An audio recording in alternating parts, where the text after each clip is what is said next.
dying tree fantasy. Come talk to me, how did you get this way? I never thought I'd see the day, I tried so hard to bring you back. You're not Jesus Christ, you're not Jesus Christ, you're not Jesus Christ. I'm just gonna say it, I'll say it. This isn't what we wanted, we never thought that it would come to this. And I'm just gonna say it, I'll say it. You never really knew me, stop pretending that you wanted to. Well, I'm just a man, flesh and blood. All I need is real love. Your ticket price is too damn high. I don't play with guns, 'cause bullet holes still remain. That don't mean I've changed. Bullet holes still remain. That don't mean I've changed. That don't mean I've changed. That don't mean I've changed. I'm just gonna say it, I'll say it. This isn't what we wanted, we never thought that it would come to this. And I'm just gonna say it, I'll say it. You never really knew me, stop pretending that you wanted to. You got your gold streets ahead of you. You got your gold streets ahead of you, but you can't keep my name furthest from your mouth. You got your gold streets ahead of you.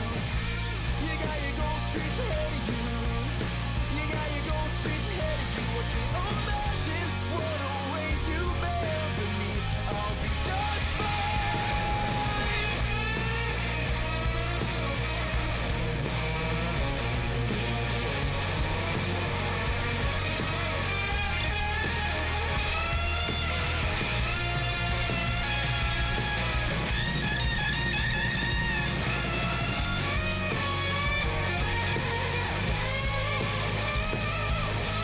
I'm just gonna say it, I'll say it. You never knew what love was, you lived your life with mouths of bitterness. And I'm just gonna say it, I'll say it. I used to think that you were right in this, but maybe you were wrong. I'm just gonna say it, I'll say it. This isn't what we wanted, we never thought that it would come to this. And I'm just gonna say it, I'll say it. Oh, you never really knew me, stop pretending that you wanted to.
Spinning and I'm dizzy staring at the stars. I left the pages in my schedule, but they're falling hard. Find me on your way out, I'll be right here. The world is spinning and I'm dizzy staring at the stars. They don't seem so far. The sky is sunny, but the clouds are running in my head. I'm thinking maybe I would rather play the part instead. Don't know what to say now, I'll get my eyesight checked. But I can listen while I'm wishing, staring at the stars. They don't seem so far. They don't seem so far. I'm getting older and we feel a little colder. The world is trying to get us to trip, fall, roll over. But there is more to prove. These mountains, they can move. Sit tight, buckle up, we bound to hit our groove.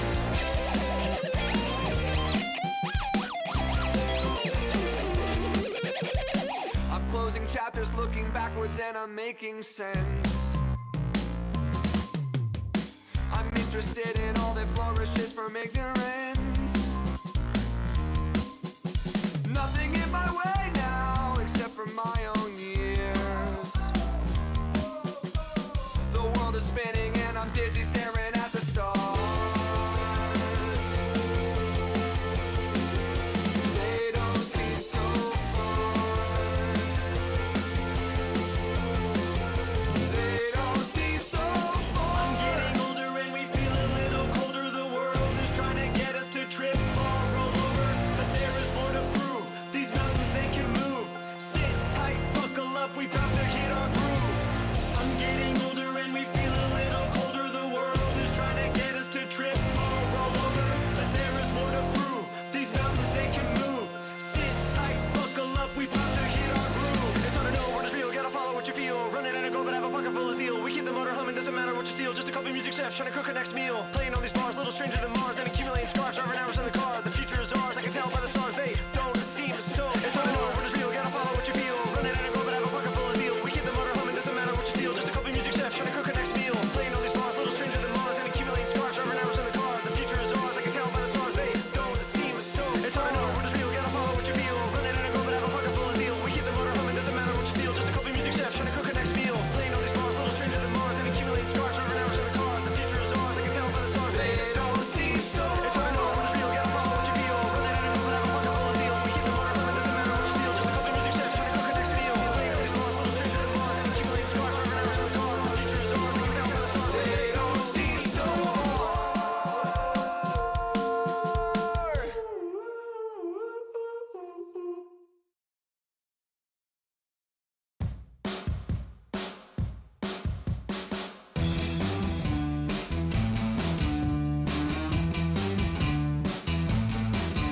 When I saw you downtown, I started acting like a clown, just to see if you would notice me and maybe get you to laugh.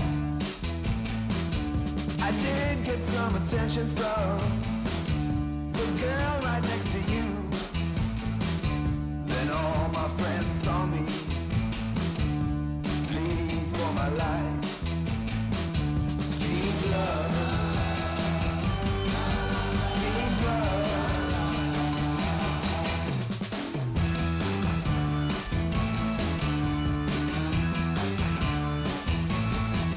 I gotta run, run, run. I gotta run, run, run.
they all go. Close your tired eyes, sleep for a little while. Just put your guitar down and it's okay. Play it safe.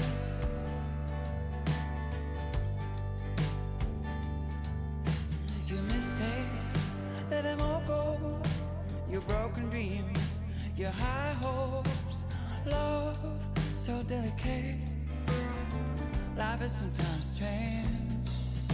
Sometimes it takes a big rain to feel the sun again.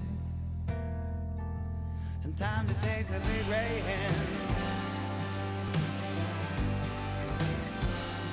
Sometimes it takes a big rain.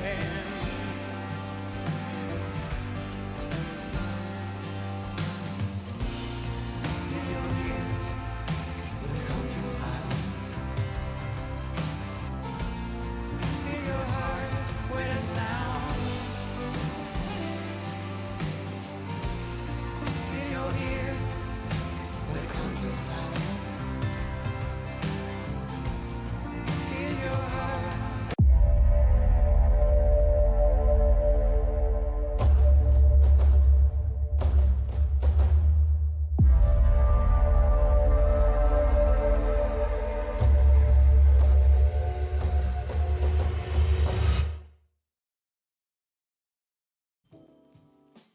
Hello, everybody, and welcome once more here to Blast Rising. Good morning, good day, wherever you may be in the world. I don't know what time it is where you are sitting at, but right now it's midday for us. It's nearly 12 p.m., and that means that it's going to be time for Group D to end the deeds off, right? Yesterday, they played their games. Yesterday, they got themselves some first shots in, and Apex was able to deliver by getting that first seed. But in today, there are some unsettled Ds, and, well, to that matter, it is myself, XRI, together with my boy Wild there to bring you the action today, and I reckon this is going to be a really good day.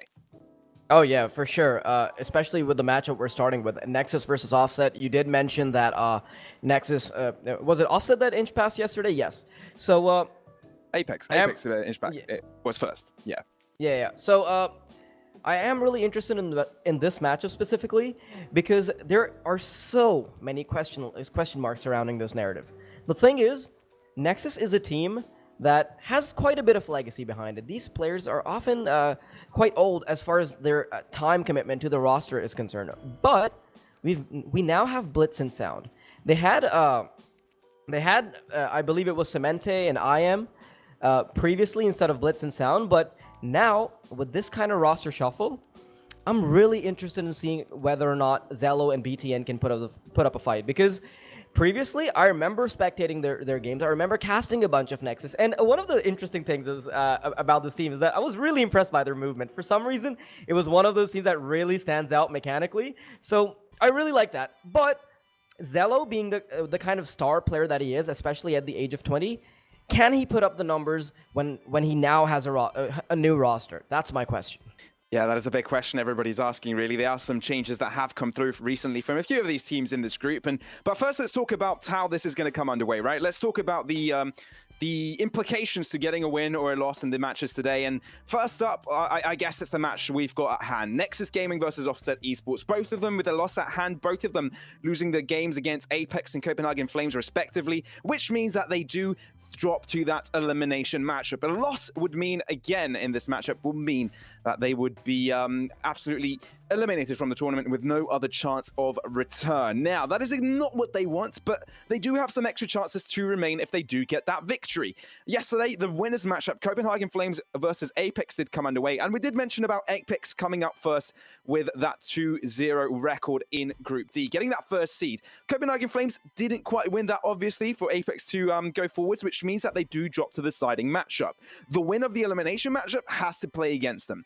The winner of that progresses as a second seed. No worries there, just deal done, and they managed to qualify to the knockout stage. The loser there gets to play against the third place seed of Group D, well, Group C actually, and that is Spirit Academy, which we saw during the weekend. So really close matchups coming forwards, and coming to this one, Nexus and Offset, they're in grave danger. They don't want to be dropped out, they don't want to leave, and I think they'll want to show what they're made of in this matchup. Yeah, one thing I want to mention before we really get into that Nexus versus Offset dynamic is that whoever falls into that lower bracket, whoever has to go up against Spirit Academy, they're going to have a world of hurt coming their way. Because we saw the kind of performance and the kind of form Spirit Academy came through with. They did not seem like the little dragons. They were some of the main characters from How to Train Your Dragon, and they weren't the little dragon Spyro, okay? Because he's all cutesy and stuff, and that's not the case, even though their logo is pretty cute. But regardless, talking about today's matchup, one thing that really strikes me about Offset is that their in-game leader, of course, happens to be their Opper, but also is the best performing player on their team. So that suddenly puts so much pressure on one player. You have to go for decision making. You also have to come up with individual picks for your team. So on one hand, I'm starting to think that maybe because you can make the decisions, you can go for more of these nasty peaks where you don't immediately need to communicate it to the team because you are, of course, the in-game leader. But it also means that if you mess up, it's GG. Yeah, that is a kind of rough point there for Offset, right? And it does get a little bit more interesting if you put into the factor that Snappy only replaced PR as the in-game leader just a barely couple of months ago, right? It's less than that. I believe it's a month and a half ago, which does make things a little bit trickier coming into it. And if you're expecting him to perform to that level, it is a fairly dangerous chance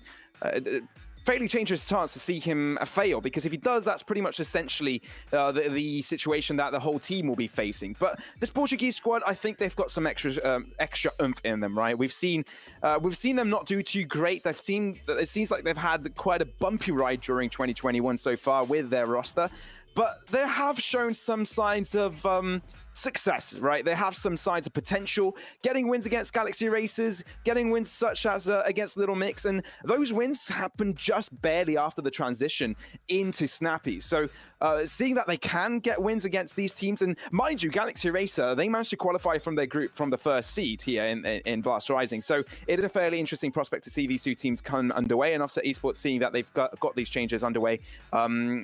We'll see how that actually turns out. But looking at the veto right ahead, we do already have some picks, with Nexus picking up Train, Offset picking up Nuke, and Dust2 being the decider. Well, Daily, what do you think about these? Yeah, I want to quickly get into the bans very quickly.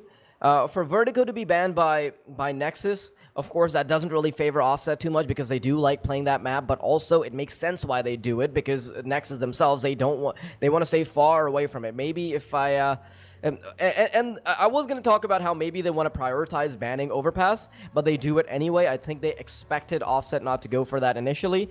But talking about their picks, Train being picked up by Nexus, I like this. This is a map that they're quite comfortable with, and we've seen them have pretty good results previously. They've won against Copenhagen Flames. They've even already won against Offset once, but this was, I believe this was before their current roster shuffled. So with it being that far back in time, can they cement their victory against them with a completely new roster? We'll have to find out. So decent results coming their way for Train, and now we can start to dive a little bit into Nuke, can't we? Yeah, we can dissect a little bit about Nuke, and that is one of the maps that were banned the last time these two teams played around, right? So Offset picking up this time seems like they show some extra confidence on it. It's not a map that they've been able to bring out successfully, but it's a map that they love to play here and there, and it's a map that they've at least loved to play as of recently, for the past month, to be exact. And picking that through, I think, is a good sign, especially seeing that Nexus themselves aren't a big fan and haven't brought out any good results on it. So it is going to be a little bit of a weak point coming in Nexus. And looking at Dust2 being the decider, seeing that that was also the decider the last time these two teams played, and Offset came out on top, but barely, was a 16-14 scoreline. You start to wonder, maybe this match will be as close as the last time around. Yeah, Offset came out on top the last time they did go on Dust2, but that's not enough of a round margin, is it? 16-14, yeah. Yeah, that's simply not much of a margin. But the good thing is that these previous results aren't really a yardstick to go off of. Like I said previously, I believe Snappy wasn't part of the equation for Offset. Sound and Blitz weren't part of the equation for Nexus.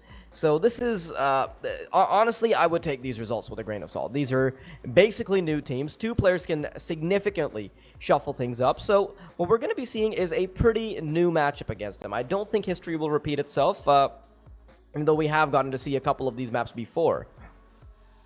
Yeah, it will get a little bit interesting. Seeing how impactful Semente and IAM were last time around over Nexus. So, and you talked about how Nexus were well refined. They're one of the better Romanian squads, refined at least in the CS scene, in their movement at least, their strategies, and they love picking up these weird CT-sided maps, such as like Train and Inferno, and bringing things to a successful standpoint for them on those maps was pretty much where they found most of the successes. But coming into this now, they've looked shaky, as the same could be said about Offset. So I don't think these two teams have been to a consistent level which we can just put them up together on a square foot line, say okay, if these two teams perform at their best, it is going to be a nail-bitingly close matchup. If one of these two teams woke up on the wrong side of the bed, then that should be game over for them, right? So heading into this one, we're seeing very close matchups, as of history has shown before, but also looking at the maps once more, it seems like yet again we'll be having a very close affair. Yeah, for sure. There isn't really enough for us to quickly dive into and say that this is going to be a decisive match. So you know what? Normally, I love putting you on the spot. I like for you to start fidgeting a little bit with guesses of results and whatnot. But right now, I wanna take it step by step.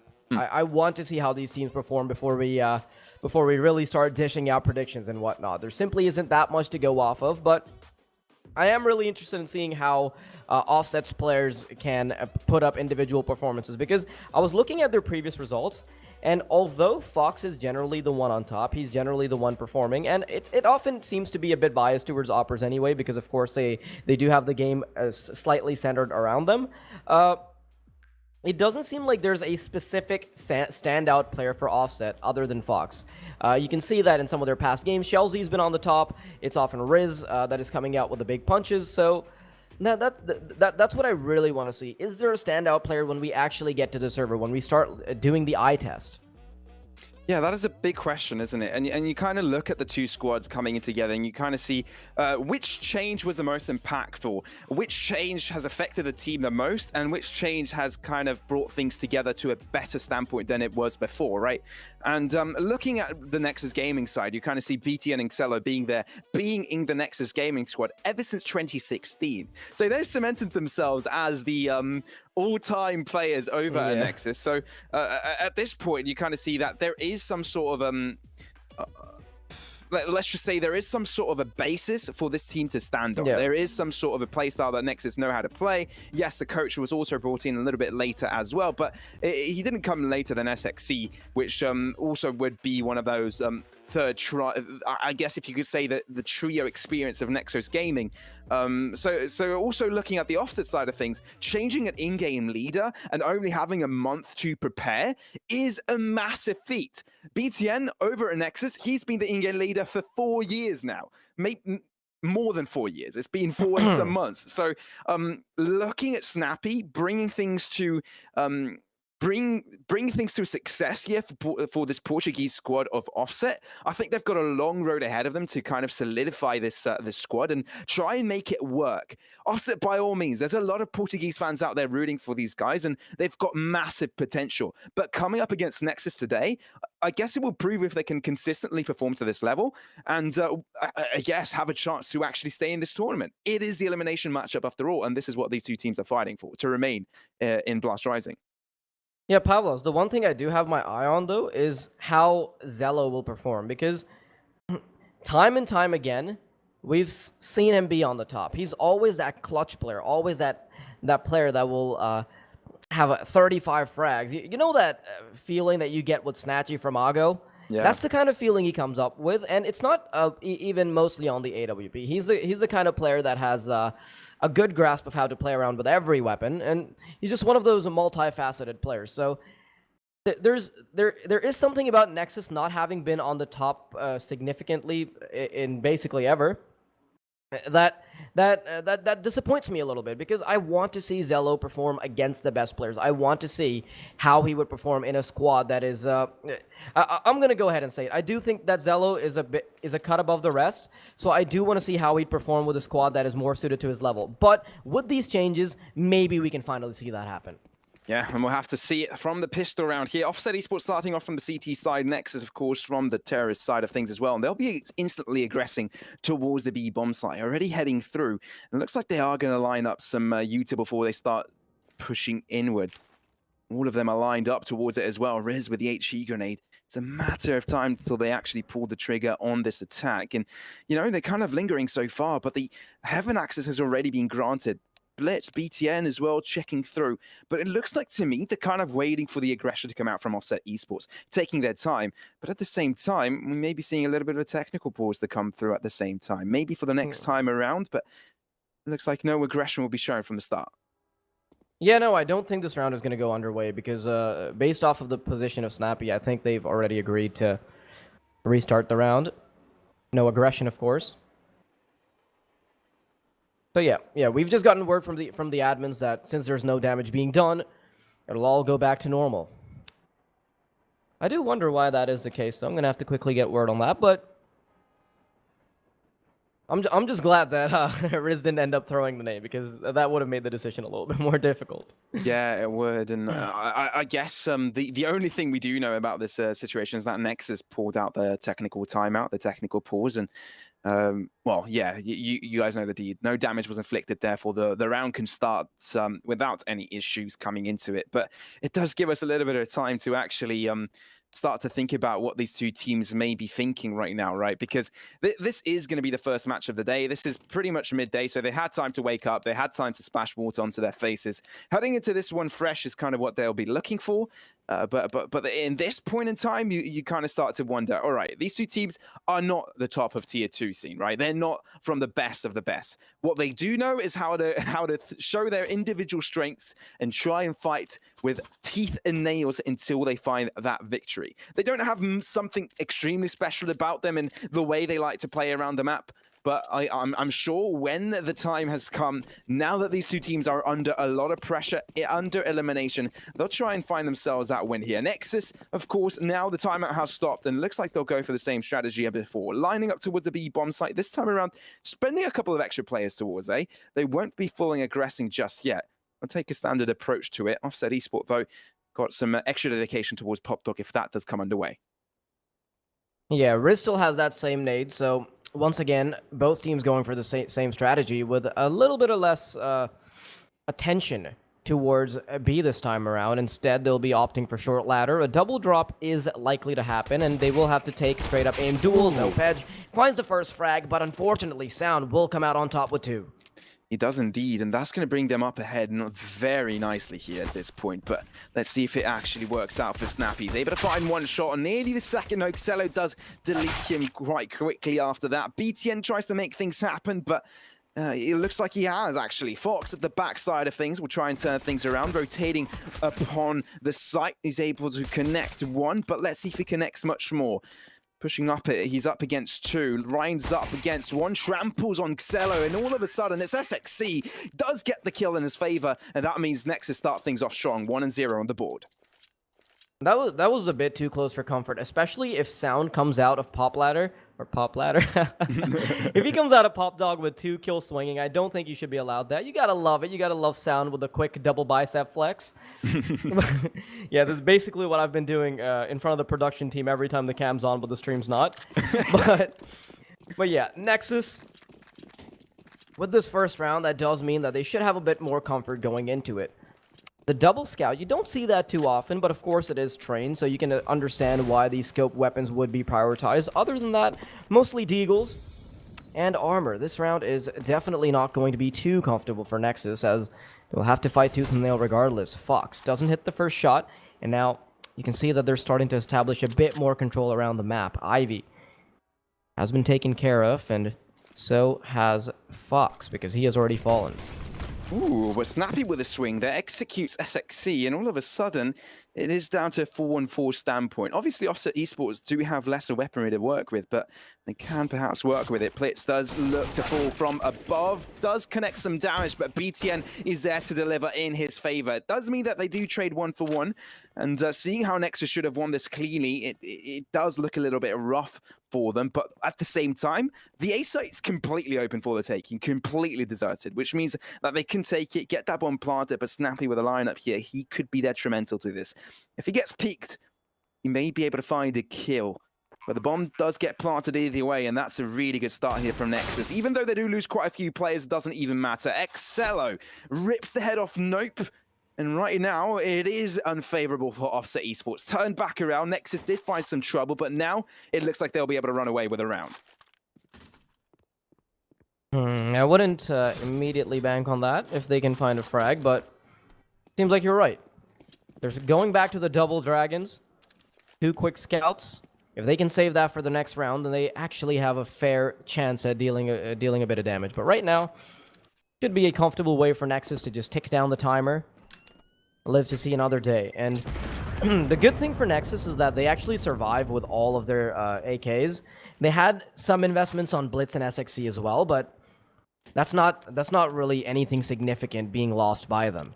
Offset, on the other hand, because they save 2 scout rifles, now they can offer deagles. They still have armor on a couple of players, so they have a chance to make a significant dent as they finally move into this round.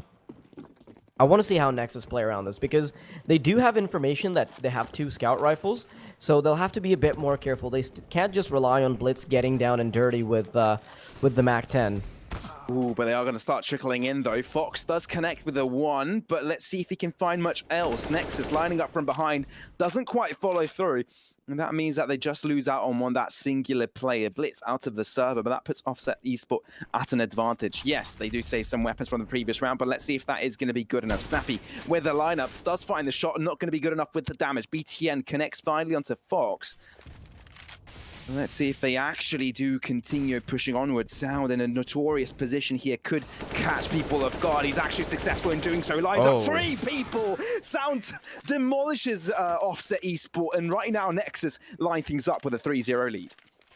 Yeah, this is perfect from Sound. Already a great start for him. The fact that he was able to clean up Pop Dog in the pistol round, and now he follows it with a 3K. I know that from an eco round perspective, is probably not too big of a deal.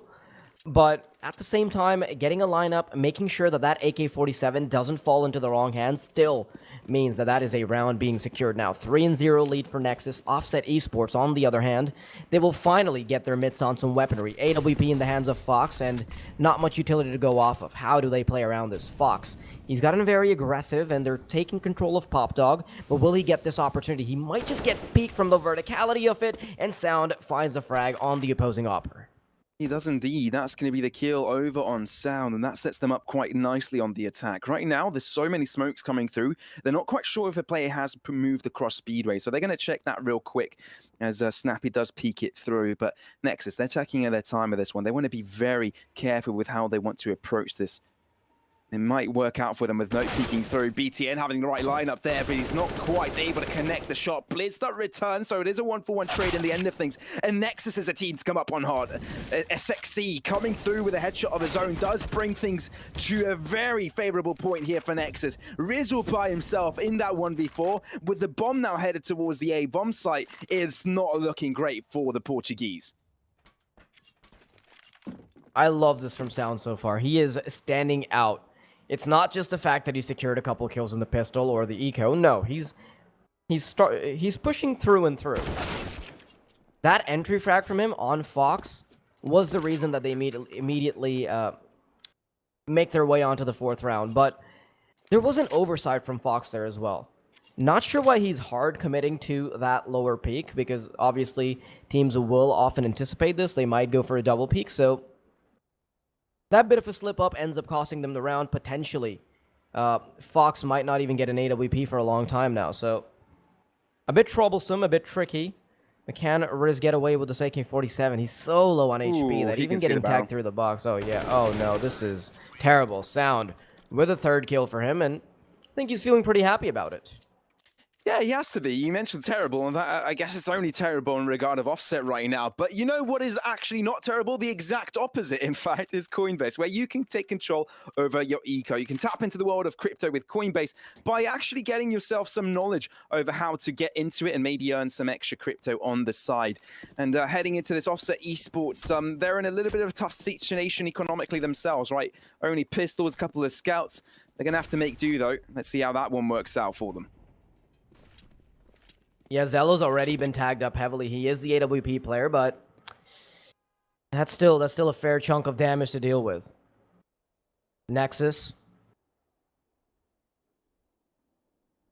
Is there going to be an adjustment on how Zello plays this? SXC finds the first frag. A Molotov will make sure that they can still move forward and nestle themselves into CT spawn, perhaps, but because of the fact that Offset Esports already have 2 players ready and waiting, they shouldn't be allowed to move in that comfortably. Fox. He has the drop on SXC right now, but before he can really capitalize, Blitz is good for 2, so that's 2 quick frags, although they are on an eco, but the fact that Nexus are able to hold down the line against these pistols is really impressive. And the reason I say that is because the whole time we've been casting Blast Rising, you know this, Pavlos, the whole time we've been looking at these games, pistols often get incredibly out of control. Yeah, especially when teams that are notorious to play around those deals, it does get a little bit more dangerous. So seeing one actually going the way of the team with the better weaponry, with the better economy, sometimes does seem like a little bit of a surprise to us, right? It is a little bit, I guess, comforting to see that the world has been restored to a balanced standpoint, you know, yin and yang. Mm-hmm. I'm just waiting for the Yang part to show up for Offset Esports. I mean, sure, their logo has got a bit of balance, but right now the scoreline, it's pretty one-sided. So, oh yeah, no, I just noticed Offset's logo. You know, it's nicely done. Yeah, I do take note of some of these little details, but the details that Offset have to have their eyes on is the fact that most of the attention will be going towards the B bomb site. All 5 players are starting to huddle forward, and because of this extra commitment towards mid from Offset, they will get information. But if Nexus push in very early, that also means that it'll be just one player isolated on the B bomb site that'll have to take the bull by the horns all by himself.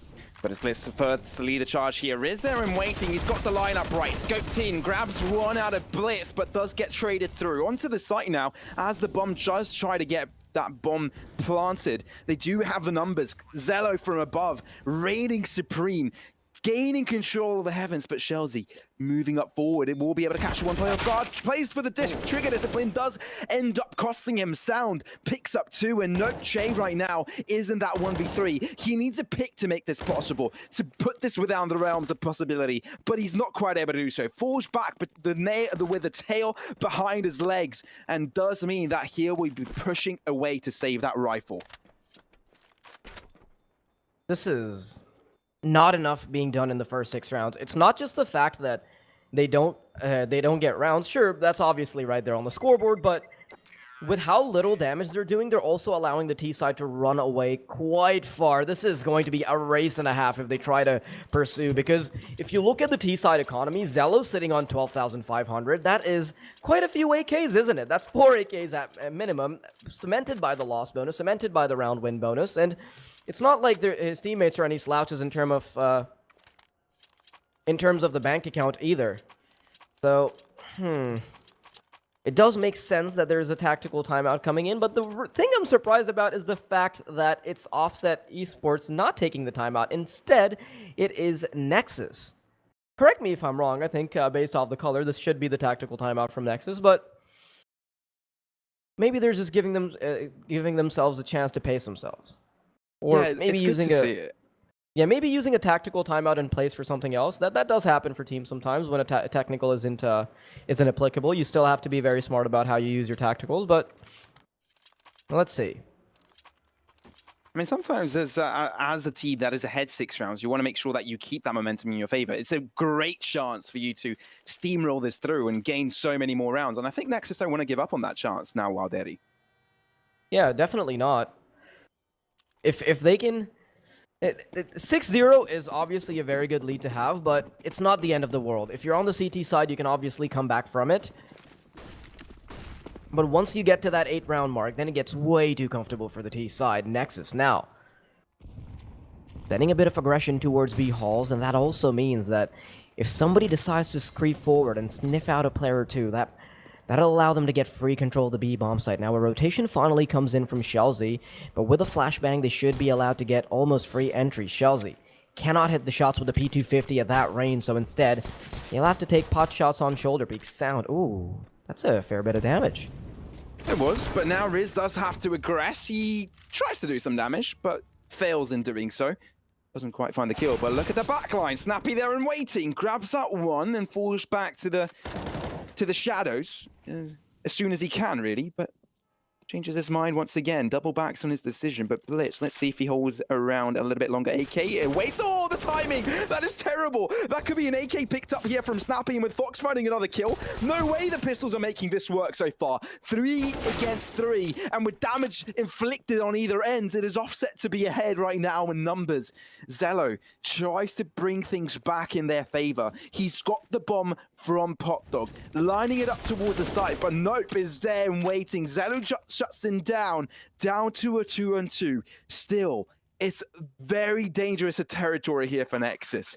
Offset Esports, they've done a lot of damage, and now they're lurking in the shadows. With SXC pretty much knowing where Shelzy is going to come from, shuts him out. And with Snappy only with 5 points of health, I don't think he'll make this happen, though he does have a good chance. He could find a couple of headshots here and there, but Zello shuts him out. Nexus 7-0, but that was fairly expensive for them. It was expensive, but right now, finances are the least of their worries, because Sound is on about 12k. As I mentioned, Zello's bank account is overflowing. There are remittances that are trying to make it in there, but his bank managers are like, you know what, maybe you should hold up for a second. Maybe we need to look into these transactions.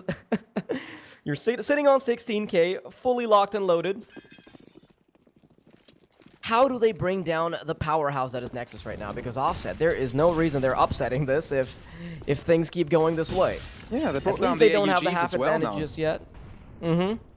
Snappy and Shelzy, they've got themselves some extra weapons, not the M4s that they do know. So I guess not enough funds to buy up with that double AWP setup that they would have liked to stop this feat from Nexus. It's gonna have to make do, pushing onwards. They'll have a lineup here for the B bomb site. 2 players holding it though from Offset. Let's see if it's actually good enough. Sound up and close and personal, but the flash is coming through. Oh yeah, Sound.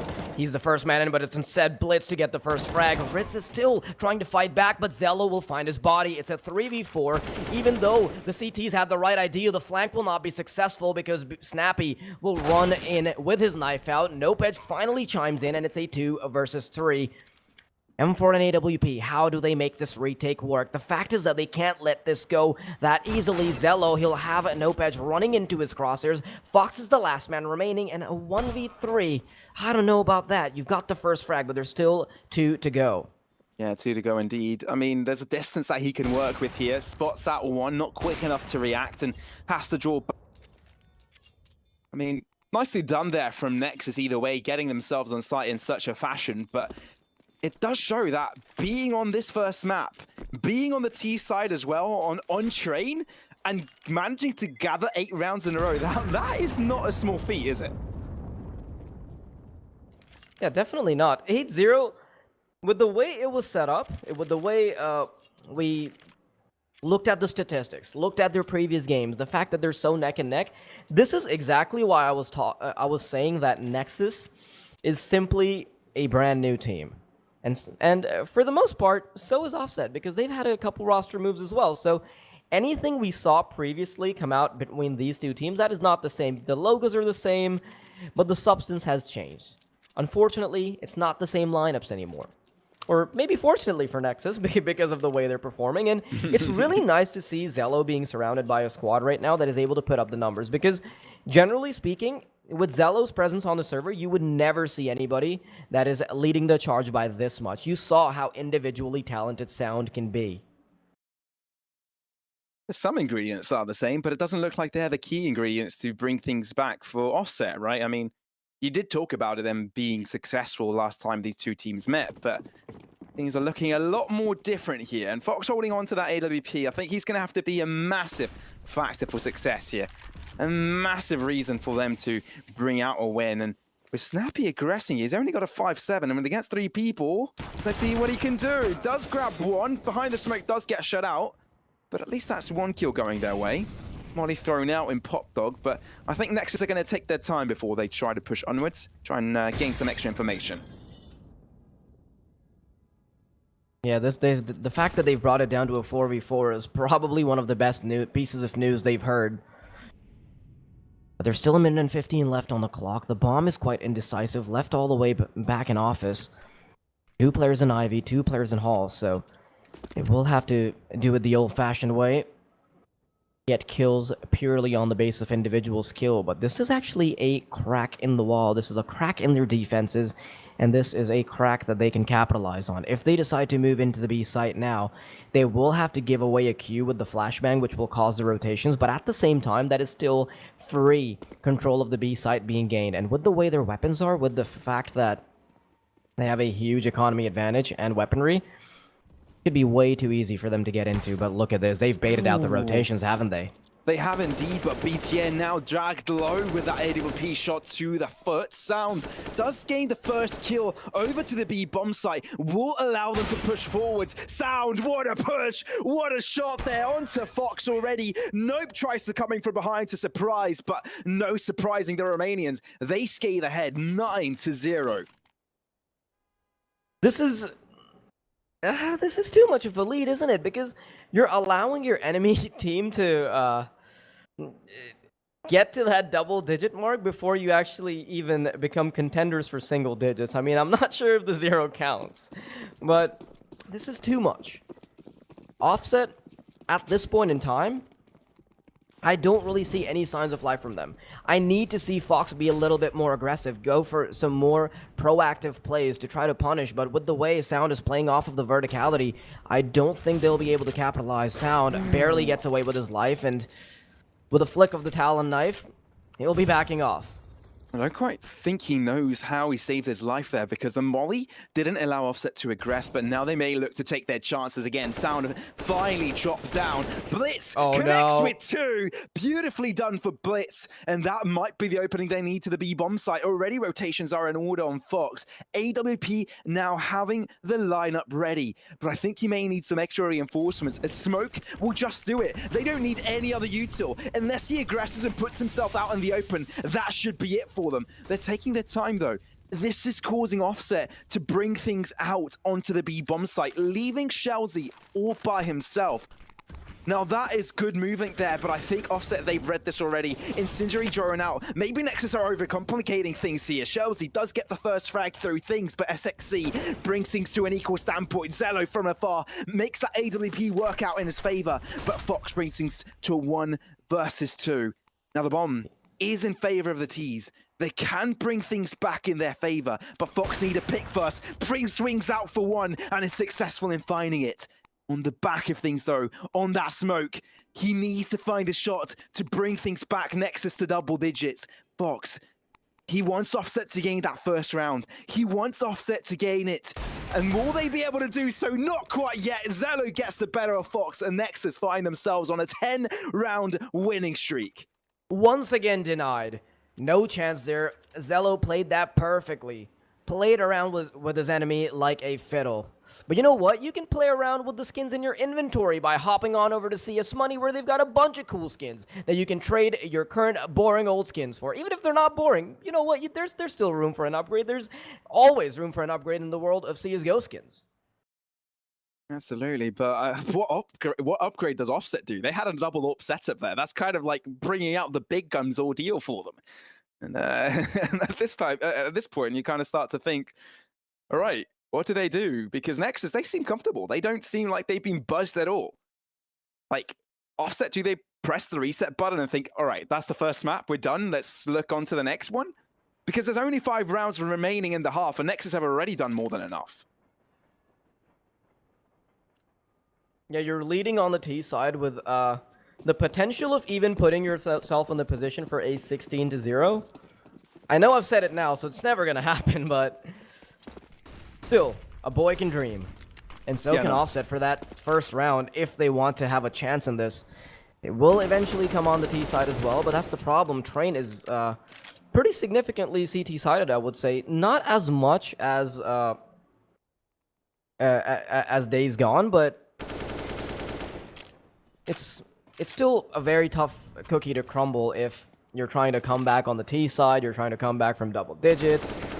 So many things will have to go your way. You know, the pistol round, and then you have to have a bunch of upsets, everybody in form, and you know what? I'll be honest with you. With the way Sound is playing right now, with the way Zello is chiming in, and the fact that Zello has only 1 death over 12 rounds, I don't know, Chief. I don't think Offset really have what it takes for at least for map number 1. Yeah, it doesn't look like they've got what it takes. I mean, yes, by all means, this is Nexus's map pick, and getting a map win here is expected of Nexus. It's expected from the Romanians. Offset, they can press that reset button and think to the next one, but doesn't it drain their morale if they don't win out a single round? Doesn't it just hurt them? Bet they want something extra from this, don't they? I mean, at this point, you at least want to get a reasonable margin on the CT side, and with the Sound catching out one of the better chances for Offset to catch their opponents off guard, it's already Nexus on the front foot here on the T side. Yeah, that was too clean of a kill on Fox. If you're playing the AWP angle, you cannot allow themselves to get the better of your position. You're supposed to be stationed up, so lots of micro mistakes coming out from the Offset side. It seems like they're not really able to commit to angles, and even when they do, even when they suffice, they can't win out aim duels. You saw that Offset had a chance there in one of those previous rounds where they pushed up with 2, but Blitz was able to find the better of both of them in individual duels. No refrag potential is genuinely being set up for the Offset side, so that was probably the only mistake the Sound makes, and immediately redeems himself. A little detail, but oh yeah, it's for cinematic reasons. He doesn't know where Snappy is though. Look at that. Ooh, Snappy on top. He's going to play with the trigger discipline, but there's no one there around to kill. Ooh, checks back. He's got the information for his teammate, but he can't kill him anymore. He's not within his sights. That could be dreadful. Look away. Oh, this is bad. Zello wins out the trade on the other side. And Snappy, he tried to play with luck there, but luck is not in his favor today. That is... those are too many nails in their coffin. At this point, even if you were buried with a chainsaw, I think I wouldn't be stacking the chips in your favor. Yeah. No, yeah, 12... That doesn't look great for them, does it? Yeah, it definitely doesn't. Trigger discipline, it can be your best friend at times. It can often, like 90% of the time, it's the reason for you getting a sick 3K or 2, but right now, I don't know, man. Snappy, at least he redeems himself for mistakes of his past, but still a 1-for-1 trade. Make that 2 as Blitz will eventually pull the trigger on Nopedge as well. Still a player playing on top of the train, so maybe he can find the drop, but that is a bit too much for Shelzy, isn't it? It does seem like it, right? I mean, the pistols aren't really drawing out too much, and it's not really expected that they would, but it does bring a sense of balance like we talked about earlier. I mean, some kills were attempted to be found. 1 kill was actually found on the BTN. It seems like that man is kind of falling every time there's a pistol around, to be honest. But, you know, if he has to be the sacrificial lamb for the better good, doesn't even matter. At this point, Nexus have got nothing to fear. I mean, look at their economy. More than 15k. That is insane on 3 different players of the squad. They've got nothing to worry about. Even Offset Esports, I mean, bringing things to a 2-0 close here doesn't look great for them. The chances definitely look bleak, in fact, but they haven't brought out anything that goes to show that they are the better team in this. Nexus completely controlling the T side of Train right now, and I can't see a winning grace for Offset. Yeah, if Offset can somehow turn this around and make it a 2-1, I think I'm gonna have to do the spicy ramen noodles challenge or something. Something. Something. You'll have to come up with something cool, okay? But Ooh, I thought it was something, but I'll bring it up later around. Snappy, I thought he was going to go for something sneaky there. There was a flash that allowed him to cross, but Nexus, they're approaching this slow. They are only able to connect one shot. Fox does trade it through, but Sound, he's going to hold down his line. He doesn't care about peeking. He stays up in the open. He comes out victorious instead. Chelsea thinks to shut things down, makes things safe and sound for him and his team to push forward. Pun intended, though Blitz brings things to an equal standpoint with that AWP. Snappy grabs one of his own, but BTN moving up forward, smoke now to enable the defuse, but that's not going to be happening anytime soon. BTN there and waiting, and Nexus, they're nearly closed this map out. This is insane. 14-0. Oh man, this scoreline, everything is aligning. It's magical for Nexus. But you know what else is magical? It is Red Magic's new Series 6 phone with a 165 Hz refresh rate. Extra smooth, it's going to give you the competitive edge when it comes to competitive mobile gaming. Now, 2 rounds away, Nexus, they are... It seems like they're at the finish line before their opponents have finished tying their shoelaces, so... Yeah. Don't know what to say about this right now. Even though they've had some close rounds, and it's not like the kills are the worst in the world for the CT side, it's just that hasn't really culminated into any rounds. And with that kill being secured as well, I don't think he even gets an AK off of that. You can see how worried Offset are right now. They don't even try to secure the AK. They're content with just keeping their heads on their bodies and getting away with FAMASs. It's a 4v4, still the advantage for Nexus. How do they play around this? They're scared, that's for sure, but Snappy tries to bring things back. No, Nopcha does get one. But through this, it is a 3-on-3 again. Blitz has to fall, and all of a sudden, it's SXC now in that 2v3. Realize I'm butchering the name again. It's Nopedge, isn't it? But all of a sudden, it's SXC bringing things through. I mean, right now, Offset Esports, this is the first time they've sort of found an advantage through this. Like, they wouldn't mind to gain themselves the last round of the half, but even though 14-0 is a little bit too hard to handle, even 14-1 scoreline, but Nexus want a clean one, and let's see if they can actually do that. 5 points of health now on SXC, and he still remains alive. And with so much time on the clock remaining, they could even decide to take it to the B-bomb site. They have that choice. They have that delicacy of time. But what they don't have is health, and that is something that Offset Esports have plenty of. Yeah, you mentioned delicacy. I think just one spray down will gobble up the side of Nexus. SXC and Zello so low on HP, collective HP under 30, and both of these players will double down on the B side. This is the perfect opportunity for Nexus to move into A, but they need to do it a little bit faster because otherwise Riz will be on the rotate. Zello finally goes for the bomb plant. At least the HP info isn't there. But will they spray down through the smoke? Zello's all by himself. He's in a 1v2. Gets the first headshot. No way he does this. No way Nexus pull off a 15-0 like this. Within the smoke, Riz there waiting, but he's got the timing. Offset Esports do grab their first round of the entire game. It might come a little bit too late, but you know, you might as well end the half on a good point.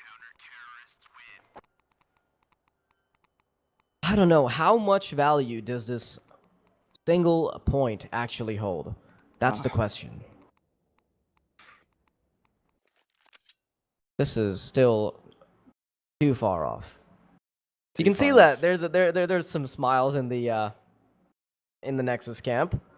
I don't think they're too sad about giving up that final round, but they're probably kicking themselves. They're like, oh man, we could probably get a 15. Oh well, maybe some other time. This was definitely a game that could have gone 16-0. That's for sure. Even that round came down to the last wire, came down to Zello just not having enough HP. Otherwise, we might have even seen them turn it around. Really good attempt at a 1v2, and now Offset. I'm sorry, Pavlos, but they need this pistol round. There's nothing they can do about it. No other way to slice this cake. I mean, even with a pistol round, it's going to be a tough affair. But you might as well give them a benefit of the doubt and say, yeah, maybe if they put their heads down, gain one round after the other, you know, that normal jazz. If they actually want to have a chance in bringing out a comeback, but. To be fair, I didn't expect this outcome, right? Even from the start. Yes, the map isn't over yet, but Nexus 14-1 on the T side is something I did not imagine. Yes, Nuke is a very good map of their own, and Offset Esports haven't had the best of performances on it. But it's Train, right? It's the bread and butter of CT-sided maps. And the fact that Offset Esports couldn't make things happen when they were on the quote-unquote more comfortable side, you start to wonder. I mean, especially against the performances yesterday, right? Both of these teams brought their put their opponents to that third mapper, right? They did take them to the full extent of things. Offset, yes, they had a completely different map pool. That was Dust to Inferno, Mirage, Nuke was Train and Nuke were nowhere in the equation. So looking at this, you start to wonder how Offset are going to perform, because Nexus Gaming brought Copenhagen Flames to overtime on Nuke as well. So let's see if they can actually bring things back. It is not looking great. Let's be honest here. But they are going to bring 5 players onto the A bomb site, B bomb site, actually pushing onwards. Damage inflicted. Sound is the first to fall, but Zello already on rotation, getting 1 kill. Does fall back and waits for reinforcements. Does look for the wraparound as Fox does aggress forwards. He's got no chill. He's getting up close and personal, looking to find that damage, but it's already down to a 2v2. Yeah, they're not going to be expecting this final player in the back lines, though. Nopech has missed and Nopech has fallen. Blitz, that is the opportunity for them to bring it to a closer. Can Riz secure this 1 versus 2? Zello's low, so that's the saving grace, but he still needs to find 2 frags. He will be spotted as he takes down Zello. The smoke has been deployed, and there's a diffuse kit. Riz is not peeking out, but the first shot will connect, and that is the clutch. 1v2 secured, but at what cost? Yeah, I don't blame Blitz going for the defuse there. He didn't really have much time, so even if he did get the kill, he might not have had the delicacy of defusing it, and he probably would have died in that scenario. But that was a beautiful clutch nonetheless from the Offset Esports side. It does put them up ahead here in this half. But, you know, they may have a chance to gain another third. Nexus not going to allow that to happen just yet. Deagles all around. Scout in the hands of SXC. They've brought up to their absolute potential. Not much money left in the bag for them, just buying down to the last 50 set of dollars.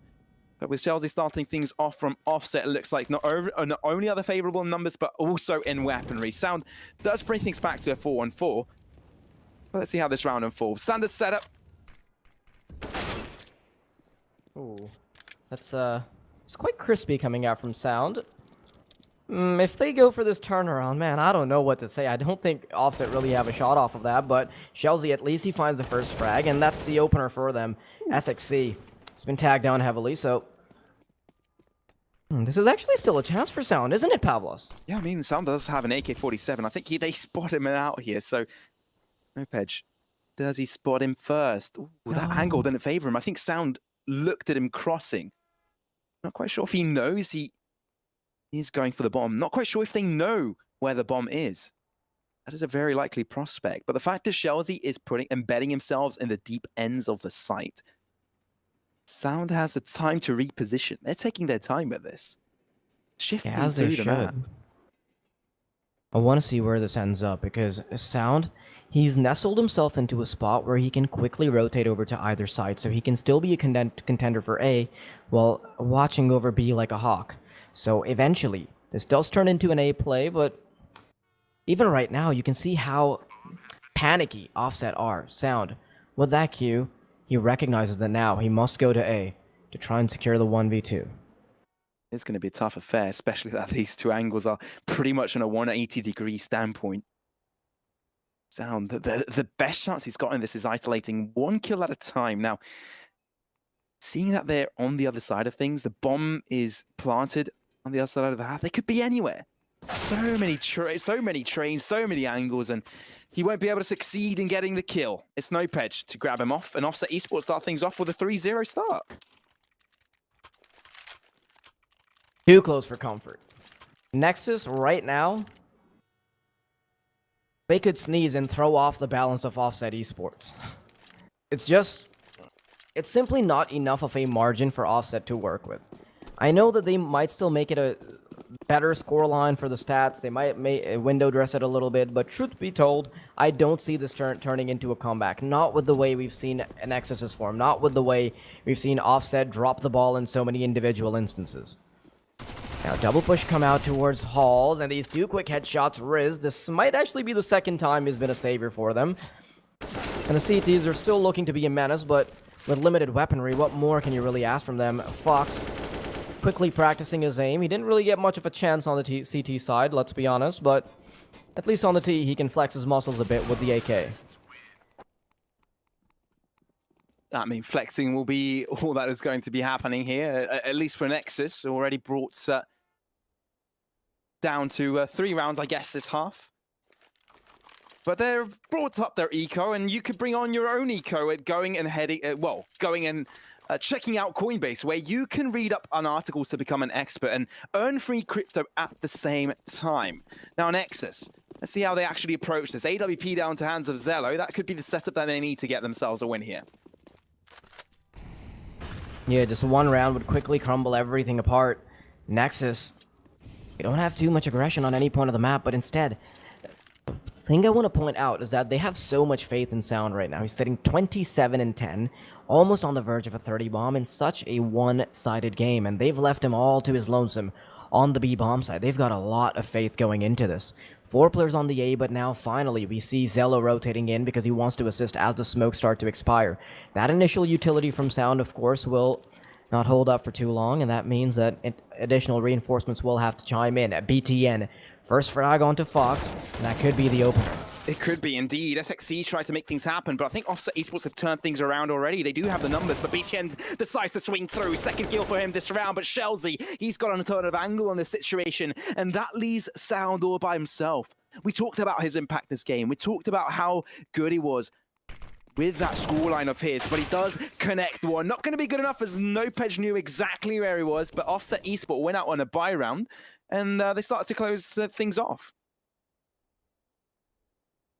This is not a terrible start for Offset anymore. Yes, 14-5 is not the best in the world, but the way I see it, if they can start getting into that 7 to 8 round mark, at that point the score gets back into that comeback realm. We've seen comebacks from 14-6, 14-7, something along those lines, but they need a little bit more breathing room. They will be granted that room courtesy of the fact that they don't have much economy on the side of Nexus, so that is a good sign. Right now, it's just a mow down. It's just some funny business with a lawnmower. Not too much that could come out from the Nexus side. Don't blame them. Is that the They just threshold got for hand you? cannons. 7 rounds? You reckon they're going to come back if they grab 7 rounds? If they get to that 7 to 8 mark, I'm not going to say that they can come back, but I do think that at that point, they've reset it just enough to put themselves in contention for it. But right now, Zello, I mentioned lawnmowers, but he's trying to do it the old-fashioned way. Zello, he's picked up an AK, but nothing comes off of it. Oh man, I really wanted to see a knife there. Yeah, that would have been the epitome of VM at this point.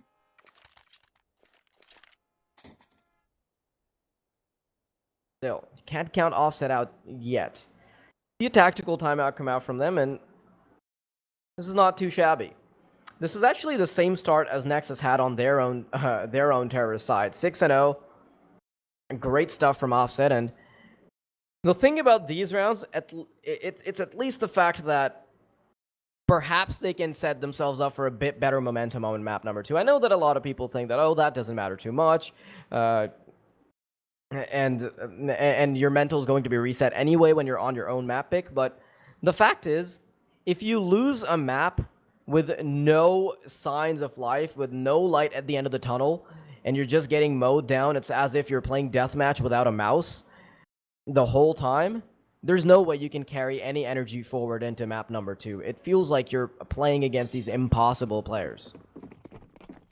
Yeah, I guess that brightens up the day for Offset, right? If they do lose this one, at least they'll say, okay, we brought things back at the end. It's not the end of the day for us, at least. They can still fight on their own map pick over on Nuke. And let's see if that actually comes through. Oh, set up now for Zello. They're trying to set him up for success. Nexus haven't really found too much here on the CT side, but now with the weapons, that's sort of where you start to see the CT side unless of Train come through. This is their own map pick, mind you, so closing this map shouldn't be a difficult ordeal for them, though Offset Esports, they've started to challenge them a little bit, haven't given them too much breathing space. Yeah, this nade doesn't sweeten the deal for Nexus either. Shelzy, first man in, and I think he might be able to find the first frag. SXC's popped a shoulder, and Shelzy will be happy to take it out of the socket. That is a fair bit of damage on the T side as well, but it's simply not enough. Blitz is down to 25, down to his shoes being bloodied. Now Offset, do they capitalize? Can they carry this forward? A 7-round win streak. That is nothing to scoff at. I know that the scoreline doesn't make it look too good, but if you just look at the T side, this is not a terrible start from Offset. Snappy making his presence known towards Pop Dog for the time being and keeping that extra player of Nexus over there. And that's sort of why Offset Esports decided to head into B. They've already started to push through, and Zello does connect the first, but they're going to continue. They're waiting for him to swing out again. Fox has got his AWP there, but Sound connects with 2. 2v3 now, but the bomb already has been placed on site. They're looking for the shots. Fox has just been shut down. Snappy, all by himself, lines up a smoke, tries to reposition, because right now his team is on the edge of losing this map. It is going to be map point now for Nexus with the defuse coming through. No kit required for them, but it looks like they've just been rejuvenated. That spray down from Sound, it might have just secured Nexus that game. He's brought himself to 31 frags. He is having a performance and a half. 31-13. Numbers flipped around, and well, I don't think this game is going to be flipped around anytime soon. Even as Sound is dying, he gets so much damage in that he suddenly removes any chances of Snappy to claw his way back into it. Offset. Now they need a monstrous 9-round win streak. I don't really foresee a world where that can happen. It's looking bleak for them, that's for sure. Mm-hmm. They need to bring out some sort of excellence that we haven't seen so far. Yeah, I think they've already pressed the reset button here with Snappy peeking through and Sound collecting him without any trades. I mean, that could be some information giving over to Snappy, but it doesn't know that rotation has already come through from BTN. So already there's 2 players holding down the B-bomb site, and if it does come underway, they have plenty of utility to shut that trade out, even if it does come down to it. So he's tracking if movement has come towards that A-bomb site. Fox already is made ground over to Pop Dog, already trying to make things happen. But I think the essence of this round is the fact that SXE has gained ground outside already. Shellzy does spot him out, so that's access denied to the backlines of Offset. That could have been the real difference maker. So down to an equal standpoint with 4 against 4. I think they'll start to trickle on forward to this A-bomb site. Yeah, look at this positioning from the CTs, though. Nexus might have the perfect read here because 4 players are about to charge into the A site, and with the bomb being the way it is, this is perfect. Nexus, they've got the right idea. Zello and Sound get a kill apiece, but it's still a 2v2 doable, but Sound tries to make it harder. Zello now in a 1v2. What a way would it be to secure this game? Shellzy and Noped so low. If Zello's got the idea, then maybe he switches over to a rifle. Plenty of dead comrades to pick up weapons from, but now the bomb will go down. Yeah, that's what I'm thinking right now. Does he switch over? I think he should do. I mean, especially with the fact that they're so down low. Maybe an AK-47 would be better to defend this off, but he keeps going with the AWP. The drop there wasn't heard. A little bit too far back for that, but he needs a pick at least to allow him to cross forwards. This is so tough, and he knows this. Noped as well from above to cover the ground. He's got a kit, he's got an incendiary, he's got a flash. He doesn't have a smoke to go for it. And Shellzy with a peek. Nexus, they can't shut it off just yet. The Portuguese stay in the game. That was such bad timing. As soon as he presses that 4 key, as soon as he switches over to the nade, there's a peek. That works out for Offset. Now, still looking up a mountain. By no means have they made it doable. But there's this underlying theme here. It's the fact that they can potentially set themselves up very nicely for a map number 2. If they can get to maybe 11, if they can maybe get to 10, then the scoreline isn't too bad, is it? And you start to think, then Offset get into a mentality where they're thinking, all right, maybe if we started on the terror side, things would have been a lot better. Maybe we'd have a lot more morale going into it. Maybe we get a better read on the opponents. You know, something like that. I know that usually these kinds of reasons aren't too realistic, but if you can find a way to give yourself a pat on the back off of this, it can work. It can work for you psychologically. So, absolutely. I mean, I want to see if... Sorry about that. I mean, it kind of feels like Offset Esports, they're playing like they've got nothing to lose. It feels like at this point they thought, okay, this map is probably over. Let's play as good as we can and no pressure, you know? And that no pressure has suited them well. They've already gotten 7 rounds in a row, 6.5. And it might as well be an 8th, seeing that Nexus don't really have the funds to facilitate good weapons. at least. But there's some movement going in from Sound, does regret it, and that does mean that he's alive. BTN did aggress forwards, but did they expect the follow-up? One shot found, nearly the second. Snappy down to 14 points of health. That could be access towards that B bomb site, but they don't have enough players towards it. SXC aggressing. That's an AK in his hands. Now that does get a little bit more dangerous for Offset. Yeah, this Desert Eagle from Blitz cannot be counted out just yet, and neither can the AK of SXC. Fully loaded, almost 100 HP as well. Zello. He's got his trigger primed for the scout rifle, and I think he just heard the scope. He wasn't able to communicate it in time. Fox, quite low on HP, trying to bait out the shot. Zello hits a no-scope through the wall, but the second one will not connect, and as I say that, nope edge. He gets some funny business done on the other side of the map as well. 15-8. Now, this is a very different story from what we thought we were going to hear. No, is Offset pulling off a fake comeback? Are they trying to convince us that there's some sort of a comeback going on? There's only one round remaining for Nexus to win this entire thing. Come on, right? Yeah, I mean, they've got a double up setup as well. This is still within Nexus's cards, no? It should be. And with this double op setup, I think they'll be able to push Offset back quite a bit, because they're not really going for these fast, aggressive plays, similar to how Nexus was at times, tongue-tied. But with this double op setup for SXC and Yellow, I think they can start to find individual picks. That's the one hole in the offense of Offset. They're going for these dry peaks, going for these informational plays, and they're allowing themselves to be picked off. Some sense of aggression was shown over to B, and I think Zello was a little bit afraid. And SXC, though, makes that AWP work. Does grab one, sets them up nicely in the numbers league at least, but that's not going to be for long. Short-lived victory as Fox does. It shut him out in the end, but Hot Dog to be aggressed from. Nope. Oh, he sees the shadow of his opponent. He was there waiting.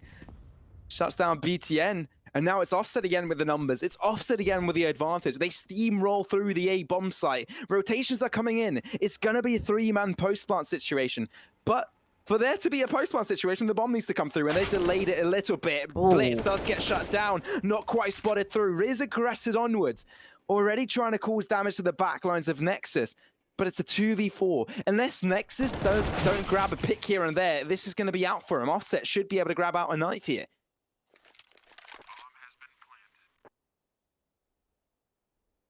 Pavlos, do you see this being a comeback?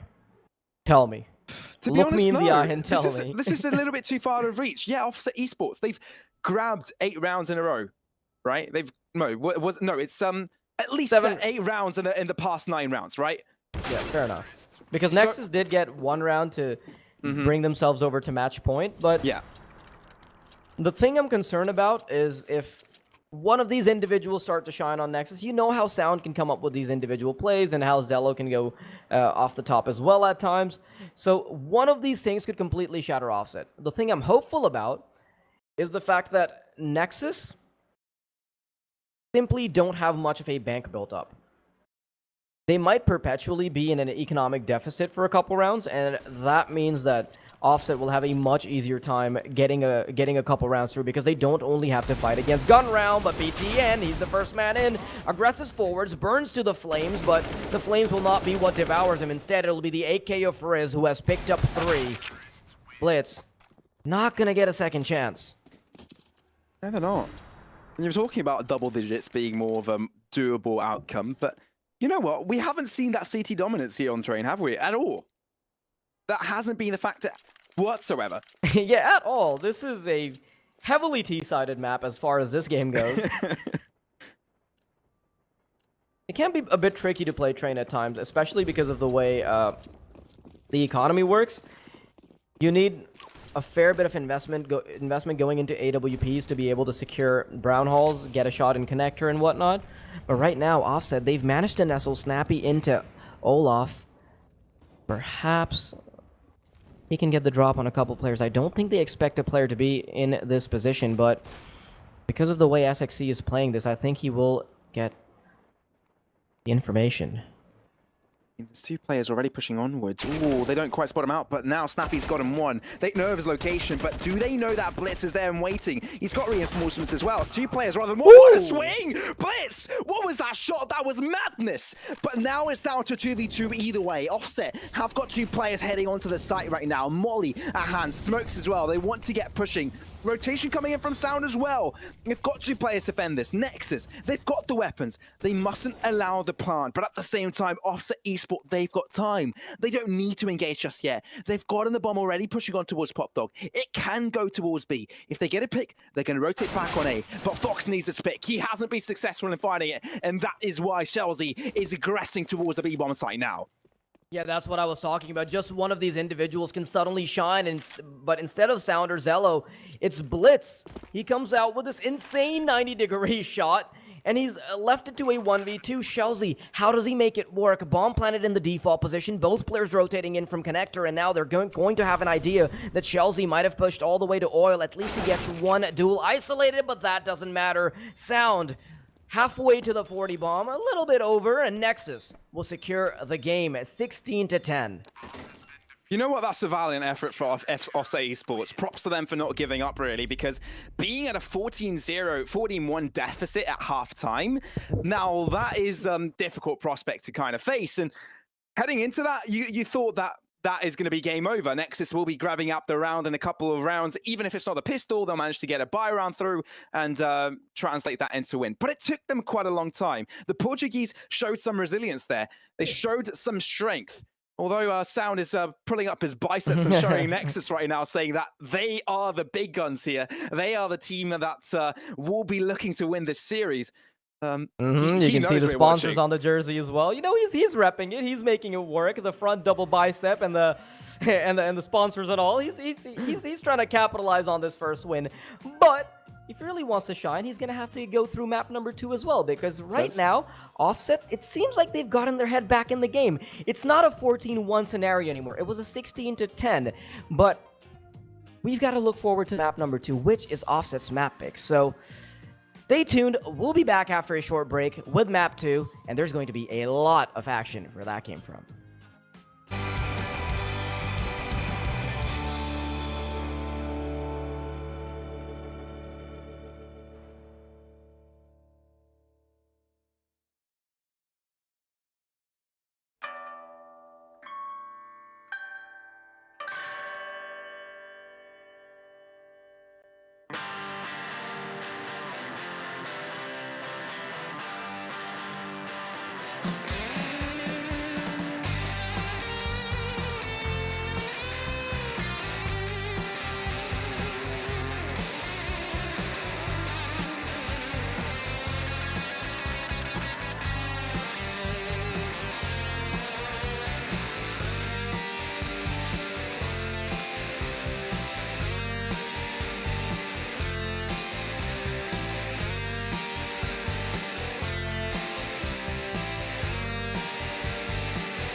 let it all go.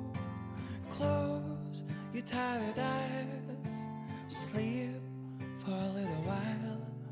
Just put your guitar down and it's okay. Play it safe.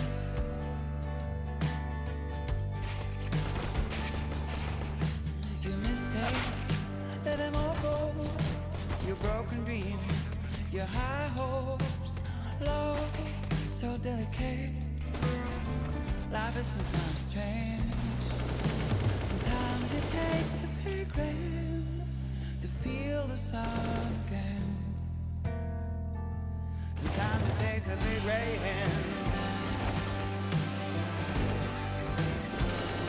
Sometimes it takes a big rain.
Let it all go. Your chance with every low. You made it through another day. You're surely on your way. Just put your guitar down and it's okay.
And we're back, ladies and gentlemen. Once again here in Blast Rising, map number 1 has come through already. It seemed like a fairly dominant affair over on Nexus side of things, but that was their own map pick. Now it's Offset to hit the road running. Let's see if they can actually do that. Well, Daily, how do you think that previous matchup went through? Initially, of course, everybody saw that. For anybody that is tuning in late as well, quick recap. That was an incredibly one-sided affair up until the half switch. We saw a 14-1. Coming back a little bit, a fake comeback ensues. You see a 16-10, but the thing I'm really interested in seeing is how they've rejuvenated their confidence. Because before you head into map number 2, you obviously don't want to be in a spot where, okay, we just lost a 16-1. We're heading into our own map pick, but are we really getting smurfed on or something? Like, is there any way we can actually fight back? So to avoid that kind of mental that mental cheese going into it, you probably want to have a few more rounds under your belt. Gotta pad the stats a little bit, even though it's ultimately inconsequential. Yeah, no, Offset did exactly that, right? Not only did they do that, I think they went above and beyond to what we expected them to do, especially with that scoreline that Nexus already had with a 14-0, and then, yeah, okay, then they got, was it 15-4, 15-5, something like that? But at least point, there were a match point where things seemed to be out of the control over Offset, but not only did they gain a few rounds after the switch of the halves, they managed to bring things to double digits. So they gained 10 rounds in total, which by all means, if you look at the grand scheme of things, if you look at the scoreline, just by trying to update yourself about the game, you won't think, oh, that was dominant from Nexus. You'd say, that was a decent win from Nexus. And that's exactly what it was. At the start, looked dominant, but I think Offset, I think they want to head into this the next map on a good note, and I think with those wins that they were able to get previously, I think they've done exactly that. Nuke up next, and I guess it's their chance to bring things in their favor. Yeah, there is a chance, but the thing that it's solidified by is the fact that Nexus is not a team that is comfortable with Nuke. We all know it. The last time they went up against Copenhagen Flames, they brought it down to the last wire. They really tried to give it their best shot, but 19-17. The good thing about this is that most of their stats, they're reflective of officials. And you know what that means. We talked about it before in the pregame. Their stats are reflective of their previous lineup. They've had a few changes here and there. They've added sound. They've added, who's the last one? Yeah, they've added Blitz. Blitz and sound. So, yeah. They've added Blitz. So obviously that does change the dynamic quite a bit, and we saw that with the kind of monstrous performance that came through. So maybe they've got a lot more times outside of official. Maybe they've had a lot of practice going into Nuke. We don't know that just yet. We've only seen one game against Copenhagen Flames, and if that's a team to act as a yardstick, if that's the team to go by, I don't think 19-17 in your first official, even though it's a loss, it's not the worst result in the world. So I'm not even going to be surprised if it ends up being a 2-0 for Nexus. But now that I've said it, welcome to map 3. Of course, it's the caster's curse. Why not? Yeah. Just pull that out there. But yeah, looking at it myself, I'd say that the fact that they brought Copenhagen Flames to overtime last time around, 19-17, it was fairly close. I'd say that Nexus still has a potential. I think of Copenhagen Flames as a much better team. I know on the rankings and in some ranking places, I guess they are placed on that 49th mark, 45th, and some others. So it does mean that, yes, they may not be the better team. They might not be the best team in the tier 2 scene, but I think I'd rank them above them. On a good day, Copenhagen Flames can really hold their own weight and play against some really, really good teams. They proved they proved this earlier this year, in February perhaps, and getting some really good results. And the fact that they've been not doing as great as of recently and against teams that some would say that they should be getting their wins, such as Apex, for example, though Apex is looking insanely strong so far, as they've topped the group. I think still Nexus has a very good chance in getting themselves a win here, but I think the pistol round will start things off very well for the team that manages to get it. Yeah, and you can see that Zello, he's already putting himself in the driver's seat, just one shot out the windscreen. That'll take Shelzy's life. Offset already down a man. They are indeed, and look at the movement here from Offset, already heading outside. They've been spotted out, right? But the shots have gone through from Nexus. They've drawn back instead. Let's see if actually Zello decides to push up against Secret. It's like he already has made his way through it. Nopage, though, does look to push onwards onto the site, trying to peek out all the corners before they absolutely aggress onto it. Sound, though, falls back instead. Nexus, they're eager to get a 5-on-5 retake and draw back their players at the same time. Fox does connect the first shot. Zello quick to react onto Snappy, but let's see if they can actually get the push onwards. Getting a shot onto Zello does make him draw back, but SXC reigns supreme from above, does connect one, and that does draw their attention to that side of things. Nexus, they're able to grab onto these rounds, and they're able to grab the first round of the game. That is great coming out from Nexus, and I love that. I love the way they played it.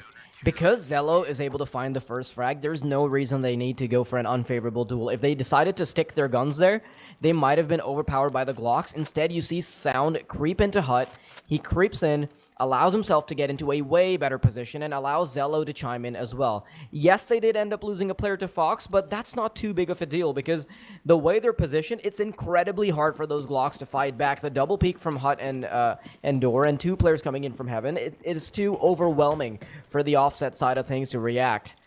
Now, starting on the CT side, that obviously does allow them to have a bit more steamrolling potential, but because the way the economy is nowadays, it also means that I kind of say that like I'm talking about the actual economy, but yeah, the way the meta is, these hero AKs, the Galils, can still make a big dent, and it does because Fox has found two, and Nopage chimes in for a third. That is the Nexus defense completely obliterated. Yeah, annihilated. Absolutely is the case. Sound does find himself now in a 1v3, which is doable if he finds a couple of shots here and there, if he gets a pick. Though they know exactly where he is right now, and that's going to make it ever so difficult for him. Doesn't have a smoke to allow him across forwards. If he peeks through, it's three different players looking at him in three different directions. Though the fact that he's taking some time to peek, it does make them to second guess. It does make them look in other directions. And that could be wise of him. Now they know again. Swings out, but Shelzy there and waiting. Connects the bullet onto his head. Rips it apart, and Offset gained the equalizer. That is great for Offset, because that also means that the economy of Nexus will be entirely shattered before they move into the rest of the game. They'll have to pluck change. Maybe piece together something. The best you can expect from them is Desert Eagles, and that's exactly what they go for. They recognize that their economy is too destroyed to even go for by the next 2 rounds. So instead, they rely on having the Eagles and getting a double round loss bonus over the course of the next 2 rounds anyway, to eventually buy rifles. But does this decision work out for them? BTN with a Desert Eagle outside. He hasn't quite found much information, but that does signal that they might be heading on over towards Secrets. And there is a reaction from XXC on that side of things, because he recognizes that maybe they're coming in from decon or observation. Because they've left control of Secret for so long, it allows the T's to nestle themselves comfortably into either observation or vents. This could be a real deal breaker here for Nexus. I think Offset Esports, they know exactly what is going on. As you mentioned, they've gained a better ground onto the back lines already. Now, SXC is in a bit of a pickle himself. Definitely needs reinforcements, but he only play on that level of play, so he has to fend it all by himself. Maybe a kill or 2 would be absolutely perfect for him, but that will not happen anytime soon. Offset, that's a clean take. All 5 players easy onto it. 4, actually, as one has been left behind. But Fox swings out to gain some kills, though Zello gets the better of him. Shut down with that P250, and that's an AK-47 in his hands. Now, he may choose this to play it against his opponents, but he also may choose to save, and it looks like he may want to do that, but for the time being, he'll look to push aggressively. Flash out, Riz lines it up, but there comes a shot from Blitz. Does make that deal work out a little bit, but running out of time and running out of players does mean that they start to draw back. They lose the AK-47 as well, so Offset Esports, they'll gladly take this win. There's still not terrible damage coming out from the Nexus side, but they don't get a win off of that. Had SXC been able to recognize earlier on that he needs to push into observation and find a frag, it could have worked out, because the second player in Secret, the second player on the squeaky door, was meant to be a distraction. But, of course, can't really delve into all of these tiny details. It's fine. Ends up losing to the AK. Free bomb site control being given up on the B site. Well, I wouldn't say free, because it did come at the cost of both Riz and Fox, but at least they've kept the T-side economy relatively under check. They've had to go for 2 rebuys, but with the round win or round loss bonus in the next round, Offset will be able to buy regardless. Nexus. Now, because they've expended so much of their money, it does mean that I have to go for an entire eco, and although Sound is able to find a frag with the USP, it should be ultimately inconsequential. What isn't inconsequential is the potential of a Zeus. Ooh, please. We want Yes, to see please. it. They're Yes, so please. far, though. That's disappointing. Yeah, I really no, wanted we'll to see it. As Absolutely. soon as you see the lightning bolt in Zeus's hands, you're like, okay, maybe you need to toss it over.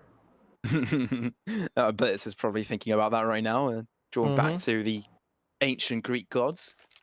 Zeus, please, give me this. I shall be eternally grateful. Draws Look out at the how he's pistol being checked, instead. though. Ooh, does peek out. Nothing going to go his way, though. That's a fairly clean round from Offset Esports nonetheless. But yeah, surviving with 4 players, but losing too much, that won't be too bad for them. But you know what wouldn't be too bad for you? Is if you go over and check out Red Magic's new Series 6 phone, which has an 165 Hz refresh rate. Now, that is really, really fast. As pretty fast as Nexus got themselves a lead that previous map, 14-0. My word, that was lightning quick.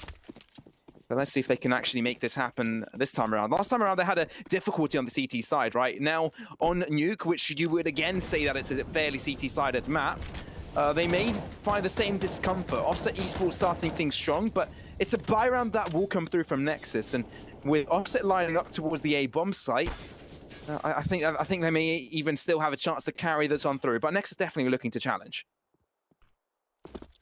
Yeah, they seem to be. Nexus. They could find themselves in the same kind of pickle that Offset did in the first map. Looks pretty convincing so far on the terrorist side, and they're not really making too many mistakes. Slowly creeping forward, control of outside established, and that means that Nexus will have to play from the back foot, play it a little bit more passively, maybe find a pick outside, but it's only Zello with the AWP that might have the privilege of going for a frag like that, and he's not available outside. He has to get things done on ramp the old-fashioned way. Spots an elbow. Looks away before he can capitalize. One-way smoke doesn't work out in his favor whatsoever. Has to back off indeed.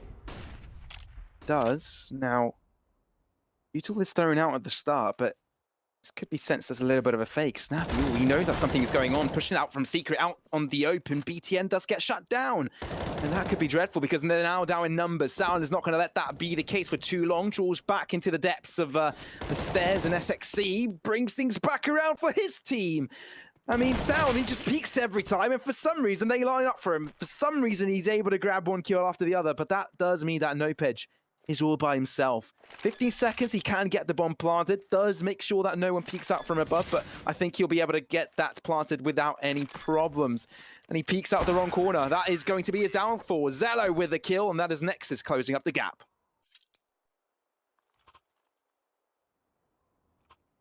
This was the chance for Offset to potentially run away with it. Batter the economy of the Nexus side. When you lose the second round after the pistol, you've suddenly put yourself in a position where every round matters that much more. So for Offset to lose this out, this is the prime opportunity for Nexus to make it back. But once again, they will have to dive deep into their pockets. This is still a shaky round and an important one for either side. Whichever team loses this, they're not going to have a very fun time playing the next one. So how do they play around this? Nexus, early aggression outside. They've got BTN on the case, playing closer to the outside boxes, and the rest of the team, they'll be heavily focused onto A, playing around the smokes, 1 player on HUD, 2 on the site itself. And the T side, they're looking for a gap in the defenses, but while these smokes are up, the curtains will be drawn, and they won't be able to find much here. It doesn't look like that's the case, but Sound, I mean, look to push a little bit forwards himself. Flash drawn out as well, so So Esports eager to make their move on outside. Oh, nope. If he just kept that line up there without spraying onwards, he may have been getting away with a kill there. But Snappy pulls out the trigger on the attack, does get the first shot onto BTN, snaps onto SXC, but Zello draws things in his favor. Zello with 2, but Blitz won't be able to hold on to his life for too long. Offset Esports, they've got 3 players on the site, and it's all up to Sound right now. Can't quite connect one as Shelzy shuts him off. And Offset, they've done a stellar job to bring things back. Surely they've done a good job, because now it's not just a case of them being ahead 1 point. It's not just a case of bringing it to 4-2. It's the Nexus side economy being down in the dumps once again. $2,000 on average. they won't be getting much off of this. You can see that Blitz had a little bit more money than the rest, so he still comes out with a Desert Eagle, but on Nuke, this is a bit of a shaky start coming out from Nexus. If they had kept that 14-1 up, I would have had very high expectations for how they play this out, but right now, expectations have been diminished. The 16-10 was achieved, so it's probably the same case for the offset mentality. Ooh, I like this. They've doubled down a little bit. They don't expect the second one, but because he only has a USP, they can still manage to react to BTN hiding behind the box. And after that 1-2 punch, after that double peek, I think they'll be extra careful about checking these corners. Yeah, I mean, this should be game over here for Nexus, at least a round over. But nonetheless, yeah, you talked about being comfortable on Nexus winning out this map, but I still am a firm believer that this is still early on in this matchup, right? Offset Esports, of course, have done a stellar job to already get themselves to that 5th round, which does set them up nicely on the half, but I think they need a little bit extra than that. Yes, that was also an eco round from Nexus, so they also have another buy up here. Getting another win, getting a win right now, would actually permit them to go over Offset Esports' scoreline, but they need to do that, right? It's not over for them yet, and I do not think that winning this map is out of the question for them. But they definitely need to win here, too, so it looks more convincing, at least. Yeah, it's way too early to call anything in the game just yet, but with the way their economy is, it is a tricky affair to wrap your head around regardless, but instead, in the meantime, as I say that, Blitz will be wrapping bullets around the head of Snappy. Quickly removing him from the server does mean that Nexus are off to a great start. Sound, he's often been the juggernaut that they cannot get past. With just a flashbang, instead he'll opt for passivity. In a 5-on-4 situation, there's no reason for him to really aggress forward. He wants to play around the smoke, and he's even managed to get himself a bit of a one-way to play around with, but because Offset aren't aggressing just yet, it means that he won't be able to put it to full use. Now, Offset, desperate to get onto a bomb site, desperate to potentially find a frag, because Nexus, they are not showing any weaknesses in these defenses. SXC might be the first point of contact if they do decide to aggress forward. Ooh, BTN there and waiting. Doesn't quite connect the shot, which could be their downfall. SXC, though, you talked about him being in a very sneaky position. He runs away with 2, and that sets Nexus up for success. Nopej, though, shuts Zello out, and already down to an equal standpoint. 2 versus 2 for the retake, as Blitz has control of the heavens. Sound as well coming in from outside. He could catch out Riz if they're not too careful. Though Nopej is holding that out. Blitz is shut down. It's all up to Sound. He was a difference maker the previous map, but finds one instead. I mean, he doesn't have a kit. He's going to have to be very quick with this one, finding the shot. And he does! And I think he has got time. He doesn't have a kit. This is going to be close. Yeah, he's got the time for sure. The time, right? With only 13 points of health, he somehow gets away with the flick. That is crazy stuff. 5-3, Nexus, they barely held on. And this is worrying. Yes, they've gotten the round, but Pavlos, look at their money. When you bring it down to the last wire, that's not the kind of rounds you need on the CT side. The way you're set up for the CT is that maybe you can run away with your weaponry, or you get clean rounds because you're the one holding choke points.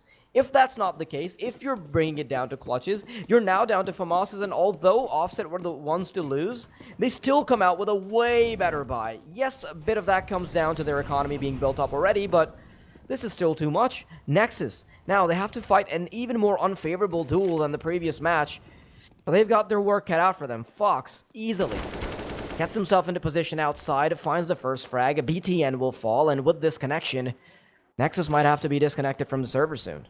And Fox hasn't taken too much of a beating through that trade. Still has most of his health available.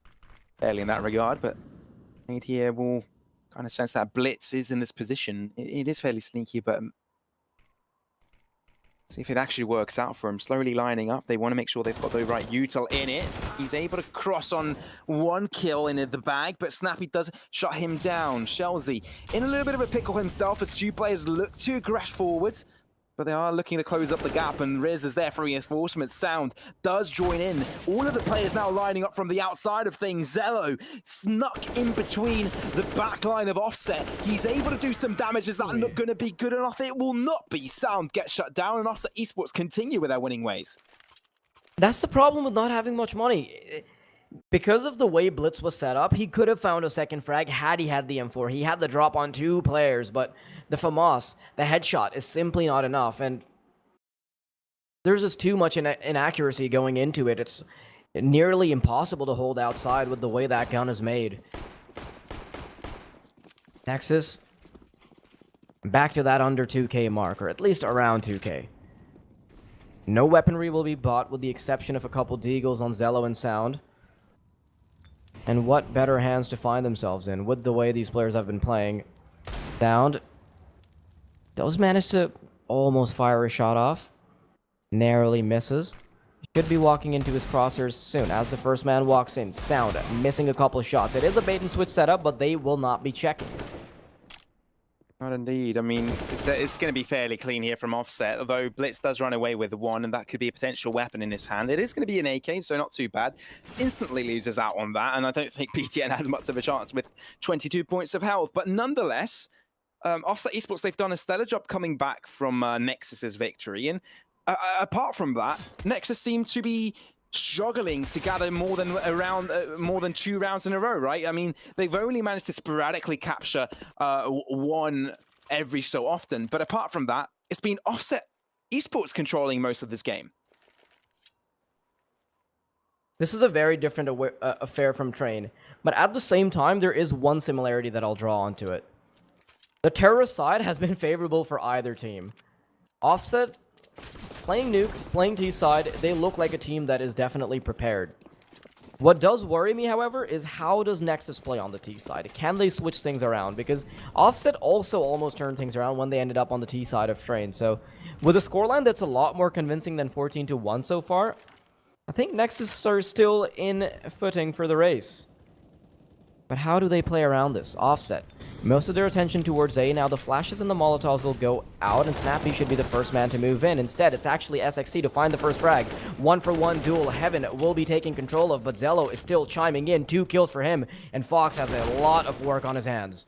He does indeed, but he's able to shut down Zello, and that could be good enough. Turn back around, BTN on the back line, pushing bullets onto his opponents' bodies. And that means that Fox is all by himself. Pulls it back around. He needs to collect the bomb, but that nade could be it for him. It's going to be a bullet to finish off his life, but Nexus, they chime back for another.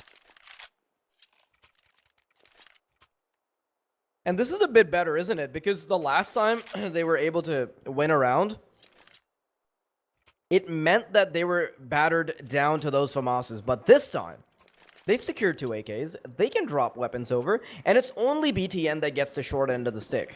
So this is a lot more firepower going into it than what we've come to really expect from them.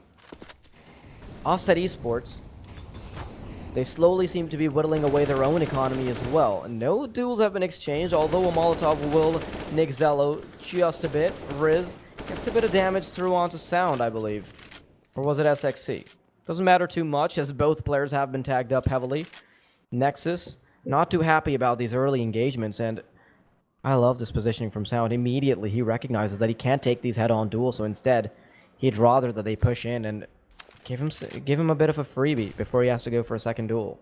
And Nexus, they've already taken a lot of damage, so a couple of bullets on a couple of players would be their downfall. Sound, though, he's playing safe and sound himself, getting 1 kill through it. Shelzy does shut him down eventually, but let's see if they can carry this momentum onwards. They've gained control of a ramp right now. They could decide to push onto the B bomb site, but that smoke will not allow Nexus to gain any information. BTN wins out on a trade on the other side of the map eventually, so that also allows Nexus to have the numbers in this, but still low in health. If Offset Esports gain access to a site, there could be still the T's to control this round, but yet to find any more kills, it will be their downfall. Zello fighting one as Nope aggresses onwards himself, connects a headshot and disintegrates Zello. Still within the realms of possibility for Offset Esports, but it looks like they want to go for the A bomb site. They've got 2 players on it right now, and Nexus, they've got 3 players to retake this.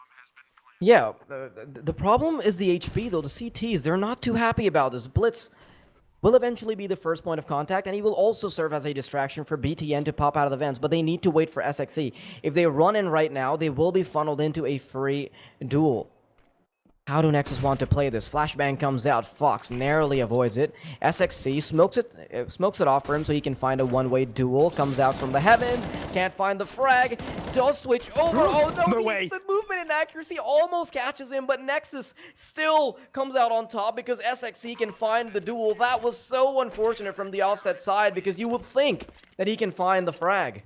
And Offset found 2 out of the 3 kills. If they were in a 2 versus 2 scenario, they would have won it. But SXC was just that extra person to allow them to cross the line. But if you want to cross the line of stylishness, CS Money is there for you. You can upgrade your own skins for better ones, for fancier ones, prettier ones, and make sure that your inventory looks a lot better than it does right now. But Offset Esports, they've looked better. Nexus are closing up the gap on them. And with that AWP coming out from Zello right now, things are looking scary. Yeah, Zello, he is looking like a force and a half. Ooh. But he's only good for 1 this time around. BTN almost gets the lineup, but it doesn't matter because Blitz chimes in, and he's good for 2. Brings it to a 2 versus 2.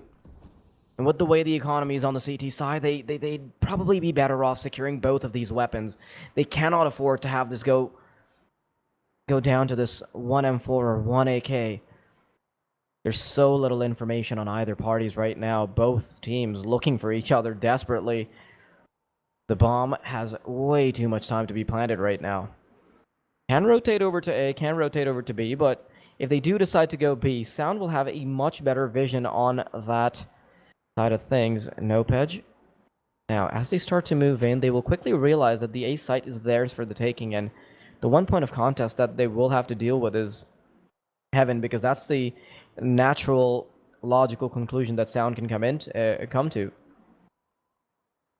Yeah, but they've got the A site control. This is a site that they were able to hold it. And like the previous round, if it was a 2v2, they would have won it. Now, it is a 2v2. It's not a 2v3. So they do have a situation that does favor them slightly. But I think Offset Esports, they're close enough. They can close up the gap as soon as they decide. They've got Util as well. Swinging out, Sound is able to find one. That reveals Nope's position, and SXC is there to deliver. He'll be able to grab up a kit. He'll be able to upgrade to an AK. And just like that, it is a defuse to come through with Nexus gaining themselves a 6th round in the map scoreline. It's actually crazy how Nexus are bringing it back with only 1 player alive or only 2. And they're still good enough to make it to that next round, make it to the next round with enough weaponry to just hold on to it. And part of the reason why it's coming down to the last wire is because they don't have weaponry to comfortably deal with it. They don't have the utility to completely overwhelm the terrorist side, and that's understandable. It did put them in a perpetual loop of being tagged up by Offset time and time again. But they've done they've done an excellent job at keeping the scoreline under control and at bringing it to 6 rounds for themselves. Absolutely. And now, I mean, yes, okay, they do have a FAMAS on BTM, which isn't as favorable and has already taken a chunk of health, but they are contesting outside with that AUG. But Riz, absolutely massive spray from him, does give his team a 2K right now with Nope getting another kill on the other side of the map. In matter of seconds, Nexus have been disintegrated by the attack of Offset. SXC, though, is looking to deliver himself. Can't quite find it as Snappy is there to deliver. Offset, they just guaranteed they'll be ahead at half-time. They might have guaranteed that, but Pavlos, you and I both know how good these teams are on the terrorist side, so right now, I would even go as far as to say that Nexus have done just enough. Part of the reason why this scoreline is so close, or the reason why Offset has been mostly dominant, is because Nexus has never been able to be in control of their economy. So, with that logic, when they go on over to the T side, if they can match the firepower of Offset Esports with better weaponry, I'm going to go ahead and think that maybe Nexus do have what it takes to close it out 2-0. But right now, this is Offset's chance to bring it back. This is their chance to take it to map number 3, and this is their chance to show us what they're made of on Dust 2. Right now, though, it's pretty much a firing range and no action to be caught for some reason, but BTN. Very lonely. Hand cannon available, but it's one of those old ones where, you try to light it with flint and steel, and it fires off a shot after like 5 seconds, and is probably going to blow up in your face. That kind of ordeal. But he's able to find an AK, so if he actually saves that wouldn't be too bad from him. But at the end of the day, they won't have many funds to buy up with that round either. It was a force buy, and seeing that this is a half round for him, it doesn't even matter, right? Carrying on weapons to the half doesn't exist. But nonetheless, Offset Esports do get themselves that favorable start, 9-6, and arguably statistically wise, at least not in the theme of today, it looks like a favorable start, seeing that they do start on the T side. But as you mentioned, Wildairy, this is not any normal day, is it? Yeah, not at all. And Nexus, they had such a dominant performance on the T side on Train that, I don't know. Zelo's quickly taking a sip of that aimbot juice. We all love to see it. Just have a cup of tea man or a coffee man? That's what you should ask. Yeah, asking the big questions now. Who cares about the game? Yeah, that should be an interview question. Just put Zelo on and ask him, is that tea or coffee? What kind of man are you then, Braz? Are you tea man or a coffee man? Yeah, I'm more of a tea man. I'm more of a Daisy chai tea sort of person. Ah, fair enough. Fair enough. I do like coffee, but it's not my cup of tea. Oh no! It's terrible. That was dreadful. That was dreadful. Yeah, it is dreadful. No, but, I get that. I have. Yeah, I not a daily react thing. badly to coffee, man. I react very badly. Are you caffeine sensitive, my guy? No, it's the fact that I'll drink coffee. I feel no difference for like 2 hours, and on that third hour, my energy just completely drops, which is really weird. So, like, if I'm gonna have a coffee is gonna be light, or it's just not gonna, it's not gonna be at a time of day that I actually need to do something. I'm not gonna have a coffee to actually try to boost my performance. That's definitely not.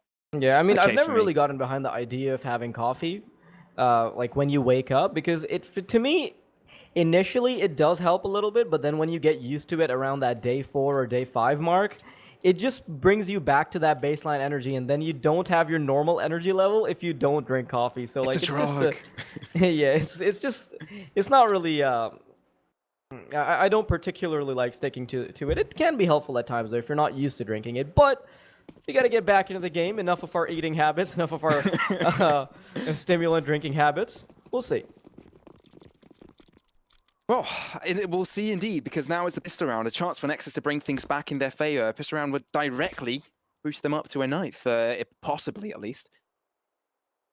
But Snappy looks like he wants to go aggressive himself. Looking through, holding down his line, vents broken out.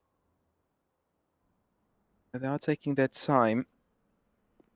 Nexus, they're being very sneaky with this, finally opening up the door to try and make their position known, but they are going to aggressive and forward. Snappy's the first to find the kill, but at the same time, Nexus aggressing towards ramp, now making their way towards the B bomb site. They've juked Offset Esports out. No one is holding it through, but they've opened up the doors with 2 players down near Squeaky that they can work around. BTN on the top of things, being an alternative angle if they do start to trigger onwards, does receive a shot to his thighs, but means that he can safely get the bomb planted, knowing that there's no one behind him. His team is covering his back. His team is aggressing onwards with Zeller and Sound killing off 2. Headshots connecting all around, and the bomb planted in their favor. They should be able to hold this down, but it's still not over for Offset Esports. 2 players still alive and remaining. Riz doesn't last long as Fox, though, tries to make things happen on site. Headshot connected there from Blitz, which will allow Nexus to win the pistol round, but man, that was messy. Yeah, that sets them up perfectly, because if things were turned around, if Offset were the one to win the round, Nexus would still have a decent chance at buying up, that hero AK setup that worked for Offset on the flip side of things. But you don't get the same privilege when you're on the CT side, do you? You can't go for that hero AK setup because the M4 is way out of reach. Fox, however, does manage to get a scout, so that is a sign of things to come, and he is the IGL and Opera of the team, so maybe he can make that work. Leading the charge in terms of frags, no Pedge tied up. You can quickly see that Offset are happy to have a bit of aggression going into A, but I'm not sure if that will really amount to a kill. As I say that, Fox has ripped the head clean off of Blitz, and he's still looking for more. Lots of damage can come underway if Fox can keep connecting his shots, but the smoke is obscuring his vision. Now, Riz, happy to put his party hat on and step into this birthday. Ooh, can he actually step into it though? Hopefully not his birthday suit. But aside from that though, Nexus still in this to win this. They connect a couple of shots though. Offset Esports with lesser weaponry still making things work. Damage all around. Already Snappy and Nopedge do find themselves in a very difficult position, especially health-wise. Just a couple of bullets with pistols could do the job with them, but it's rifles they're up against, and they need to be darn careful about it. Nexus, though, moving away from outside, do back away from it, though. SXC at the same time wants to aggress on forward. Zello coming in from at the bottom side of the map, running out of secret as well to join forces. Does keep their opponents at the dark, but SXC finally pulls the trigger on one. They start to know where they are. They start to figure out what they're going for, and it looks like they're lining up for the A site take. BTN there to open up the door, and Nopedge there and waiting, sprayed down onto him. BTM shuts him off. Shelzy falls down, and it's all up to Snappy in a 1v4. He doesn't have a rifle. All he has is a deagle and his dignity, but he won't remain with that because Zero just shut him down. Yeah, maybe that round could have gone their way based off of the low HP on Nexus if Nopedge had chosen the right gamble, but he chooses to look left, they pop out at right. No way, Jose, you're not getting that duel anytime soon. So Nexus, they're starting to close up the gap. You can see those terrorist side signs of life come to play that we saw on Train, but we haven't seen a gun round just yet. Should be a throwaway round from the offset side, and with the way their money is, next round is almost guaranteed to be an AWP for Fox. This is my one chance to maybe have like one decent prediction. You know what? I don't think. I was about to say that actually. Yeah. It's like my shot at just saying like, yeah, okay, offset lose this round, and finally I can get past that 0%. Imagine if they rate. actually lose this though. Yeah, if they. Oh no, dreadful. that headshot that scared me for a bit. Yeah, that does scare me for a bit. Yeah, you know but what? I don't think that counts as a it. prediction anyway. It doesn't count. I gotta have something a bit more major, but yeah, take it away. I mean, you know, not only do they win it, but you actually, the viewers, may have a interest into Reg Magic's newest 6 Series smartphone. They have a 165 Hz refresh rate on that screen, and man, that is beautifully fast. Now, Nexus themselves brought things back to a 99 scoreline. Malderi, yes, they didn't lose out of the pistol round. Your prediction stands correct, but let's see if they can actually move this onwards. Already making his way into vents, doesn't even throw down his smoke, and he gets through uninterrupted. Zello gets a kill onto Nopedge, and all of a sudden that looks a little bit tough from him. 4 against 5, and it's Nexus with the numbers, and they've yet to make their room onto the site, but they've got a play on the backlines that could be fairly dangerous. Yeah, Zelro already getting the entry frag outside, and with another player nestling himself into B, this is near impossible offset. As soon as they get their hands on weaponry, even sooner than that, they will let go of them. It's only Snappy to find a frag, and in a 2v4, I think it should already be a doubling back. Uh-oh. Yeah, indeed. Too comfortable of a kill. Yeah, that's the reaction for it. You know, it's unfortunate. And the fact that Shelzy is all by himself right now, he'll battle for his life, which he succeeds in with 1, so he does have a presence this round. But Nexus squaring more than 3 rounds in a row does set them up ahead. Double digits to be gained on them as well. So the Romanians, they'll be looking to be a little bit happier than the Portuguese, because not only will they be ahead in the round scoreline, they'll be bringing things back from a deficit, but also being ahead in maps. Oh boy, this is so tough for offset.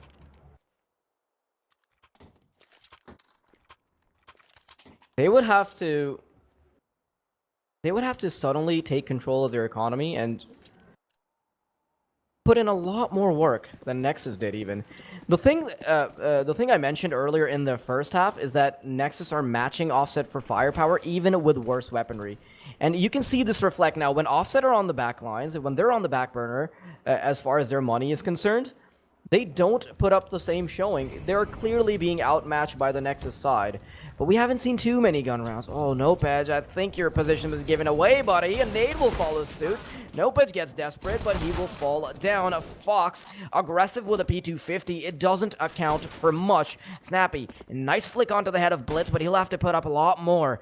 Still a 3v3 and still heavily favored for the side of Nexus. They do aggress onwards as well. Offset not just out of it just yet, but with Zello peeking through with the AK-47, just shows that he's pretty much a man of all traits, making that weapon work in his favor. And Nexus, they're on a very juicy second round lead. Juicy indeed. Oh my. If this buy doesn't go the way of Offset, I don't know what will. They've got all the weaponry in the world. Only Fox will be the one that has some of his utility depleted because obviously he has to double down on that AWP. But other than that, they've got all they need. The problem, however, is that Nexus have built up a way better bank than Offset had in their T side. 4 rounds in a row. This is tough for any team to come back from. Absolutely, because it sets you back mentally as well, right? Being ahead at halftime, showing that you can perform on the T side of a map that wouldn't really favor you, just shows that Offset, they're in a bit of a pickle, that's for sure. I like using that expression a lot, but I do like pickles, so that's okay. I hope you excuse me, but yeah, no, I won't, because I'm not a big fan of pickles. But go on. That's fine. You can always give them to me. Perfect. That's why we're a duo. Yeah, that's where we do. Done. Just like Ted Mosby said that if one partner in a couple likes olives and the other one hates them, then that means that they're set for life. I hate olives, so I hope you like them. Yeah, I love them. I'll be fishing them out of your burgers. Perfect. We're done for life. Yeah, perfect. Duos for life. But right now, Offset are going to be the ones that'll be worried about their tournament life instead. Because they need to get this right. Riz, he has got the right idea, and that Molotov will delay them. At least they've gotten the timer down, although they haven't gotten any kills. I mean, Riz is forced out of position, but that does mean that they do pull the trigger on the attack onto the A site. It was a distraction technique, and it works out for them. They get most of the kills, and that allows them to gain access. Sound on the backline, getting a kill with onto Fox, and that means that Riz, this man, has to fend off 3 players to keep Offset alive in this. He's able to drag it down to 2 as BTN and Blitz, the 2 B players, have themselves that site under control, but he decides to reposition instead. But double backs on that decision as there's a player going up from above. It's a good thing because he stays alive. I don't think he knows this. He's got a player right next to him, and he oh no. does get shut down. A little bit anticlimactic, but nonetheless, Nexus had a beautiful take on the site there. When we saw this 11-9 scoreline, that was a bit dressed up. I don't think it really captured the gravity of how far these teams were. The economy being that far for Nexus, and the fact that Nexus haven't pieced together anything after the first half, it's too much. Chelsea. He can flex all he wants, but he has to flex on the enemy team right now. He needs to put up the numbers. He needs to curl the weight of his team and carry them forward. This is up close and personal with that pistol, but it looks like Sauron is always expecting these. He's a Houdini in that matter and always reads them. But nonetheless, like Nexus, they've done a stellar job to bring things back to a very favorable situation, right? Because right now they'll be seeing that 13th round, which is arguably a massive deal because they've only got 3 rounds between themselves and victory, but they've got an even longer round difference between themselves and their opponents. 4 rounds between themselves and Offset, so it's looking very comfortable for them. Yeah, this is the make or break round for sure. I wouldn't stack the chips in Offset's favor at all if they end up losing this. This is probably their final gambit. Fox back on the AWP. But can he pull out a few tricks?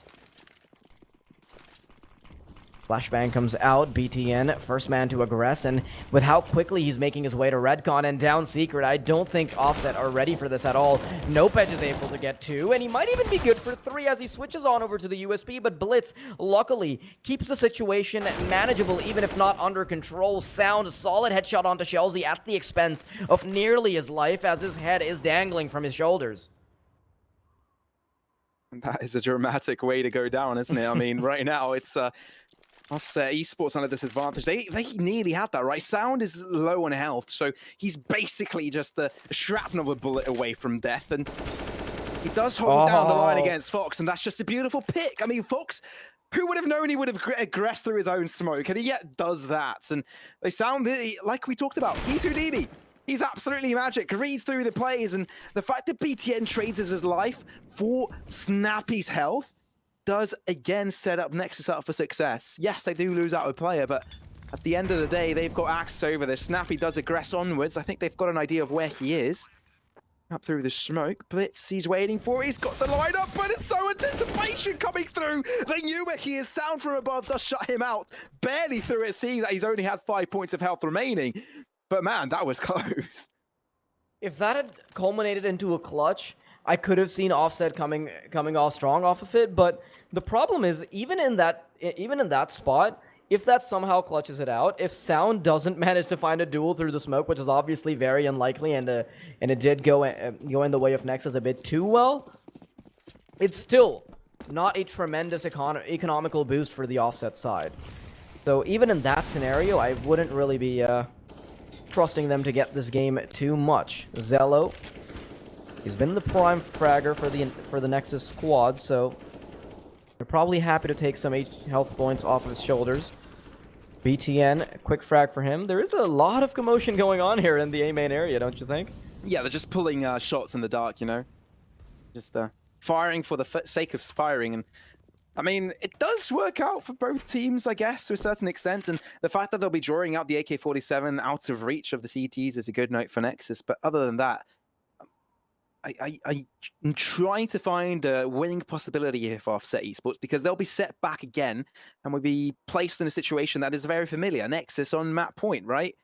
That is pretty much the name of the game right now. Yes, they haven't really gained access to a site just yet, but I'm expecting that will be the situation, especially seeing that Offset Esports have got nothing more than just pistols to work with. Although, being in Blast Rising, pistol rounds are sort of the Horcrux of many good teams, and Nexus may stand to be a difference from that, because they don't seem to fall from those very frequently. As I do say, that Riz does collect 1 kill. That is an AK to go in their hands, and that would be a good AK to bring onto the next round, though. How they can use that to win themselves around here, that is of essence. But that's a sneaky possession there from Riz, and he catches out Zello.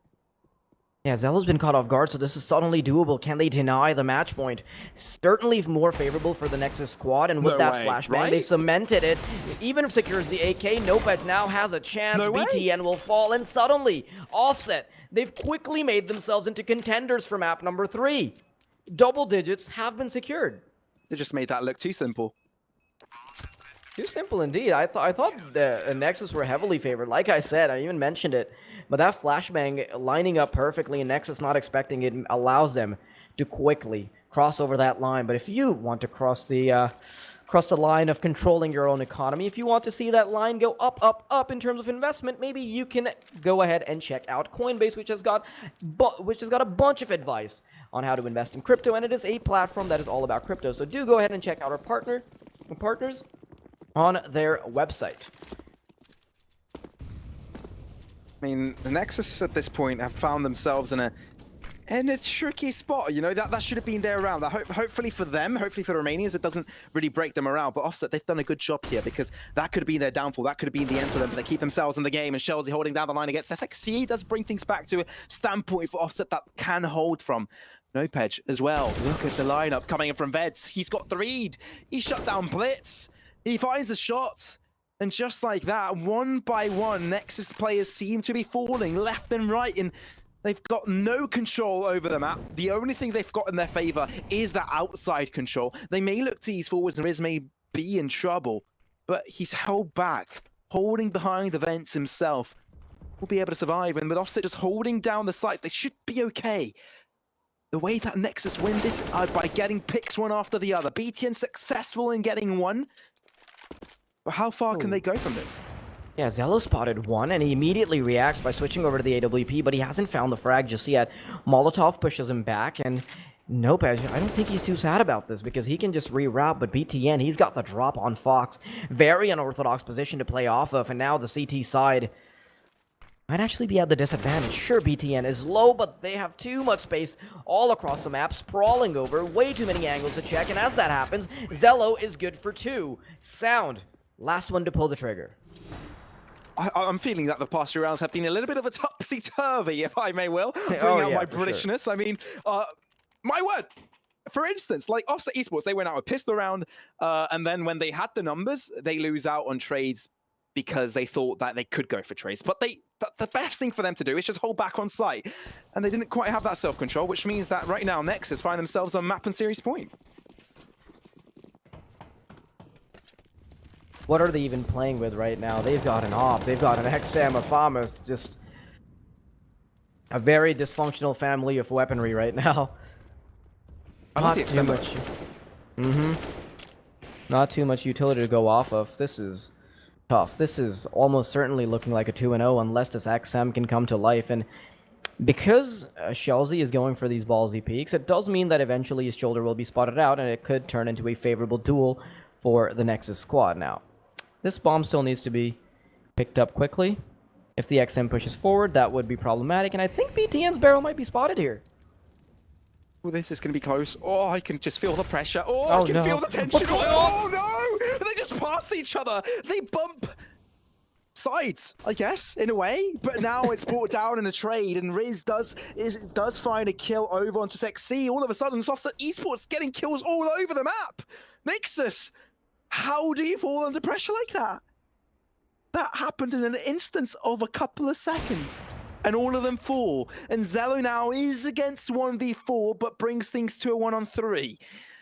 Now, if he wins this, I will bow to his knees and pray to him, because he'll be my lord and savior. But he's been spotted out now. They know where he is, and they can circle around him and play according to that. And due to that fact being the case, I don't think that Zello has any chances. He doesn't have any of the bomb, he doesn't have the time. So Offset Esports, they still remain in this game and will be gaining themselves a little bit of a gap closer. The one thing that does work out for them is the fact that they get away with 3 weapons. So, in a spot where the CT side is ruled by being overwhelmed due to just financial troubles, they can drop weapons over. Having 3 players alive instead of 2, it does allow them to drop a couple weapons over and still have enough money in the bank for a second round if things start to go awry. It is only going to be Riz that actually holds on to his money, everybody else under 1,000, so it's still a very unsustainable bank to fall back to. On the other hand, Zello and Sound, they've got enough money to carry them through the rest of the game. But how do Nexus approach this right now, right? I mean, they went for a standard approach before, but they lost on all fronts. Maybe they want to group up a little bit more, find the strength in numbers. What they do for the time being is double smoke, maybe triple smoke outside. That will give them some room, but at the same time, it acts as a buffer to information for Offset. But the ramp is held near by Fox, shortly to walk upon him. They have no idea if Secret should be of essence. Fox, though, does spot out the play coming through. Does get 1 kill on the process, but Snappy bites back from his own. Blitz, the only kill found from the Nexus side of things this round. And BTN, he's instantly the only player remaining. A deja vu from the previous round as players fall left and right. He does aggress, finds a kill, but with him revealing his position means that he falls as well. Offset holding on.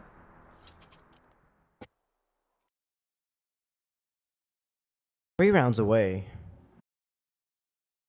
Is this going to be yet another fake comeback coming out from the Offset side, or will they actually bring this one to fruition? The problem is, the comebacks we've actually seen so far, at least the potential, has been from the side of Terrace. And you know what? Sorry, I need to cut myself off there for a second, because Sound is the most animated player I've actually ever seen on these cams. You gotta love to have something like that on your squad. When your teammate is going wild, he top fragged the last game. I mean, he was on 37, 36 kills, something along those lines. Crazy. If he's putting up those kinds of performances, and he's also just pumping his fist in the air after every round, there must be an aura around this player that is just boosting Nexus's entire performance. In no way anybody on that team is down in the dumps. There's gotta be more energy on that squad compared to Offset right now, purely based off of this man's animation. Absolutely, and they lost the previous round. Like, he's pumping his team up, and you love to see that. But it's SXC already pushing onwards, getting the flash in and pushing against the vents, already making his way to the B-bomb site. Smoke drawn out, and they don't quite know how many people may have crossed. It's likely only one player, as that is usually the play, but he's there and waiting for the fence drop. That is genius. Nopej does get a kill onto BTN, actually frags out with 2, does finally get shut down by Sound. So things are equal, at least in numbers, 3 against 3, but the B-side push is of essence. SXC again on the back line of things, looking to be a menace, but the Vents still control of Offset, and Fox lining things up from outside, maybe looking to find a kill there, but I think Nexus, they know what they're going for. Offset, they're kept in the dark. They've got no idea what is going on. They've got a slight idea, rotating towards ramp right now. But SXC moving aggressively will create room for his team to get the bomb planted. Flash drawing out as well. This should be a simple plant, and Offset Esports look like they will be going for the rotate though. Fox, he's got the lineup, legs down, Sound as well. Zello, he's pretty much the only healthy player to perform in this. Bomb does get planted. They are at a disadvantage at numbers though, and Offset, they've already got rotations coming in. Oh, nearly connecting another one. He takes so much damage, but second time's the charm here for Fox. Zello finds himself in a 1v3. Finds himself in a situation where he needs to clutch, connects one shot, but doesn't have the time to find the second. Offset, they're determined to remain in this game. Fox took the bull by the horns. He got everything done himself. He's like, get off your computers. I'm the IGL. I'm the Opera. I'll get everything done myself. What a way to bring it back. And the reason he's allowed to do that is because that Molotov is not really covering both angles. But before we head into the rest of the session, a quick shout out to CS Money, where you can upgrade your skins and look a lot cooler, like a bunch of these pro players. You gotta love the Karamba, the Cobalt Skulls gloves, all that good stuff. Check them out. 2 rounds away though from potentially bringing it to overtime. The pressure is on for Offset, and you can see that being reflected in that mechanical mistake coming out. The Molotov being entirely wasted.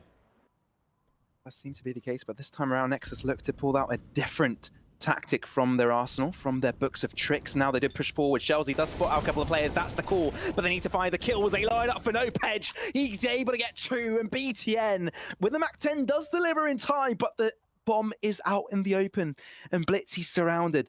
BTN needs to be the difference maker here, needs to find a shot, but that range does not fancy the MAC-10 at all. The AK-47 is favored, but Blitz connects one shot. 2v3 is a lot more doable. It is something that Nexus can pull off. But getting to that dangerous scoreline right now, it is vital that they get more kills throughout this. They don't want Offset's economy to be comfortable. The swing comes out on Fox with the slow pick. Connects with 2 as well. Offset, they are 1 round away from overtime. You gotta love the mental fortitude on Fox to go for these ballsy peaks when his team is down. But also, you know what, Pavlos? We can't ignore the man. We cannot undermine the efforts of Nopej right now, because every time Offset are in trouble, you see that ticker, you see that blue on brown action, you see that Nopej has come out with 2 quick frags. It's always 2, isn't it, from Nopej? It's something else when you see a defender doing his job like that, and it's vital you get those picks before you get on site, right? You want to have the numbers advantage if it does come to a retake. But for Nopej, the past couple of rounds, it hasn't really been that case, right? It doesn't really come to that post plant many of the times because he just holds down the line before the T's have any chance to bring out. But this is their final attempt into this, right? Look at their economy, Nexus. Buying up Galils because they can't afford the AKs. Blitz without any util. This is a rough buy from Nexus, but it's going to have to do if they want to get themselves a 2-0 now. Yeah, Offset, they're so close to it. They can almost taste the overtime, but still have a lot of heavy lifting to do here. Nobody crossing over this time around. Nexus, they've had so many instances where they creep forward and get control of the map, and Offset still come back into it off of the efforts of Nopej and Fox. But can they replicate this once more? Flashbang is perfect. Nopej goes for a quick one, and he might even go for the repeat with this kind of flashbang. But in the meantime, they've made their way past the Lonely Box and into the ace site. Will Riz be expecting it? SXC, he's a little bit isolated, and Sound does get a kill, but that puts Nexus up ahead. They peek out, and Riz is already down. They trample on them, misses his feet. Fox can't jump over the ledge, and that means that they can't jump over this map. Nexus have taken it, a 2-0 series for them, but that second map, man, this was so very, very close. 2 comebacks being denied. That is tricky and heartbreaking. But look at that energy, man. They're so happy about this. Oh yeah, hugs going across the board, and man, that is wonderful. You can see that sound once again. I'm just worried, like he's so excited. I wouldn't be surprised if he punches the TV behind him. Yeah, I fear for that TV's life right now. Oh man, the emotions with these guys, but rightly deserved, right? I mean, the first map was an immaculate display of terrorist dominance on something you wouldn't see really on train, but it works out for them. They make it work, and unfortunately for Offset, you can see the despair on their faces as well. They're not quite able to translate that second map into overtime, or nonetheless take a win and potentially take it to a third and final map, but they couldn't quite do that, which means that, unfortunately, that is the end of the tournament for these Portuguese men. They've done a stellar job keeping things strong. They showed mental fortitude when some people would have thought it was game over, so very respectable from these guys. So it's not quite the third map for them, but, you know, I think they showed a strong face right now, and next time they do return, or in the next tournaments they do participate in, I think they've made some very useful lessons this time around, I'm sure. Oh yeah, for sure. There's no doubt about it. I think the fact that they can even bring it that close on train, and the fact that they can still carry on forward on Nuke for that long is a sign of good things to come. Even though it's not a sign of victory for them just yet, it's still things looking up. You gotta commend the man Fox. He kept his team in the game for as long as he could, almost made it to the 30 bomb, I believe. I think he was actually at it there at the end, but I'm gonna have to go check the stats once more. But the thing is, Nopej and Fox put up a great showing, and you can't count out the rest of the team either. Lots of signs of life, lots of good showings, but unfortunately for them, Nexus, for today, they were the better team, and pretty convincingly, I would say. Yeah, but you have to give credit where credit is due. I mean, Nexus, they managed to cross on forwards. Now, this is not the end of the line just yet. They haven't solidified a spot in the playoffs yet.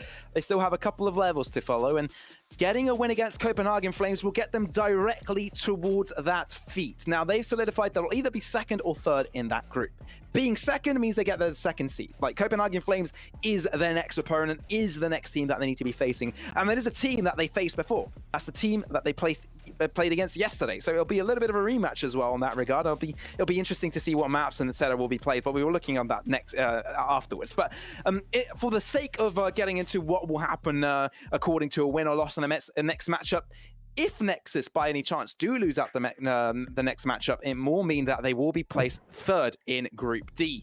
So, in order for them to actually succeed and get to that knockout stage, they need to get themselves a win against Group C third place, which is Team Spirit Academy, in fact. But nonetheless, they do have a chance against Copenhagen Flames.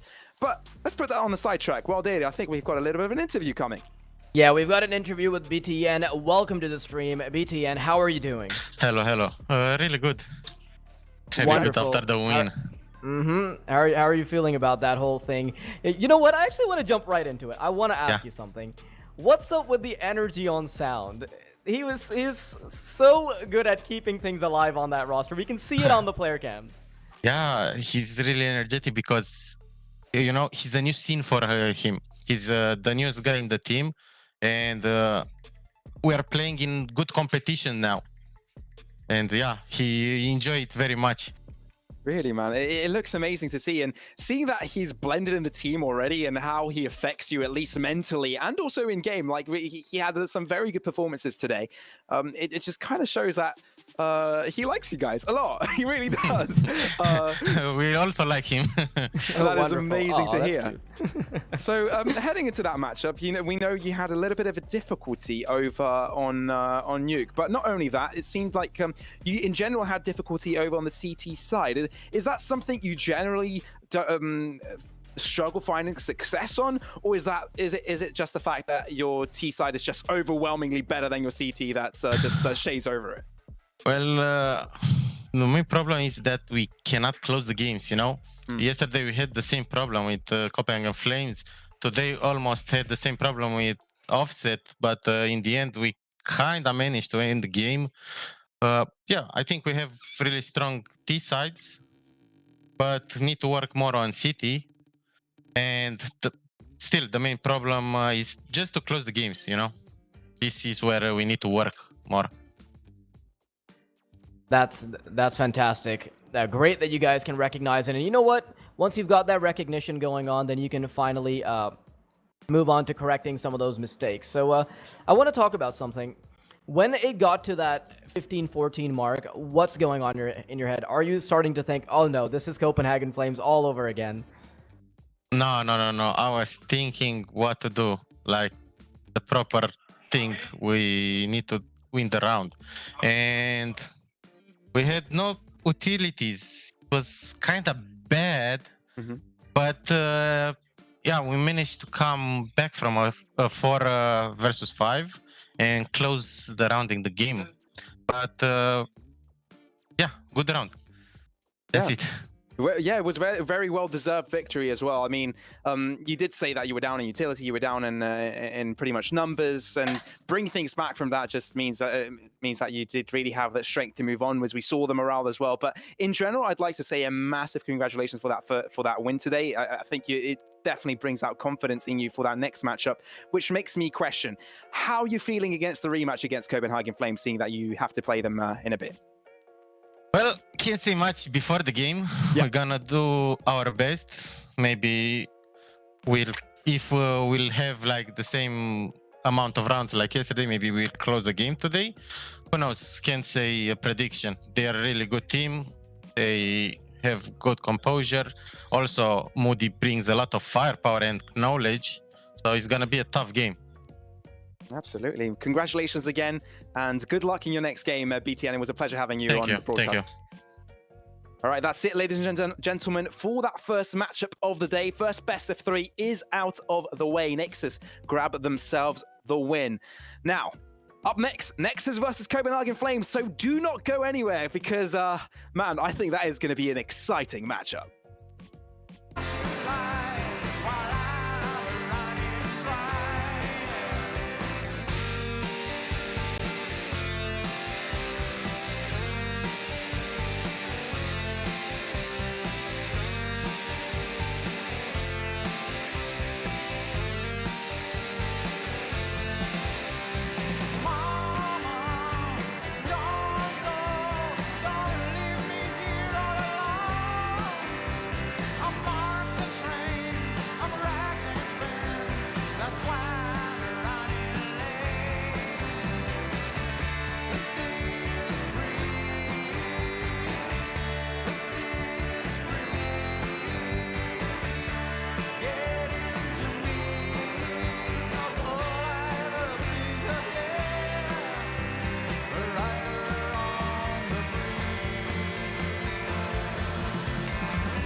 your high hopes, love so delicate. Life is sometimes strange. Sometimes it takes a big rain to feel the sun again. Sometimes it takes a big rain.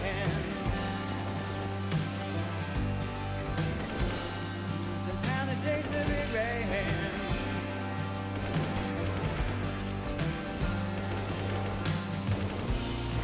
Feel your ears come to silence.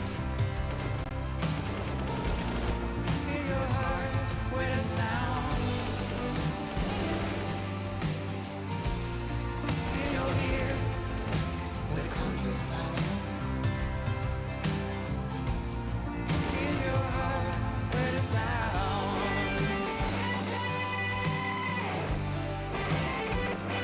With a sound.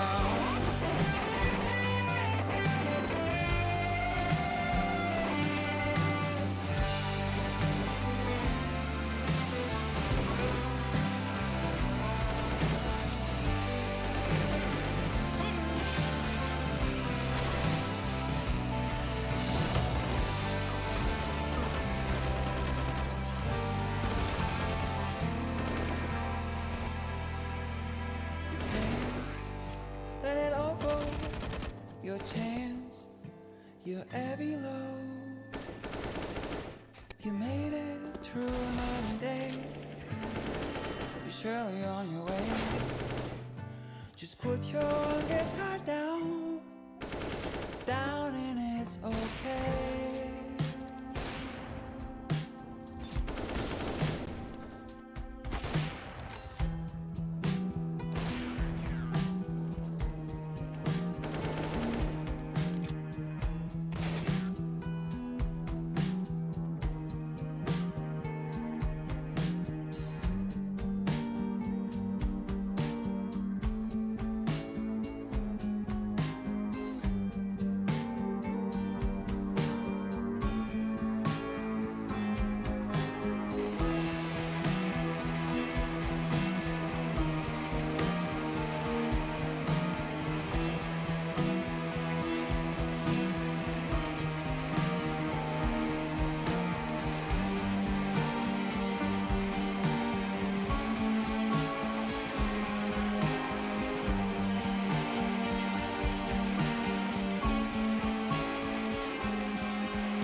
climb this mountain.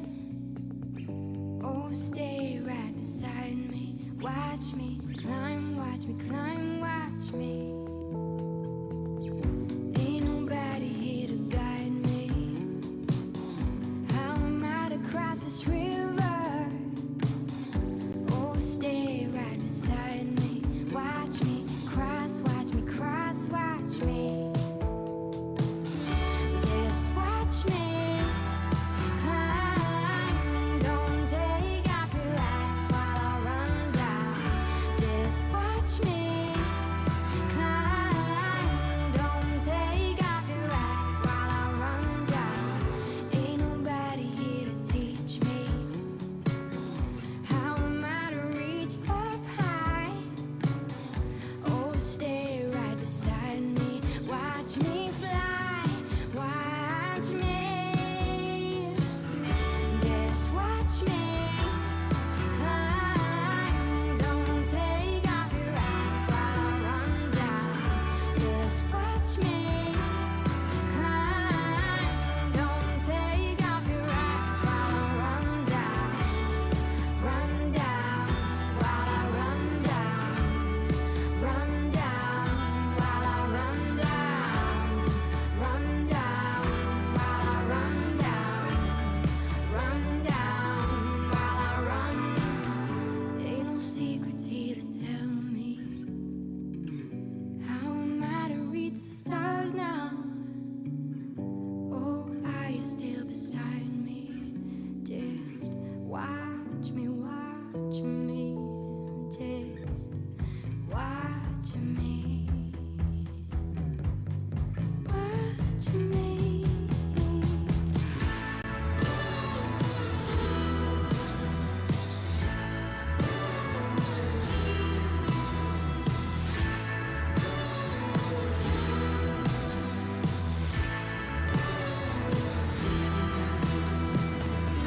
Just watch me climb. Don't take off your eyes while I run down. Just watch me climb. Don't take off your eyes while I run down. Run down while I run down. Run down while I run down. Run down while I run down. Run down while I run. Ain't nobody here to tell me. How am I to climb this mountain?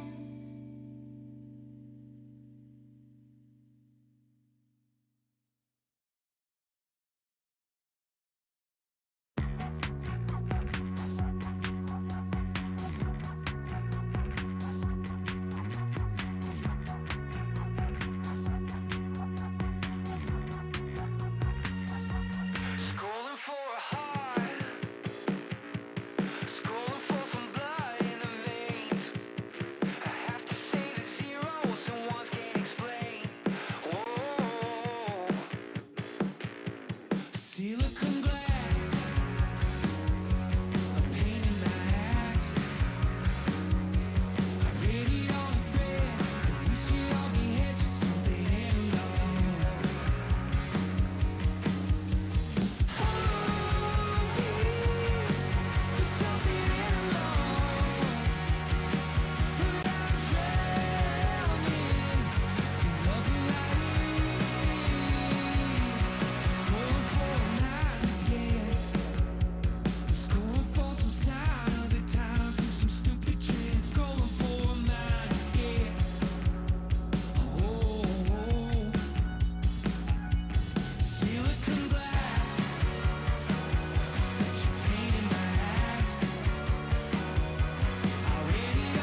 And maybe I should search for a smile. It'd be nice to talk about things without going back another mile. And with all of this empty space, I'll never fill the void again and find comfort in your place. Now, just hear me out. I don't know where we're headed. Won't talk about you with your wicked words. I've had it out.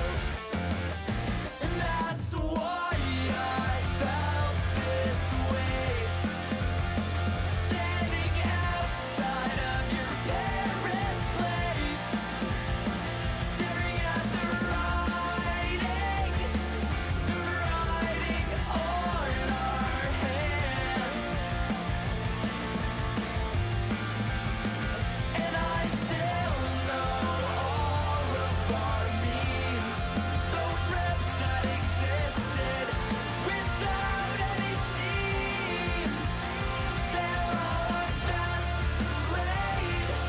our best laid plans.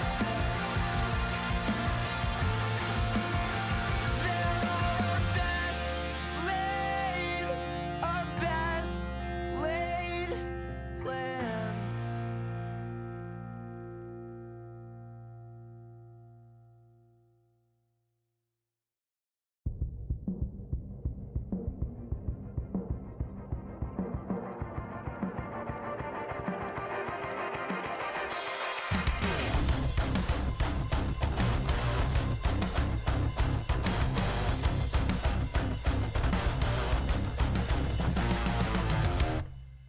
I did it to myself. I have no explanation. Twisted games and tricks, all tangled up and wasted. Double down in the bus, sucked into faking patience. Haunted dreams awake still. I love to be so hated. I did it to myself. I did it to myself. I did it to myself. I did it to myself.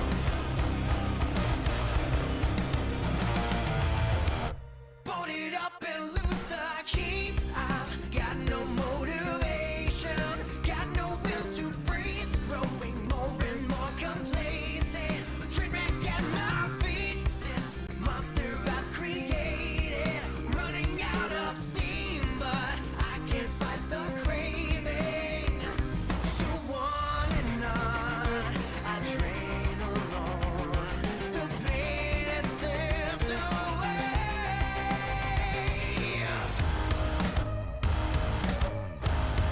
I did it to myself.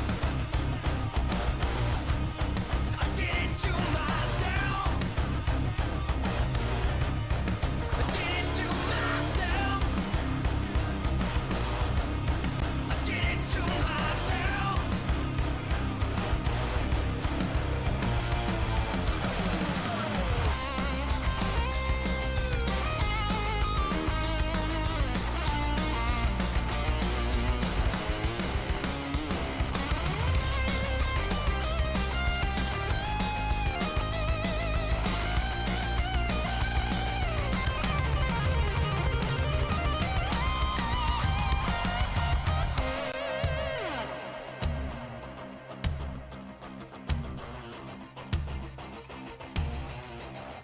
I did it to myself. I did it to myself. I did it to myself. I did it to myself.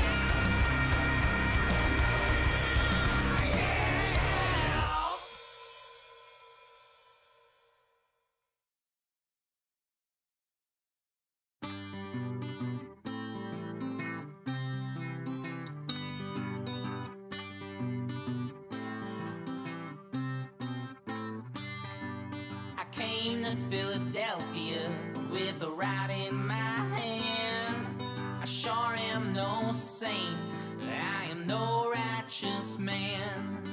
don't miss the cold, but I do miss the sand. It takes some adjusting, and I know that I can. And I tell you, I am no righteous man.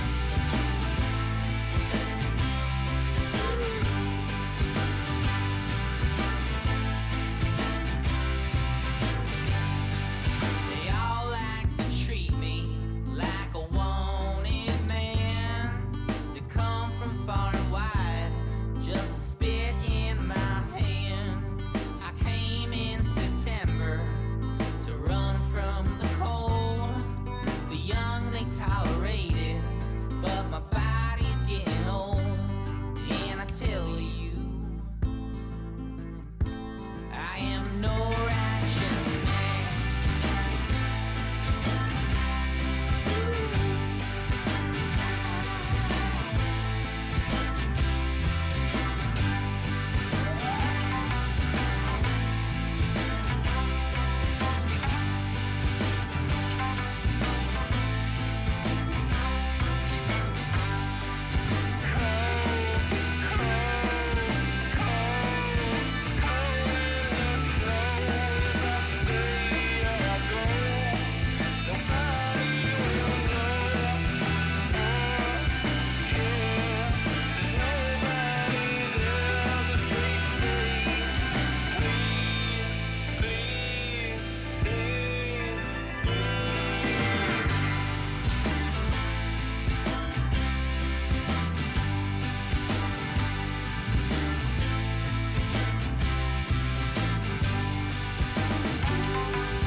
I came to Philadelphia from up north Newfoundland.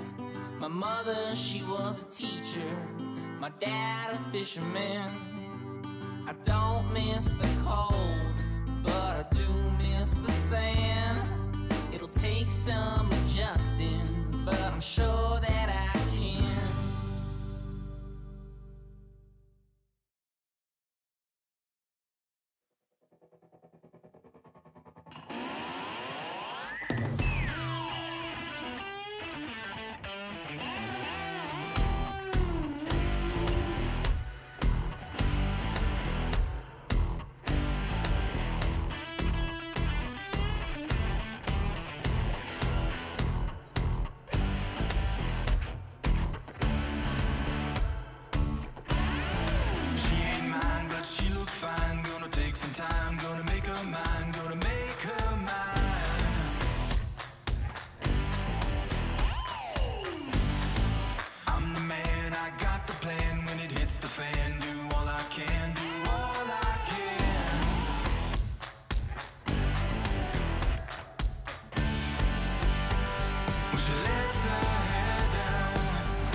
Lord, watch me sway. Darkness falls and we all pray, hoping for the light of day.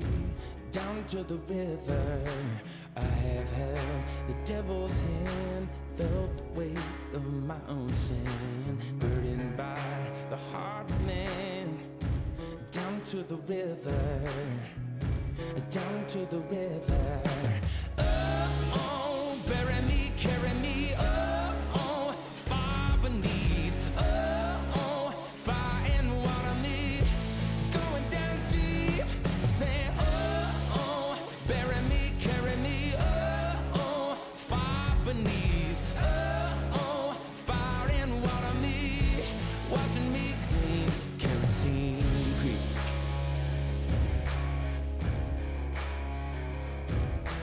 Mama taught me how to live, Daddy taught me how to give. Both of them had their own sins, down to the river.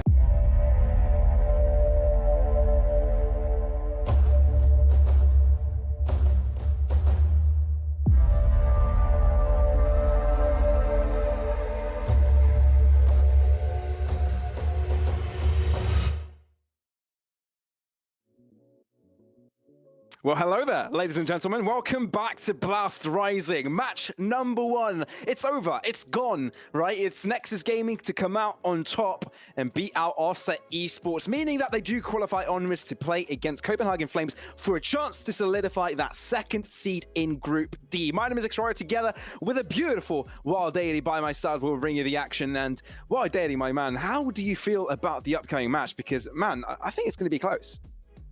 Yeah, Nexus looked like they had amazing form in that last game. Against Offset Esports, they were really throwing out some big punches. But the problem is, it's not the same opponent now, is it? No, Copenhagen Flames, they're a cut above what we've already seen. They're not the same level as Offset Esports. Everybody knows it. HLTV rankings know it. The viewers know it. It's pretty obvious that Copenhagen Flames, they're a bit ahead. It's not like they're completely out of the ballpark, but they are ahead. So, what I'm interested in seeing is whether or not Nexus can turn things around. Because they already went up against Copenhagen Flames once. They were knocked down.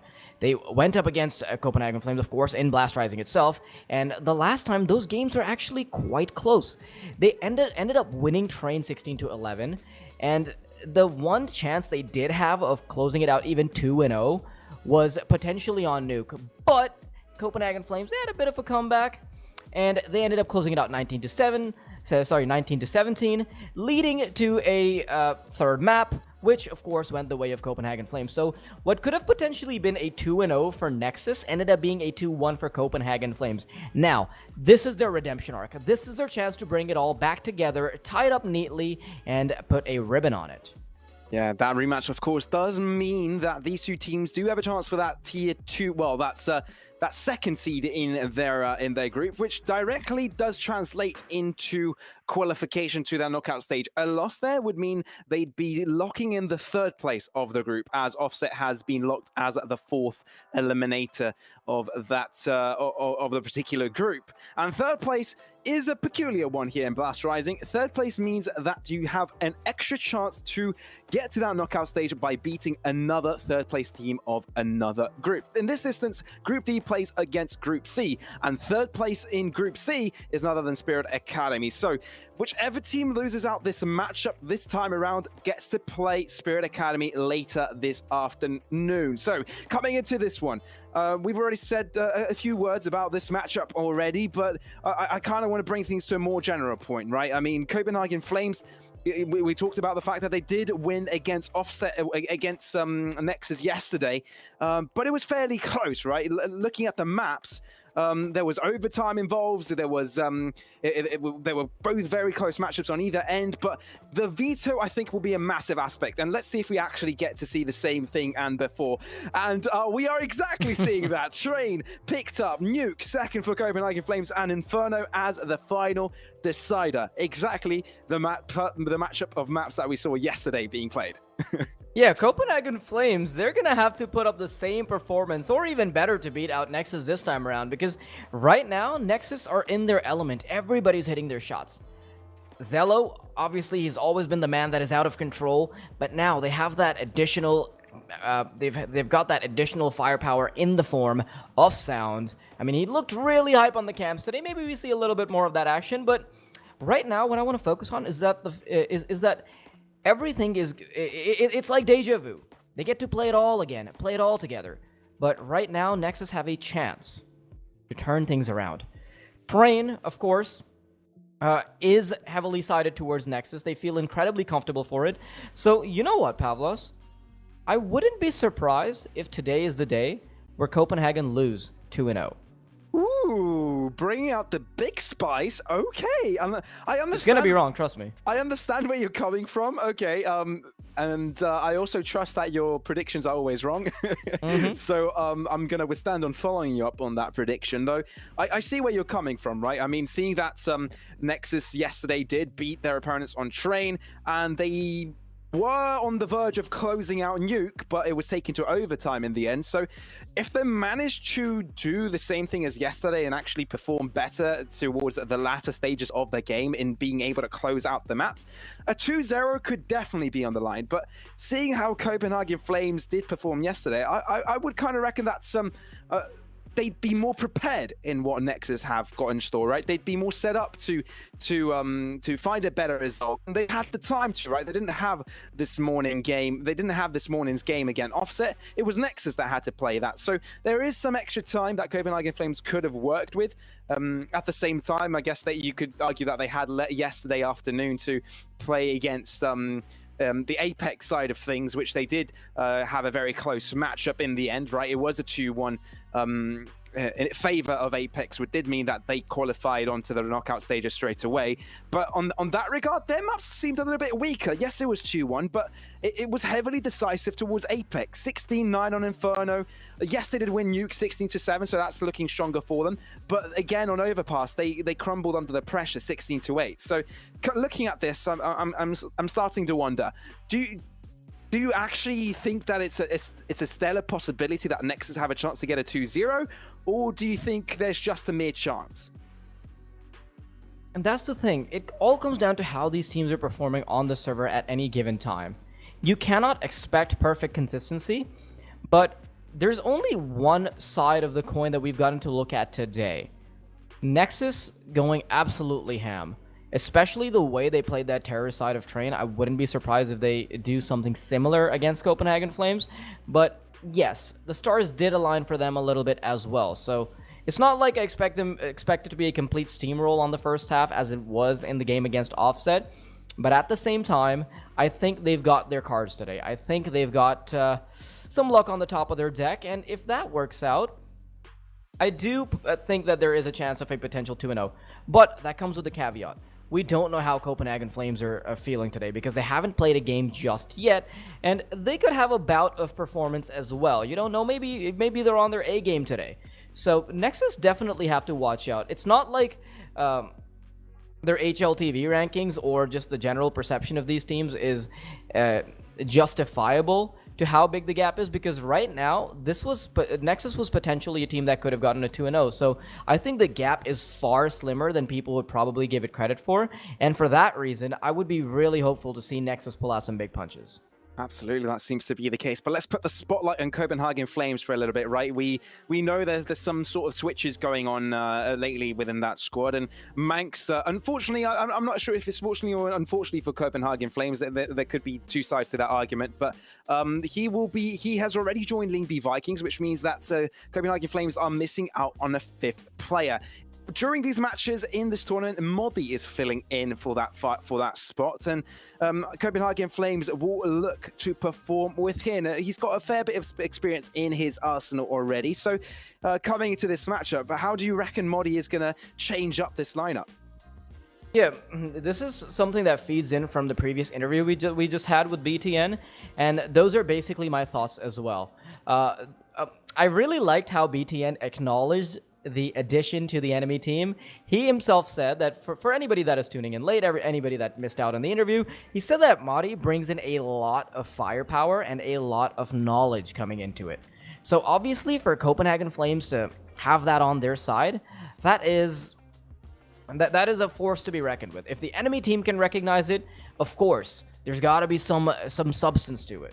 So in that sense, I would go ahead and say that yes, Copenhagen Flames' roster is significantly bolstered by the addition of Mari. Yeah, it does seem like that could be the case indeed. And I remember when Copenhagen Flames at the start of this year seemed to be on that upwards trajectory to success, together with the likes of EPG Family, back then known as Windstrike, maybe Sinners at the time as well. I sort of thought that this Danish squad was going to greater heights in the Tier 2 scene, though. And unfortunately, to that regard, we saw a little bit of downfall come through in their performances in the past couple of months, and for that reason now they're ranked at 49 in the world. And to a moment where the likes of EPG Family have just squared over that top 20 in the world mark. So they haven't quite been able to follow up in the Tier 2 upcomers where I thought they would have been. A team as such, I think I'd characterize Lyngby Vikings to be a little bit of the same, but their downfall came a little bit sooner than Copenhagen Flames. And it seems like Copenhagen Flames started to project to higher lengths for a longer period than Lyngby Vikings, because it was a very short time that the other Danish squad had some reasonable successes. But, you know, maybe with Modi, maybe if he sticks in the team, I'm not quite sure if that is going to be the case. We do not know that quite yet, do we? So, you know, you can hope that this Danish squad can actually bring some success here on the table in Blast Rising. And maybe if this team seems to function like this as a 5-man that they are right now, maybe they can stick like that later on. And according to the squad, maybe see them climb to greater heights. Yeah, obviously, having a lot more firepower on your side. I still need to get a little bit more information about what Modi's involvement is actually with Copenhagen Flames. I'm not going to comment on it because I do have a bit of a knowledge gap in that respect, but at least for this match, of course, he can contribute a lot in terms of the overall firepower, overall knowledge, just bringing a lot more to the table that Copenhagen Flames perhaps didn't have before. So, not particularly like drawing a comparison between Max and Modi, but at the same time, I'm going to phrase it the way you did. I'm not sure if it's fortunate or unfortunate. We'll have to see about that. Yeah, but on the other hand, man, this addition to the Nexus gaming roster in the form of Sound, that is, now it feels like now they have 2 Zellos on the team, and it's not as if it's honestly. It honestly could be more than a compliment to be compared to someone like Zello, because that guy is a beast on the server. Absolutely, that is the case. But coming into this one, Copenhagen Flames now on the CT side. Nexus start off on the T side as they start this matchup.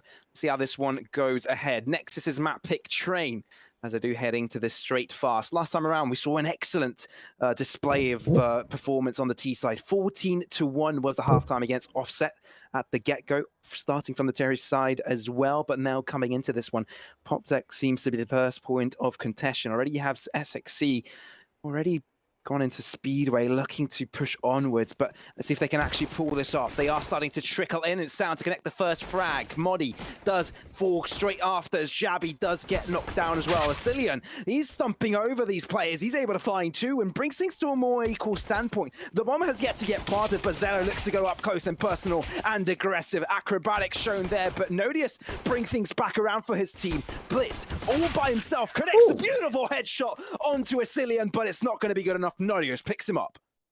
Yeah, 1 kill for a piece for the entire Nexus squad, but it is still not enough to hold a candle to what Nodius just brought to the table. Copenhagen Flames on Nexus's map pick. They're off to a great start. As far as the CT side goes, they've already done as much as Offset. Sorry, Fair enough. I just had to throw in a little roast there because that was an abysmal CT side, but you know what? It can happen to any team. Yeah, so, it does. Yeah, it can often trickle out of control, but right now, Nexus, they're down to the Eagles. They've got a scout rifle in amongst the ranks as well, and I'm a little surprised by Sound picking up a sawed-off. Not sure why that's the case, but guess we'll find out soon. Whenever I see a sword off, it just reminds me of the JW days over on Cobblestone, you know? Oh, those were the days, man. Oh, we're back when old Cobblestone was in competitive queue. Bring it back, please, Valve, bring it back. But yeah, I don't know if that is going to be the case anytime soon, especially with Ancient coming in right now, but they're going to double up for it. Blitz does find the first kill into Jabby, bringing things down to a 4-1-4. But Moddy looks to close up the gap against them. Already the numbers do not favor either side. Not fever. I mean, no one's got a temperature here, but Blitz makes that sort of work. That's how you turn things in a favorable standpoint here for Nexus. Looks like they want to fight straight back around, though. BTN. Ooh, sneaky man. Ooh. Oh, I mean, okay. Blitz was already up there, so it wasn't really being sneaky at him. Yeah, I was just like, Scratch okay. that. I think you might have not noticed that, but I think Nodius will notice a player coming into his crosshairs very soon. As SXC, did he spot a pixel there? Was he peeking that pixel gap there that you can if you stick all the way to the right? I'm not particularly sure, but this is a dangerous round for Copenhagen Flames. Their economy will be shattered from the get-go if they end up losing it. Asilian. Oh no, he's gotten the bomb down. This could be the round being over for Nexus. Perfectly played, and you can see that signs of desperation come to life. They're quickly scrambling to get the bomb. There's only 12 seconds remaining as they charge Asilian, but Asilian is happy to lap up the pieces. Zello, scout rifle in hand. Now he's relying on Blitz to clear it out as he's quickly getting onto the site to get the plant down. Blitz with a frag. It does allow them to get close, but they haven't found Nodios, and that is good enough. Copenhagen Flames with just Nodios staying alive is good. It's enough for the round. I was surprised that Nodius actually pushed against the site there. I thought that he realized that they didn't have time to get the plant down, but it looked like he wasn't quite sure, therefore he did go for the push. But thankfully for Copenhagen Flames, that didn't come underway, though. I was pretty sure Nexus had a chance to get themselves a win there. Yeah, it's a bit tricky to wrap your head around why the bomb went out there alone, but also you can understand it because they were trying to pincer in from many different angles. I don't think they had much hope for the round to begin with. Maybe that's why they were isolated early on, but at the end of the day, it doesn't work out too well, courtesy of a few more seconds not going their way. Now, Nexus, they've got an M4 in the hands of Blitz from what they've been able to save up from the previous round. Zello will put Yabby in the grave. A bullet to his skull will ensure certain death. Sudden death on either end, though. Ooh, Nikodos, I heard the dink, and I saw the kill feed, and all of a sudden Blitz is out of the server. So that puts Copenhagen Flames, and again, at the advantage. It seemed to me that Asilian nearly died there, but not quite. So that won't be happening just yet. That could have been a chance for Nexus to bring things to a 3 versus 3, and having 2 people low would have been it. But Zello, yeah, finally finds out Moody. That could allow them to cross towards the A-bomb site. Not yet solidly under their control, but Zello continues to reign supreme from above. Asilian, he's only got 4 points of health. Just some shrapnel will just explode upon him would be it. And Asilian does try to cross it through, but Nexus, the fact that they're winning this round is very good for them. Copenhagen Flames, they made a full investment, but it's not quite over just yet. Nikodos closing up the gap with that MP9, make that a double for him as well, as BTN with that AUG tries to make that happen, but doesn't look behind. Asilian, they're waiting, pistol at hand, headshot found. Copenhagen Flames, they're not going to drop this round at any cost. 2 very close rounds. Both of these rounds were put into spots where they could have spiraled out of control, but Copenhagen Flames, they're not going to make the mistakes that Offset did. They're not going to let their economy get out of control. Although they did come down to their last few weapons, and that can be troublesome for the CT side economy, just securing those rounds is good enough to at least push back. This is, oh, you gotta love the little throwback to Offset Esports on the scoreboard there for a second. Even though that's not the team playing right now, but production will probably quickly fix that up. No problems there. But yeah, back to Nexus. They have reconnected, and this is their first gun round. Their final, or rather their first opportunity. Offset would have wished to have that 3-0, wouldn't they? Would have wished it, but fortunately for them, didn't really quite happen, though Moody's contesting it there. Zello with the first frag through. Asilian looks for one of his own, but SXC was a little bit too quick to the trigger, which does mean that SXC will be able to survive with his life. Lining it up, though, Nodius does greet them with firepower of his own, and Sindri will be thrown out as well to close out that angle of attack. But they've realized that the B site is not really contested. Nikodo's on the line of defense, tries to connect the shot, but it's 2 players there and waiting. Scary sight for Nikodos to see as he scopes through, and that surely is going to be the bomb plant onto the B-bomb site. And Nodius, all by himself, will have to fend off and try and stay alive to take that M4 to the next round.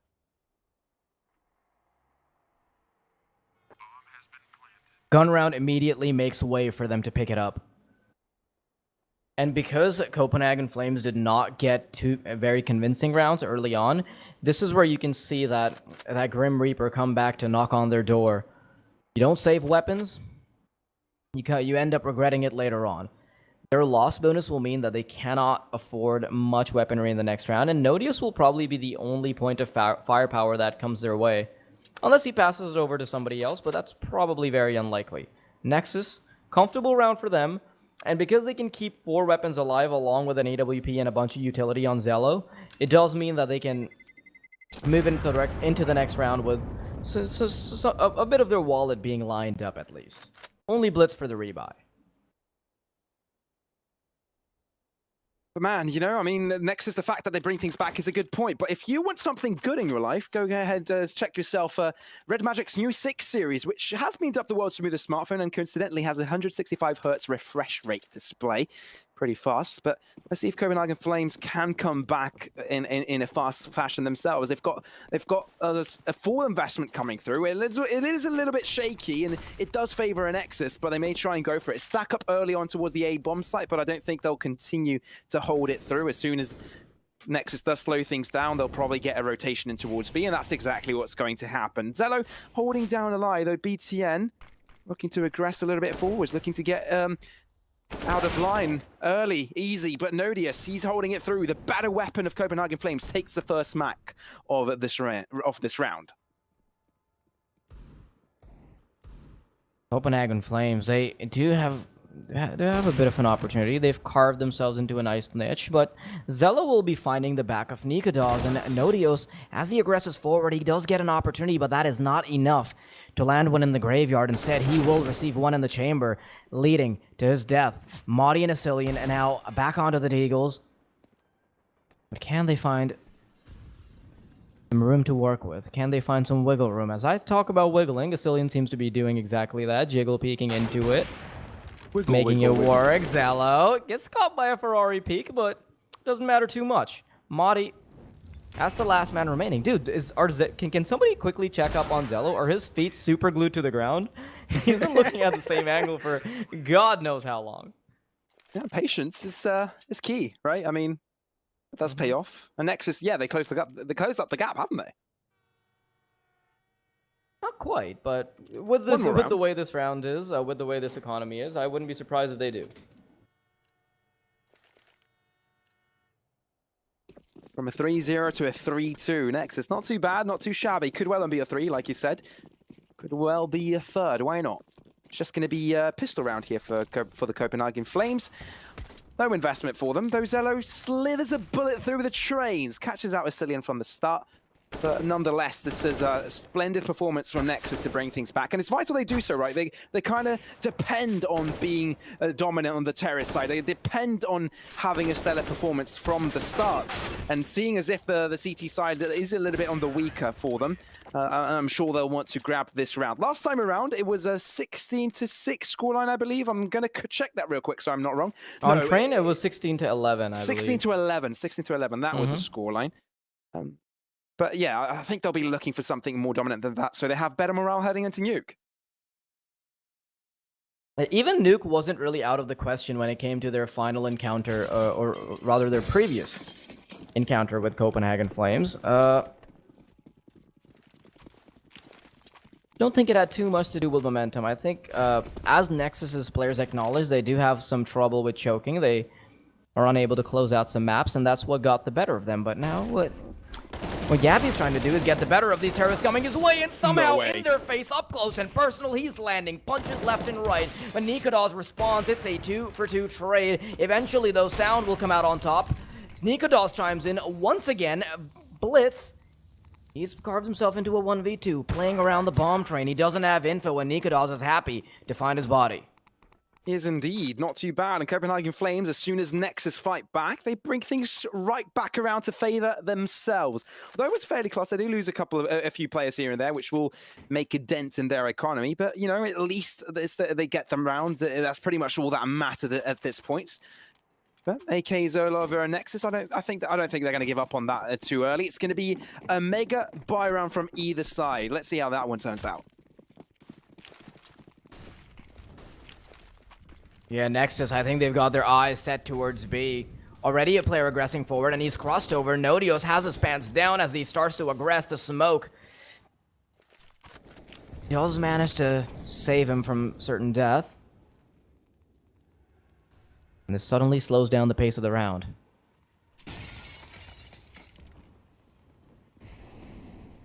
Yeah, mostly nades to make noise so far this round. Yeah, there is a bit of presence being shown, but because of the way the T side is positioned right now, there's no reason for the CTs to believe that there is a specific plan of action in their minds just yet. A flashbang from the CT side does cue that they might have gotten aggressive towards A main, and you can see that being reflected in how Nexus are playing this. Blitz slowly clearing out angles. They're worried that Copenhagen Flames might have a bit too much space. T side, on the other hand, now they're huddling towards main. Wouldn't be surprised if the flashbangs start to get lined up, and Modi, he's got to be the first point of contact. Yeah, I could see his opponent's barrel of the weapon there, and that was the downfall of him. Blitz, though, he chimes in for so many kills there. Nodius and Sicilian, the only two players left. That nade could have done damage to Blitz at least to shut him down, but it only connects them to BTN and SXC, unfortunately for them, which does mean that they kind of have to fall back from this. And retaking any site on train is a difficult feat, especially at a numbers disadvantage. And this time around, they're under heavy dent in numbers at least. They're more than double the amount of players on the Nexus side, and they'll be bringing things back to a 4-4 scoreline, which to me sounds like it's going to be a very neck and neck game so far.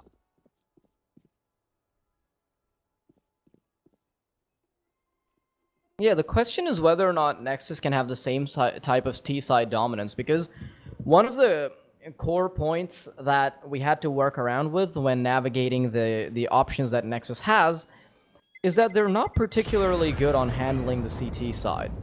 That being said, maybe this is considered a bit of a new day. Not a new day just yet compared to the after the last game, of course, but new opportunities in the server.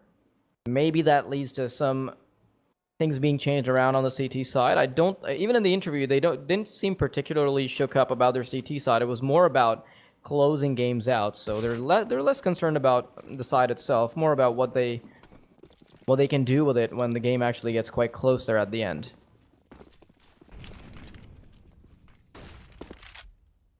Some aggression illustrated here from the start of Nexus, though. They've more gained the standard approach to the matchup, right? They've dedicated that extra player towards Ivy to lurk out, make some noise, and keep that extra CT player towards that area. They're making sure that Pop Dog isn't contested heavily, and they try and make some splash damage to Nodius, who tends to play that angle a fair bit. They do drop instead. Nodius runs away with one, but Blitz is quick to return. So that sets up Copenhagen Flames for success if they're able to pick up a rifle, although Blitz may look to pick it up and run it back, so that's not the issue. But they're not quite sure what the economy is on the other people, right? Because they saw one rifle on one player. They're not quite sure if that this is an eco round for the Flames. This could be any sort of round of any investment. But the fact that they find the B site completely open for the taking and deserted, it should be fairly easy plants, and from that, it should be easy hold as well. Yeah, Nexus have already made their way back into the enemy lines, and I don't think Copenhagen feel too comfortable about getting this. They're happy to have Vasilian on the AK-47, Gabby on an M4, Nikodas Famas. So, all of them quickly approaching the Ivy area. Because there's 4 players alive, at least they've got a lot more defense going into it when the hunt inevitably comes through, but you can see that Nexus aren't too keen on going for it either. They know that having 4 players on the other side almost certainly means that they'll have a very tough time trying to take any heads off. Sound, he is the sacrificial lamb. Try to sniff him out. Mari, does he peek out? With this kind of round restart delay, I don't think they'll find a duel anytime soon. Nexus, they've inched forward. After 3 rounds for Copenhagen Flames, they come out on top. But if you want to come out on top in terms of how cool your inventory looks, maybe go ahead and check out our partners at CS Money, where you can trade your current skins for brand new spankin' skins. Nexus, they find the lead. First time, actually, this game. Unless they won the pistol. I don't think they did. Copenhagen Flames did that, actually. So, yeah, no, the first time our Nexus are ahead at this matchup. So, That's going to give them a little bit of extra confidence heading into that. Nikodo's missing out on his first shot. Will be costly. That would have been an advantage for Copenhagen Flames. Would have put a dent in the attack of Nexus, but other than that, it's the extra dedication towards Ivy for Nexus this time around. But with plenty of rounds, with plenty of time remaining in this round, they can re-rotate and reconfigure. And the fact that Copenhagen Flames haven't really gone aggressive too much doesn't really give so much info. So right now, they're acting on the dark. Yeah, Nexus. No presence being shown just yet. Copenhagen Flames are playing a pretty standard 3-2 setup, but one of these players is nestled into Pop Dog. Zello, I don't think he's too keen on getting this duel just yet. Two players making their way to A main, trying to be a menace. PC Utility comes out flying towards Pop Dog. Oh, Yabby almost got a free duel there, but now he's been spotted out. He's being forced up the ladder by this Molotov, but the smoke will barely curtain him. BTN, he made a little bit of a peek there towards the A site, but draws back out of it instead. Wide approach here for Copenhagen Flames, but they dedicate the extra player towards A right now, meaning that Cillian is left there stranded all by himself, but it could be the good read. It looks like they want to go for the A bomb site. Nobody's changed his mind. That could be costly, pushing through. BTN trades it out. But let's see if they can stumble them longer. Yes, he can. Just puts a bullet straight between the eyes of Nodius, and Moody just get one. Zello shuts down Moody straight after, and it's down to a 2v3. Nikodo's holding it down, getting the kill onto Sound. But Cillian, this is very sneaky, doesn't go for the trigger discipline that eliminates him before he can do any more damage. But that means that Blitz finds himself in a 1v2 with a knife out. You cannot be with a knife up against an AWP. That will be his downfall. Copenhagen Flames will be squaring up the scoreline yet another time. This is as neck and neck as it gets, and I love this because this is what we came to expect from it when we talked about it in the pregame. Copenhagen Flames, they are a team that is very evenly matched with Nexus, regardless of what the rankings might suggest. Of course, you're going to drop down a little bit when the roster shuffles come up, but Nexus, they've bounced right back. 5-5. This is probably not as convincing for Nexus as they initially wanted, because they won out on Train, and if they risk losing Train to Copenhagen Flames, that is a downfall right there. At that point, you can start to see a reality where Copenhagen come out on top with a 2-0, but as I talk about coming out on top, Zello finds the first duel. Yeah, he tramples over Nodius right now. That does permit them to cross towards the B-bomb site. Yes, the bomb is not quite there yet, so they need to take control over Connector before it comes underway. And the fact that they do not means that they do drop the bomb. That delays them quite a fair bit.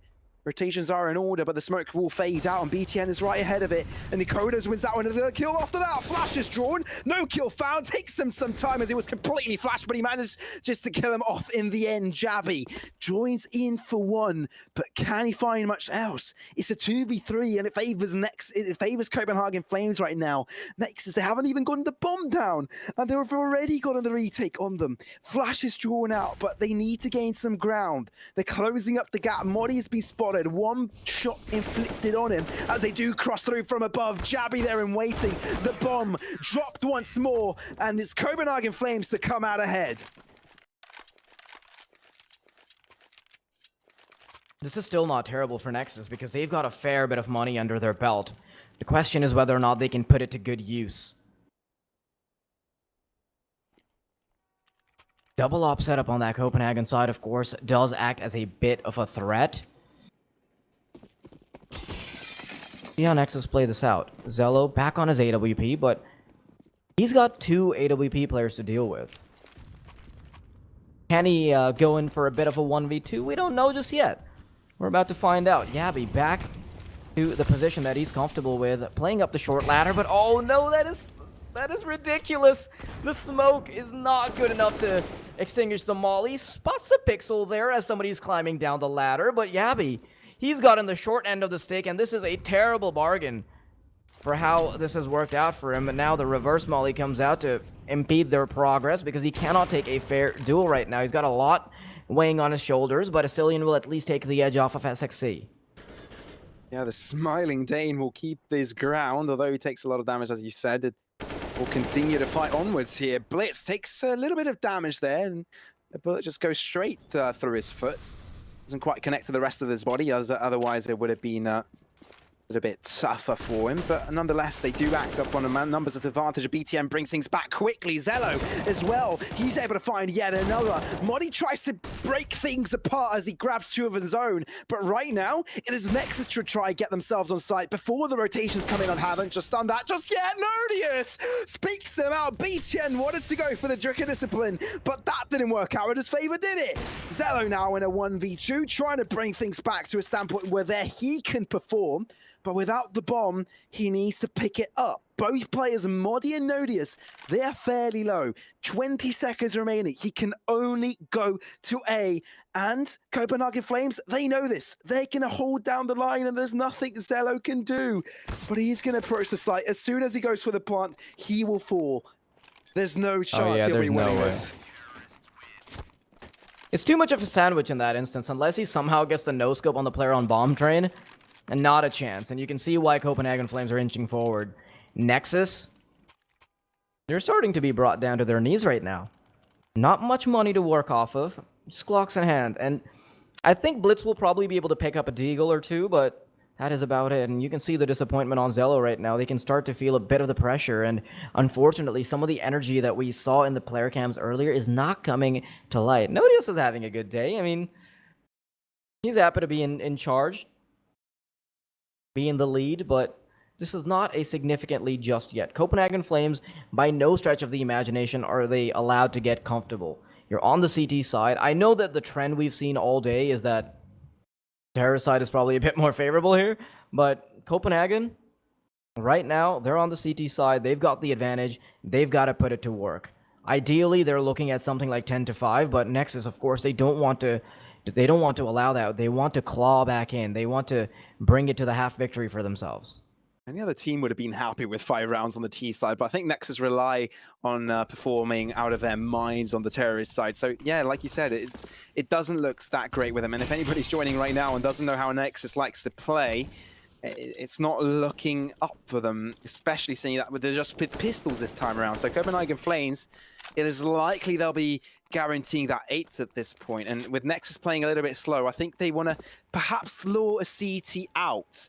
Does seem like that, doesn't it? I mean, they're playing outside. They're looking outside highway. They've got Asilian looking to push towards Ivy any second now. But I think Copenhagen Flames, they're pretty clever, right? They're not going to fall for this. They're not going to aggress. They've got no need. And the fact that they knew that the previous round would have been a buy round, they know they've set their opponents low economically. So they do not need to aggress. They can just hold back and try and find the kills as they do trickle in.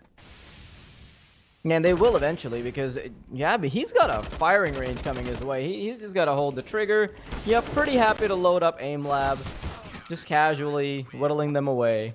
What an easy task. Wait, CSGO is a competitive game? That's what he's thinking as he pulls the trigger there. Yeah, but now this is where it actually gets competitive. The gun round will once again be in the cards for Nexus. AWP picked up by Zello. And honestly, I feel a bit bad for him right now because he's leading the charge and he's up against these 2 ops that he constantly has to deal with. So trying to not get pincered in by that much pressure, it's hard. It is hard, isn't it? I mean, at this point, Nexus, they're bleeding out and they want to stop the bleed. They want to put pressure on it and potentially make their opponents bleed. Ooh, 1-for-1 trade there, Zello.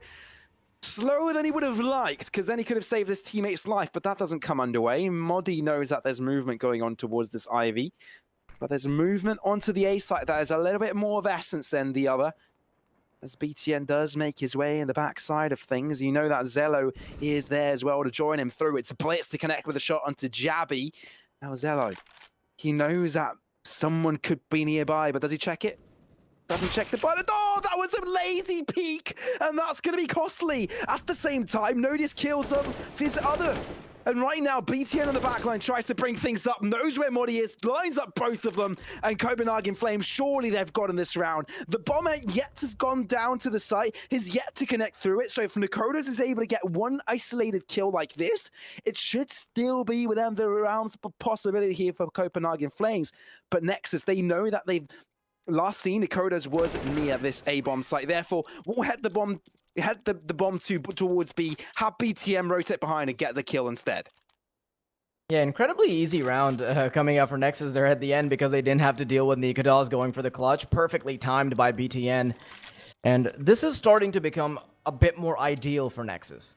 Realistically speaking, they're a team that relies on the terrorist side aggression, but also you have to be a bit realistic about it, right? You have to look at it in the context of the grand scheme of things. Train is not a map that you should get too comfortable on the T side anyway, so perhaps getting away with 7 rounds, that's exactly what they need. Now, early flashbang to allow Sound to aggress in towards B. Still a double op setup coming out from the Copenhagen side, and that does mean that they'll have to go for extra picks because utility is a bit lacking. You can see that Nikados and Asilian are the only ones that have a bit more to work with. Nikados doesn't quite find the angle. Blitz is happy to take his life away. The Grim Reaper has entered the B bomb site and there is nobody else remaining. It is a complete graveyard. It is tombstones at the ready for Copenhagen Flames, but maybe Gabby can turn things around as I say that. BTN, you've gotten the job done, haven't you? He has indeed. Now, it's hard to imagine Copenhagen Flames bring things back here. The B-bomb site of Train is fairly difficult to get back from, but I don't think Blitz is there and waiting for that. That's going to be his downfall. Nearly good for a second, but Sound shuts him off. And that is going to mean that Modi does get flanked on as well. 4 players remaining in the end of that, but that's not even going to matter. It's the round score that means the most for Nexus, and they're able to scramble away with 7. Like you said, it's the grand scheme of things that we need to look at. And 7 rounds on the T side of Train is a fairly good scoreline. 7 rounds, not terrible to work with. I think Nexus still have it in the bag to take their own map pick, but this is less comfortable than what they're used to. Offset Gaming were arguably easier opponents, I would say. I mean, especially with the kind of stuff we saw go on. Now, he's trying to get his energy up, you know, take a sip of that energy drink. Good stuff. I want to see some more of that hype though on the player cams. We talked about it previously. For anybody that didn't catch the previous player camp, Sound is one of the most energetic players I've seen on the server, and the player cams reflect it. Oh yeah, it's lovely to watch him. I mean, I even tweeted about it, and he just retweeted it saying that okay, yeah, having a bunch of energy on the player cams is like the best workout you can have, and you know what? I agree with it. At least if you're thinking about working out mid game, that's probably it. Flex those finger muscles and then go for the energy. It's a quick tendon workout.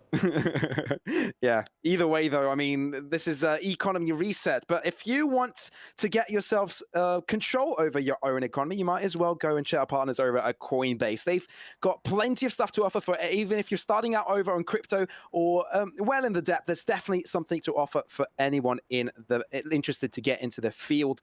But at this point, you know, let's look at the halftime scoreline, right? Copenhagen Flames, they've got an 8th round. Now, that's up ahead. But I'm not sure Copenhagen Flames are as T-side as Nexus are, right? I mean, they're more default. They're that standard Danish squad that likes to play Train to its best of possibilities when they have that weapons to hold it down with the util like a lot of other Danish teams do. But, I mean, some aggression that is coming through. That's a little bit unorthodox as well. Some commotion is heard. Modi is expecting it, but it's Snodius to connect the first shot. Nexus, a little bit too greedy out of that, and that could be the giveaway. Slowly they'll realize there's no one in A. They may go for the rotation, but they're doubling back on that completely. They're going to stick around. There's only one player rotated towards A right now. There's one in Pop Dog to hold it out, but out of Ivy should be open, clear skies for flying. You know, it should be fairly simple.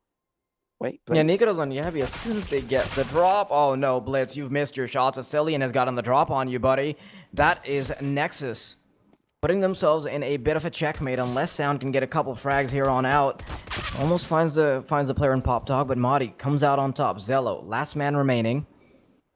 Not really much he can do off of this position. Maybe a few consolation kills, but in the grand scheme of things, he has done so much already. He's going 18-8, even while you're in that round deficit.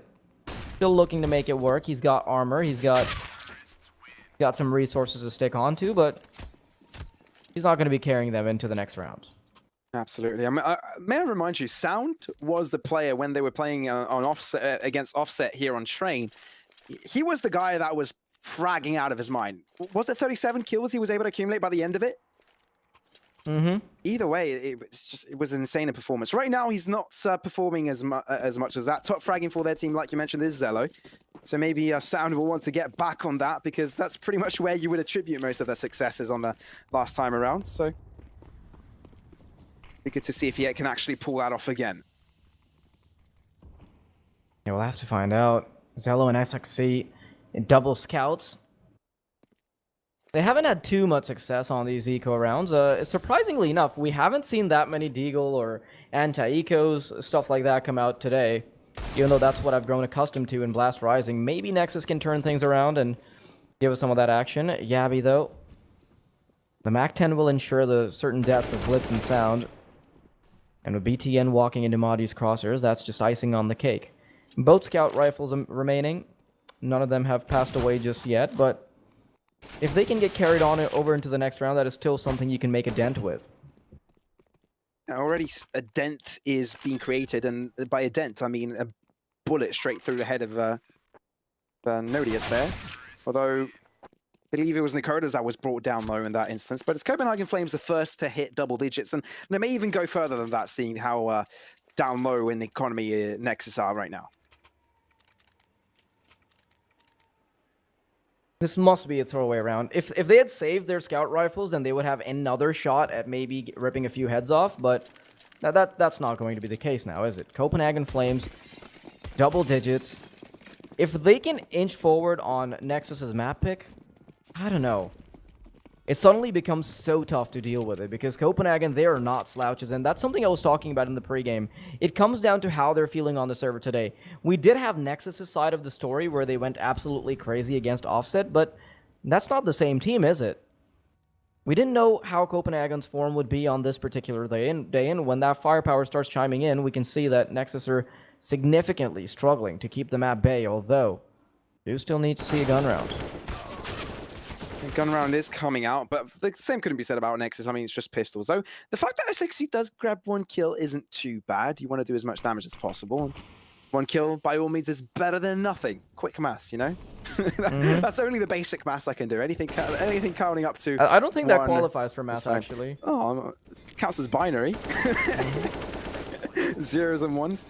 So, yeah, no, BTN left by himself, won't be able to do too much as Nikodas shuts him off. But it's Copenhagen Flames on the 11th round now.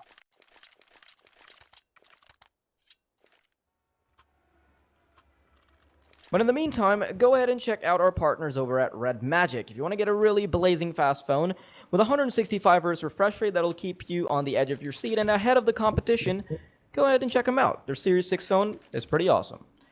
Now, Copenhagen Flames. Oh, I thought you were going to say, speaking of awesome, X-Warrior, aren't you? Yeah, speaking of awesome, X-Warrior, you're looking pretty flashy today. Aww, nice faux silk shirt. Totally didn't make you say that. Yeah, I didn't have a gun emoji on my Discord chat or anything. Nothing like that. I promise. Blink twice if you're in trouble. Now, I want to see how they play this out, because they've got the bomb situated over towards Highway. They've got two players huddling together as well. It should be a fake being thrown out towards A and maybe a fast push onto B, and that's something that Nexus will surely not expect. And the cavalry is now moving in. Sound will have a world of hurt coming his way. Ooh, Sound does connect one shot, and he's able to run away with his life as well. Holds off the attack on one of the sides, and Jabby can't do too much out of that. Nade could be end for Cillian as well if he gets the right timing, and it is! Nikono is only able to find one kill for himself. Sound! How are you doing this? How on earth did you find 3 kills while being on your own on the B-bomb site? How is he playing around with them like they're food? He's getting individual kills, chucking nades at them, getting free kills across the board, and he's been left unchecked the whole time. That was such an insane play from Sound. Those little microaggressions to take duels individually, that is perfect. And that's the Sound we know and love. He's happy now. He's rejuvenated. He's alive, and I think he's ready to frag out. Yeah, that's what you gotta love to see, and that's exactly what they need here on Train, ladies and gentlemen. If they want to pick up that first map, they gotta have some of the individual prowess finally come to light. Bomb making its way to B now, once again at Copenhagen. They didn't have too much success, but maybe Yabby can pull the trigger. Blitz is happy to find his life on the other end. Send him over to the other side. AWP still in the hands of Nikodas, so that is less firepower to worry about, but Nexus, can they bring it back? Can they have the same kind of dominance that they did on T side against Offset, because right now they haven't shown too many signs of being a good CT sided team. Does not seem like it's the case right now.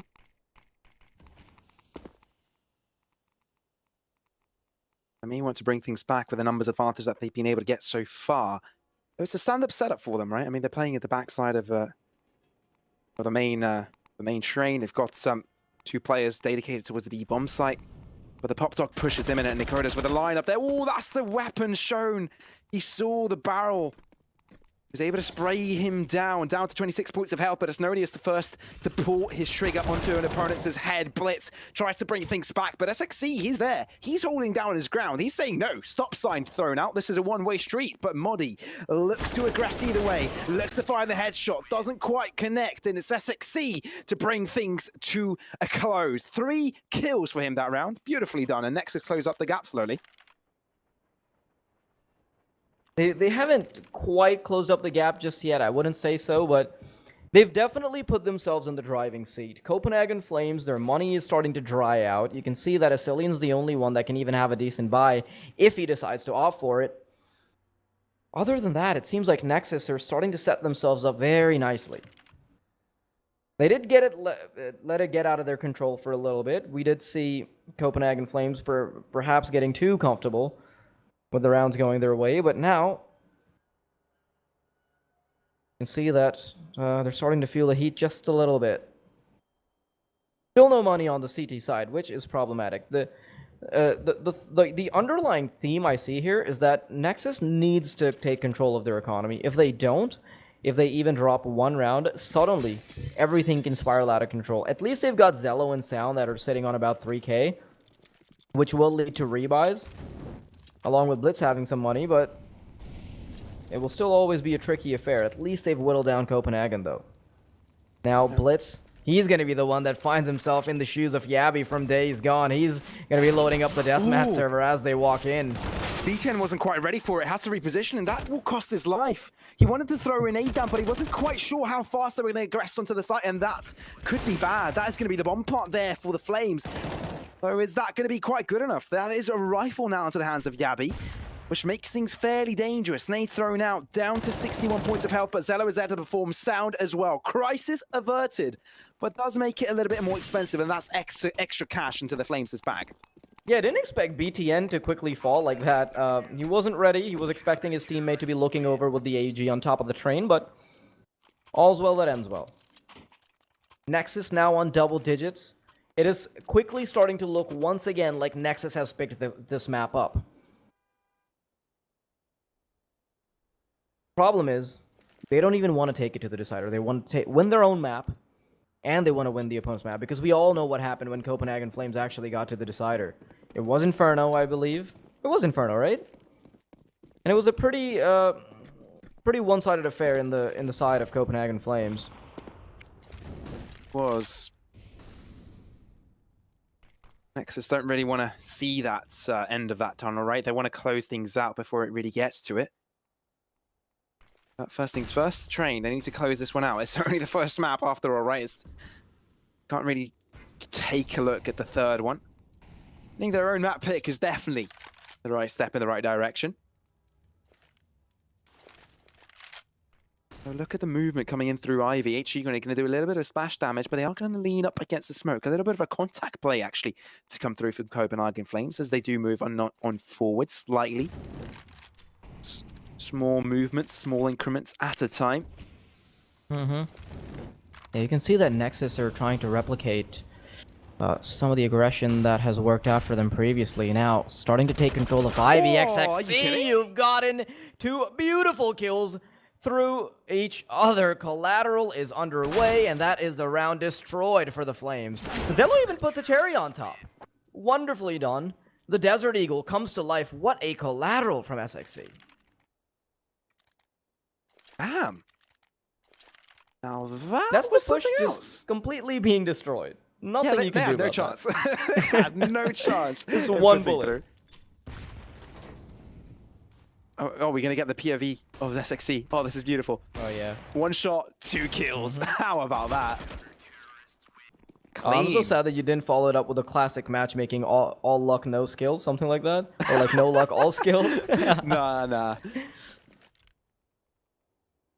I wouldn't characterize this as a matchmaking. Matchmaking usually is not such a close affair, right? You barely see these Yeah. round for round kills.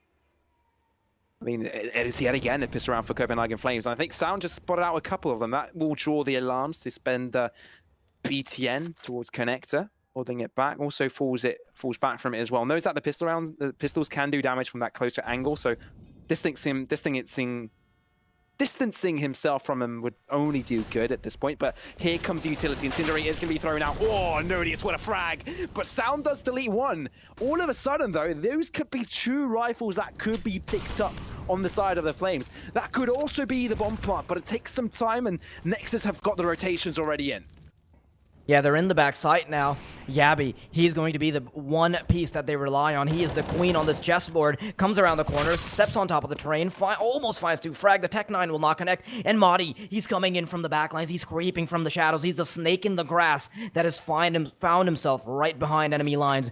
Do they expect him, though? They're expecting him to be on the bomb, but now Zello, he might just have the right idea. Will he look back in time, though? They're not checking for him. They might be surprised by what is about to come their way. Trigger discipline is of the essence. Madi, he knows where both of them are. He catches Zello. He jumps up. He should be able to find this frag, and it's a 1v2. Madi somehow comes out on top. That was beautiful, Modi. Hello. You're just subbing in for the Copenhagen Flames, and you just decide to bring out 1v2 clutches like that. I think this Danish team of Copenhagen Flames are looking at you right now and saying, "Thank you, sir," and shake your hand firmly. Yeah, that's the kind of stuff you like to see from a sub. So Modi doing very, very well so far to bring things back, but nonetheless, it's a full buy round all around, actually. That is so well done, and this is suddenly things falling out of the hands of Nexus. They almost had it. They had the right idea, but does this amount to much?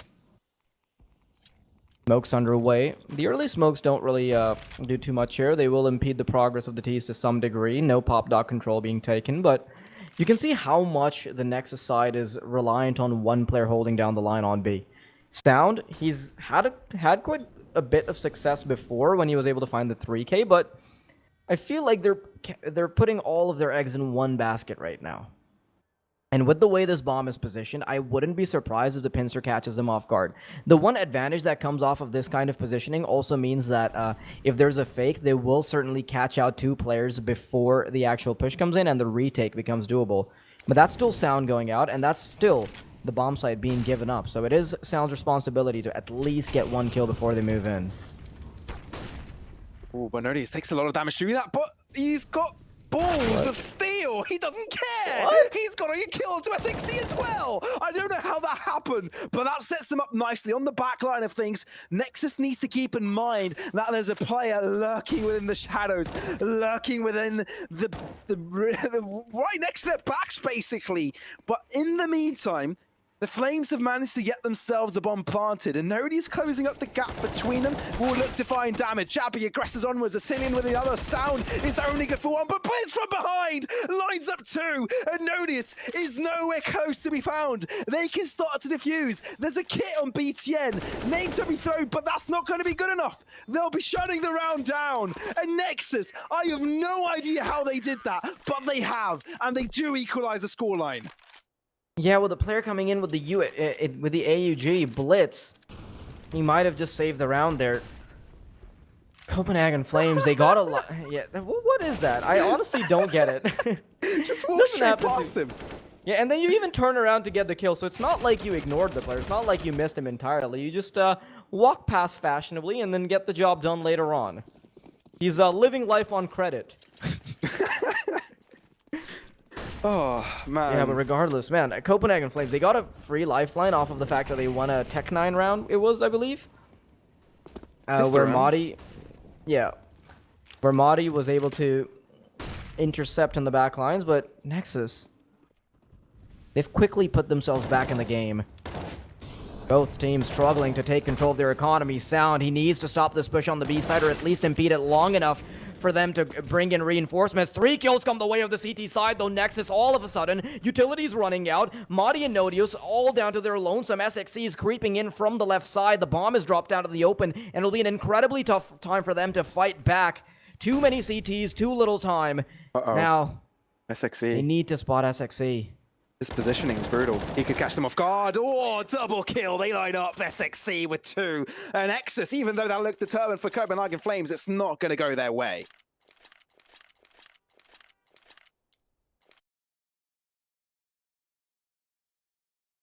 Oh. You can see how happy Sound is. Always. When your camera starts shaking around, you've got something going your way. The fact that Sound falls there and they immediately capitalize on the retake, that is impressive. And you can see that we're not the only ones impressed by it. Copenhagen, they take a tactical timeout as well. That is a tip of the Fedora. That is a good day to you, my friend. I acknowledge the fact that you've completely outdone us. But if you want to outdo yourself in terms of how fashionable you look on the server, go ahead and check out our partners over at CS Money, where you can get some brand new spanking skins. Looks like Copenhagen Flames may need to get some brand new spanking guns because, I mean, is that Mac 10 going to be good enough? Is that Galil going to be good enough? I mean, it's a question that they need to be facing right now because Nexus have got a full load of Util. They've got a full load of riflery, Zello, and a very comfortable AWP. While Copenhagen Flames won't be able to challenge that. They may look to go for something aggressive, but the last 2 times they've tried it, they got bested out on the retake.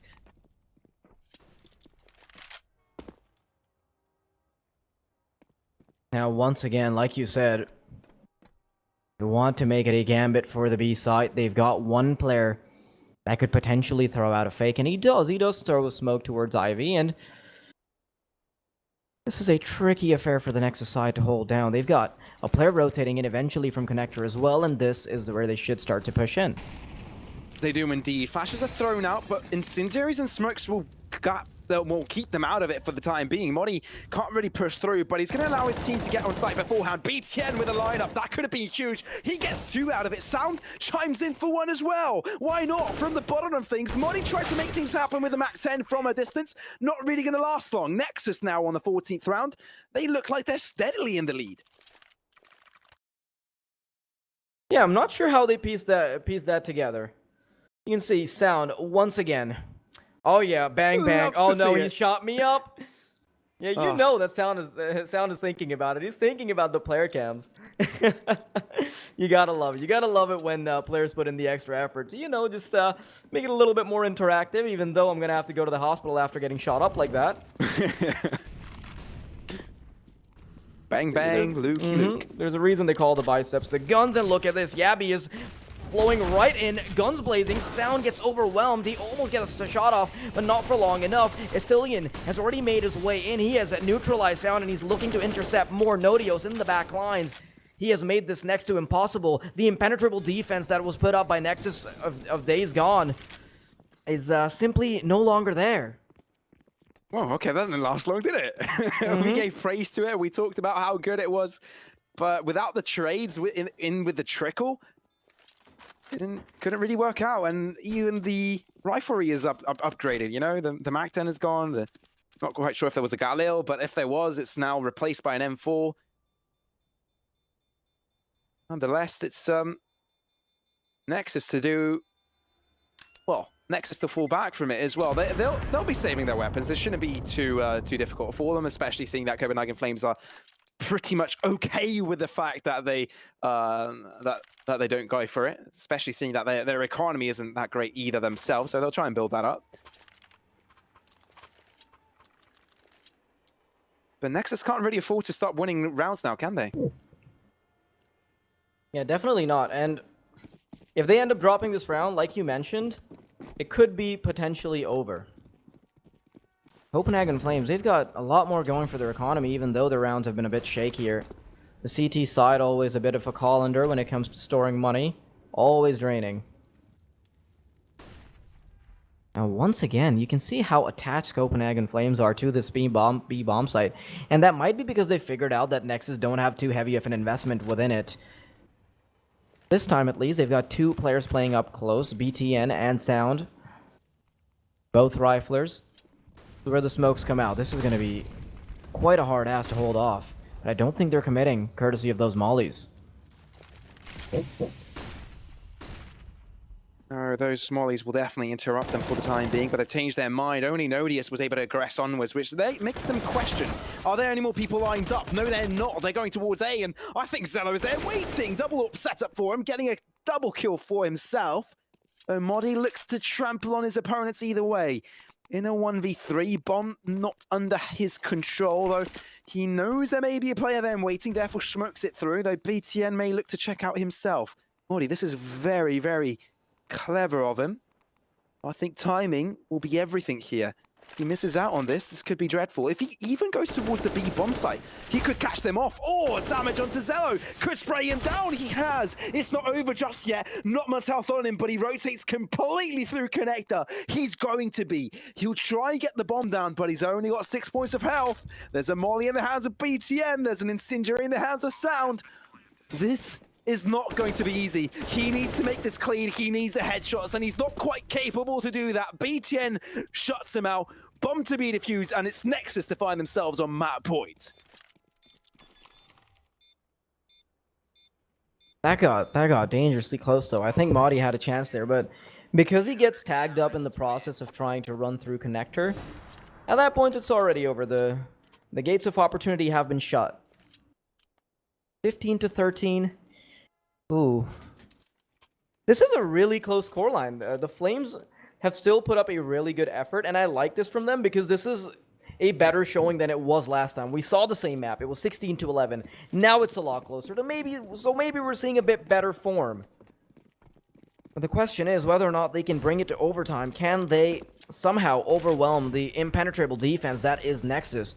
Moving straight out, the Flames trying to find duels individually. Asilian will be the first man to go out. BTN flash out of his mind, monitors turned off, and it'll just be SXC that tries to hold down the line, and Sound. He'll be left uninvited to this party. Indeed, it does look like that is the case at this point. By himself. Yeah, not invited.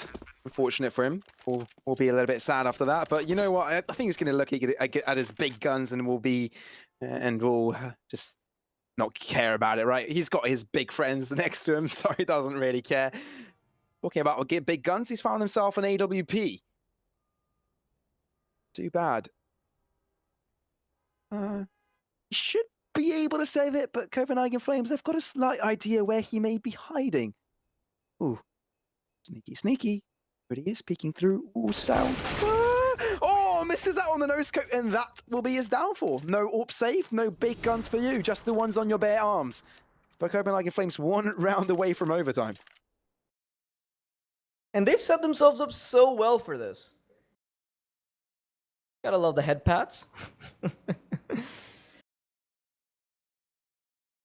This is almost certainly going to be overtime. But the way Nexus's money is right now, how many opportunities do they really have? Hello's down to 1,400. That is brutal. You can see why they took that tactical timeout. And it's going to reflect in their gameplay for sure. No way they can get that comfortable. Hello. Up in AWP.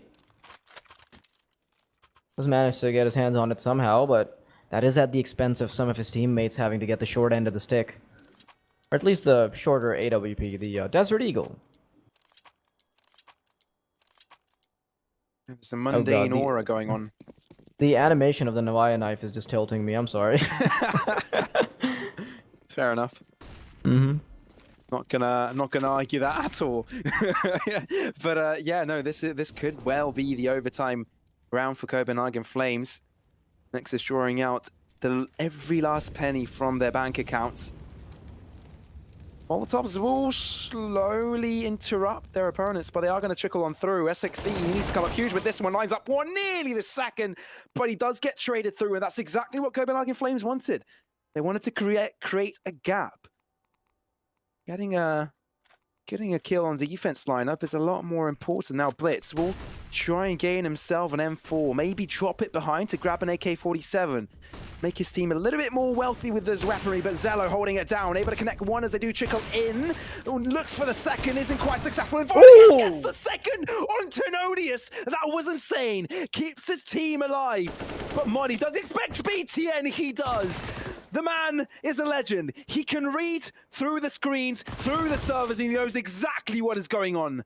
But can he read this? Sound with the MP9, can't do too much against the AK, and that is overtime right now. What a way to bring it to overtime. You can see that there's suddenly a difference being reflected on the Nexus side. Zello is leading the charge with 27 kills, almost on 30, but Sound, he's not putting up the same performance anymore, is he? It's a bit tough, but it's not like it's the worst in the world either. He's still trailing not too far behind from the rest of his teammates, with the exception of Zello, and see some of the tilt starting to set in. The overtime not being appreciated by the players. Some anxiety starting to set in. Lots of uncertainty on both teams, but I think Copenhagen, they've got a bit more positivity flowing because they were the ones down. They have suddenly brought it to overtime. They don't see it as a game being extended. They see this as an opportunity, one more lifeline. Take it to that 2-0 mark.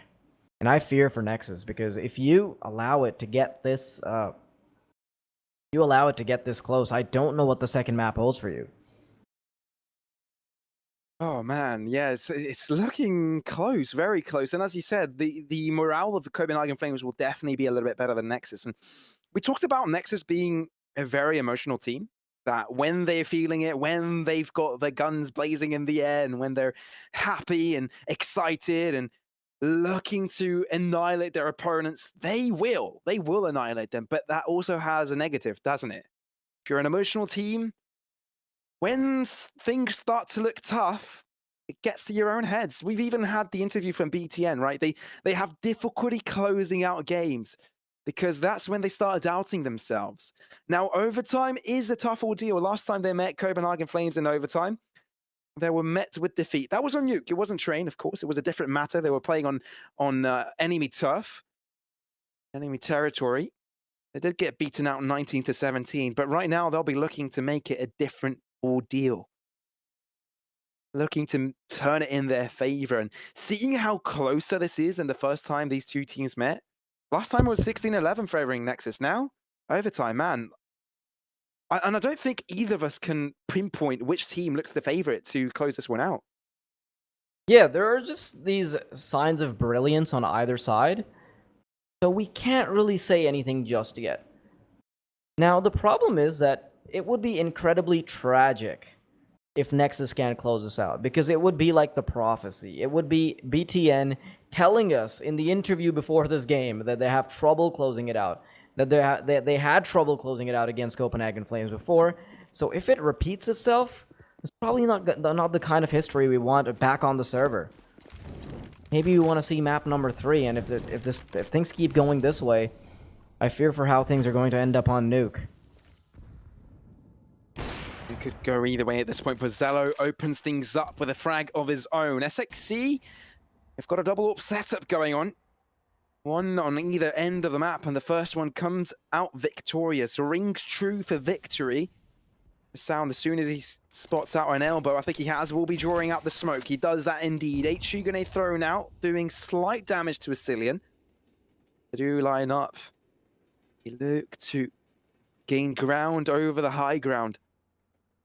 But at the same time, look at the other side of the map. They're split in two completely, but it could be an amazing fake. It could be absolutely, they could be pincering their opponents, but BTN there and waiting. Blitz blindly shoots through the smoke, connects on Tenodius, but Ikodos wins out. Sound knows there's something sneaky going on now to the B-bomb site. They are able to get themselves a bomb plant. It shouldn't be a big deal for them, but things are looking bleak. Things are not looking great. Sound already approaching, already looking to get the kill as Asilian does shut him down, but down to a 2-1-2 as Nikodas looks to bring things from a different angle. Already with the AWP, definitely not the best weapon to deal with this, but Zello is able to connect the kill of his own down to Asilian, closing up the gap. It's G-Grenade. He is defusing. It needs to be interrupted. He doesn't have a kit, doesn't connect the shot, and that is going to be the round, going the way of Nexus. Oh, barely hit that shot. That's good enough for Nexus to secure it. Now, at least they don't have to deal with feeling down and out from the get-go. Once again, like I said, they have trouble closing it out, so if that's the kind of mentality they have going into it, then maybe that getting the first round is a good sign. Otherwise, playing from a deficit would probably tire them out way too much to be able to fight back, and you can see how quickly Copenhagen Flames are approaching this. Hecelian jumps straight out of Pop Dog. Yabby's in it to win it as well. The flashbangs will allow them to nestle themselves in, and Nikodaz's flashbang is perfect because 3 players have fallen off of it. Zello and Sound now on the retake, 2 versus 4. Oh, that was an insane flash. That did put them up ahead, and now they've got double the amount of players in their opponents doing Zello. He can only hold down true to his own rifle.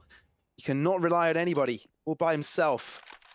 Let's peek onwards towards back. Maybe an extra frag would be what he's looking for, but Nodius is there. Crossset on his head. And that is going to be the equalizer. I think these two teams are not going to let it go. They're going to continue to be neck and neck. But in the meantime, if you want to be updated on your crypto knowledge, go ahead and check out our partners at Coinbase. It's a platform all about crypto, and you can greatly enhance your knowledge about it, about the subject by just checking them out. Now, scoreline's tied up. It seems like it's neck and neck as ever. There is no denying that these teams are as close as it gets. No telling just yet who will come out on top, but at least Zello's making a good case. Nodios once again will swing out, and Nikodaz's flashbang is perfect again. He finds 2. Yabby adds a 3rd to the tally, and it's the repetition of the flashbang. It is the redemption arc. Are you kidding me? What is up with Nikodaz's flashes? He's catching Nexus off guard twice in a row, and the same number of players as well. Sound. He's not having too good of a day. He's just on a slow roast. He tried to find the headshot in the end. He tried to line it up, but it's Copenhagen Flames to come out ahead at half-time. Now Nexus, we know they fancy the T side. We know they do. But this is overtime. The CT side will have plenty of economy, and that is something they do not need to worry about. Things are getting tough for the Romanian squad as the Danes do scathe up ahead. What does Nexus do? This is reminiscent of what happened on Nuke the last time they met. The last time, it was Copenhagen Flames that had trouble on their own map pick. But now, it's actually Nexus. They're struggling to keep it in the bag. They're struggling, and if they give up this first map, I'm sorry, I think it might be a bit too late. Nexus, they need this.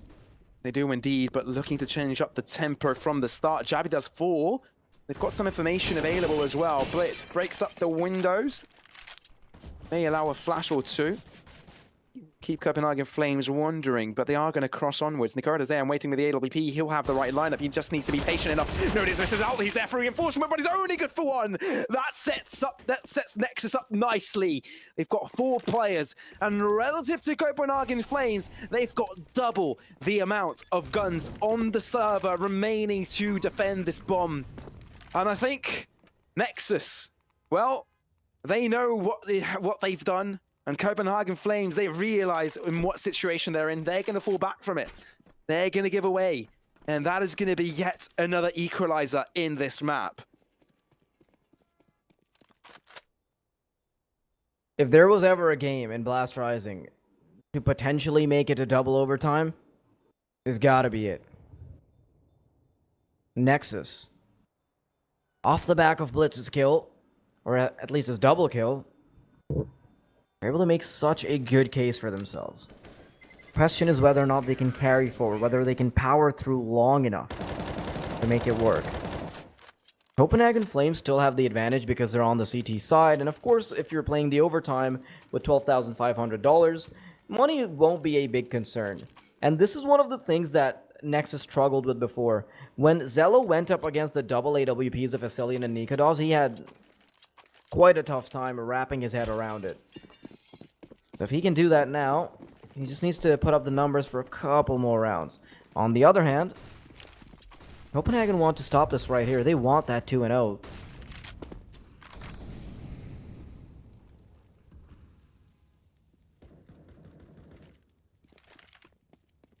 They want that, indeed they do. And I think Nexus is his only winning scenarios, winning out this first map. I don't think Inferno would be going their way any day of the week. I think Copenhagen Flames are too well refined on it. I think Nexus are up against the wall here in this this matchup. It's not over. Obviously, there is map number 2 to come underway later, right? There's Nuke to come right up, but if you're Nexus, you have to start questioning, but I think they'll leave the questioning for later. I think they'll try and deliver the best performance they can right now. I think Nicoda's got the right idea, but the AWP will get smoked off as they do start to aggress. They're actually going to push through onwards. They don't care. Nodius all by himself. He's flashed out, but is able to find a kill nonetheless. They line up. He's able to find some extra damage, but BTN shuts him out. And Nikodos from the back line also does damage. Copenhagen Flames, they're not going to let this go. They're not going to let this go at all. Zolo, the fact that he misses that shot could be absolutely dreadful for the Romanians. Bomb has been planted, but Modi looks to close up the gap. Brazilian shut Zello down. And all of a sudden, it's BTN and SXC all by themselves. Now, they want to trample their opponents, but both of them fall simultaneously. Copenhagen Flames are on map point. This is too far out of Nexus's reach. Of course, the money does mean that they can always bounce back. But right now, Zello is showing signs of weakness. He is not hitting his shots, and it's not really a point to blame him on. He's already on 31 kills, but one of the win conditions that is there for Nexus is for Zello to go absolutely crazy. And yes, I mean that he needs to go even beyond what he's already done, because he's the only player performing on the server, and he just needs to close it out. Copenhagen, on the other hand, they've got a bit more even of a distribution. As I say that, BTN, he's already cornered himself into Olaf. Asilian finds the first frag. The AWPs are making it work, and suddenly, we might be looking at a 19 and 17 in the favor of the Flames. But Nexus, they've still got 3 to work with. BTN quite low on HP, and one of the healthier players will fall out of the server. BTN, all by his lonesome, finally comes out of Olaf, but quickly enters his grave. 19 to 17, the Flames come out on top on Nexus's map pick. They do indeed, and I think that was a vital win as well from the Danes. If they have any possibility to turn this into a 2-0, I think this is it. And they must be very happy with that one. But at the same time, that is mentally draining if you're a Nexus. You can see Zello now holding up his hand against his head. You can see the disappointment there. That is not the result they wanted. They looked so dominant earlier this day on Train against Offset. They couldn't quite replicate that success. That is devastating. That is hurtful, and you could see it in their faces. But on the other high side of things, it is the Danes that bring things back to a position where they can dominate on without really requiring Inferno. Their own map pick is up next, and Wild Deity, seeing how these two teams have played before in this best of 3, seeing how different the result has been on map number 1, how do you see it carrying on? Now, the Flames have put themselves in such a good position to make it a 2-0. But even when they went up against each other the last time on Nuke, it was a pretty close affair. So I'm not counting out Nexus just yet. This could still very well be a 3-map affair. It is a hit to their confidence, of course, losing out a map that they've previously won somewhat convincingly. But it's okay. I still have faith. I still do think that we have a chance at seeing a 3-mapper. So stay tuned. We're about to find out very soon after a short break.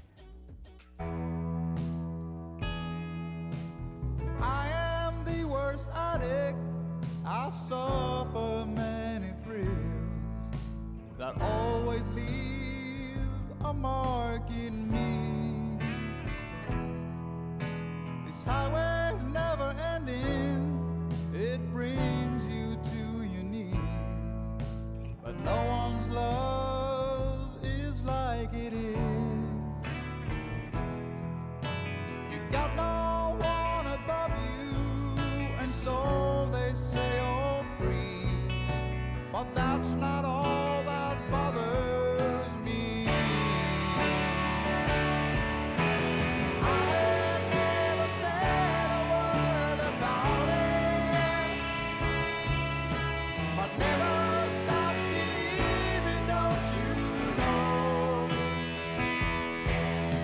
I haven't been around for you, my darling.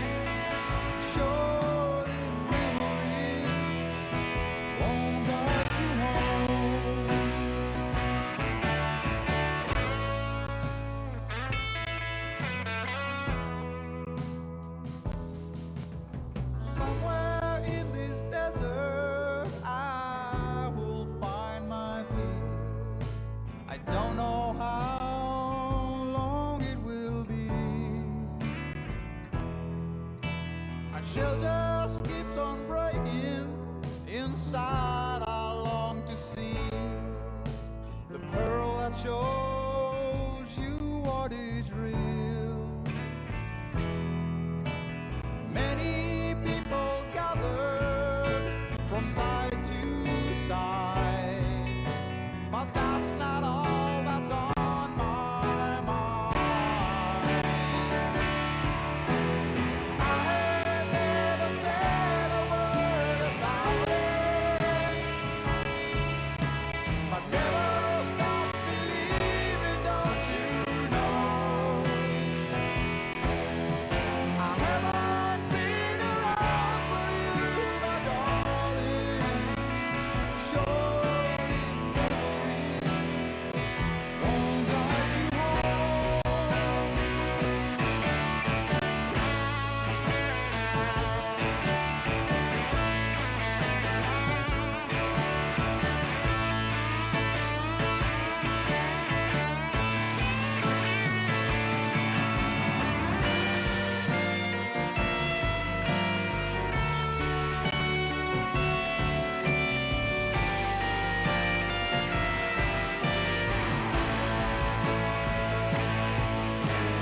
I have never said a word about it, but never stop believing, don't you know? I haven't been around for you, my darling. Surely memories won't guide you home. I haven't been around for you, my darling. Surely memories won't guide you home.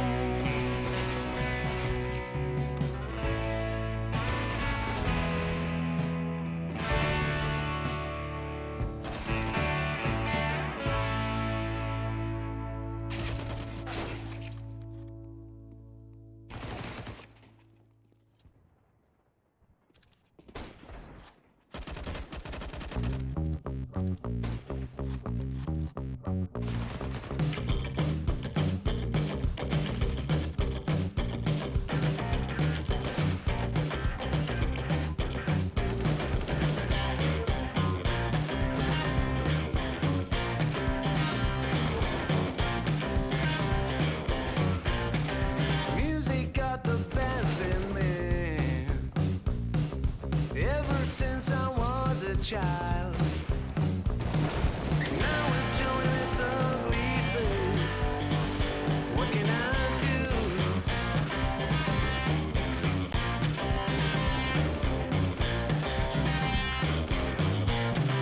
Music creeps into my dreams, wakes me into sweaty sheets, abandons me when nights died out. What can I do? What can I do?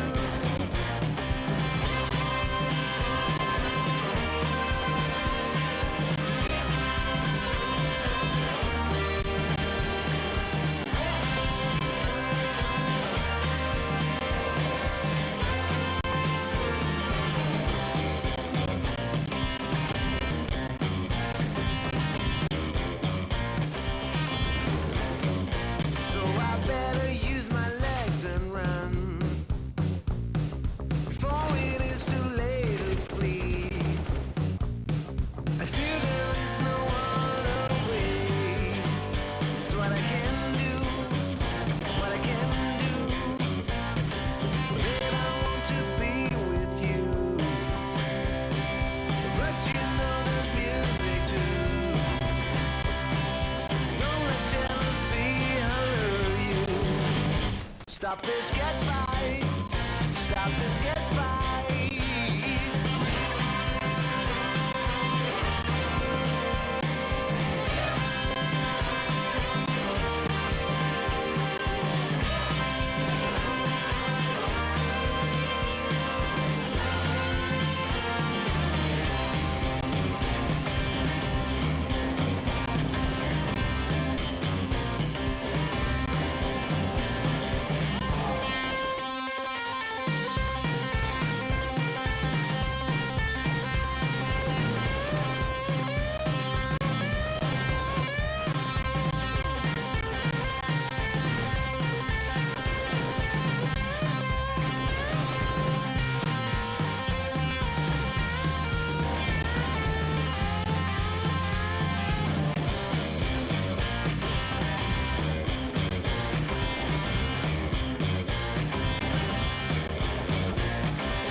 Dream big, 'cause boy, you're gonna make it. Stand tall, there's a higher road to take it.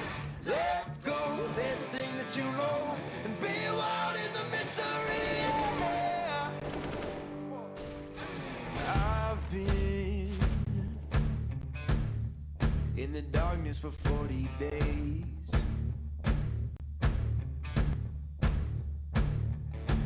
I've been searching for holy flames, a sign to light up the way. So can you help me out? Can you help me out?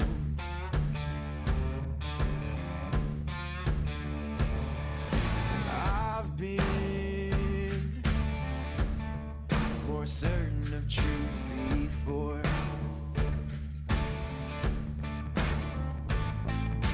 I've been called her closer to Jesus before. So can you help me out? Oh, can you help me out? Am I on my own? Am I on my own? Or can you help me out?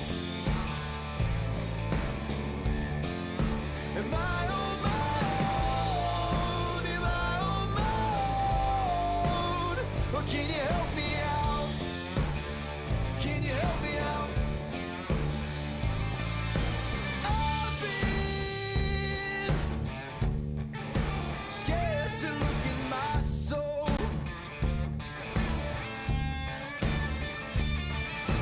I've been afraid I would follow the road. Yeah, afraid of the things I've been told. So can you help me out? Oh, yeah. Can you help me out? Am I on my own? Am I on my own? Or can you help me out? Am I on my own? Am I on my own? Or are you speaking now? Are you speaking now?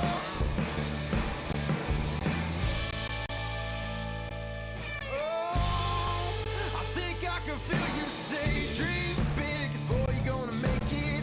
Stand tall, there's a higher road you're taking. Let go of everything that you know and be wild in the mystery. Dream big, 'cause boy, you're gonna make it. Stand tall, there's a higher road you're taking. Let go of everything that you know and be wild in the mystery. Yeah.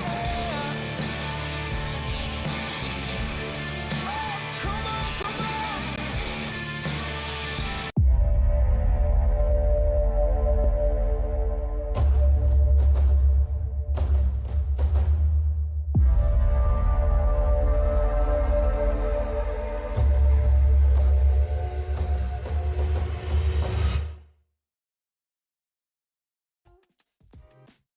We are back again, ladies and gentlemen, to the world of Sound, and and unfortunately for Sound, that wasn't a victory for him, right? That was defeat. This is Blast Rising, ladies and gentlemen. If you have just joined in, my name is Extra, together with the beautiful Wild Deity by my side once another day to bring you the action that is required. But having a look at the previous game, we saw Copenhagen Flames get themselves a win against Nexus, but it was fairly close, wasn't it? Yeah, it was very close, and this now puts Nexus in a pretty uncomfortable spot where they have to try to win their opponent's map pick. Not saying that it can't be done because they also almost did it in the previous time they went up against each other, but at the same time, now Copenhagen look like a completely different team. 16-11 last time, bringing it to overtime this time. That is a much better scoreline, of course. I mean, you've turned a loss into a win, so I'm not sure if Nexus have what it takes to close it out. But with the map being nuke, it does come down to a lot of these micro plays, so I'm not really willing to give it to any team just yet. Not sure who's going to end up winning this out, and that's sort of been the underlying theme of this matchup, hasn't it? There's a lot of uncertainty that goes into it. We're not really. Is. Yeah, like for example, Sound going completely crazy and getting maybe 37 kills against Offset and then completely bombing the last game, that's not something we expected at all, did we? No, absolutely not. It was came pretty much out of nowhere, to be honest. But the fact that Copenhagen Flames do get themselves that win kind of does show that Nexus have got a long way ahead of them, especially a map that was forced to overtime last time around, and they were able to win against Offset today as well. So it does show that there is some potential for Nexus, but seeing how good Copenhagen Flames are in you with the win they managed to get against Apex yesterday, I believe it was. I'm actually going to bring the stat out. They managed to get 16 and 7 against Apex, who best them in a best of 3. But on that particular map, they looked very, very strong. So seeing a very dangerous Danish squad of Copenhagen Flames on Duke, you can only expect that Nexus has a massive uphill battle to face. Yeah, for sure. I like that you mentioned that they've recently had a new game going their way, because that obviously means that they've gotten a bit more practice in. They've already won against Nexus once, of course, you've mentioned it. They've won against Apex, and overall, their nuke results aren't terrible. They've had pretty good wins against notable teams. I mean, Izako Boars was a completely one-sided affair. Anonymo, Lingby Vikings, Astralis Talent. These aren't all particularly next-level teams, but that still does mean that they're quite comfortable on playing this map. And I'm not sure if I can say the same about Nexus. I don't think Nuke is one of their strongest suits. That's probably why they don't pick it themselves, but it's still in the map pool somewhere. It's not like it's a ban. It's not like it's going to be it's not like it's going to be entirely out of left field for the Nexus squad. So we've got big things. We were hoping for big things. We've still got our fingers crossed, hoping that maybe Nexus can come up with something big. But right now, the odds are stacked in the favor of Copenhagen Flames.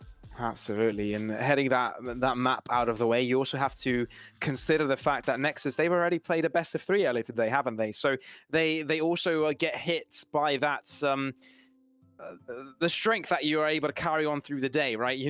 They're not going to be as resilient, both mentally but also physically with their reaction timing. It does play a massive role the later you head into the day. Obviously, 2 best of 3 shouldn't be too big of a problem. They're a team that have gone through that plenty of times throughout their career. All of these players have gone through something like this. But when games get drawn out to such a long extent, like for example, scores like 16-14, like overtimes, it starts to become a factor.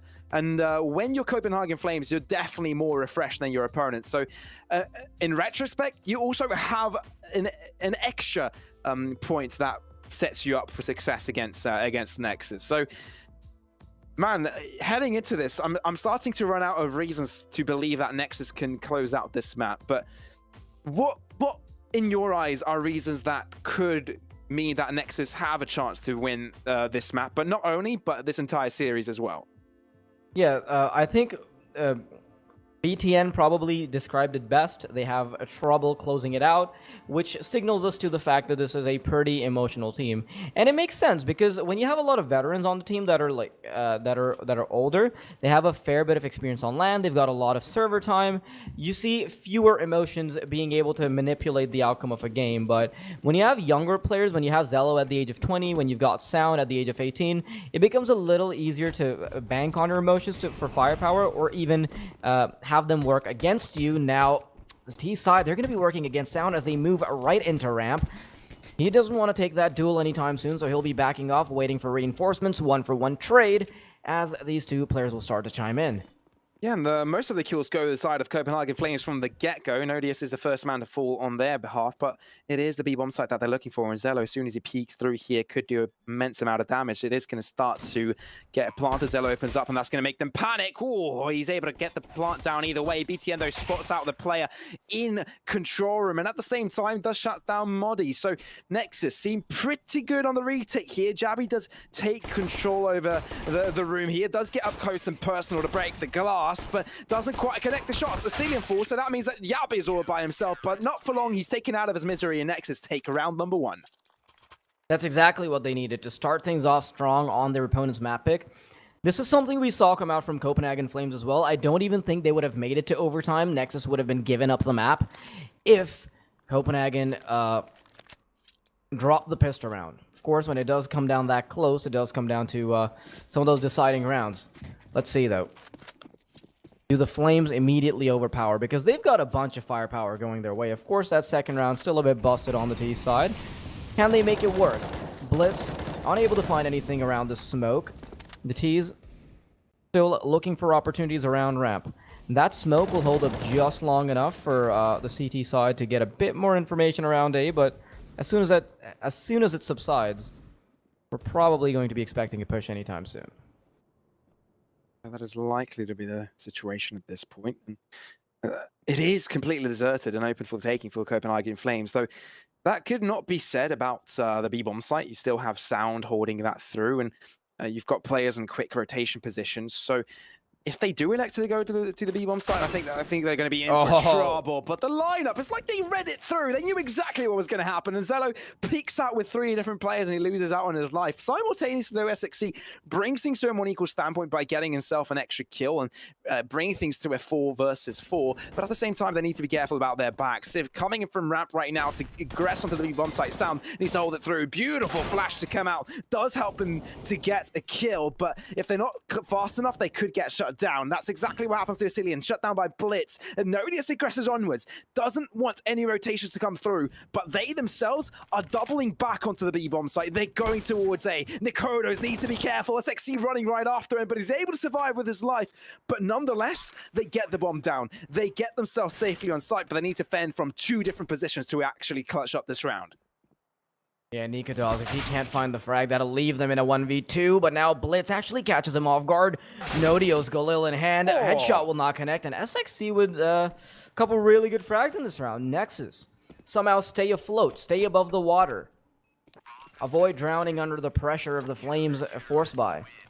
Nice and this done. puts the Flames in a spot where their money will be pretty awkward. Don't think we're going to be seeing any AKs, just maybe a couple Deagles, maybe a couple Tech 9s, that's about it. Oh, we were talking about emotion, but the explosion in that room, how good they feel when they actually manage to clutch things up, it's just immense. You love to see it. You absolutely do. Oh, beautiful. But it doesn't even matter. Copenhagen Flames, they're going to buy up either way. Asilian does take the front force of damage and does mean that he will fall from the start as they do line up from outside. Double smoke will permit the cross, though Yabi will opt to aggress forwards. Won't really rate for his team, as I do say that they do recooperate together.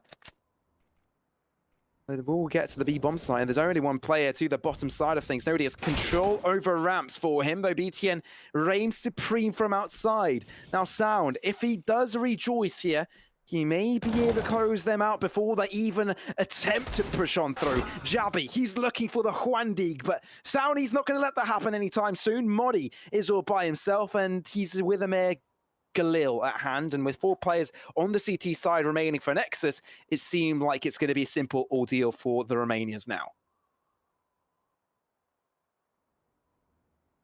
Yeah, it should be a pretty convincing round from Nexus. A worst case scenario, they lose a couple players to this, but with the way BTN is positioned, happy to get the kill for free.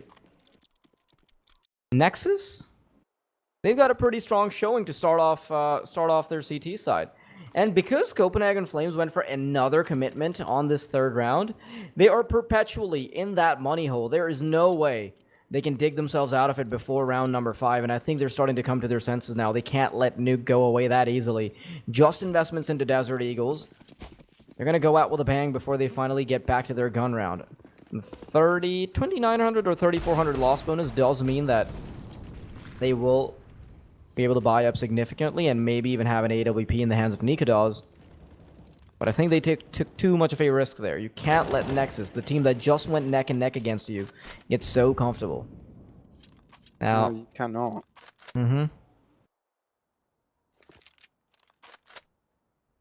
Should be a simple ordeal here for Nexus either way, right? I mean, got the right movement.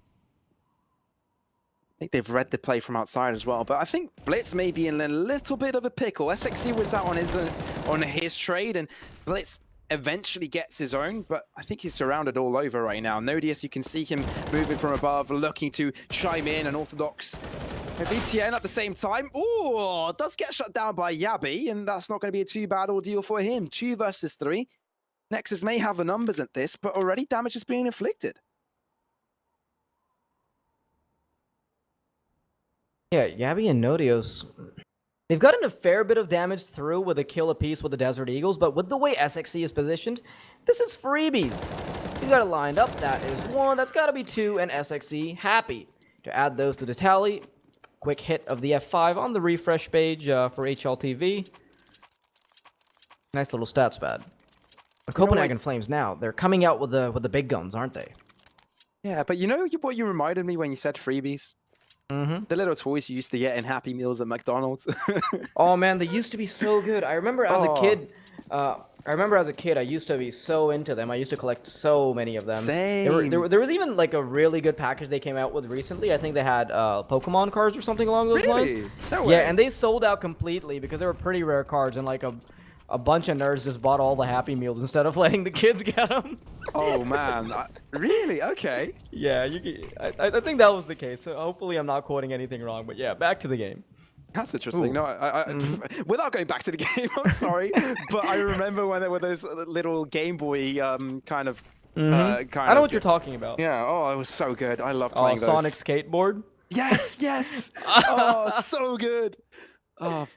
But Sound, I don't think he'll be very happy with this because they are lining up for him. He's able to get 1 through it all, but Anodius just shut him down instead.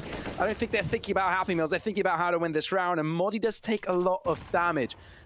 Nade thrown out, and they may want to gain control of the B bomb site. They've got control of a ramp, so that is a doable prospect, but they've got time to work around. They've got time to reconfigure, but that also gives plenty of time to Blitz to come out from outside. He's lining up. He could catch them off guard. They're not too careful. Could get a kill or 2, but I think they've already made their way into ramp, and the B site is on their sights right now.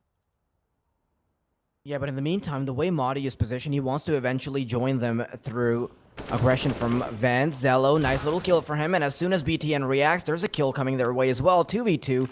Nodios should be able to get the bomb down very comfortably, and Nikodas is on the case to protect him. Coming in with the scoped rifle, the sniper is at the ready. As he peeks out, SXC will lose his life, shot to the heart, and now he is dead. Blitz.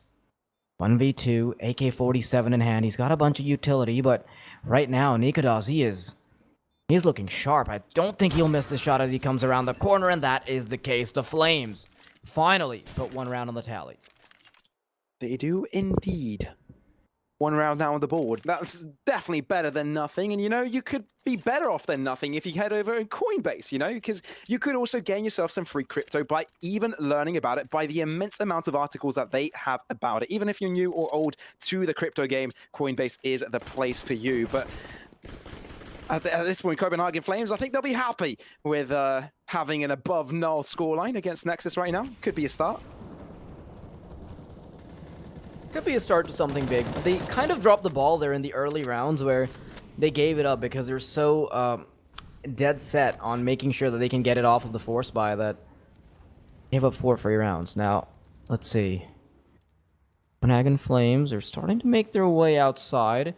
They just moved past BTN, who wasn't checking for it just yet. They will have an insurance policy still watching the back lines, but more or less, they haven't given up too much information. The only cue that they've crossed over to Secret is the fact that there were smokes lined up, and for that, Modi, like I said, he is there. He is the insurance agent that is on the case with a MAC-10, but the lone shark in the form of SXC will still chime in. Now, Sound, he's the only remaining member on the B site to even try to defend it. Does get mollied out of it, though, as the bomb does go down in the end, but plenty of players still remaining for the Nexus side to retake this. But Dakota shut down 1, so that's going to favor them a little bit more. Cillian as well. They like to chime in one after the other, but Zello does bring things down to a more doable situation. Not for long as he goes for a swift peek. Does get shut down either way as Nodius grabs the kill onto Sound. And nonetheless, that's Copenhagen Flames with 2 rounds in a row. Start to be ramping it up a bit now. You can see the firepower coming to life. And this isn't just 2 rounds on the board for them. I know this is a direction I've looked at multiple times before, but because they've got their opponent's money down this far, they can start to reclaim some of the lost ground. Sure, they made some mistakes early on when they got too aggressive with the Galils, got too dead set on being fixated on the Galils and whatnot, but hey, this is something to work off of.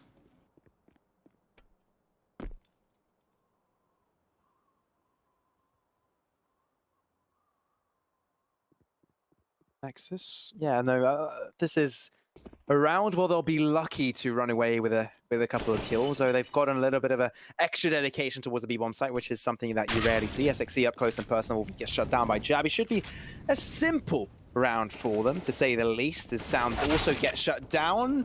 Yeah, one after the other they'll be taken out. But nonetheless, Copenhagen Flames, this brings them to a third round in a row. And with a streak like that, they can even keep things going. I mean, Nexus, they have got themselves only 4 rounds thus far, right? It was expected they'll also lose themselves another one here. If they stop fighting back now, Copenhagen Flames can reasonably gain themselves an advantage that could be pretty much difficult, very, very difficult to come back from. So Nexus, I think now is a time that I need to start punching back, or else they'll be up against the wall soon. Oh yeah, if Copenhagen Flames can get one more round, that makes up for their prior mistakes. That just means that Nexus are perpetually fighting back in terms of the economy rather than on the server. Some bank is now being built up on the Flames side. Their wallet's starting to line up. Starting to get a bit fatter. $7,000 on 3 players on average. Madi and Asilian being the only one that get the short end of the stick. BTN, I love this aggression from him. Oh, this Playing could be it pretty massive. proactively, dodges a flashbang, tries to capitalize off of Blitz's flash, but he can't. Nikodos, even with a flash in his face, will still manage to find the frag, and that is a 4v5. The Flames, they've carved themselves the early opportunity to move right into any side they desire. Blitz desperately tries to spray through the smoke, but that also means that he's given up his position in garage. Nodius does get the shutdown instead. Blitz with 2. All of a sudden, things do get out of hand for the Copenhagen Flames, though still a doable prospect for Nexus. 2 versus 3 is not a favorable advantage. It's a disadvantage nonetheless. But I think someone's got a good idea about this. Sound needs to line it up, slowly peeking through, but he's able to connect the headshot. Maybe the second one as well. Sound, that is some dirty work coming through from him as Muddy looks to aggress. Now under control of the A site, but without the bomb, that does not give any essence to the hold of Copenhagen Flames. They may have 3 rounds in the bag, but it might be capped at that. Nexus holding it true. Zello finds a headshot, and that is Nexus now with another round on the board for them. Solid work being done by Sound, because that was a round that had already fallen apart. I thought for a second there that that double peak would come through, but simply not the case. I really like the angle that Sound held as well, where he's barely peeking it just enough, and it makes it incredibly hard for the operator to hit it as well. And that also means that they can't really go for a double peek. They have to be funneled in one by one. Makes it a pretty favorable scenario for himself, and that is a good clutch coming out from him. And now the Flames, they've got weaponry across the board once more, dipping deep into their pockets. How do they go about this? How do they go about this? It's starting to get close, neck and neck. Like it was that last map ago, right? It was... Train was also a very close affair. It was definitely a tug of war. One team gets 1 round, the other team gets 1 round, and it seems to be the similar situation again. But Zello opens things up with a kill of his own. Nodius, does he expect a push from Sound? He does! And all of a sudden, Copenhagen Flames are in front. Back and forth, to and fro. And Copenhagen Flames this time around are the ones ahead, but is that going to last long? It may even get solidified, carved into walls right now, because Copenhagen Flames are not giving out on this whatsoever. BTN shut down as he walks out of vents. Blitz brings something in his favor, but it might be too little too late. Yeah, he's got an AK, but there's no way he gets back onto the B side quickly enough to get the clutch. So at this point, he's just trying to hold on to this. The fact that Nexus win a round and then lose one immediately after it, after they invest so heavily into it, it means that obviously they're not going to have money. Even the round that they ended up winning off of the clutch was down to the last wire because Sound clutched it. So I'm not sure if Nexus have a strong enough of a hold for this. The one thing I'm worried about is that because Nexus are on the CT side, they need to take full advantage of it right now. If the Flames can get carried away, if they can put together even 6 or 7 rounds, they're happy about it. Because we've talked about this before. We saw a T-sided affair a couple times in Blast Rising, but it doesn't mean that that's the grand scheme of things. That doesn't mean that the nature of the map is going to be changed, but you can change the nature of the skins that are in your inventory by trading them in over at our partners at CS Money. Now, what do you think about this, Pavlos? Do you think these are too many rounds being given up to the Flames? Well, Nexus did have a chance to square a few rounds in a row, right? So they gave up on that situation. Now they're on the back foot. Now they're going for catch-up. Copenhagen Flames in the situation they are in right now could well mean that they will be getting the equalizer. And you can tell that Nexus are under pressure, right? Tactical timeout coming through means that they really need to square their thoughts and make sure that they've got the right they're in the right headspace to head into the next round. But by all means, this is not a winnable scenario, at least for the next round. And looking at the half line as in retrospect, it seems that Copenhagen Flames are well off to continue winning rounds. Nexus seem a little bit weaker now on the defense lineup, but I mean, I don't think this is around to decide things all. I think that they have another chance to bring things back, and it's going to be the next one. For the time being, I think they need to focus on making sure they've got the AWP to the next round, or at least getting as many kills as they can. Yeah, the Flames have walked right in. They are burning the B site up. Madi, great way to start things off. And SFC actually gets hit in the face with an orange door on their way in. Don't think he's feeling too happy about it. The SXC-shaped hole in the door will soon be blown to smithereens as the nade comes through. But other than that, once again, we're seeing a pretty convincing showing from the Flame side. Zello wants to desperately stick onto this AWP because the next round, I don't think it'll be very favorable as far as the money is concerned. I think their loss bonus is around 2,900.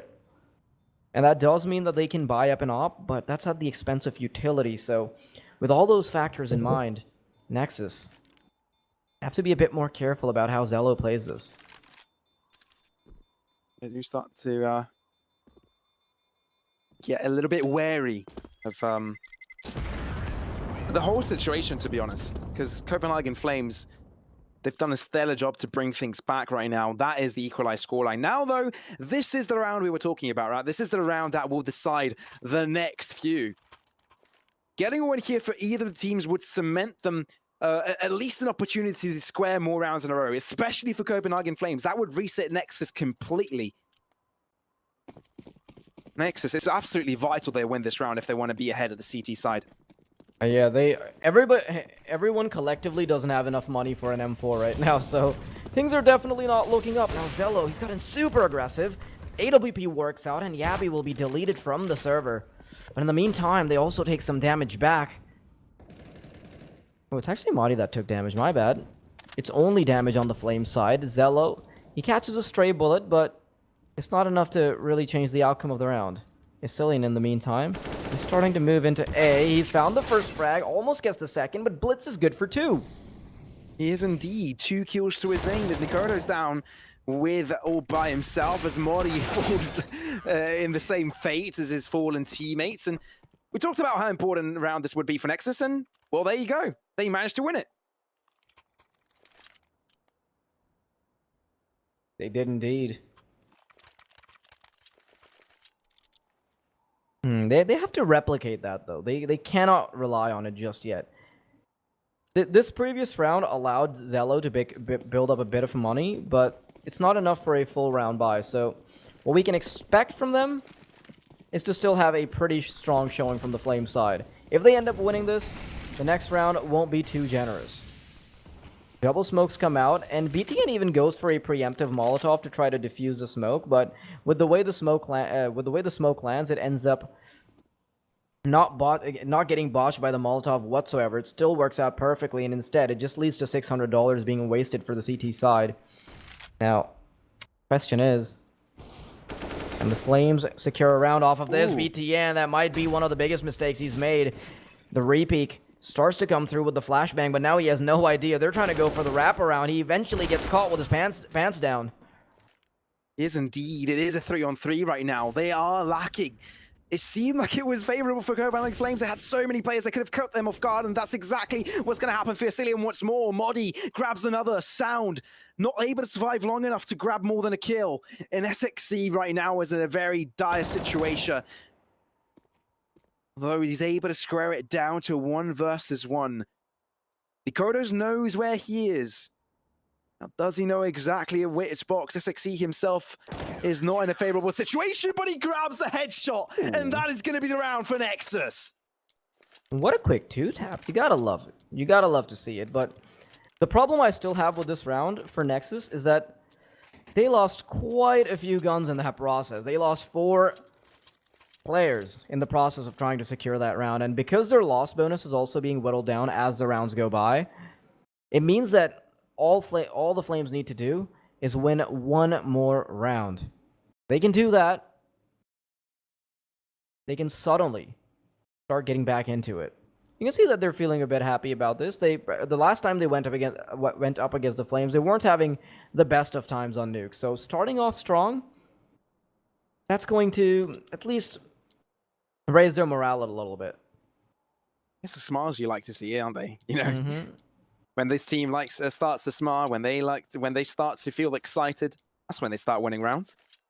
Yeah, and you can see that Sound's gameplay is significantly affected by how he's feeling at the time. I mean, right now he's feeling nice and dandy. He's sitting on 10 kills, and he's actually quite close to top fragging. But instead, it's Blitz on 13. We don't really see that too often from Nexus, where Blitz will be the one at the top. But that is the case here on Nuke.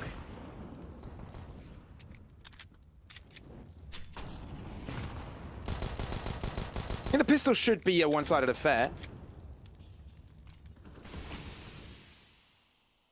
The AK on Yabi is the only thing that's looking to do damage. Actually, it's a deagle from Nodius to bring things to an equal standpoint. 2 versus 2?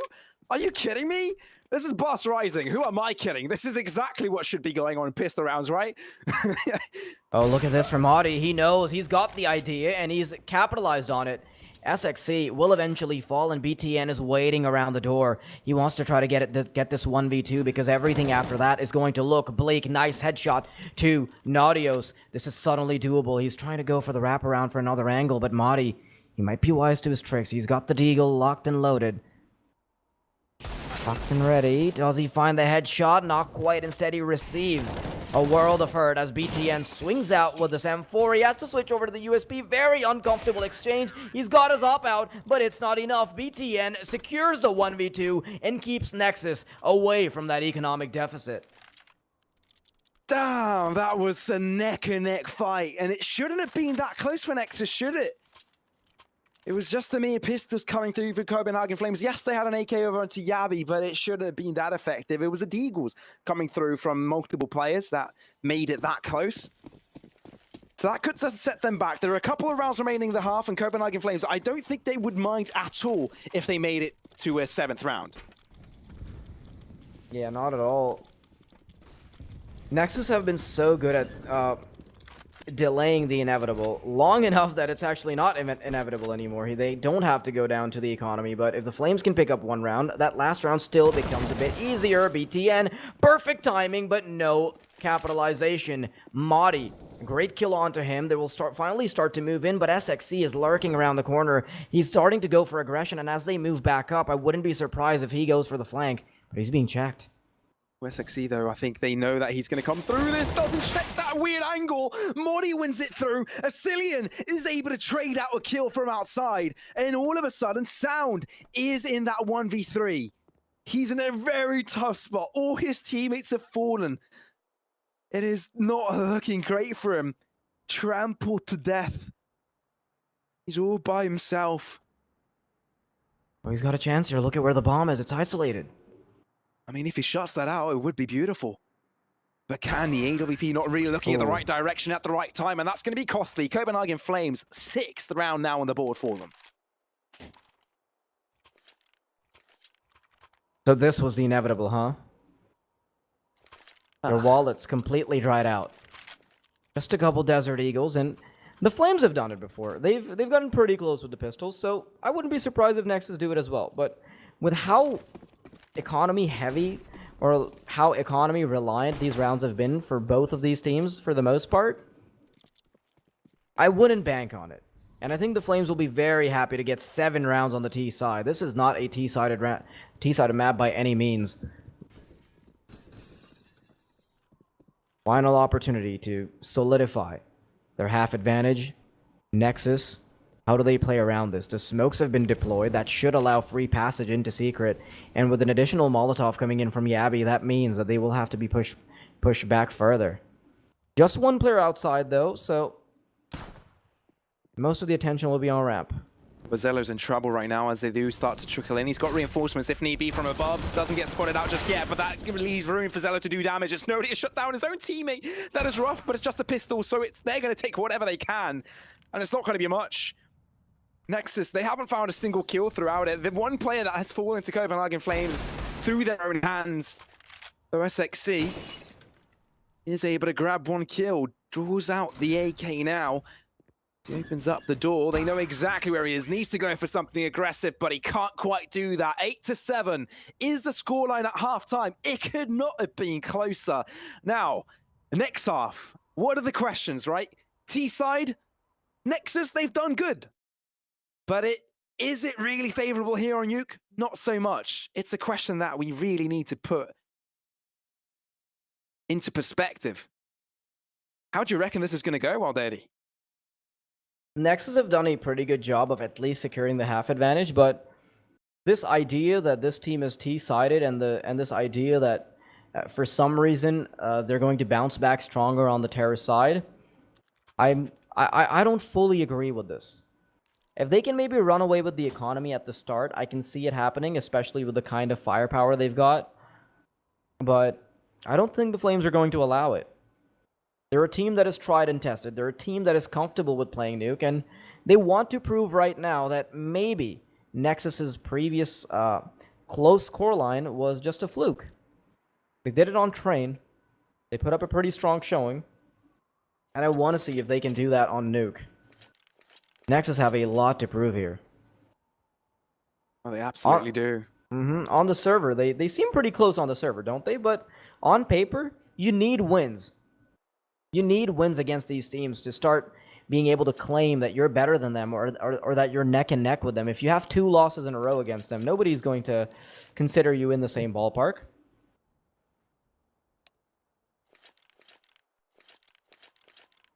Yeah, that is a question that is set here in at least in the tier 2, tier 3 scene, you know.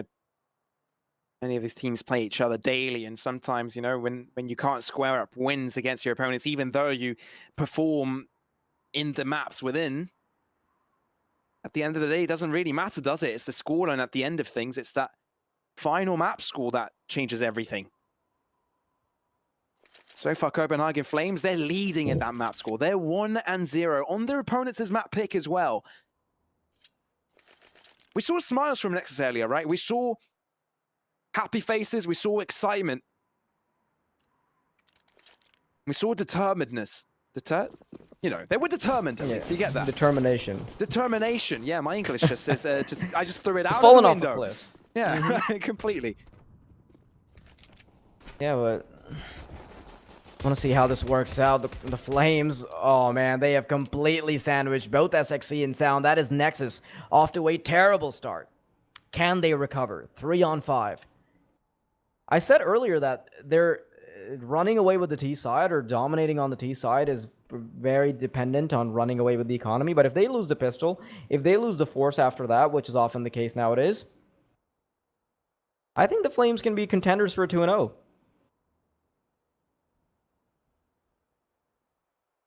That may be the case. The pistol round will definitely set them up nicely. Nodius trying to connect the kill there to BTN.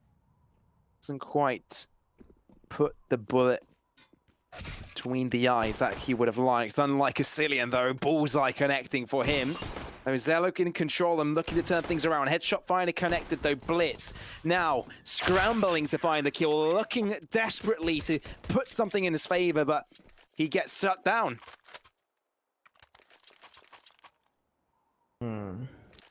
But in the meantime, though, go ahead and check out our partners over at Red Magic, where they've got a 165 Hz refresh rate on their new Red Magic 6 series phone. It's dubbed the world's smoothest gaming phone, and that is for a good reason. Check it out. Oh man, look at this. The Flames end up winning the first round, and because Nexus don't get a bomb plant, they don't even get to play around with the Hero AK setup, so it should mostly be a mowdown unless they can play their cards right. A silly and little one-way smoke for him to play with. Forced to back off now. Passivity will eventually work out for him. I mean, they forced by, so they really want to make this work. Pulling all their resources into this could really be their downfall. Copenhagen Flames can really gain a lead out of this, and they are losing out on the trades. The only kill does go the way of BTN, barely leaving through. Nicolas does get a dig, but it draws back instead. Doesn't want to take the challenge. They know they are ahead. No risks need to be taken. Molly shut down Zello. It's all down to 2v4. But Molly, sneaky little man, shuts down BTN. Oh, what's going on here? But this though, I mean, all of a sudden, as that whole commotion went through, all of a sudden finds himself all by himself. Lonely, but not for long. That's fine. Taken out of Sometimes his misery. the production team just needs to quickly check their rank on CSGO. It's expired. That's because I've been streaming this whole time and not playing. But it's all good. Yeah, that moment when you realize that you haven't played Counter-Strike in, I don't know, 2 months for your rank to reset. That's about approximately the time. Anyway, it happens all the time, but you barely notice it. You think you played Counter-Strike yesterday, but that's due to the fact that you watch Counter-Strike all the time. So yeah, I don't know if I that, haven't if that played ever happens to Counter-Strike you. myself in a month and a half now, which is a bit troubling to think of, but that's mostly because I'm watching the pros play most of the time. Probably a better experience anyway, I mean, with the way matchmaking has been recently. Yeah, ouchie. Vasilian holding down his line. Modi Nikodos both chime in for a kill. It looks like it's going to be a simple round here for the Flames, and it's a double-digit scoreline that they're looking for. The BTN. Ooh, I love this knife coming through. Even though you may lose a round, you may lose it in style. And that's going to be an M4 in his hands. Not going to remain in his hands, though, as he does drop it, as they do get shot to the ground, but it's nonetheless Copenhagen Flames with a 10-8 scoreline in their favor. Note that that's not just a cool that's not just a cool attempt at a knife. No. That is BTN successfully securing an AWP for Zello while also maintaining the fact that they have utility all across the board. Look at their money right now. Zello wouldn't have been able to afford a full set of utility had that knife not come through, so they might just be kicking themselves for this if Zello suddenly starts fragging out, if that extra utility could be the difference maker. Now, Nikodos will use a flashbang to allow himself to nestle himself forward, gets caught off guard by SXC, who has pushed all the way through Redcon. Talking about AWPs, huh? Doesn't really work out. But at the same time, BTN looking to be a mischief of his own. Asilian lines it up, connects the shot, and looks to trample over the attack. Not going to happen as SXC does grab him in the end. But the numbers do favor an Nexus right now, don't they? 4 versus 3 up to the ramp to be contested. Moody holding down that line. I've called Modi Moody a couple of times already, not quite sure. Copenhagen Flames, yeah, they're not going to be as animated as Nexus are, at least, and how happy they seem, but they're not going to be happy with the outcome of this round either, because Nexus, they've just disassembled them one by one, and a 2 versus 4 isn't a situation that favors them completely, and they're completely deserted.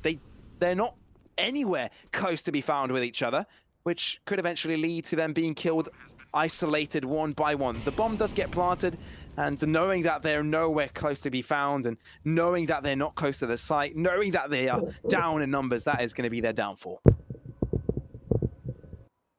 Perhaps we would have seen a round win if Madi didn't get mollied out there. He would have had an opportunity to maybe intercept, but as soon as the Flames start to move in, oh, I just said the Flames instead of the Molotov. That is a bit confusing when you're casting a team named Copenhagen Flames, but yeah. That Molotov does impede his progress long enough for them to get to the A site unscathed. Nexus, they get around on the board. And because they've got all 5 players alive, that also means that they've got a fair chunk of change in their back pockets. The question is whether or not the Flames can capitalize on the change that they've been building up as well. They do have an AWP on Nikodas once again.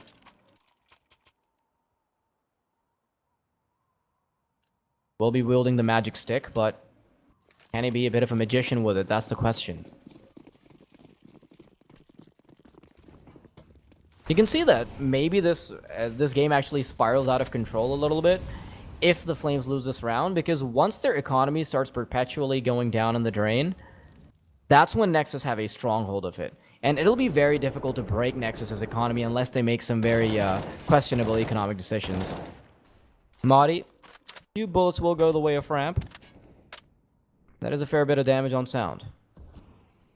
It is indeed. Not shut down just yet. Only looking equal all side of things, riflery all around. If you look at Cillian, he's grabbing a kill of his own, traded through as Nikodos does grab the other. At the same time, as this is happening, they're also trying to grab ramp control. Modi, though, that's a little bit out of the ordinary, to say the least, and does grab a kill in the same time. Nikodos is there waiting, and he's got his teammates back. SXC, I mean, all of a sudden finds himself in a very, very bad situation. He doesn't have his teammates to support him, and you'll be seeing Copenhagen Flames starting to gain a lead. 2 rounds between themselves and their opponents now. It's still not Nexus being broken down, because they were able to build enough change that they can buy another round, but this could be make or break for either team. Nodio, Smoddy, and Nikodas, they can still buy up in the next round even if they lose, but the T side is entirely barren. There's nothing they get off of it if they end up losing the round. Early smoke goes out. Nikodas, AWP in their hands.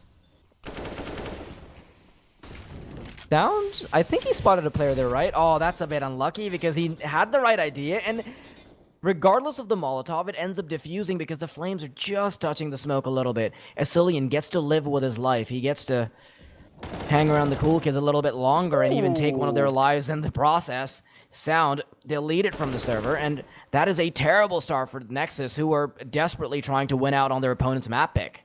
Well, not too bad. It was a very iffy situation. He was pretty much standing on needles at that point, but he runs away with a kill nonetheless. Trades do come out in the end as they do try and hold down the A site before they do push onwards. But it is Modi again to get another kill. Zealot from outside, bring things back around, maybe to favor the Nexus side of things. But Yabi, he knows what's going on. He's got the lineup. He can control it. Zello, not going to give up that easily, but it's not going to matter. Cillian shuts him down, and Copenhagen Flames continue winning rounds one after the other. This is, that was still a valiant effort from Zello to come out, but right now, Flames are looking large and in charge. They've got a bunch of money, they've got the right ideas, they've got everything in order. But Nexus, you can see why they take this tactical timeout, because they've got nothing to play off of. If you're sitting in the seats of one of the Nexus players, you're thinking, we just lost our own map pick. This is a map pick that we were quite convincing on. We dropped Nuke last time in overtime, we weren't able to close it out, we didn't get the 2-0. Although we were so close to it. Are we really going to let the Flames get away with a 2-0 against us? That was an opportunity that was meant for us instead. Starts to hurt a little bit more. The more you see Copenhagen Flames start winning rounds and you not really closing up the gap, you know? This whole game has been a little bit back and forth, but this time around it's been Copenhagen Flames that has been annihilating their opponents on the second half. Yeah, the Flames have been on the front foot for so long now. Nexus, I believe they only got 1 round in the second half, and this is going to be going the way of the Flames as well, I would assume. Gabby, ready with the smoke. As soon as the door pops open, he should be the one to take charge. Ready with his M4. Easily picks up the first frag because the Molotov will be frying bullets out of the server. Naudios quickly chimes in with a couple frags, and this is mostly a firing range for the most part. It is a firing. I mean, you do expect it to turn out that way, and even though it is Blast Rising and pistol rounds apparently have a special power when when brought out in this tournament. But that special power will not last this round as Copenhagen Flames take it cleanly. But what you can go and take is some knowledge over at Coinbase. Crypto information over there for you. Whether you are new at crypto or old at it, you can definitely find something that is for you. Well, Copenhagen Flames, what they find for themselves is a 4-round advantage over their opponents, Nexus. They are up against the wall with this buy round. Yeah, because once again they've had to dive deep. They've only uh-oh, look at this. SXC, I'm gonna have to hold that thought because he's already in, but that is at the expense of 3. 3 Ts will fall to their deaths, and Zello is desperately trying to equalize the numbers. He's been brought down to 36 points of health, so how much acrobatics can he come up with? This AWP is hard to do all this jumping with. It's quite heavy. But BTN, he's managed to manifest himself into the back of the enemy lines, behind his enemies. Does he get the drop on anyone? Oh, it doesn't It's still look a like 2v3. it. Not yet. And I see the potential, but if you look at the Copenhagen Flames side, it's as if they're anticipating the outside push. Now, with that positioning, they blind up to the other side. Look at that. They know that that could be of essence. I saw what you mean, Daily, but I think Copenhagen Flames, they know what is going on. They're there and waiting, but they do not connect the shots. That could be brutal. Modi only finding a little bit of damage onto BTN as he gets shut down, but maybe they get the taste of their own medicine. Acelia and peekaboo. Goodbye. 1 player down, 2 players down, and Copenhagen Flames, they're 2 rounds away from closing out this map and the series. Hey, that reminded me of the... You know that one Simpsons meme where like somebody gets thrown out the window and then he just pops right back in behind him? Oh, man. Oh, man.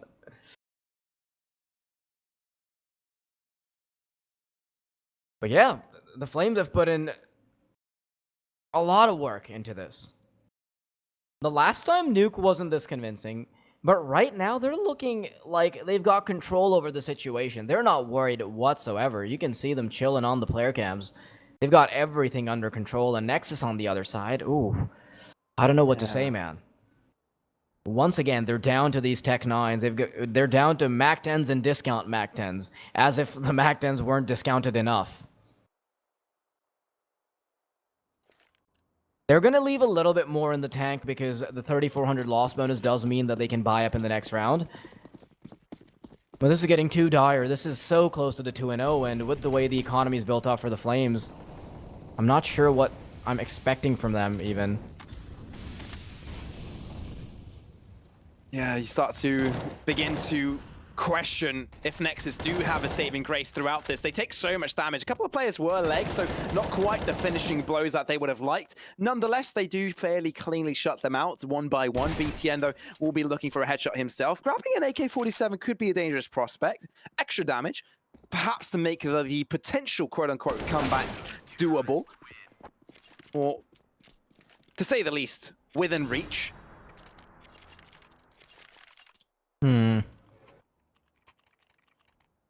That is 6 rounds that they need to get. 6 rounds in a row on their opponent's map pick. And they don't have any room for error anymore. And you can see that they recognize this as well. The losing team has to play against Spirit Academy, correct? Yes, sir. And that is going to be a world of hurt. We saw how good that form was. They want to progress to the knockout stage right here, right now. They don't want to drop to that Group C versus Group D third place bracket. But I think the Flames are definitely looking like a stronger team right now. Train still had blurred lines where we weren't quite sure. But after the half switch, there have been no signs of life on the terrorist side for Nexus. They're not looking like the strong team that they were against Offset. Instead, Copenhagen Flames have just solidified the idea that Nuke is a significantly CT-sided map. Last round, though, it is underway, and Tello's still been picking up an AWP. Still money to work with and at least some hope, and hope is the last thing that will die. They do aggress onwards, already crossed the vents. They may look to push even further, but Cillian on the other hand is backing up from behind. Oh, look at this. This could be huge. Has he spotted the other second player? He hasn't. 4 by 3. The dimensions do not favor him, and Zello will be shutting him out. That was a massive potential moment there for Nexus. But they managed to bring things back. Copenhagen Flames not quite able to spot them out as SXC does aggress onwards towards the A bomb site. BTN is taken low, but it's not over just yet. Nodius now on the back line of things will try and reconfigure, but they've given away on the sites. Nexus, they've got a solid job to gain themselves that double-digit mark. And as long as they gain themselves this round, they keep themselves in the game. They keep themselves in the series. And overtime is still on the cards. Yeah, they've got a long way to go, but this is the way to start it. Does Zellos. AWP gets spotted out, though. Naudios moving right into Mini. Does he get checked? Finds the shot, can connect the headshot, and he even has the smoke ready, but Zello is in the back lines, and now the position of both these terrorists has been given up. Madi, can he get the 1v2 to close it out earlier? Is he going to have to do it the old-fashioned way? Sprays down, but Zello's there to secure it. Zello, with 4 incredible kills, will make sure that Nexus will fight tooth and nail to stay within this game. Oh my word. I mean, we've heard BTN say that Nexus have struggled to close games, but when they are the ones at the deficit, they are definitely the ones that want to bring things to an overtime. They're not going to give up that easily, are they? Although what I do like about the Copenhagen Flames side, which tells me instantly that Nexus has no chance, is that Nodius has an XM.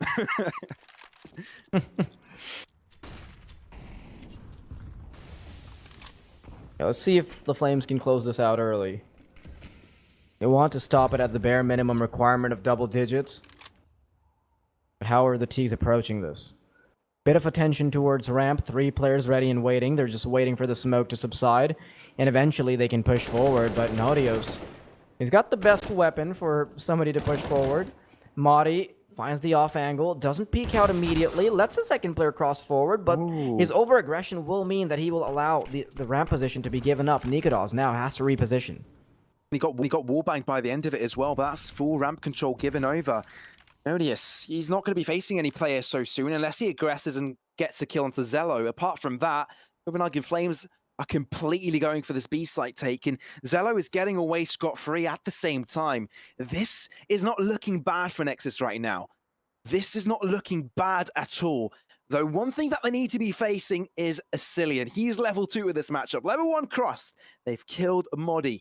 In this quest line, though, they need to get the kill across control room. Picking forwards, the Blitz the first to lead the charge, crossing, aggressing. But a Cillian with 2. Maybe that is good enough. They're running out of time, but they do have bomb control still. Yabi, that's plenty of time for him to cross through, but BTN aggressing onwards. Swing coming through, and it's the need to close them out. All up to Zello right now. Nexus's hopes are on his shoulders, but without able to close 3 different angles, he won't be able to close out that round for his team. Copenhagen Flames have done it, and they're closing out this game in a 2-0 fashion.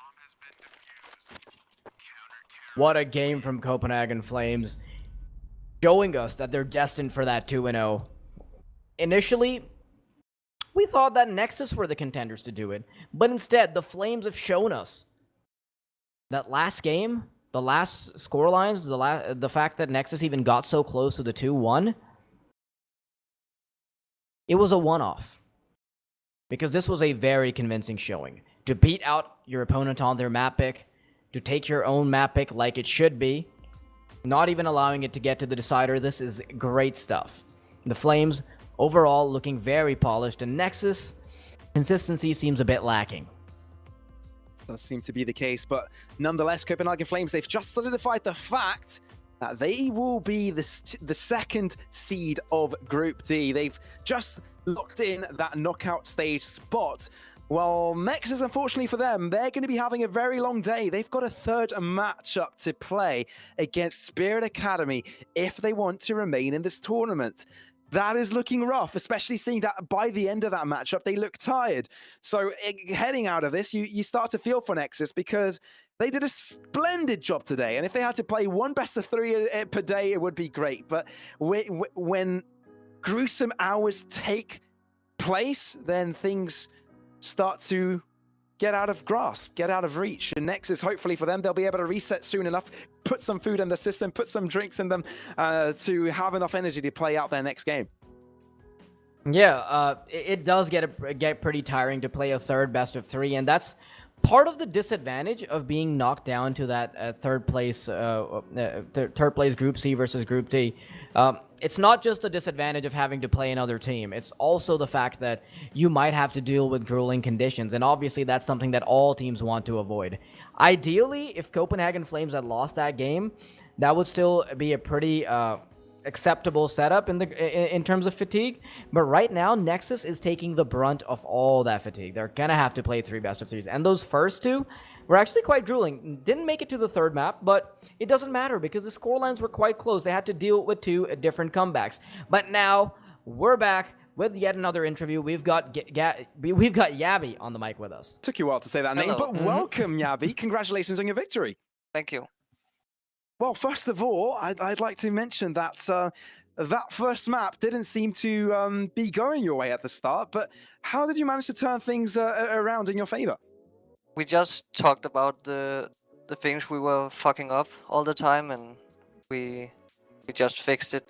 If we just play how we want to play, it should be an easy game. So that's what we do. Well, you managed to make it happen. It's a 2-0, and it was even better than your yesterday's performance against Nexus, right? Yesterday was that 2-on-1 scoreline with the exact same maps heading into it. So, why do you think we had the same maps again, right? Did it seem like it worked the first time around and you thought to pick it again? Or was this not expected? We literally just talked about the games we played yesterday, and we made so many dumb mistakes, so we just fixed them today, and it was way better. So yeah, we felt more comfortable on the 3 maps than they do, I think. So yeah. Yeah, wonderful. And with that, you have avoided having to play against Spirit Academy. Now, one thing I want to ask is, what were the emotions going into it when it got so close on that first map? What was going through your minds?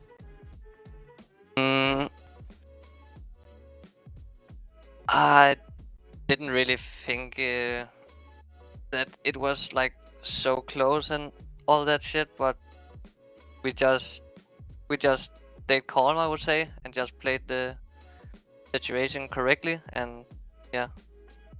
All right, wonderful. Congratulations on your win. I guess Copenhagen Flames, they get to rest a little bit early. And on the other hand, Nexus, they're going to have to play against Spirit Academy, won't they, X-Warrior? Yes, they do indeed. But for a final word here, Yabby, I mean, I've got one final question, right?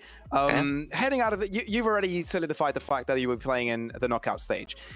Looking at the teams that have qualified already or have yet to qualify that are expected to at least get to that point, is there any team you're looking out for? Is there any team you're fearing to play or looking forward to play? I will just see who qualified first, then I can answer. Okay, fair enough. I would like to play against Mad Lions because they have a good friend called Tim B, and oh yeah, I want to show him who's the best. Oh, wonderful. I love that sentiment. Congratulations again for your victory, and thank you once more for heading into this interview with us. Well, that's going to be it for the interview, ladies and gentlemen. That will be the wrap-up as well for the second best of 3 of the day. But make sure you stay tuned because there is one more matchup to come underway. Nexus versus Spirit Academy. Don't miss it. And so make sure you have the tab open until the break ends. Going down this thing, bury me, carry me, far beneath, fire and water meet, watching me think everything free, yeah. Everything free, down to the river, yeah.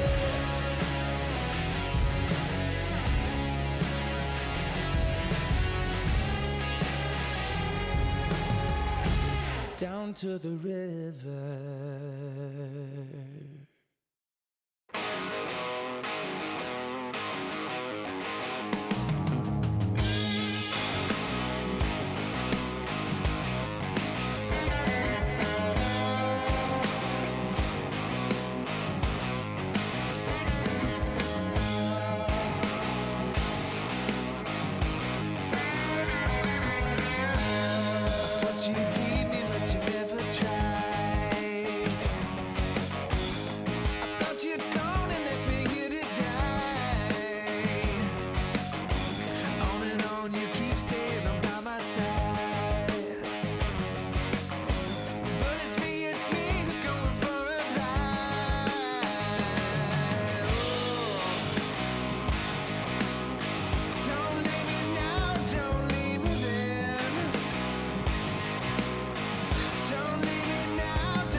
suffer many thrills that always leave a mark in me. This highway's never ending, it brings you to your knees, but no one's love is like it is. You got no one above you, and so they say you're free, but that's not all that bothers me. I had never said a word about it, but never stop believing, don't you know? I haven't been around for you, my darling. Short in memories won't guide you home.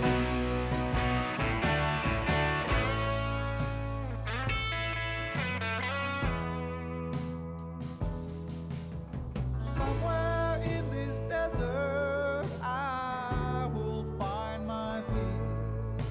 I don't know how long it will be. My shell just keeps on breaking. Inside, I long to see the pearl that shows you what is real. Many people gathered from side to side, but that's not all that's on my mind. I have never said a word about it, but never stop believing, don't you know?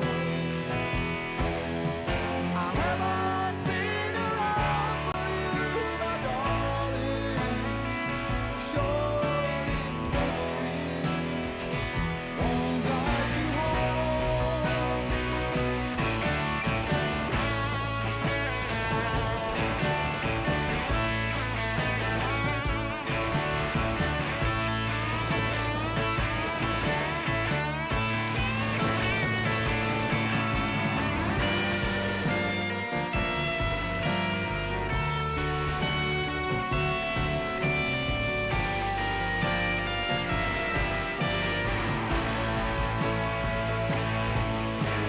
I have never said a word about it, but never stop believing, don't you know? I haven't been around for you, my darling. Short in memories won't guide you home. I haven't been around for you, my darling. Short in memories won't guide you home.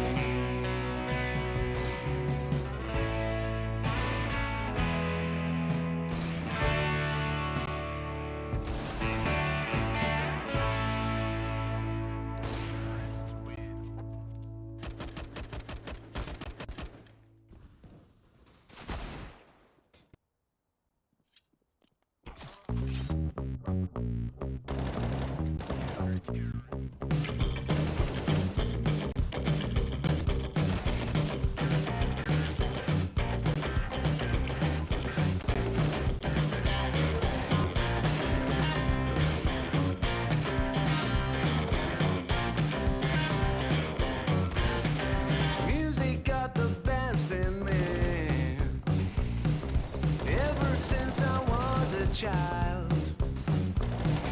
Now it's showing its ugly face.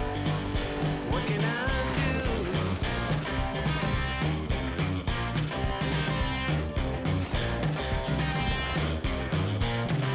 Music creeps into my dreams, wakes me into sweaty sheets, abandons me when nights died out. What can I do?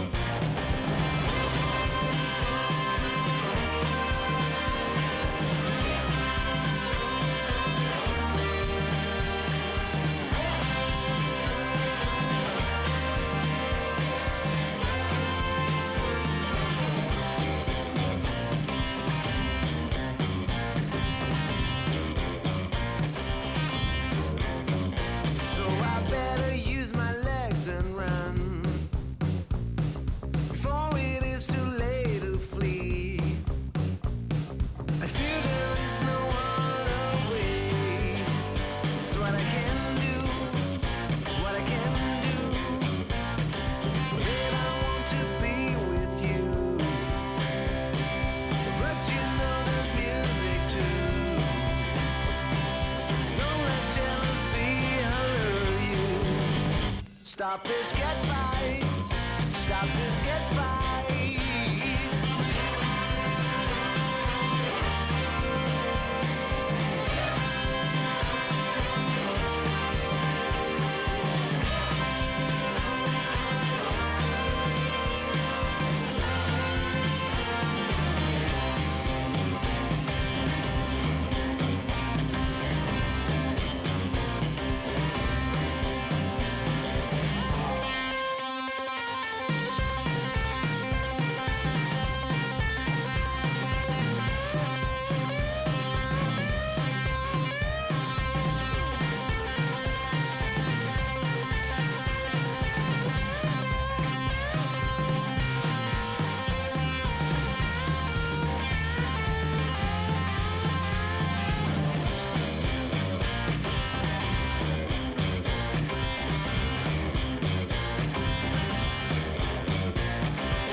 Dream big, 'cause boy, you're gonna make it. Stand tall, there's a higher road to take it. Let go of everything that you know and be wild in the mystery. Yeah. I've been in the darkness for 40 days.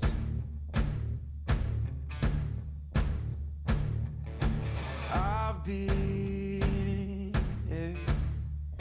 searching for holy flames, a sign to light up the way. So can you help me out? Can you help me out?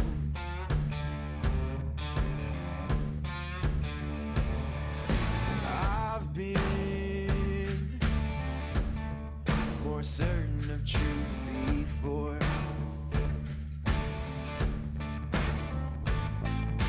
I've been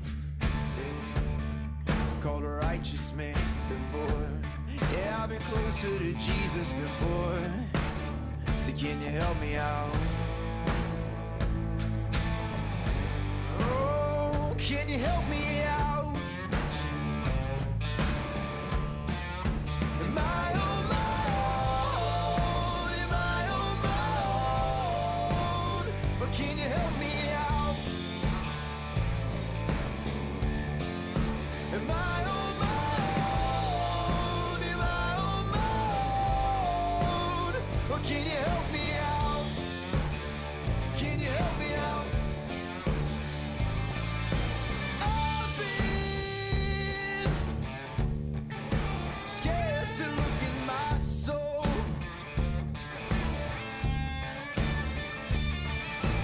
I've been afraid I would follow the road. Yeah, afraid of the things I've been told. So can you help me out? Oh, yeah. Can you help me out? Am I on my own? Am I on my own? Or can you help me out? Am I on my own? Am I on my own? Or are you speaking now? Are you speaking now? Oh, I think I can feel you say, dream big, 'cause boy, you're gonna make it. Stand tall, there's a higher road you're taking. Let go of everything that you know and be wild in the mystery. Dream big, 'cause boy, you're gonna make it. Stand tall, there's a higher road you're taking. Let go of everything that you know and be wild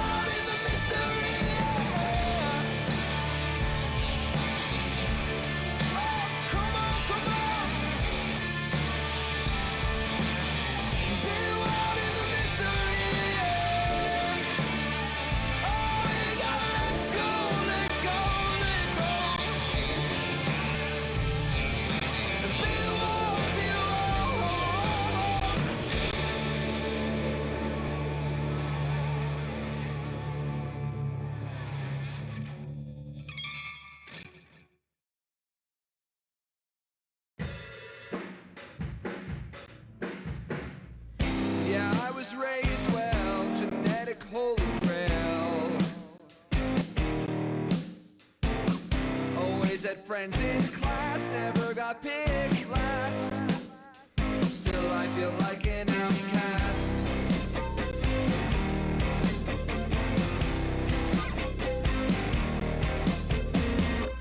I traveled down south, the callers freaked me out. I learned a thing or two before I came unglued. Now my graphic days are gone too.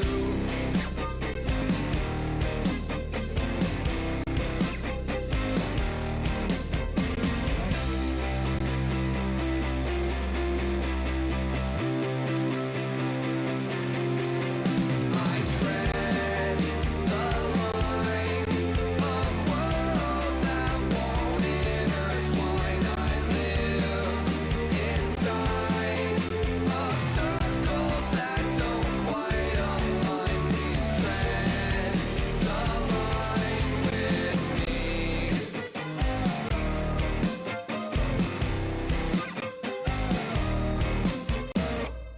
I listen to the reborn, but sympathize with the scorn.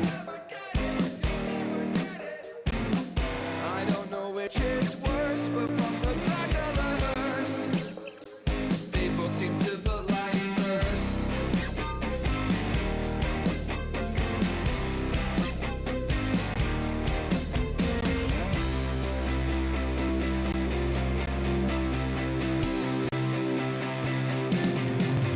I tread the line of worlds that won't intertwine. I live inside of circles that don't quite align. Please tread the line with me.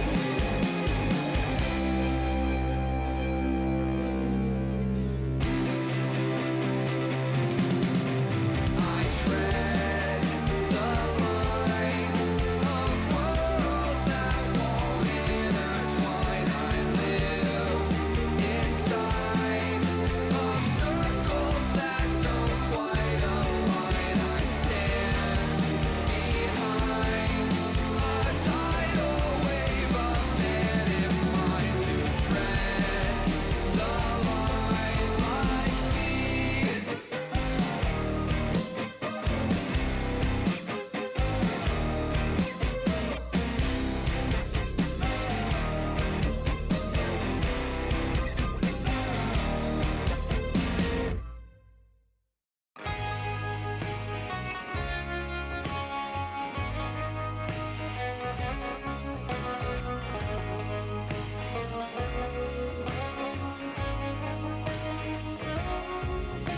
I saw your life and you saw mine. Yours wasn't pretty, mine wasn't fine. But when our ways lived our lives over the hill, I passed you by.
Don't kill me now.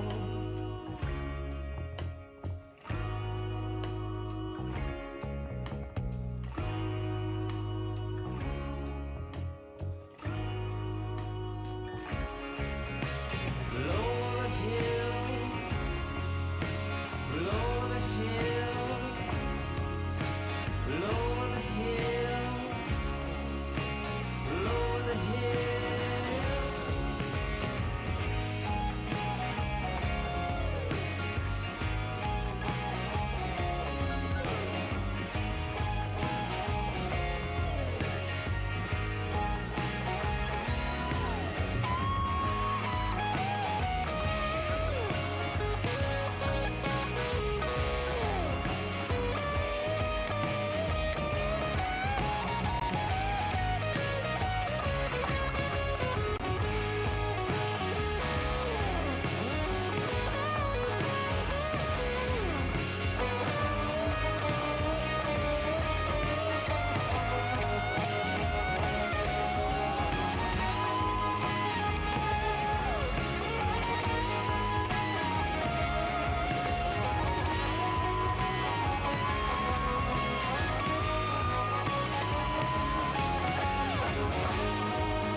Don't kill me now.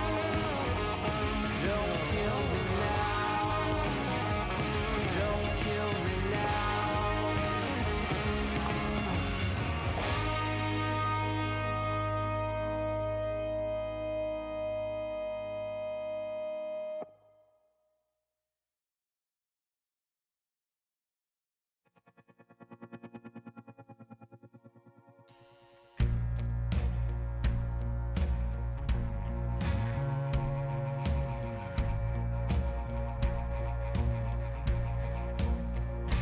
Dying tree, fantasy. Come talk to me. How did you get this way? I never thought I'd see the day. I tried so hard to bring you back. You're not Jesus Christ. You're not Jesus Christ. You're not Jesus Christ. I'm just gonna say it, say it. This isn't what we wanted. We never thought that it would come to this. And I'm just gonna say it, say it. You never really knew me. Stop pretending that you wanted to. Well, I'm just a man, flesh and blood. All I need is real love. Your ticket price is too damn high. I don't play with guns, 'cause bullet holes still remain. That don't mean I've changed. Bullet holes still remain. That don't mean I've changed. That don't mean I've changed. That don't mean I've changed. I'm just gonna say it, say it. This isn't what we wanted. We never thought that it would come to this. And I'm just gonna say it, say it. You never really knew me. Stop pretending that you wanted to. You got your gold streets ahead of you. You got your gold streets ahead of you, but you can't keep my name furthest from your mouth. You got your gold streets ahead of you. You got your gold streets ahead of you. You got your gold streets ahead of you. I can't imagine what await you bear, but me, I'll be just fine.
The road is right,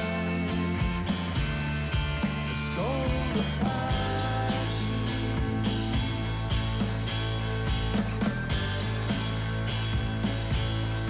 A soul of passion.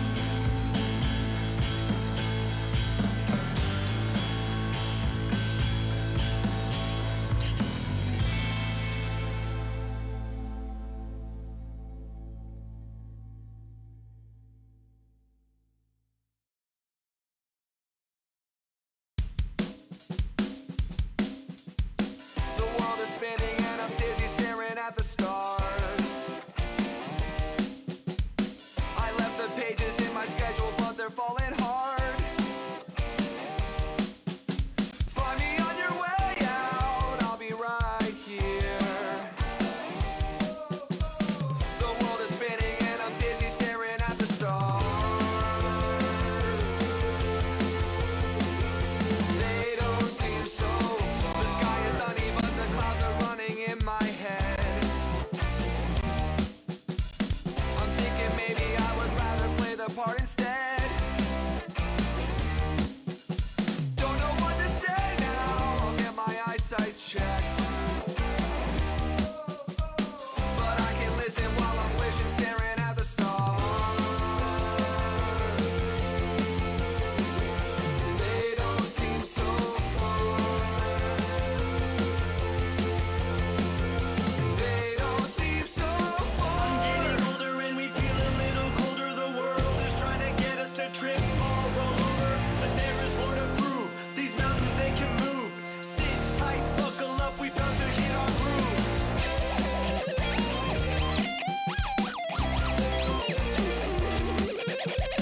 I'm closing chapters, looking backwards, and I'm making sense.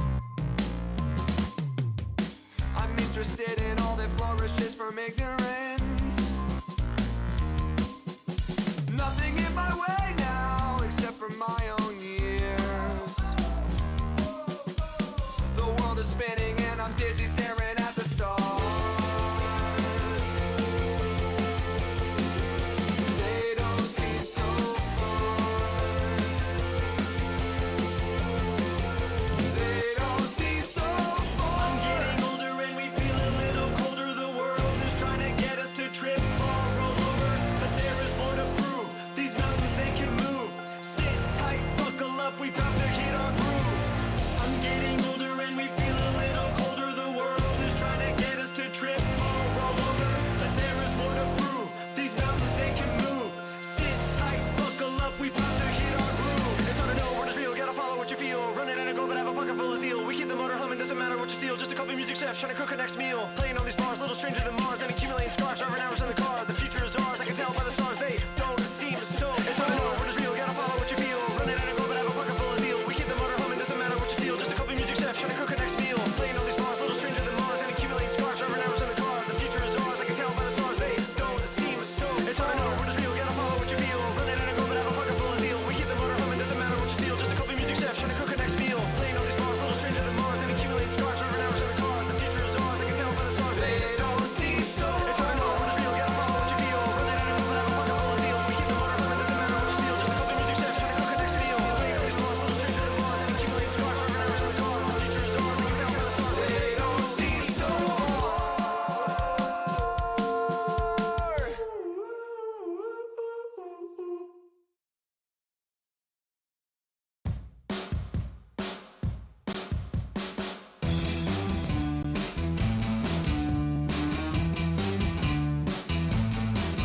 When I saw you downtown, I started acting like a clown, just to see if you would notice me and maybe get you to laugh.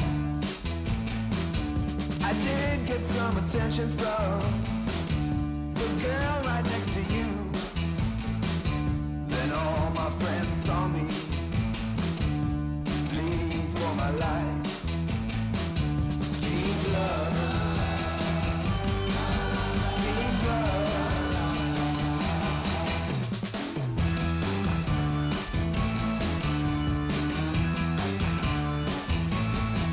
I gotta run, run, run. I gotta run,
That's why I'm running late.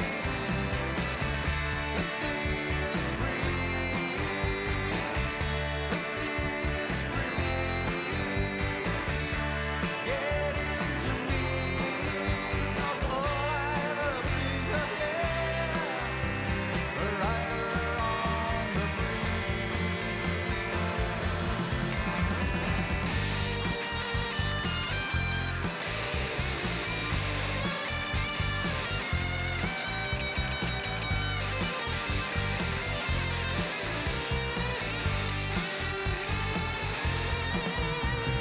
You're mine for a while, until the next time I'm getting high.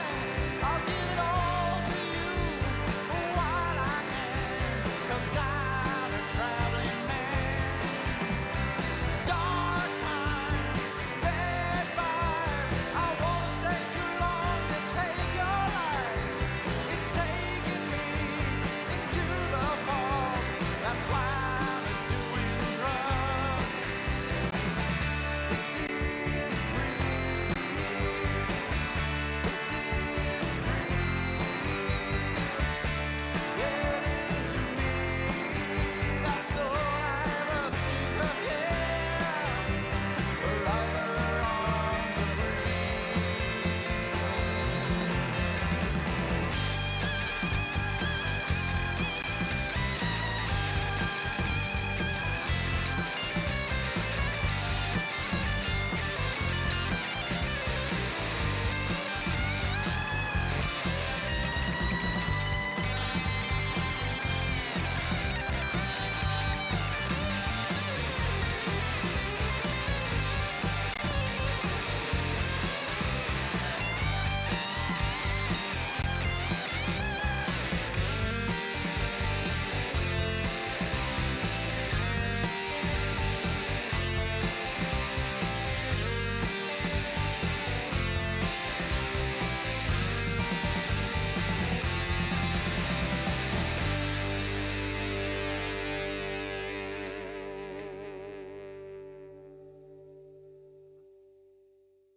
Past, let it all go.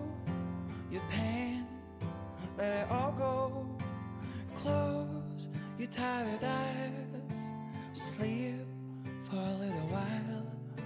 Just put your guitar down and it's okay.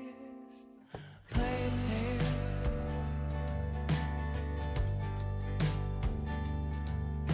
Your mistakes, let them all go.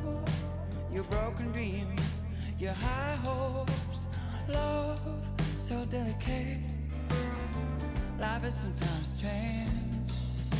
Sometimes it takes a big rain to feel the sun again.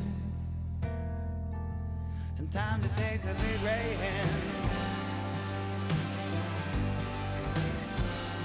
Sometimes it takes a big rain.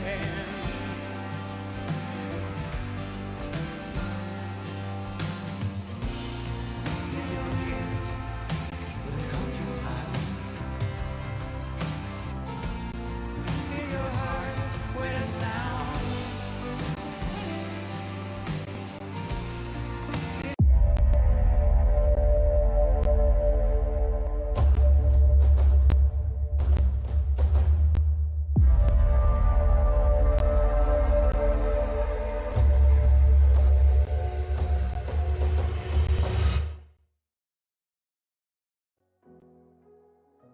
And we're back once more, ladies and gentlemen, to Blaster Rising. We've had two best of three so far today in Group D, but now is the time of the deciders. We've got our first seed, we've got our second seed, and we've unfortunately got the people that won't be playing anymore in that fourth seed. But the ones that will be interesting the most at this point are the ones at the 3rd seed. We've got Nexus Gaming solidifying that 3rd spot, and now against Spirit Academy to fight off to see who can get that spot in the playoffs. Oh yeah, this is the one game that I've been looking forward to. Regardless of which team made it to that seed, regardless of whether or not it was Copenhagen Flames or Nexus, this is the match I wanted to see, because Spirit Academy, they showed some really good promise previously when they were playing against alternate attacks, when they were playing against Mad Lions, when they were playing against Skate and they brought it so close to Skate. I knew that they've got something going for them. They've got a little bit of that spice. And unfortunately, Nexus, after already having played 2 best-of-3s, pretty tired already, I would assume, but they've had a bit of a break now, about an hour long, but still, you know, the fatigue starts to set in. And Spirit Academy, they're no slouches to go up against. That is not the match that you want to have at the end of your day. Absolutely not. I mean, Spirit Academy, they've shown potential before, right? But most people would be sleeping on this team, right? Most people would be thinking, okay, these guys haven't been around too long. They haven't got too much experience under their belts. But if you start looking at the players, you start to wonder, okay, these guys might be a little bit more interesting than we once thought. First of all, you kind of think about Patsy's experience, and at only 17 years old, he's out of his mind with what he's been able to accomplish so far. He's the in-game leader and captain of the squad. And that's rightful so, right? Because he did spend some time in the actual main lineup of Team Spirit, which did actually get some successes from as well. So that's a nice prospect. And even when he was in Espada back in a few months ago, he also had some serious performances over there. So coming into this lineup, looking to lead the charge on these young guys, you kind of start to think that they've got a solid man in the lead, but at the same time, they've got some amazing fraggers on that squad, right? That's you just can't sleep on. You cannot look away from, because they are going to absolutely destroy the server if you give them the chance. Yeah, definitely. Especially the way Patsy's been able to put up the numbers at that young age. I know you mentioned it, but it is so hard to take anything away from him, because he's been a really big performer, and he's often been at the forefront of carrying his team. Now, this match, of course, it is a bit tricky to wrap your head around. So it does come down to the veto, the bans, the picks, and the decider. So first of all, we're going to be looking at Dust 2, and I'm really glad that we get to see Dust 2, because that is a map that I want to see Spirit Academy shine on. They didn't show too many signs of promise, which is something I'm really surprised about, because they have so much firepower under their belt. On the other hand, Nexus, they haven't had the best of results either. So these are 2 teams on Dust 2 that haven't exactly had too much success. There is one thing I do need to point out, though. The fact that Nexus have picked up Dust 2, it's not really reflective of how their current roster is going to play. The last time they played it was up against Apex, and it was still a while ago. It was exactly a month ago, and then the game before that was over 2 months ago. So that doesn't really reflect how they've been playing outside of the officials. It's only a representation of some of the scrims, and it's only a representation of only the matches that have shown up on HLTV. So we don't know what they've been cooking up behind the scenes. On the other hand, Team Spirit, they've picked up Mirage. Why don't you walk me through this, X-Warrior? Yeah, no, we know Mirage is a map that they do like to play, and it's a map that many teams should have in their arsenal. But I think what's interesting about Mirage is that their star AWP can just frag out on that map. For some reason, he just gets enabled so much when he plays on Mirage. And it's one of those maps that you tend to think, okay, people know how to play around AWPs. It's maps that Snatchy for some reason has weaknesses playing on the side of Argo, but for some reason, Team Spirit are really good lining up the AWP for success in these types of situations. Therefore, you kind of start to wonder what Nexus's chances are heading into this one. But what I'm noticing is that Nuke will be the decider. So it looks like they still are comfortable. Even though they do lose it against their opponents, I think they're more likely going for the counter pick rather than the strength. Because Nuke is one of those maps that's... the side of the Team Spirit Academy have only picked up twice throughout their official matches in the last 3 months, maybe more.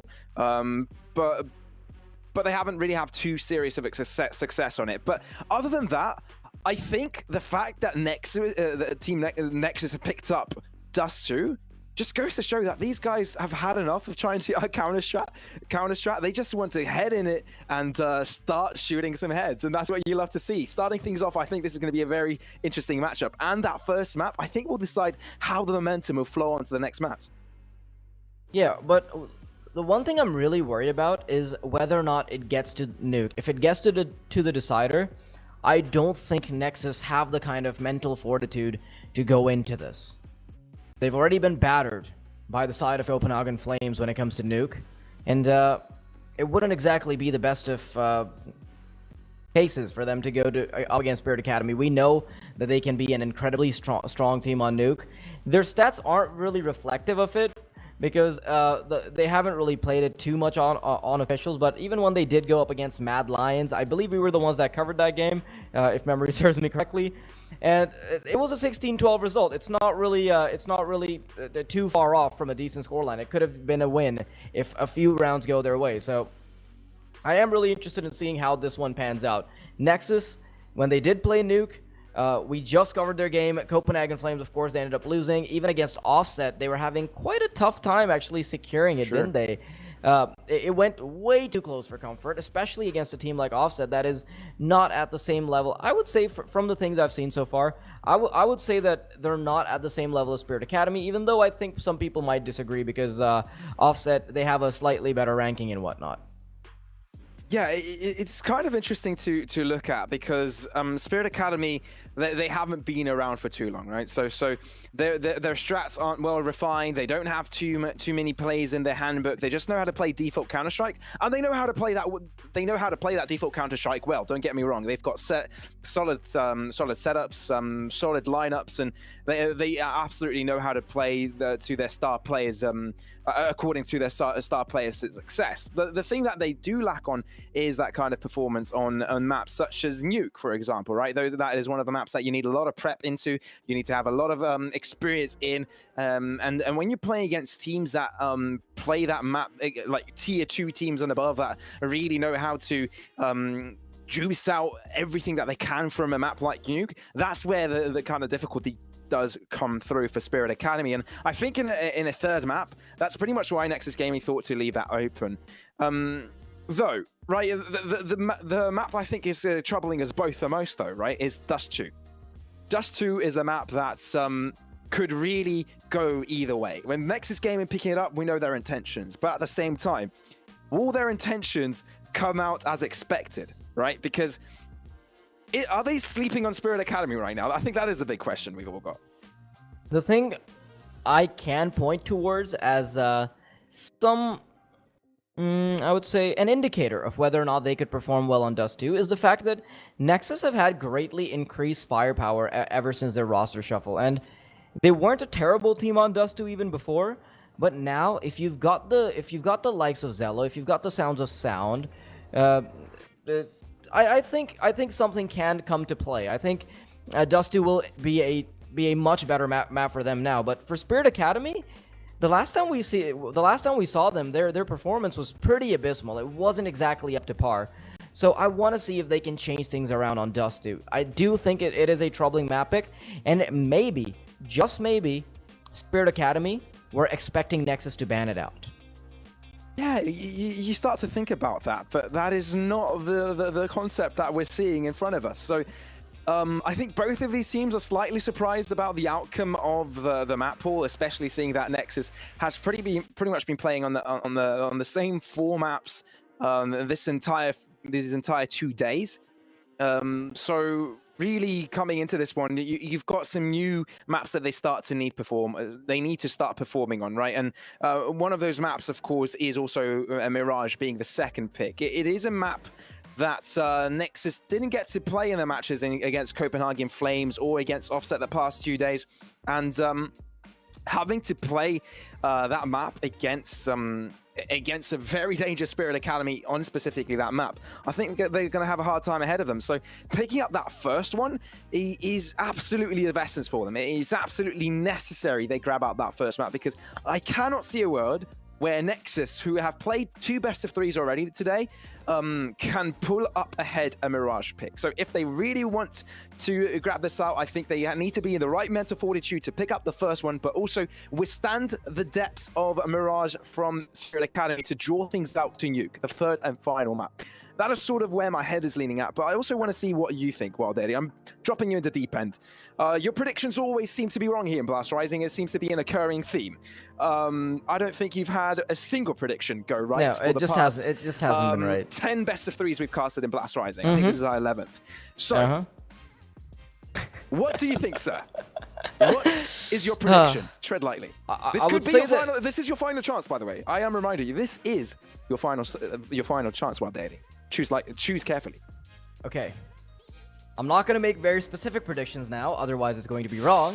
Okay? I'm not going to be that ballsy. I do want to run out with a win here, okay? Okay. I don't want to go out empty-handed, you know? 0 out of 11 correct predictions. So I'm going to go ahead and say that based off of the fact that Nexus has already played 2 best-of-3s and the fact that Spirit Academy, they're no slouches either, I'm willing to say that Spirit Academy take this. Do they take it 2-0? Do they take it 2-1? I don't know. I am leaning a bit towards a 2-0, but at the same time, Dust2, like I said, maybe Spirit Academy weren't expecting it whatsoever, and that could still fall out of the bag. Maybe Nexus can still pick it up, so no promises there, but I'm going to lean towards Spirit Academy. Dear God, let one prediction be correct. Holding on and crossing his fingers, hoping, doing all the rituals that you know that you can do. And yeah, we talked about the lineups before. Patsy, the in-game leader, ZNX, the AWP, Zontix, the clutch extravagant, Siren as well, Target, supportive, and Lurkers as of which. And this Team Spirit Academy side, I think they've got a lot of potential. I think they can really go far. And for that to happen, I think they need to gain some experiences, and Blast Rising is definitely one of those tournaments that they can gain it.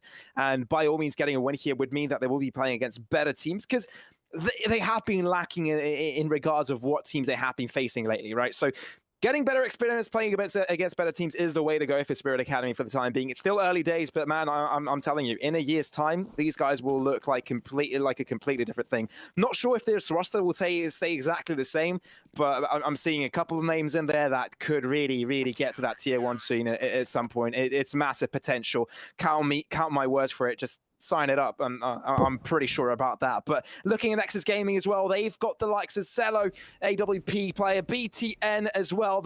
You guys know the first 2 names out of Nexus for sure. These guys have been in the squad since 2016. It's absolutely amazing. SXC as well, since the start of January this year, with Blitz and Sound to join in just a couple of months ago. And as he said, it's a plus side for them, right? It's extra firepower to come through, as Saminta and IAM were acquired, were taken over. But I mean, you know, picking up Blitz and Sound from Game Agents was probably one of the better choices Nexus Gaming could have done. They look so darn good today in their games, but they've got one more game to see if they can qualify onwards, one more game to prove themselves, and that is going to be against Spirit Academy. And it's all going to start here with a pistol round as it looks to take underway here on A-Long. Yeah, what better way to do it than a long push on Dust2. Blitz looks away. He gets caught out. Target with the first frag, but BTN, he has not revealed himself just yet. Good for one, but he will eventually fall. Siren and Patsy have taken a bit of damage, but now the CT reinforcements will try to come in. Spirit Academy, they still have the option of doubling back and maybe opting for a different route, but with this smoke being thrown, I think they've telegraphed their intentions. Oh, they know exactly what's going on, but Sound with a peek through is able to connect 1, does run away with 2 with Siren, does get traded out, but right now, this is troubling because they haven't yet solidified the cross, but Zello is punishing them one after the other. Patsy is already down. It's all up to Zontix. And he's got the bomb. He can plant it if he may please, but I think he's going to take a little bit of a slower route here. May take it towards mid, catch a player off guard, but if he's not too careful, he get caught off himself. So he's going to play it a little bit slow, wait for a rotation to come through. And it could be clever from him, but at the same time, he might be thinking a little bit too much. I don't think he actually needs to hold through. He would have gone to the B site already. He could have done that. But what Nexus is doing is very smart. They're keeping both players together, knowing that it's a 1v2. They could at least get that trade on And Sound holding down the CT side. As long as the bomb doesn't go down, he has no need for him to rotate. Now they're pretty aware of Zontix is. They're going to wait for the cross, but now it may be a little bit too late with the cross. Oh yeah, this is a bit of a misplay coming out from Zontic, because as soon as he had the early info, there was no way that he would have to give up the timer for that long. And it works out perfectly for them, because they're watching for the mid push. They have somebody on upper mid, and with only 20 seconds remaining, it's way too easy for them to just funnel Zontix into this unfavorable 2 versus 1 with only 15 seconds on the clock. So solid stuff coming out from Nexus, and lots of careful attention to detail. Closing out the round, despite the fact that Spirit Academy were off to a better start. But the best part about this is that Spirit Academy, they've not gotten a bomb plant. There's no AKs to be found, and it's going to be a pretty simple lower tunnel stake. The audio cue is there. They're going to push straight out. Afamas will be on the other end waiting for them, and the Glock will not be able to overwhelm just yet. Blitz eventually chimes in, and that should be it. Should be it indeed. I mean, it shouldn't be too difficult for them, although they did quite a fair bit of damage, right? 3 players over from Nexus are down, and that wasn't even an investment from Spirit Academy. It was just mere pistols. That's already a really good job done. And Siren now with an M4, which is better than the weapons that Nexus are holding onto right now, may even want to run away with it. And he can. I doubt that Nexus will chase right after him. I really, really doubt that. They don't want to risk it. So in the grand scheme, I think Spirit Academy have taken a good round here. Even though it doesn't go their way, I think they can be very happy with what they've achieved. For sure. That's a lot of economic damage being done for no investment whatsoever. Now, Siren is very likely to die here, even though he's got the M4. Had he not given up his position there and gotten a bit closer before the duel, maybe it could have worked out, but now they know exactly where he is. Gets a bit of damage done, but the headshots will simply not connect. Yeah, and that's going to be the M4 collected as well. Nexus with the 2-0 start, nicely putting themselves ahead of Spirit Academy, but like we said, fairly expensive. Yeah, very, very expensive. Spirit Academy now, because they've made it so expensive for the Nexus side, it is in their best interest to immediately win out a round. If they can do that, they can stomp on the economy of the Nexus side. But right now, they're locked and loaded. They've got all the money in the world that they could possibly need. With the exception of maybe a few more pieces of utility on Blitz. Crossing over to the blue bins, at least tries to, with a flashbang. And now, eventually, with the flashbangs, they will cross over. Siren with a quick kill. It's like Chinese New Year with all the flashbangs. It's like fireworks are flying out from everywhere, and all of a sudden you just find Nexus with at a 2-man disadvantage. ZNX is barely alive, right? He's only got 5 points of health on him. And Rusty now would slowly just pretty much delete him. He'd be down, he'd die. But Spirit Academy still going to hold on that A-long side. The fact that Nexus haven't pushed up from mid doesn't really give them too much leeway to work with, and that may be their downfall. Patsy decides to get 1 kill of his own, and in the meantime, it looks like Spirit Academy will want to trample on the defenses of Nexus. They can do it. There's still cracks with it. They can definitely push onwards. But Blitz has a good idea where Patsy is still lurking around and manages to grab hold of one of his own. Takes the peek before the flash gets popped, and that will be his downfall. Spirit Academy with yet another win. Well, the first one really in this map. Yet another win. Yeah, that's why I kind of corrected it. Yeah, but Spirit Academy, they've now put themselves in an ideal position because, like I said, Nexus losing out on so many guns against the barren buy of Spirit Academy means that they won't be set up for that next round. Spirit, they've got guns blazing. They've got a couple AKs, or rather 4. I thought there might have been an extra M4, but 4 AKs and an M4. Happy to quickly take control of Long, and they only have to trade Zontix for it. BTN gets a little bit lucky there with a flashbang, but that's about it. Now, starting to take control of Long. BTN, if he can hit a few more nasty shots, maybe this can still go their way. And the Scout Rifle is still up for contest, so I wouldn't be surprised if some more damage takes place. I think they want to line up their util first, though, before that. But what SXC is doing is coming up from behind. Patsy's a little bit too quick to react, and SXC can't really do anything out of that. But at the same time, BTN looks like he's made a new friend. Little car. What's the car's name? You know, from... Oh, never mind. Lightning McQueen? Lightning McQueen. There we go. Lightning McQueen's friend. What's the car's name from Cars? Okay. All right, then. Oh, yeah. Oh, well. Well, Target at the same time will want to clear up the rest of the CTs. BT and Excello are kind of trying to hide away within their friend Lightning McQueen and Goose. Patsy has grabbed one of his own. BTM will try his luck with the Eagle, successful in finding one, but I think he'll get trampled over either way. Well, scoreline now equalized. Equalized on paper, but not equalized realistically. They've got $2,000 across the board on Nexus, and plunging into their wallets for a couple more Deagles is probably not the best case scenario for them. Now, it should be a freebie for Spirit, unless they can majorly drop the ball somehow. Spirit going for a pretty standard long take here. They've got the flashbangs ready. Should just be looking to take duels. Zontix doesn't even cross over to blue bins, and I think he's got the right idea. The Nexus wants to peek forward with a flash. They don't know he's crossed over just yet. It is a firing range, but eventually I think he gets overwhelmed here. Nope, never mind. Reinforcements are there, and USB. That's a miracle, isn't it? I mean, you were so surprised that Patsy got killed through that you voice cracked as well. So, yeah. No, I mean, to be honest, there wasn't going to be any other outcome in that round. But what Nexus, what they do like right now is that they have M4s all around. Maybe they don't have the defuse kit, so they will be looking to hold down the push before it even comes to fruition. But are they successful in doing so? I'm not sure. Spirit Academy, they've got a good B sport, and they may even go for a rush here if it's not naded out.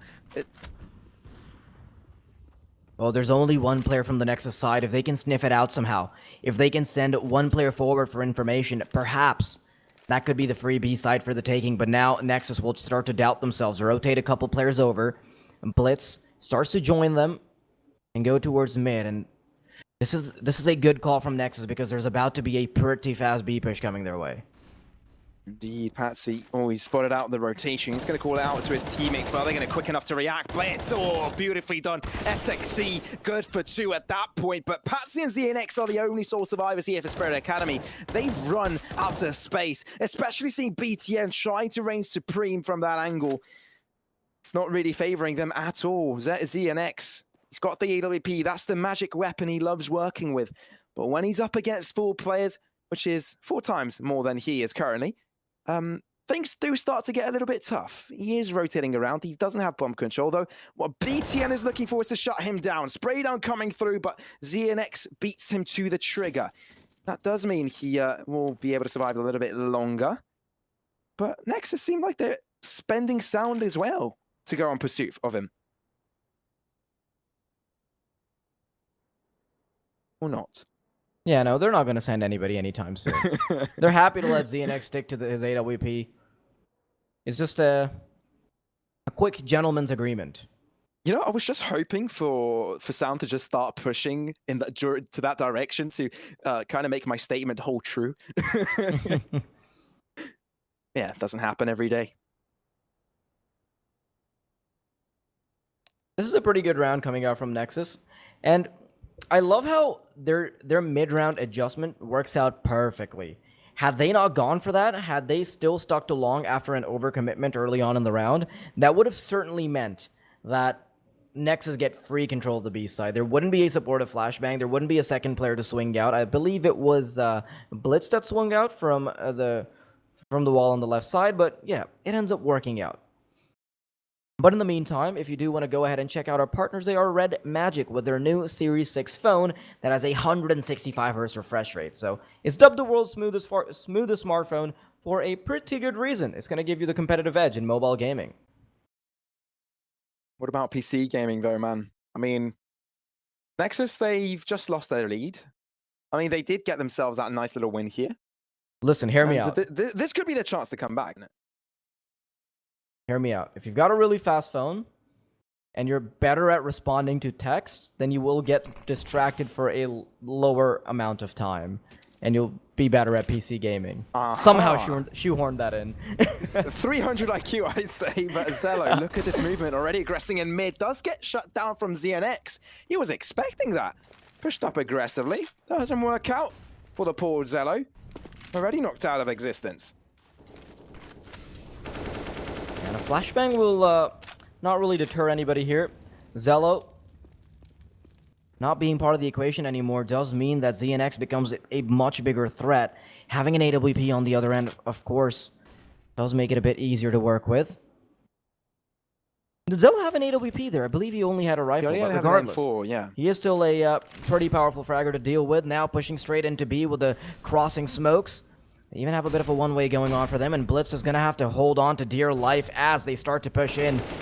If he falls here without a couple kills, it will certainly mean that the round has been given up. Sound now starts to chime in, wants to help his teammate out, and they've stuck to their lives for so long, haven't they, Pavlos? They have indeed, but somehow they're able to bring it back. Simultaneously, ZNX and Zontix hold the front force of the rotations.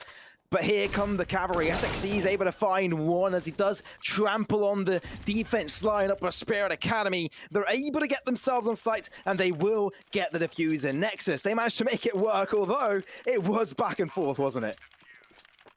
Yeah, I feel like Spirit Academy had almost a perfect take. They've got a kill on Zello. They get onto the site, but somehow, amongst everything, Blitz tag teams up with Sound to get kills.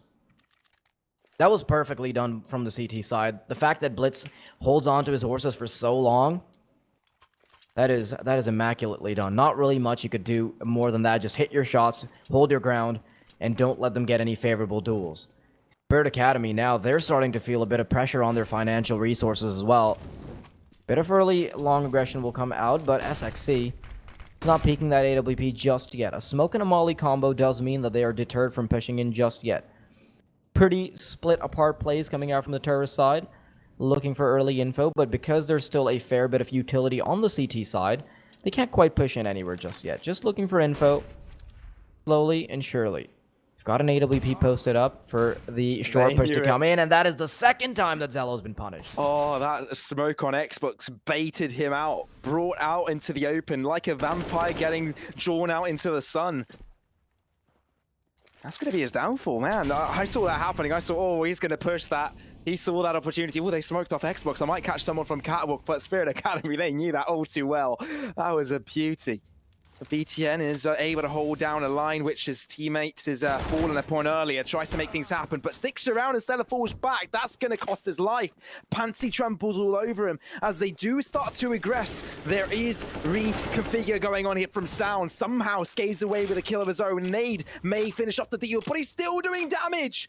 That nade did so much damage to him, but the fact that he's gotten a couple of kills without falling is still a tremendous prospect. Nade doesn't finish off ZNX, but they do get the bomb planted, and it's a 3 versus 3 for the retake as the rotations are coming in. This is a tough retake, but also a very tough defense for Nexus.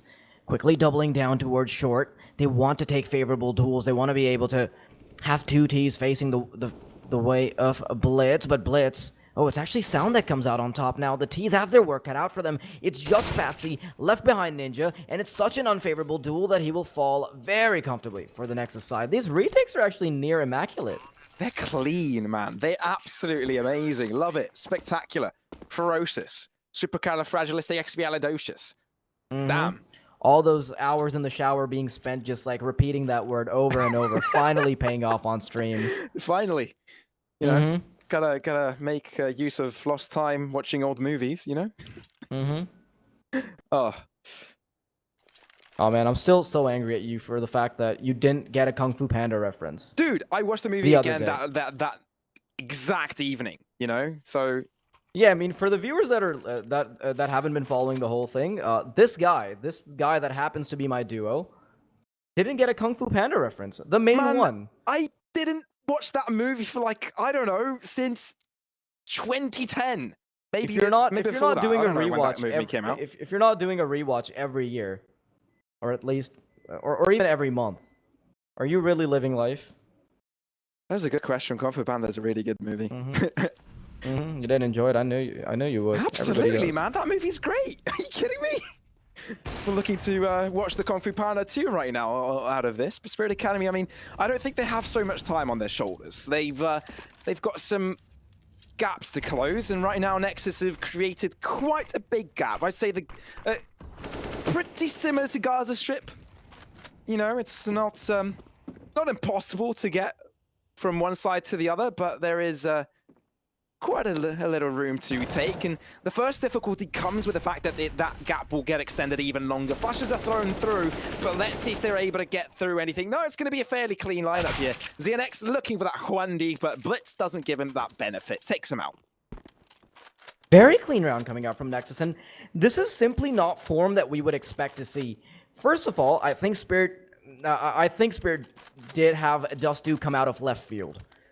There's no way they expected this. Secondly, Nexus shouldn't have this kind of firepower after having played 2 best of 3s. That is crazy. You know what, man? We had an hour of a break, so I had a pizza and it rejuvenated me. If Nexus had a pizza or anything of the likes, I reckon it would have done the same.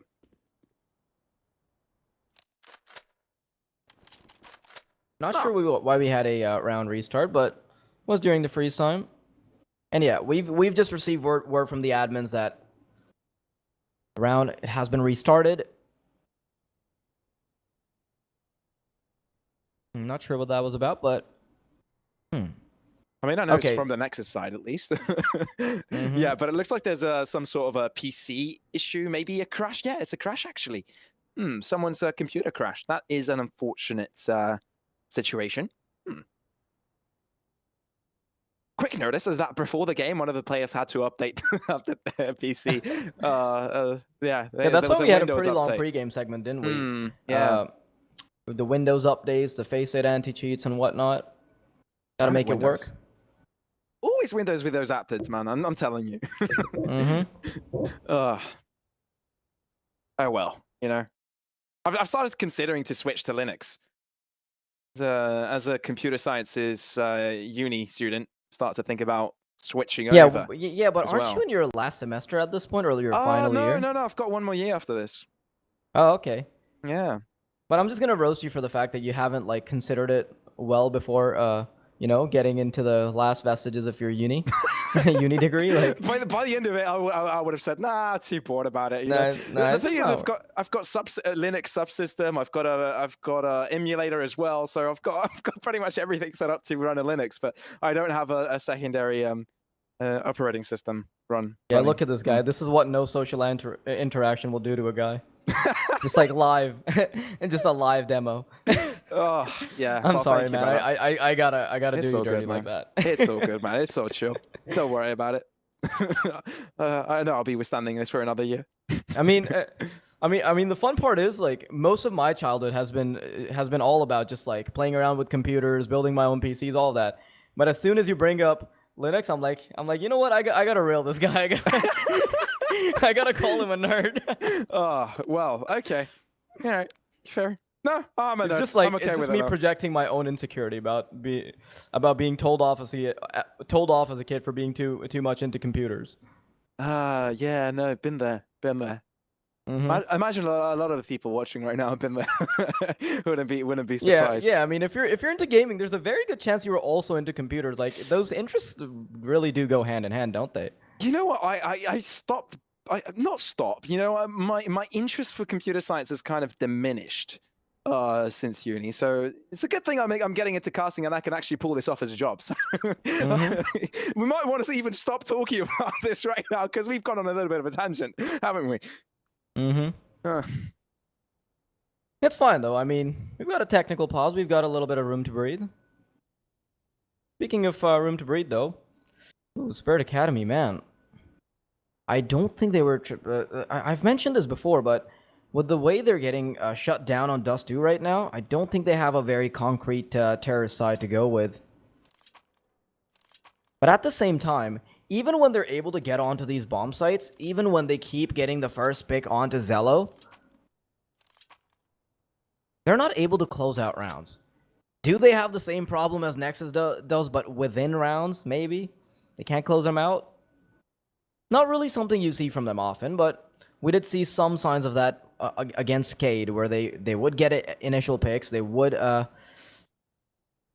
be on top sometimes, but at the end of the day, it doesn't work out. No, it doesn't, fortunately. Did I hear a phone in the background? That's unfortunate. You know, I mean, at least the game is not going on right now. Zello, yeah, no, you can see all these guys. They're chilling. They're having fun. They're playing around. making sure that the computer has restarted. Maybe Windows has decided to run an update as you try and launch it, and it's taking forever for it to launch up again. You know, I mean, oh man, I mean, at this point, you kind of start to wonder if that is actually what comes through. Because man, I've had those moments where I restart my computer for XYZ reason, and all of a sudden it just decides to go into an update without me asking it to. That is literally the worst.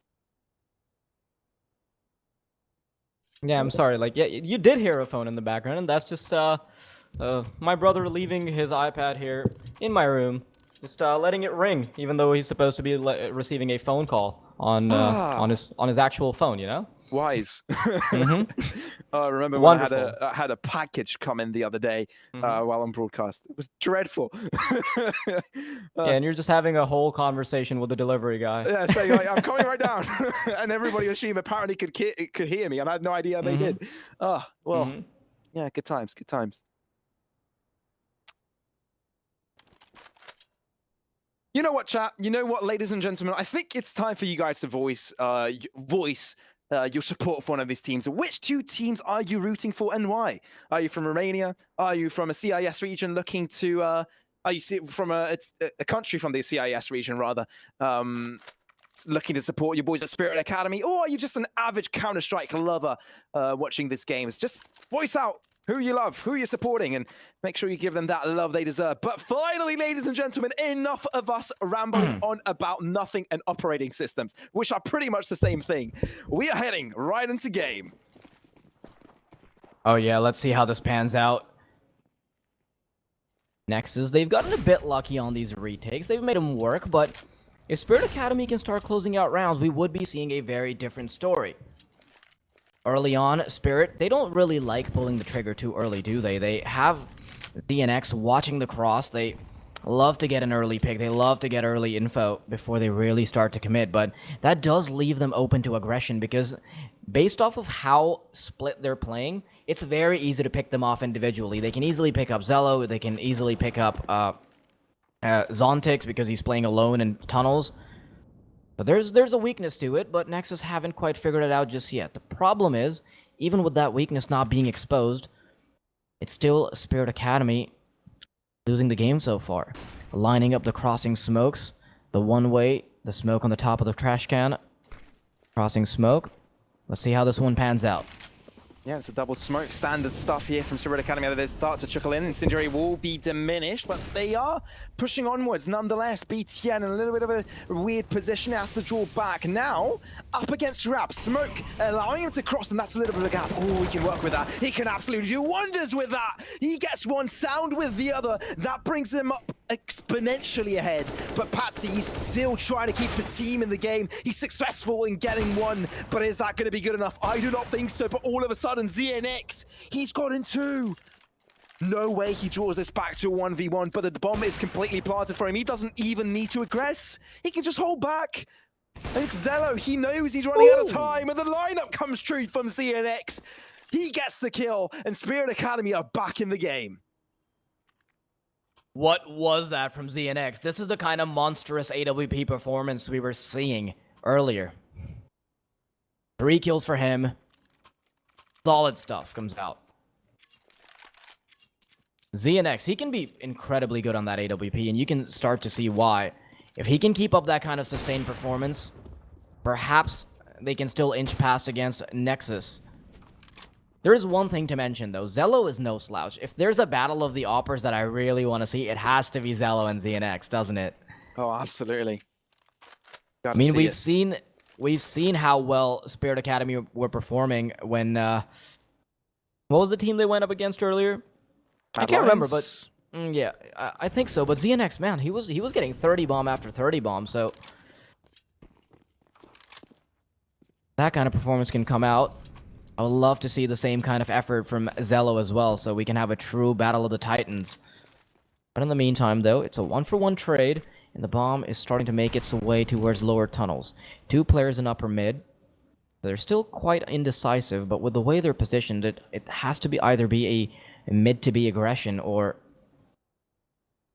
maybe a bit of attention towards short. They've done this time and time again, and at this point it must be getting stale for Nexus, but because they've got so many resources invested into mid and B, it'll be very hard to take control of this. Yeah, no one is looking at it.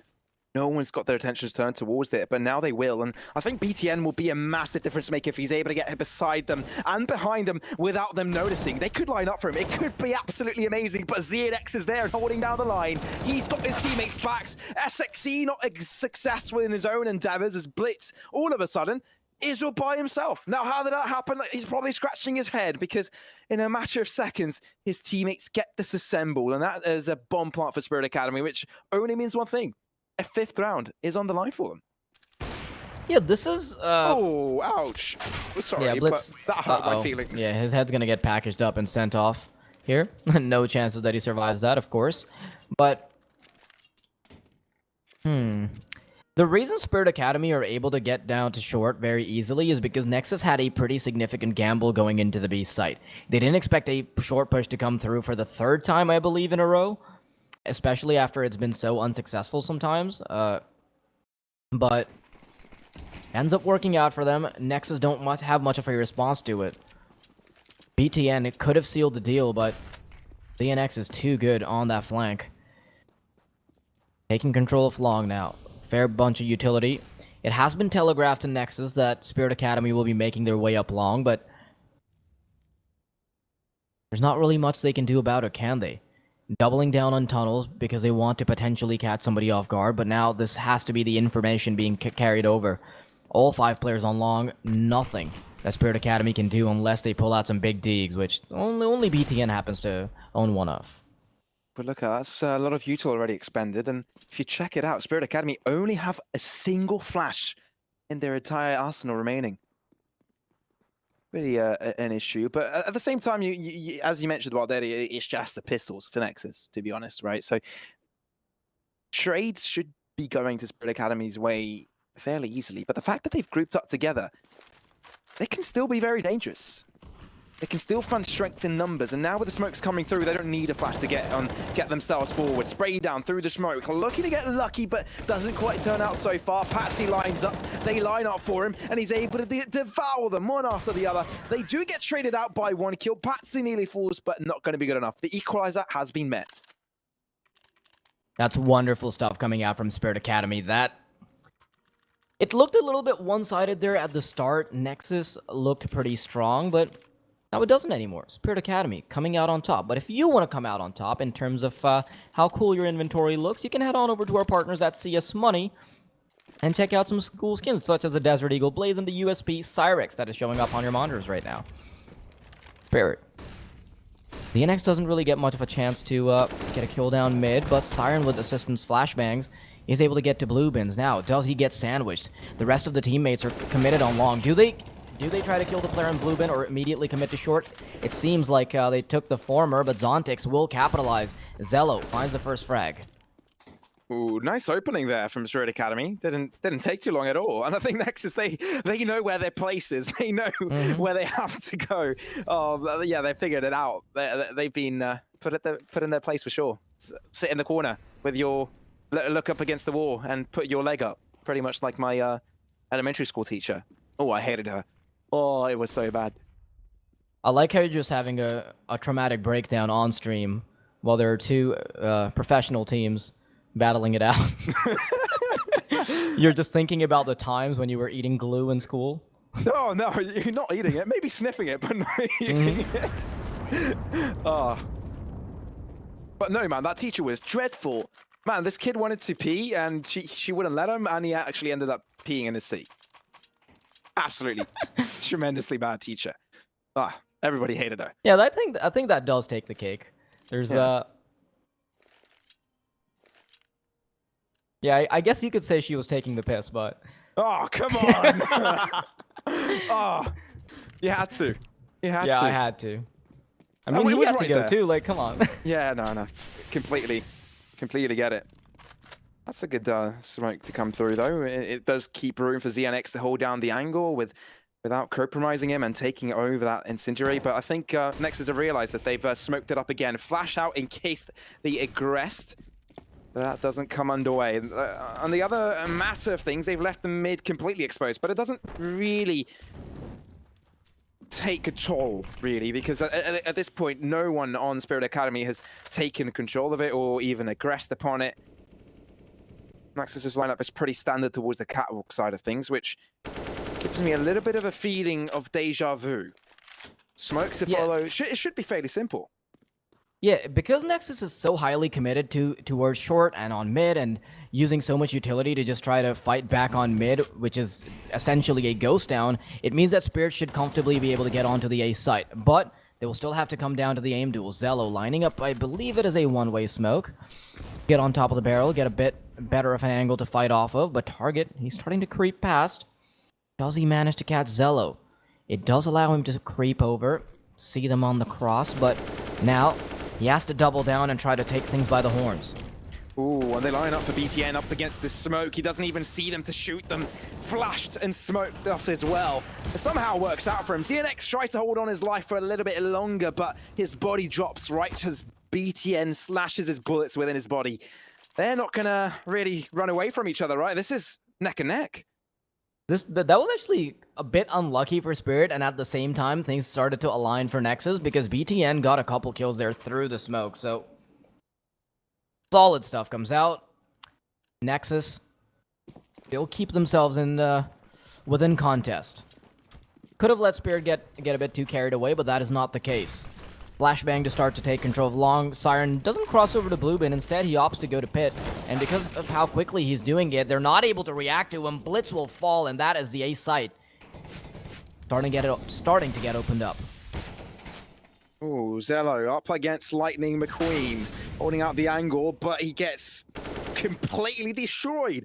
That completely annihilates his skull. Patsy runs back from it. He can smell this. He can read this, but SXC gets the better of him. He will be in a little bit of trouble as Target does wrap around him and will likely get shut down. It's a headshot to connect, which takes him down to 13 points of health. But nonetheless, Spirit Academy have the numbers. They can continue to walk step by step on the side of A long. And with Sound slowly making his way towards mid, will like to catch Target off guard. Make him his own target. Does take him some time. He's taken down though. And BTN, it looks like the barrel of his weapon was likely showing. So Siren is able to take him out. And it's not a big deal for Spirit Academy. They've taken the final round. And it means they will and are ahead at halftime. That was a pretty good recovery from Spirit, considering the fact that we saw the half start at 6-3. For them to come out on top there at the end, that is great stuff. But now, sides will be switched around, and I'm interested in seeing how they play this when they get to the CT side. I know that Dust2 is like slightly CT sided, but that also really comes down to like whether or not you can control your economy. So, yeah, that is. You know how I like to describe Dust2? How do you like to describe Dust2? A roll of the dice. You never know. Mm-hmm. Sometimes it may be T-sided, sometimes it may be CT-sided. So what you else might not know is about Coinbase. They have got everything you need to know about crypto, and you could learn a lot from it. And you never know, you might actually succeed in it. Go ahead over Coinbase.com to actually find out how the world of crypto works out, and you might earn some crypto on the side as well. But Spirit Academy, heading to this one, they're ahead. Not too bad from them, especially seeing that it is their opponent's map pick. But we know something about Nexus, don't we? We know that they are absolutely amazing on the T side. Can they perform? Can they do that again? That's the thing. We haven't quite seen their T side on Dust2 just yet. With the kind of AWP and rifling potential they have, I would assume that they have quite a bit of firepower to back onto. Is that the right way of fall back onto? Yeah, I'm just like, I'm just having a complete meltdown within my brain. But but regardless, they've got a lot of firepower to fall back into. So if they can make that work, potentially we do see a strong terrorist side come out. But Spirit Academy, they are fresh. They are down to take this by the horns. And with the way they showed us a recovery on the first half, I wouldn't be surprised if they've got something up their sleeves for the CT as well. Now, half is underway. Freeze Tom canceled, and see how this one works out. Zello Back in it again. Zello now peeking through from A-Long, and the lineup of Nexus seems to be open and spread out. They may look to contest A-Long, but Spirit Academy, right now, they've got a good amount of players holding it through. You talked about them having something prepped up, and I think this is one of the standard approaches to it when it comes to A-Long attack, but looks like they may fall out of luck. Nexus already making their way towards Catwalk, already pushing through. They don't even need to smoke it. Flash is drawn out, and they do already aggress.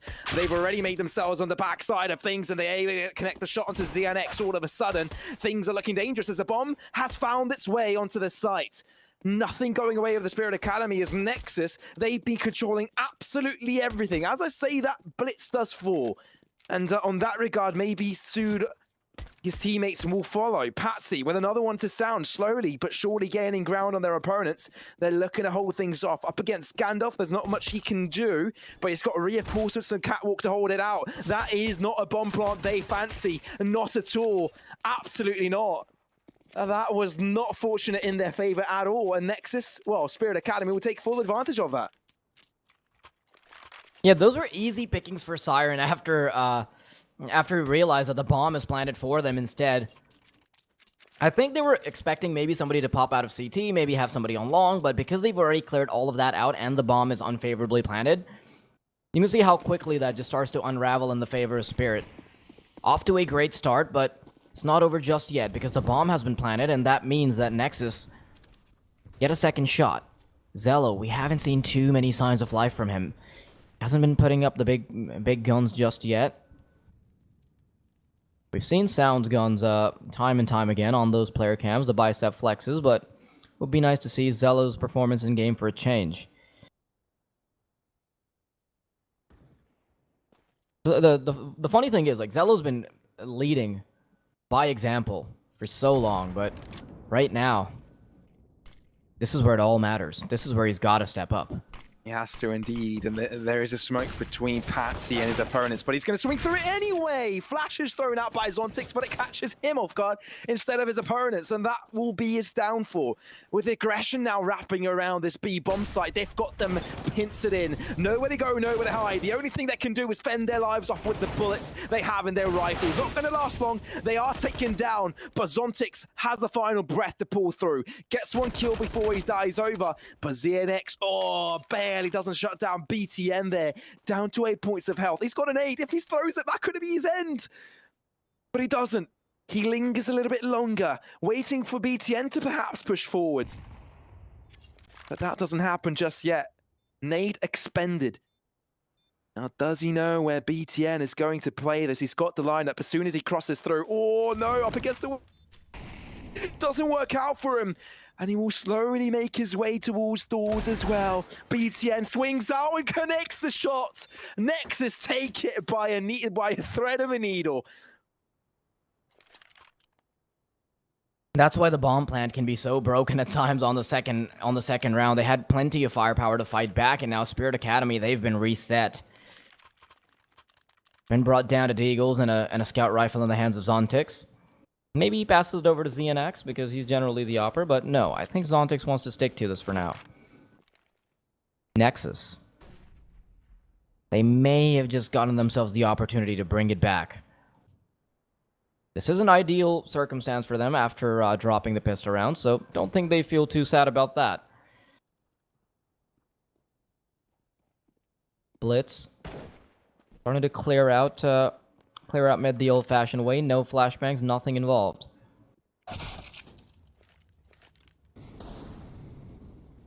Ooh, nice little shot from Patsy. Always love to see that. Mm-hmm. But they made the full investment here, so if they get away with a win here is exactly what they will be looking for, though some mid-contention coming through, and ZNX winning a trade onto Zello means that they have put themselves up in a very nice spot. ZNX gets one as Blitz gathers Patsy, and will step over his body as he continues onto Catwalk. BTN, that was a little bit shaky, but he gets the shot in the end, and I guess that's what matters at the end of the day. Smoke coming through from Blitz, denying the crossover. But they do cross onto the site themselves. That should be the bomb plant to come underway, and it will. Nexus, they've got the defense lined up, but Spirit Academy, I don't think they will shy away from going for this. They've got a stellar chance in doing this. Yeah, they do. Nexus might be on top right now, but Just one Deagle bullet going awry. Things could work out for them. BTN. He's got the right idea, though. He's locked into position. Ooh, almost drops it there for a second, and the Deagle somehow works out. Headshot to connect, and that is the defuse for BTN, or rather Zontix. Oh, beautifully done there. The Zontex, the patience to hold out and wait for his opponent to peek through. Perfect timing. Gets the defuse as well. I don't think they were expecting Zontix to suddenly come out on top with 2 Desert Eagle kills, and they played it a little bit too cockily. Cockily. Love that word. Cockily. Cockily. Cocky. Did they Hippity-hoppity-hoop. play it cocky or cockily? I'm gonna have to find out. Is that a word? I'll find out soon. I don't know. You made it a word, so I guess it is. Just drop it into the Urban Dictionary. Just remind me, it sounds like a very cheerful world. Bibbidi bobbidi boo. It kind of gives me that vibe. Okay, yeah, just Googled. Yep, it's a real thing. It is. Okay. Well, Wonderful. Just my pure grasp of the English language cannot be comprehended. amazes me to this day. Not even my first language, so. But back to the point though, Spirit Academy, they got in themselves to double digits on a Deagle round nonetheless. I mean, it was a force spike, so that was the goal for them. But they managed to make it work. A lot of the times, these sort of rounds do not work out, but this is not the first time we've seen Spirit Academy perform out of their minds when Deagles are at play. ZNX, Zontix, all of these guys are absolutely amazing when it comes to it. And I think when they get the chances, it's as if they have normal rifles at hand. It just doesn't matter to them. Yeah, as you say that, now I'm starting to wonder whether or not they will get chances. They already crept up short, and there's actually nobody there to defend it. The only point of context is waiting inside CT spawn, so this is a free A-side take being given up, but Patsy's found a kill on Blitz, so at least it's going to be a 5-on-4 retake as they start to get the bomb down. Short plant will be underway, and man, this is so tricky to wrap your head around, because even if they can get onto the site, having 4 players on short will be such an uncomfortable retake to go through. Oh no. I mean... Oh, never mind. It's expected that Spirit Academy will win this. Although I wouldn't count out Nexus if they somehow manage to connect some amazing shots here and there. Deagle still at the hands of BTN, and it's first to connect. Patsy, good for one. Siren tramples all over BTN. I mean, Zello is trying to fend for his life, maybe to delay the inevitable, but nonetheless, it's Spirit Academy to run out ahead. 11-8 now to beat the scoreline. That got a bit risky there, because it's not like the timer was completely out of the realm of possibility. If the defuse had been interrupted once, it would all be over. But you know what's not over? Innovation in smartphones, because Red Magic has come out with their Series 6 phone, which had a 165 Hz refresh rate. It's going to keep you out of the competition because it is dubbed the world's smoothest smartphone. I think Nexus are going to have to come up with something pretty smooth as well if they want to fight up against the Goliaths at our Spirit Academy. As I say that, Zello's already found the head of ZNX. The opposing opera being deleted from the server, disconnected. ZNX, yeah, no. His brain won't be really smooth after that. You know, the headshot probably just annihilated his brains as Siren gets a couple of kills here and there. Patsy finds another one of his own, okay. Stamps his foot on them and tries to bring things up in favor of Spirit Academy. They've done just that. I mean, 2 players now remaining for Nexus. They'll be greeting at least 2 players per site, but right now I think they've got a chance to go to the B-bomb site. This is the best chance they will have. If they find the kill here, it could be the take for them. It could be the plant, but they need to find target, and he's got a little bit of an off angle, but headshot found. This could be their chance. This is beautiful, but they need the quick rotation through tunnels, but no, Zello sticking around. Why is he sticking around? But it works out for him, grabs a kill, and now we can draw back to tunnels. Okay, now this is doable. Yeah, it is a 2v2, so it's not like it's out of their hands anymore. Zello's full HP, but Blitz is going to have to watch out. If they switch over the weapons, then it will become a much more favorable duel. But right now, they're trying to do this the old-fashioned way. Patsy will fall, Siren gets a frag, and Zello eventually chimes in. Nexus bring the scoreline to 9. Oh, just like that. Nexus, bring it back. Who would have thought? You know, 4 versus what a 2 2v4. clutch. Beautiful. This could be just what they needed, because that round shouldn't have fallen apart to begin with. Zello gets a first frag initially through mid doors. He opens up the site, he splits them in two, and still, Nexus end up walking into Famas's and dying. So, it could have just been a saving grace that Zello and Blitz put up. Can they push through, though? Can they keep pushing forward and bring it to a closer? Because right now, Blitz has been fragging out of his mind, and so is BTN. Yeah, they're having a pretty good game here, that's for sure. So you're not really seeing ZNX's performance stand out. It's Patsy, actually, that has borne on the reins over to Spirit Academy, and it's expected. I mean, well, don't know if it's actually expected, but the guy is absolutely insane, out of his mind.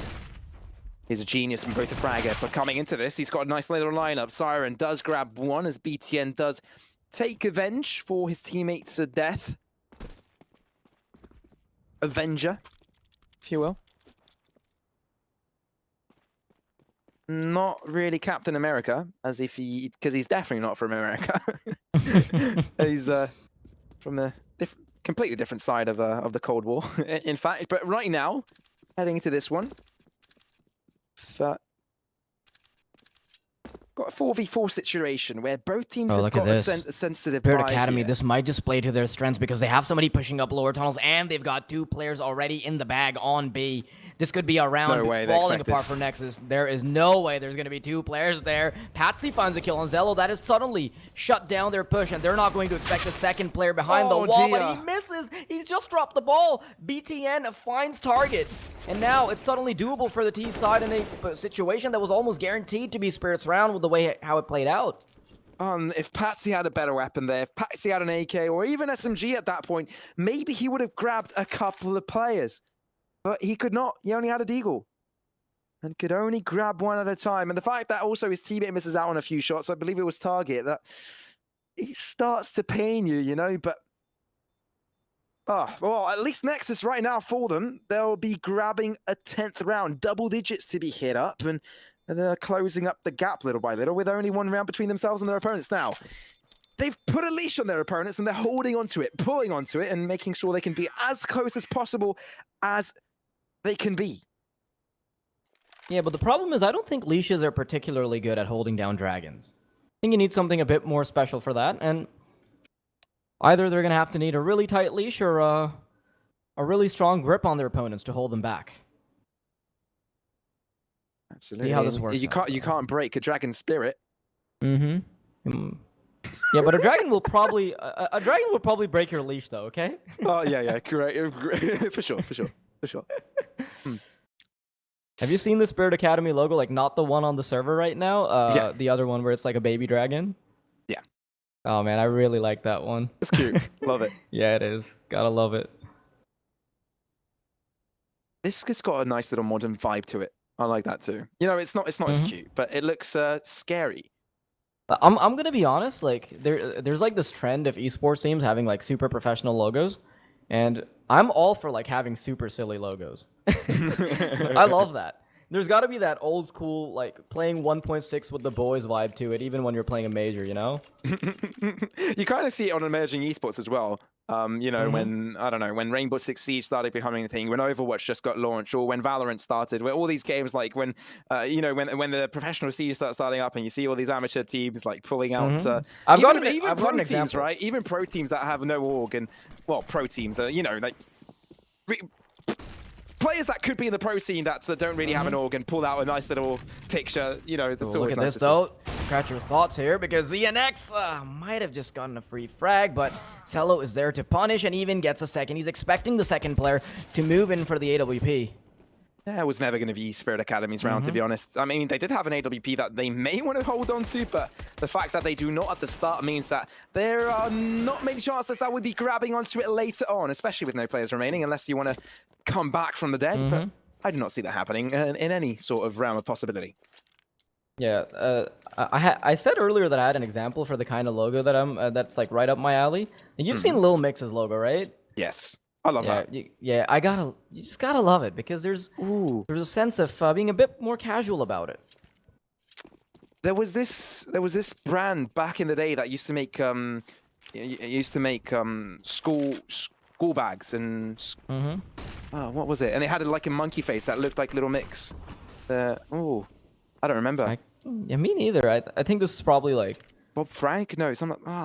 This is probably a British thing because I can't relate. Oh, okay, I can't remember. I'll try and remember later on. But at this point, you know, you've got a nice little buy around here. Nexus, I don't think they want to give away from this. This is a chance to gain up the lead, and they're already aggressing towards Catwalk. BTN slowly but surely making his way up to it, but the smokes will fade out and may look to back out from it instead.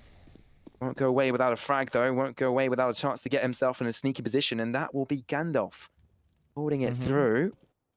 Oh, look at BTN. He's crept forward so hard, but he still gets checked. Patsy will be able to get 2 quick frags. That's His clean. team seems to be on fire right now. Wouldn't be surprised if there are flames emerging from his wrists as he gets those 2 frags. And ZNX eventually he will add 1 more to the tally as well. So that is the Nexus defense offense being completely obliterated. Zello, last man remaining, AWP in hand, and he switches over to the baby op instead. He does. Baby op to take care of the baby dragon? Question mark. It's a beautiful dragon skin. I don't know what the actual skin is called, but gotta love it. But Spirit Academy will be taking the lead here, and I don't think they had enough util there. I don't think they had a whole lot of util during this round. So Nexus seemed better off at the start of things. But nonetheless, it's their fragging prowess that brought them up ahead. And Zello somehow is within suicide. That is usually the place that you go to die. Well, we'll find out if that's true. I don't think it will. They've got no time to find him.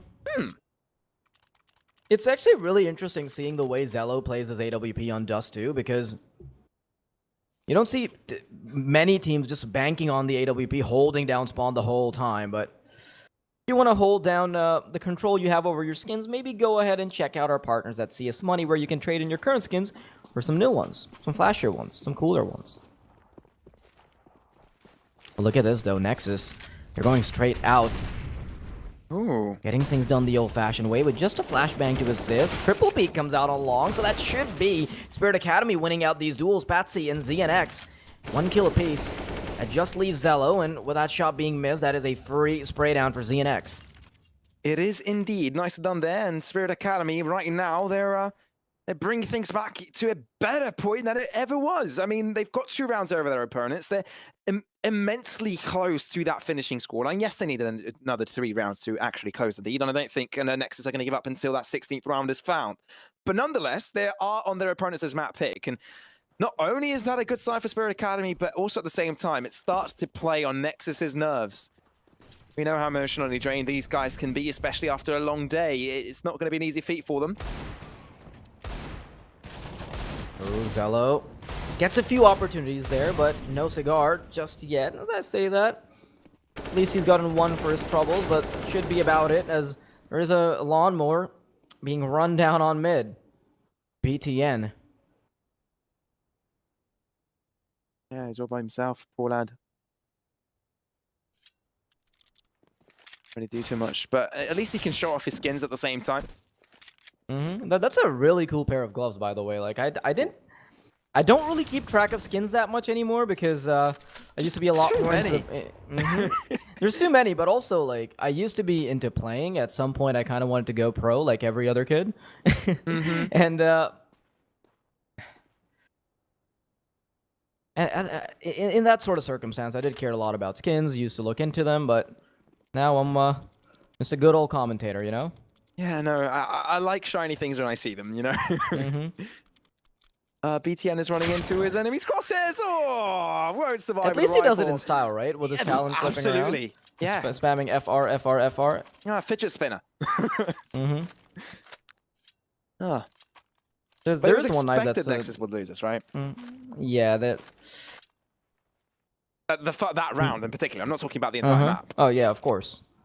Yeah, because it would be a pretty bold prediction to just throw out, like, yeah, let's expect the Nexus. Yeah, you know what, just count them out. No, there's no way we can come up with something like that, especially when this is so neck and neck. Oh, absolutely. Nexus was actually ahead at some point, but Spirit Academy, they've managed to box their way back in.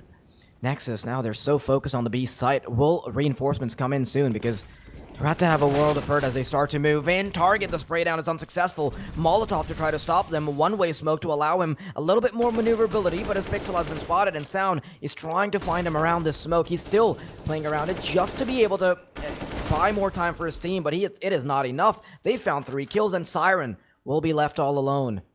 Tucks himself quickly into CT spawn to just defend himself. Maybe get that info to see another day. But he finds the kill nonetheless. Okay, so does grab 1 kill out of the 3 that he would have, well, out of 4 in total that he would have liked, and it looks like Nexus may look to go after him. They'll want to close up the gap, but they also want to make it as deadly economically to their opponents as possible. So, upgrade to an AK, barely dancing around the bullets as if it's Matrix. He's able to also play with his own little fidget spinner. That fidget spinner, though, has rough edges, and, you know, you could cut yourself. So, kids, be careful. Don't do this at home. You know, I mean, he's being wrapped up around from A-Long, from CT as well, and that's going to be the headshot. BTN finds him, and Nexus, they're not going to let them go that easily, are they? Definitely not. But Spirit still have a few lifelines under their belt. They've got $10,000 on target, so rebuys won't really be a big concern. But that just drew my attention to something. Patsy's sitting on 31 kills right now. Being the in-game leader, being 17 years old, playing with so many talented players and leading the charge like that, you gotta commend it. Absolutely. No, the guy is out of his mind, and rightfully so, being on the main Spirit squad for a little bit. Mm-hmm. That kid is just, I don't know, man. Yeah, the thing about Makes me speechless. The thing about being young is that it doesn't particularly affect your mechanical skill. Like, it might just be as good as somebody older, but the amount of experience you get, the amount of control over your nerves, just understanding of the game, just having so many more hours put into the server can really affect it. But it doesn't. If I didn't know, I wouldn't ever be able to tell, because Patsy, he's something else. Did the rounds just reset to 10-11? I believe there will be a backup soon. Yeah, there should be. Yeah, there's no way there isn't a backup here. Yeah, no, there is. Absolutely is. I'm like, are they really going to put my man Patsy back on 22 kills after he just got to the 30 bomb? After the whole praise we've given him. You're like, nah, just take that away from him. Undermine it. Oh man, but things have started to get close, haven't they? Buy round on either side. Double up setup for Spirit Academy as well. Now that will be spicy.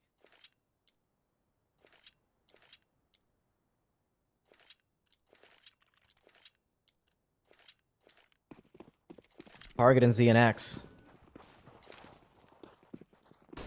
I'm trying to figure out what they're trying to do with this. 3 players over towards A long, and Target has made his way towards B, so they're trying to have at least 1 AWP per site. Sound comes out on top against Target, so that is 1 sniper being eliminated. And with the way Nexus is positioned, this can eventually be a short or a mid push. It entirely comes down to their discretion. BTN quick to nestle himself close to CT, but Patsy is now rotating in, and I think he will be wise to the tricks of these players. This could be huge. But BTN there and waiting. Oh, doesn't get the kill either. Draws back. There's 2 players. Oh, nearly takes out both of them. Somehow he doesn't. But Zontix now, he's got a big task ahead of him. Flashed out Sound annihilates his head. Completely rips it apart. And Spirit Academy, they've only got 2 players here. Nexus, they got the B bomb site. One of the hardest sites to retake in the entire map pool. And they've got all 5 players still alive. They're not letting this go, are they, Wild Deity? Not at all. Definitely not, and you love to see this, because Nexus are even trying to go for these hunts. They don't particularly have that much money, but they also know that they've dried out the bank accounts of Spirit. If they can get that AWP out of the hands of ZNX, that is free passage to that 15-point mark. Because if you look at the money that will eventually come for Spirit Academy, I believe they get 1,900 there. And that's simply not enough to buy up. Oh man, if Siren loses life here, that is 1 very important gun out of their hands. ZNX, though, at least because of the round restart delay being so low, he gets away with it. That is a chance. But is that really significant? Because, oh man, I love this economy recognition from Nexus. The way they went for that hunt. Wow, yeah. Great attention to the detail for sure. Spirit Academy, it's a matter of time until the scoreline is equalized. 14-14 seems to be on the verge of reality. This has got to be tiring for Nexus because they've already played 2 series where the scorelines were actually quite close. They denied 2 comebacks, so I have to see how this pans out as the longevity of the game increases.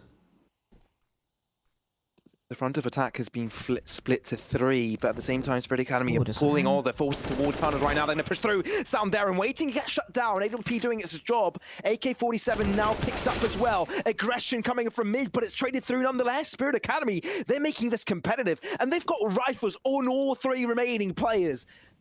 That is insane. Now, crossing through is what they'll look to do, but they don't have many smokes. They're only going to be able to cross with a singular one, and they're able to do so safely. Bomb, now on site. Molly to delay the push from Catwalk, but is it going to be good enough? I mean, BTN, he's punching in the numbers. He knows what he's doing.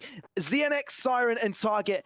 Well, Siren and Target don't have Kevlar. They've got a rifle zone that can be effective enough. ZNX makes it work so far as he greets Blitz with a bullet to the body. BTN shut down as well, but it's all up to Zello. He is in that 1v2, draws back instead, but he's greeted by ZNX's spray once more.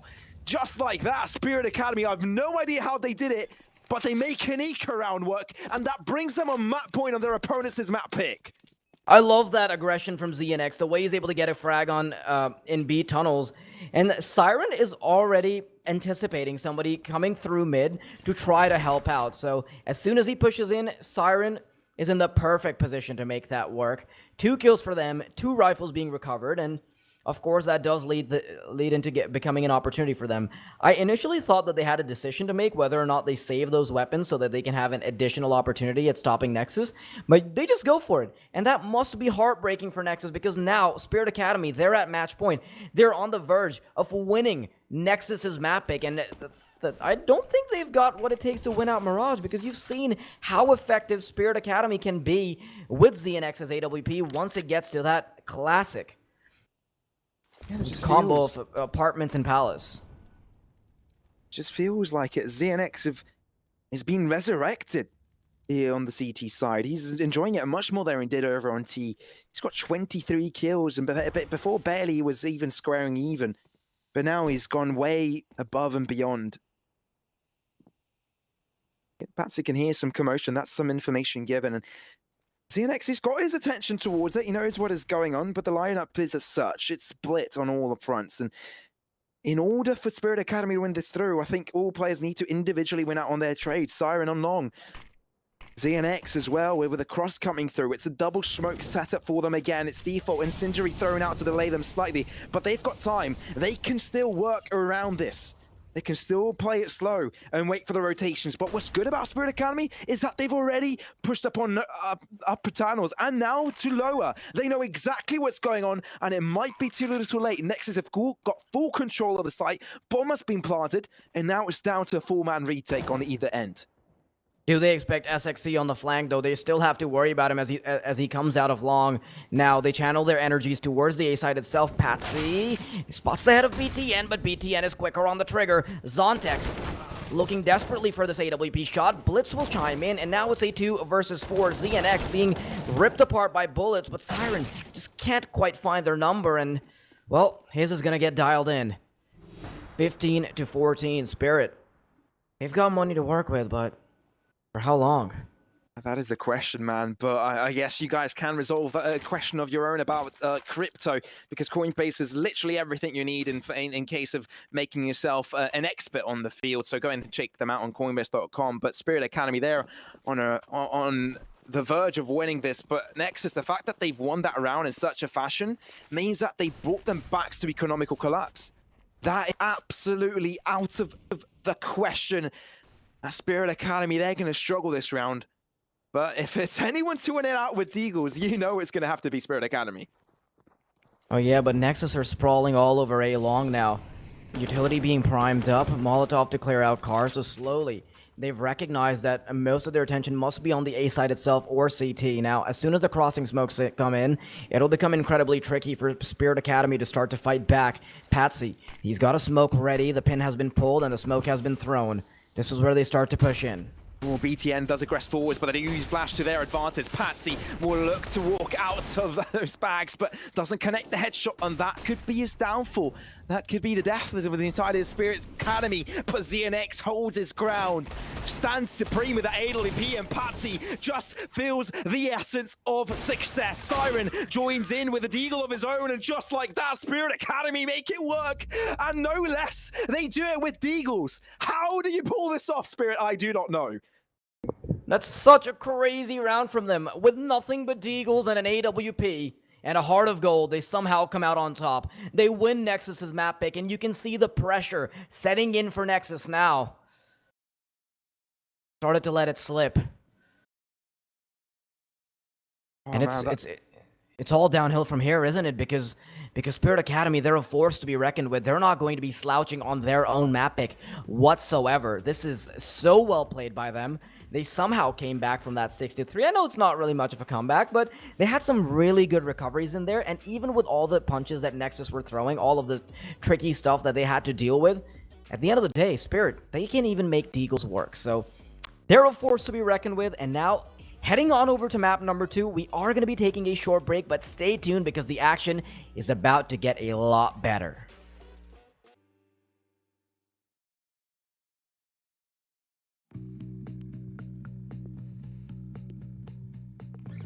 Ain't nobody here to tell me how am I to climb this mountain.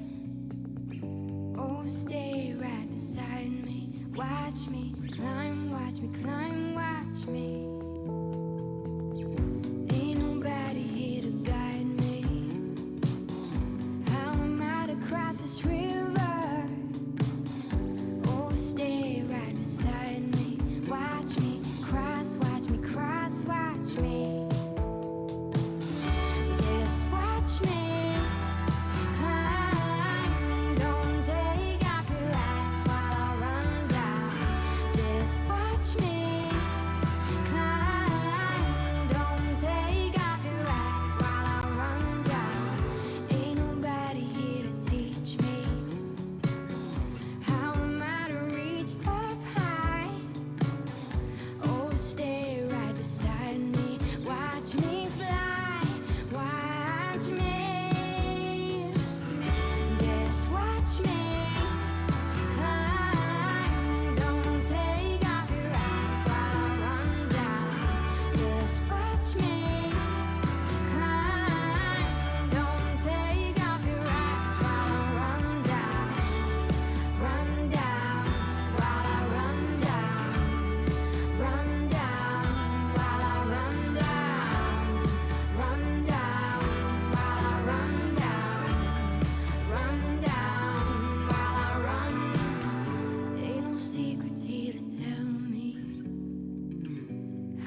Silicon glass, a pain in my ass. I read it on a thread, but we should all get heads for something in love. Hungry for something in love, but I'm drowning in love light. Going for a night again. Just going for some sign of the times, through some stupid trends. Going for a night again. Oh, silicon glass, such a pain in my ass. I read it on a thread, but we should all get headed for the end of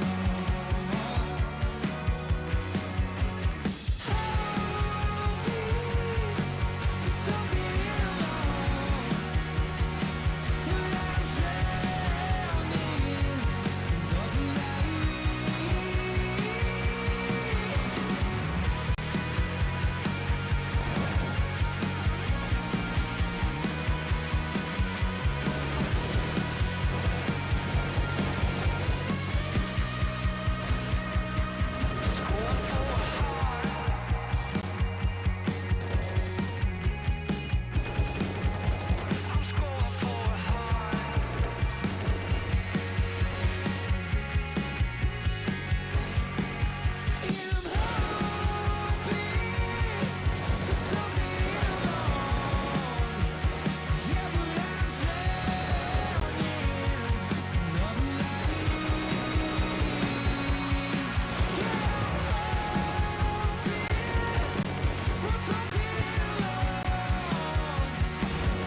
I'm drowning in love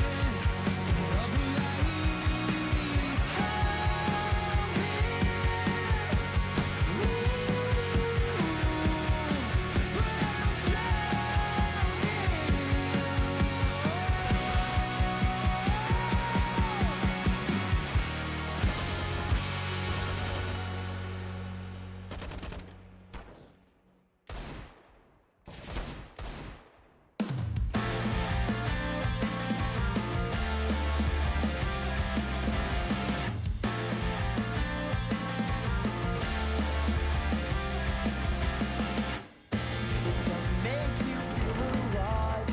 Well, is it really worth doing it? I don't know why I tend to strive with these things, but I'll never go through them. Please tell me why I still confide in people I don't even trust in. So too hard to see the light in the dark when you've got tunnel vision. Now, just hear me out. I don't know where we're headed. Won't talk about you with your wicked words. I got it out. And that's why I felt this way. Standing outside of your parents' place, staring at the writing on our hands. And maybe I should search for a smile. It'd be nice to talk about things without going back another mile. And with all of this empty space, I'll never fill the void again and find comfort in your place. Now, just hear me out. I don't know where we're headed. Won't talk about you with your wicked words. I've had it out. And that's why I felt this way. Standing outside of your parents' place, staring at the writing on our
muscle, tangled up and wasted.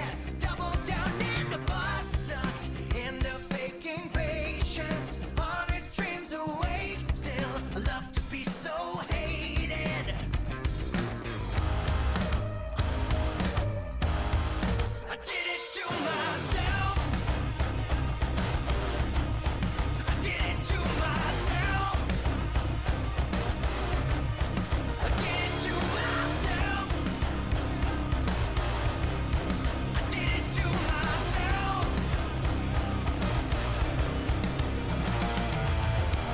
Boat it up and lose the key. I've got no motivation, got no will to breathe. Growing more and more complacent. Train wreck at my feet. This monster I've created.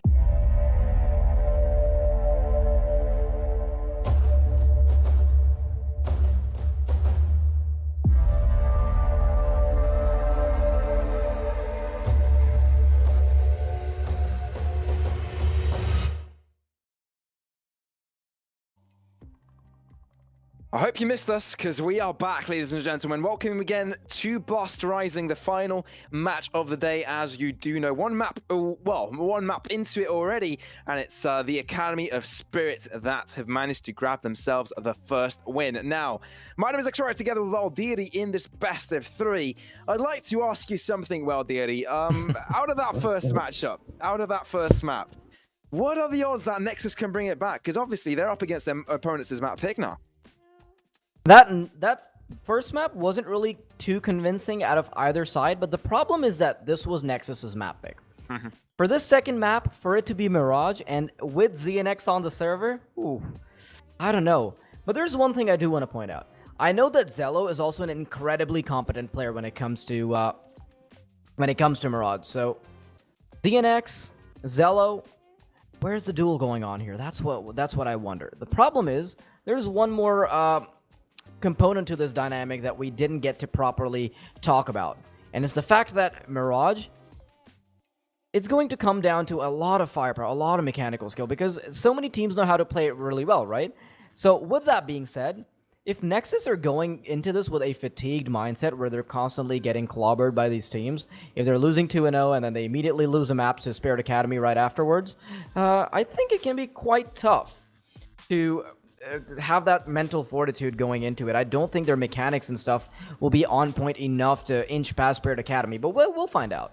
Yeah, absolutely. And you mentioned about morale being a big issue, and we know how mentally determined the side of Nexus is, right? Because when they're feeling it, they'll play good. When they're not, they'll start to fail to succeed. In a way, you know, it's not as simple as not succeeding. It's where they actually have the edge, have the advantage, and they stop for some reason, and that is an unfortunate prospect that they kind of need to work on at this point. But they have gone through an entire day of games so far. This is the third best of 3 they are playing.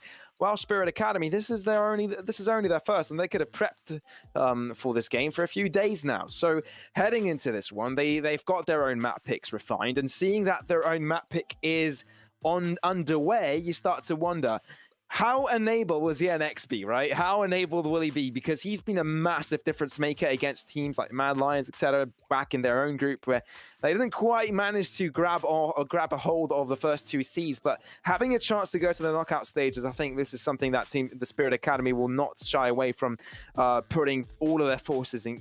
Getting into, right? This is a very big opportunity. Going ahead in the knockout stage of Blast Rising is definitely what these guys are looking for. And getting a win here against Nexus is absolutely what these youngsters have in mind. They do, but Nexus, on the other hand, ooh, I don't particularly think that they've got what it takes right now. They're on the verge of collapse. And they've got everything fighting against them. And I know it might sound like a bit of a Debbie Downer right now. You're like, oh, Nexus won't make it, blah, blah. But the more I say that, the more satisfying their victory becomes if it does come. Yeah. All right? Yep. Hear me out. I hear you. As much as I would want one of my predictions to come through, finally, I mean, I did have my fingers crossed for it. But at the same time, you're sort of looking at Nexus from an underdog standpoint right now. Not because they're a worse team or a better team or anything, but you have to look at them from the underdog standpoint because they've been completely battered today. They've already lost a best of 3. They come into this super tired, and they're playing against Team Spirit Academy out of all people, a team that is really well known for their mechanics. So if you fight uphill in this regard, it's got to be something to give you credit for. Absolutely, no. You have to. You're absolutely correct in that regard, right? Then they are statistically a team that would be favored, but the circumstances do not favor them at all, right? It's the fatigue, it's the amount of games they played, it's the amount of emotions they've succumbed. Because there might have been 2-0s both of the games they played, but there were overtimes on each end. There were 16-14 score lines that do really mess with you, right? There's a lot of emotions to come through of that, and being an emotional team like that does definitely take a toll on them. Heading into this one, yeah, no, Nexus, they're up for a difficult ride, to say the least. I don't think Spirit Academy will be able to shut them down easily. That is definitely not on the cards. I think Spirit Academy will also struggle against Nexus. It's not going to be a clean win. But at the same time, you know, there is that underdog story that you kind of want to bring out to life. Yeah, X-Warrior, I need to point this out.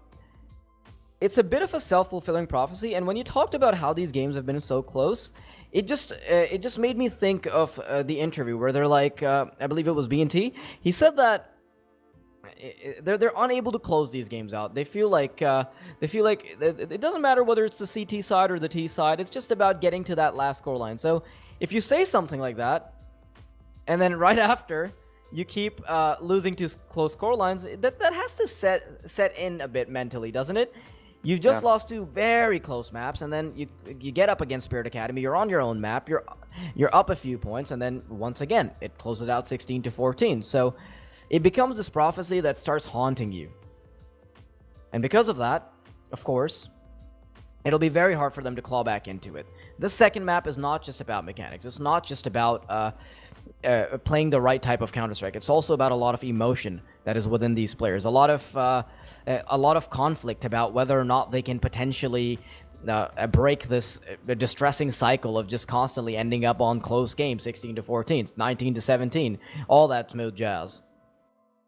Absolutely does seem to be that case. And if you guys have just joined by any chance, have missed out on the games today, this is the final day of Group D and C, I guess, if that is the word to put it in. Yesterday and the days before, we had Group C and Group D come underway, which specifically today we've locked in 2nd place and 4th place of Group D, meaning that we have ourselves that 3rd spot that is of contention here. So both teams, Nexus and Spirit Academy, are in that 3rd spot of their respective groups, Group D and Group C respectively, and they're battling for a way out. They're battling for that playoff spot that, you know, they are going to fight with tooth and nails. But heading into this, it's going to be a pistol round to start things off. Nexus, CT side is their opponent's map pick, and Spirit Academy starting off as terrorists. Already lining up towards the B-bomb site, and they may go for a little bit of a contact play, as it looks like.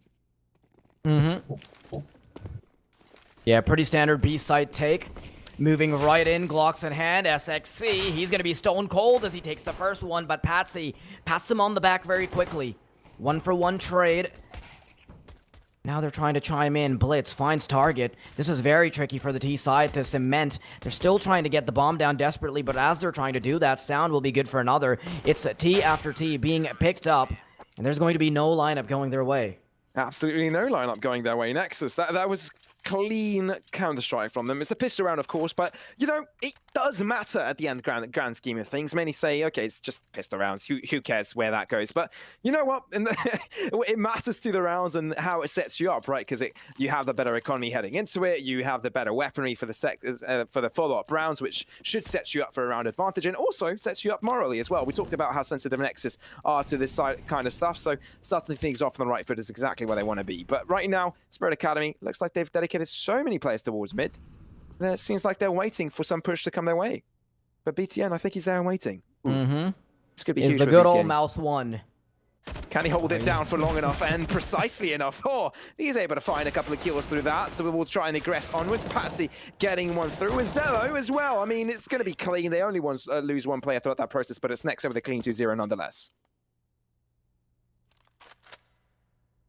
Did Spirit Academy get the bomb plant in the first round? No, right? No.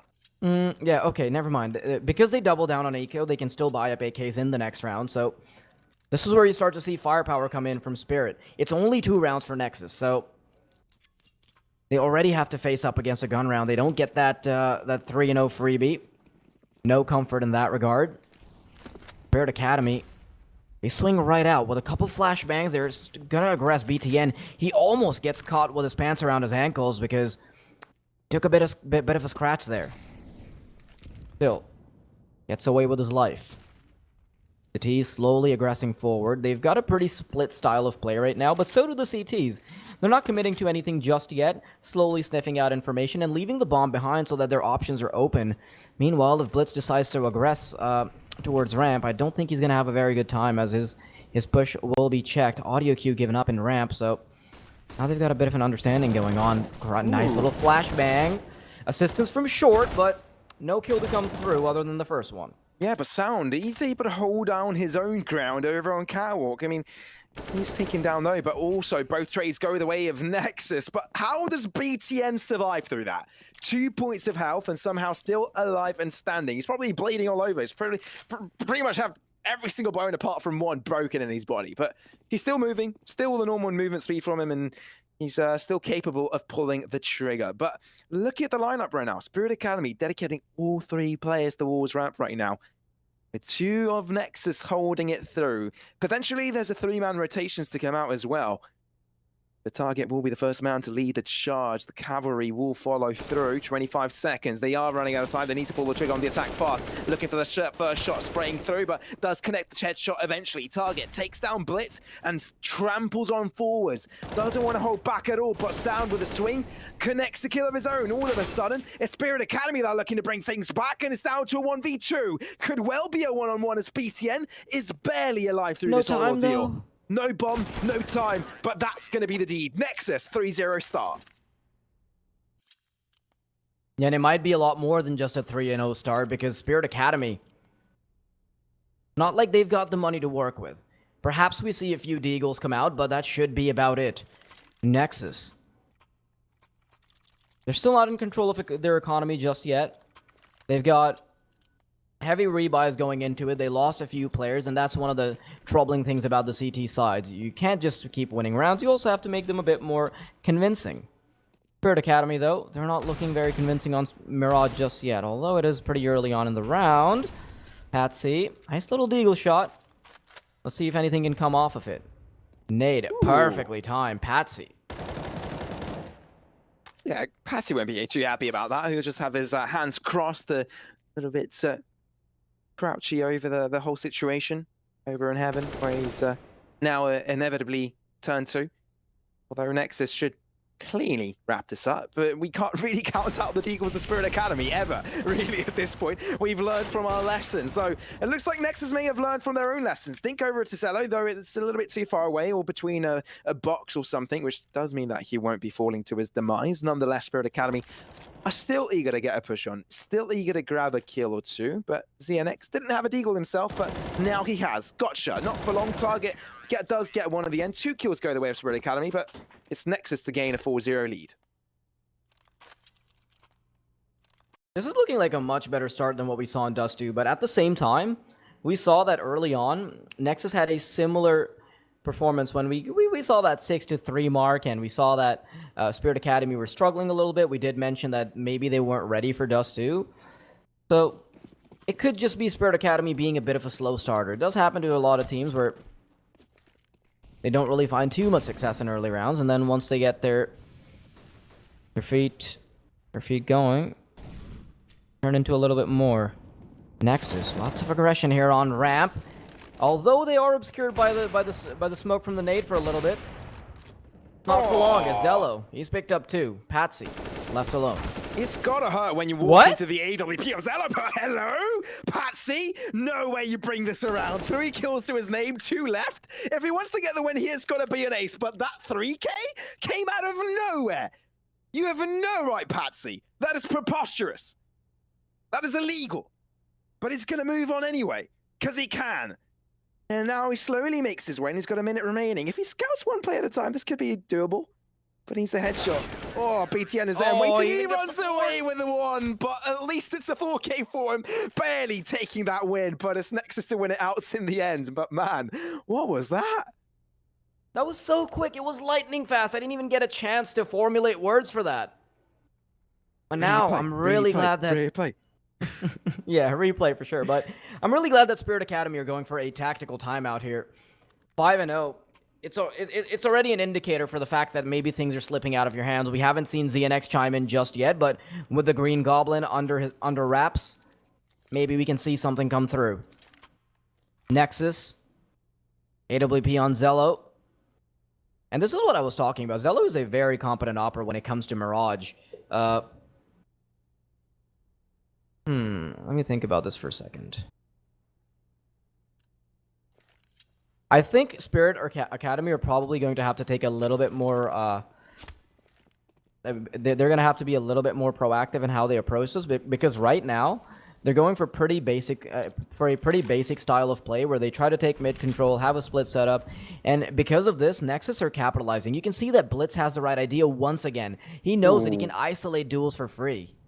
It looks like he may be able to do it. Oh, nearly lining up for target there, but misses out on a grand opportunity. Bruce coming through as well, which allows Sound to see things from an absolutely different perspective, from 2 meters higher. How are Nexus? Yeah.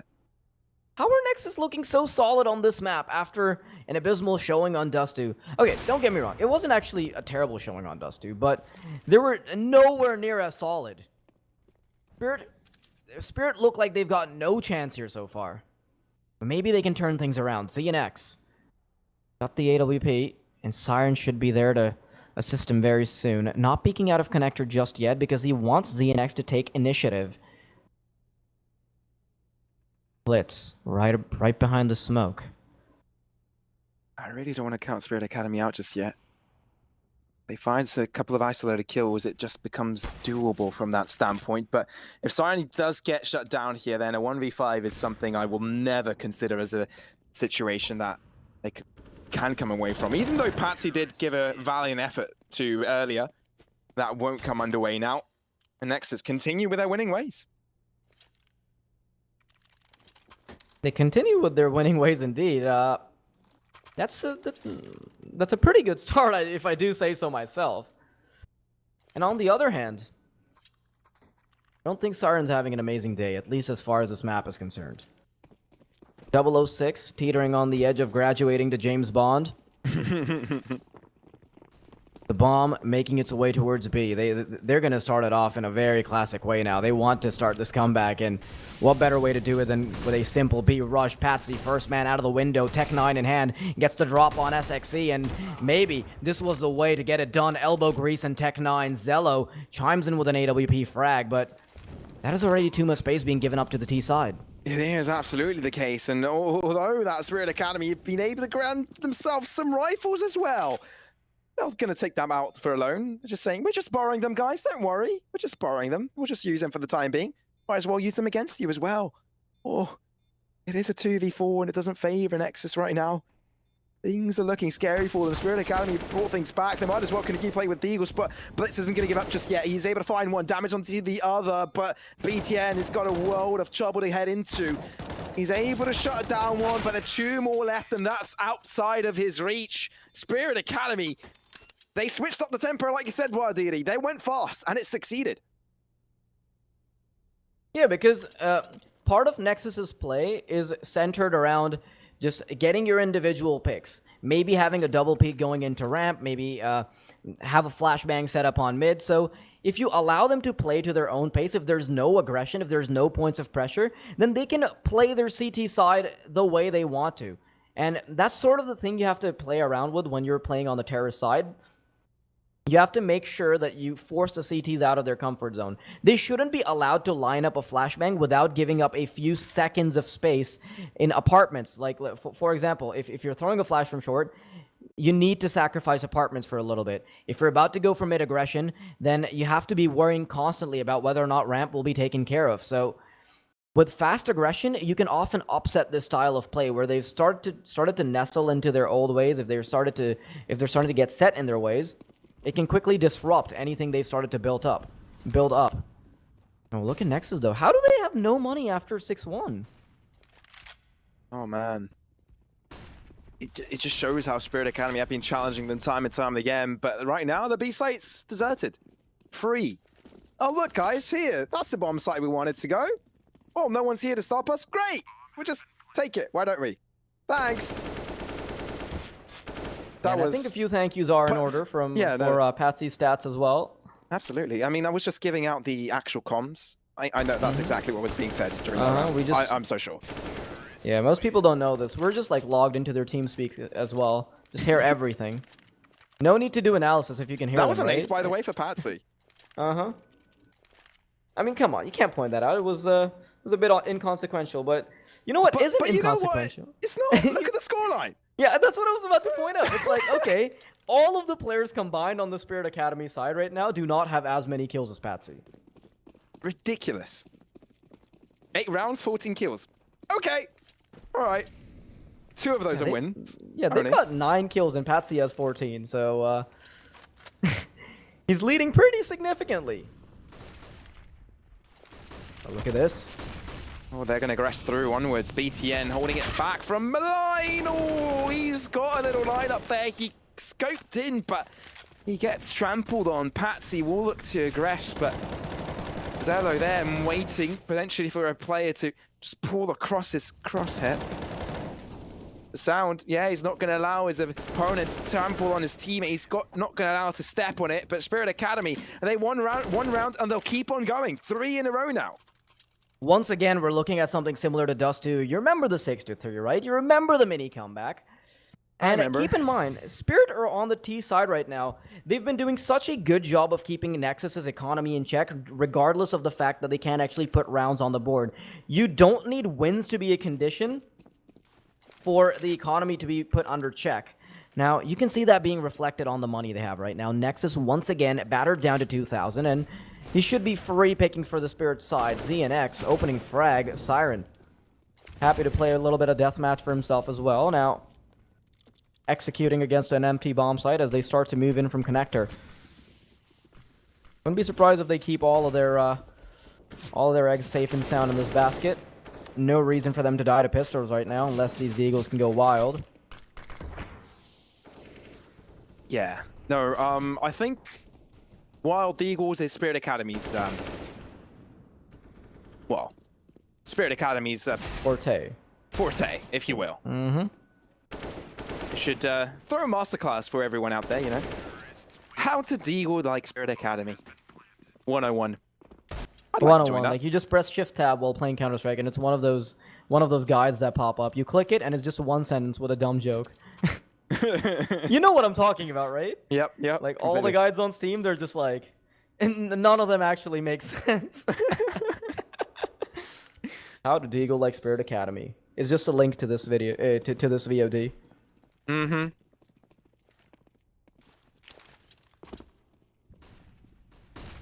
Right now, Spirit Academy, they're going back to their old ways a little bit. They're not too comfortable just going for aggression because they're expecting Nexus to have a bit of a reaction to it. 2 players towards A, 2 on mid, and 1 to try to sniff something out all by his lonesome. Zontix, or rather SXC, nice flashbang. Although Zontix avoids it, he still manages to get the kill. And that is a lot of apartments control being given up.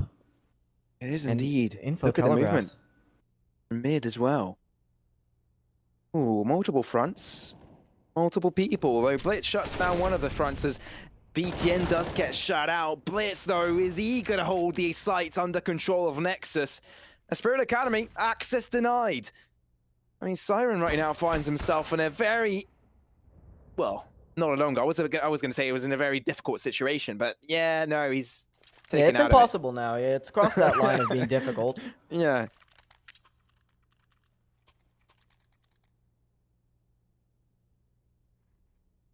You know what could not be difficult for you is crypto. You can pretty much make it easy by heading out on Coinbase and learning more about it, even if you've got a little bit of an extra change in your bag or if you've got some heavy investment you want to make. Coinbase.com is a place to go and gain yourself some advice on it. We're heading into this one. Nexus, They want to start fighting back. They've just stopped Spirit Academy spree, but let's see if they can get anything more than that. And Zello, as I say that, does shut out first blood of the round. Patsy quick to return, but that's mid control for Spirit Academy. Their book is wide open. Yeah, Spirit, it's still a 1-for-1 trade though, so I think they're pretty happy about this exchange because this also divides the map in two. Now, the question is whether or not Zello tries to go for a repeat, because if he does, that'll also mean that he'll be taken down by the opposing Opera that is watching.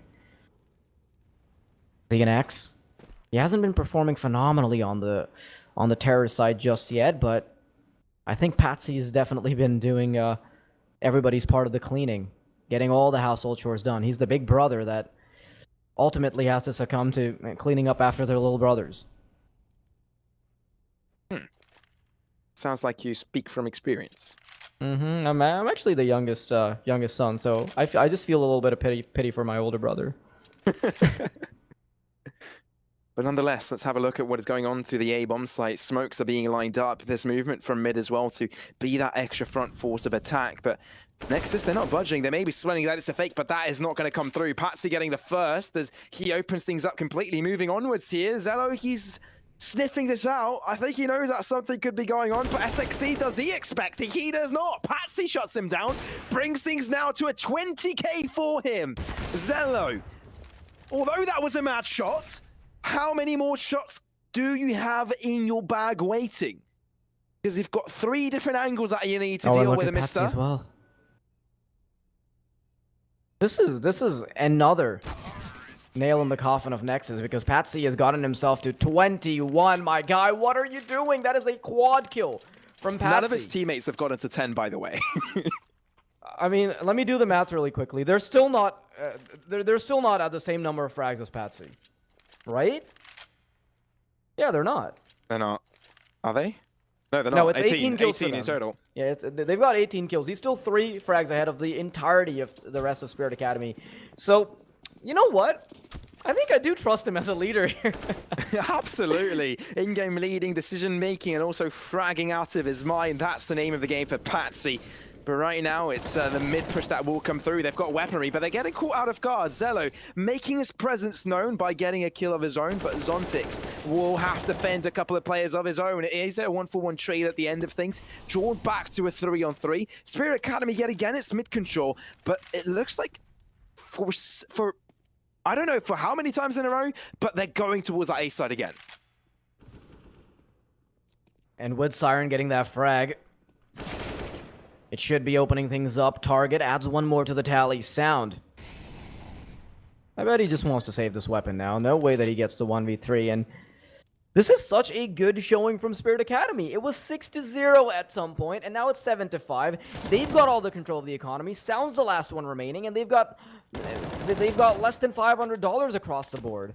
So, I want to see if Sound can do anything about it. Doesn't even have a kit. Maybe he picks one up, but mostly, this little attempt should be inconsequential. Maybe saves the AWP for a teammate, but that is about it. Zello will be thanking Sound very soon as he robs him of this Asimov. Right now, Pavlos, what are you thinking if you're in the minds of Nexus? Because they've... Oh, no. Oh, that's even worse. Oh, ouchie, that just ouchie. made it so much worse, but... There goes the Asimov. Head over to CS.money. Yeah. Terrible plug, but I'll take it. Terrible plug. The timing was there, but the picture didn't come through. But you talked about what's going through the minds of Nexus, and we just saw a clear picture of that, right? Is this yet another choke? Because if you're up 6-0 and you only get 1 point after that, you can start to see their mental fortitude break down. It already takes a lot of effort to get off to such a good start on the second map after losing terribly on the first. And once again, it's being taken away from them. And 1 more round maybe taken away from them as well. Should be the equalizer after this, because Spirit Academy, they're holding on to all the cards. And by cards, I mean destructive weapons of misery. AK-47s on every single one of them, while Nexus has to deal with pistols. Now, that's not very exciting. But might be able to make things happen. Well, SXC won't. They will try and make that distance work out from Catwalk. BTN grabs 2 with a CZ. We talked about these magic CZs before, and we love to see them. But This time around, it's Nexus that bring them out, and they're able to make them work for the time being. What they would like is to grab a couple of rifles, but that molly is totally denying them of that virtue. HG grenade as well to follow out. Kobe won't be the name of the game for him, but the juggling will immense. Spirit Academy, they're not willing to give away any of these rifles. Beautifully done. Fairly clean round. They lose a couple of players, but nonetheless, they've just found the equalizer. Yeah, I can already see the MVP medal being hung around the neck of Patsy, because what more can he do, man? He's put up such a valiant effort into keeping Spirit Academy on the board. He's somehow managed to tie things up. And it's not like his teammates are playing terribly. Don't get me wrong. It's just that Patsy just seems to get the work done all by himself before they can even chime in. Now, Spirit Academy, this is the last round that they'll have to play for this half. Let's see if they can get the advantage on the tee. Oh, and it's Siren to lead the charge right now, pushing across Dark. Won't be gritting anyone just yet. No shots have been thrown. Smoke's all over. No one can see anyone. And that's going to be a free bomb plant here for the Spirit Academy side. Spray coming through. Oh, not quite in favor. Blitz does go down before Zontix falls out. But already Nexus have made their way around, looking to attack from multiple fronts and multiple frontiers. Let's see. Oh, look at this. Does aggress. He's able to find one, spraying onto the second one. Sound looks to jump across, but doesn't quite make things happen. Thankfully for him, he's got the backing of Blitz, and that is going to be that. And Nexus not going to allow Spirit Academy to have the edge at half-time. They will take it themselves.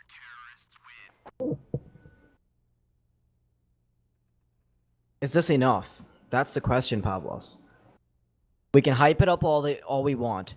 We can commend Nexus for getting that final round, but Verdev put up too good of a showing here on the T side.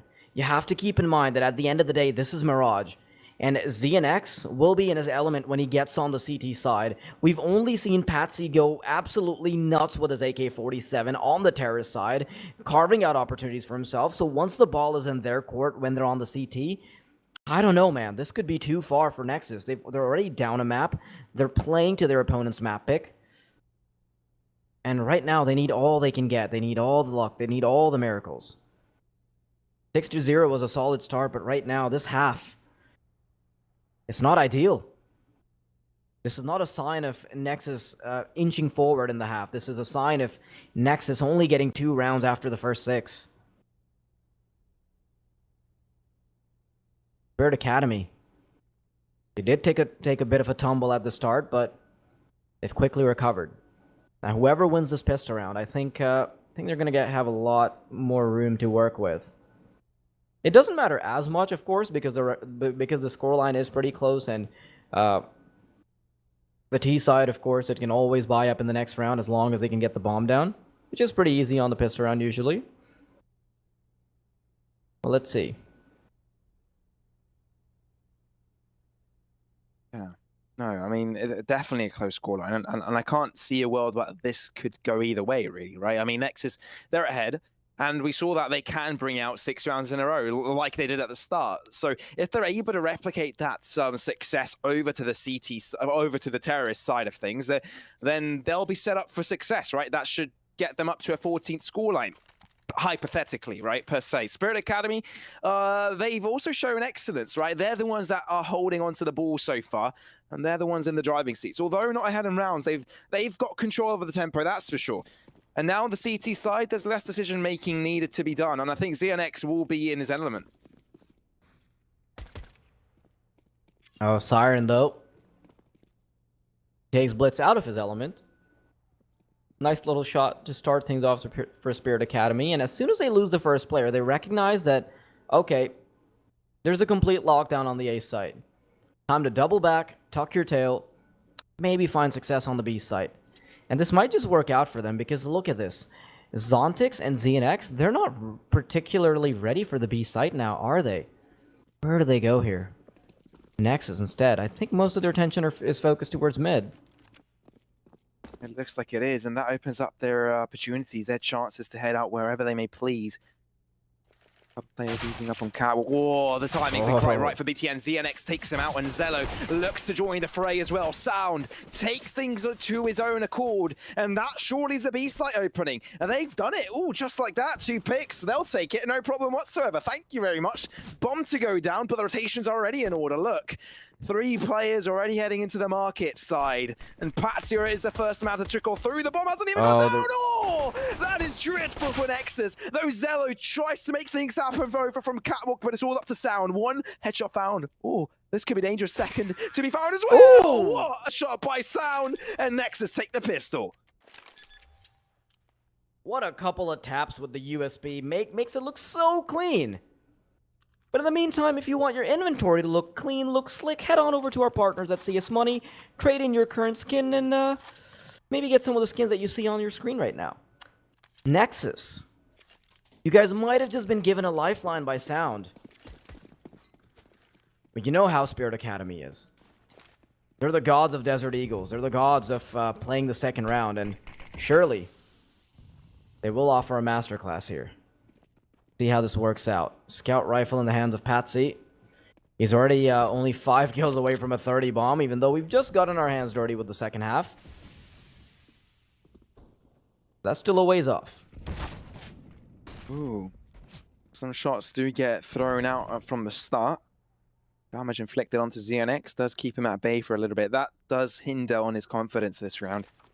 You kind of want these players to swing out, grab those mad headshots, but without the ability to swing out without fearing for your life, that starts to mitigate your potential in the round. Though, who's coming out from mid, looking to find a kill onto Catwalk at the same time before they cross towards Connector, seems to be of essence for them. Maybe to gain access towards Chicken Nest. I mean, that's what they're looking for. But oh, okay, SXE goes aggressive nonetheless. He's all by himself, does pay for his life in the end, but somehow still alive to tell the tale.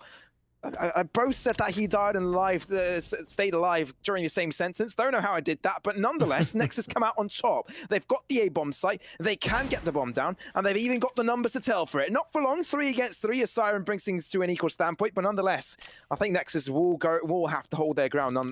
Well, they have to, because Spirit Academy, I think they're going to go for it. Or not. Well, I really can't read the situations now, can I? Mm-hmm. Yeah, remind me not to invite you to any of my parties. Hey, I think the fact that you've solidified yourself as the person that cannot actually, for the world of him, come up with a correct prediction, I don't think I have to listen to you about this stuff. Listen, man, I'd rather be wrong at predictions than have trouble reading the room, so...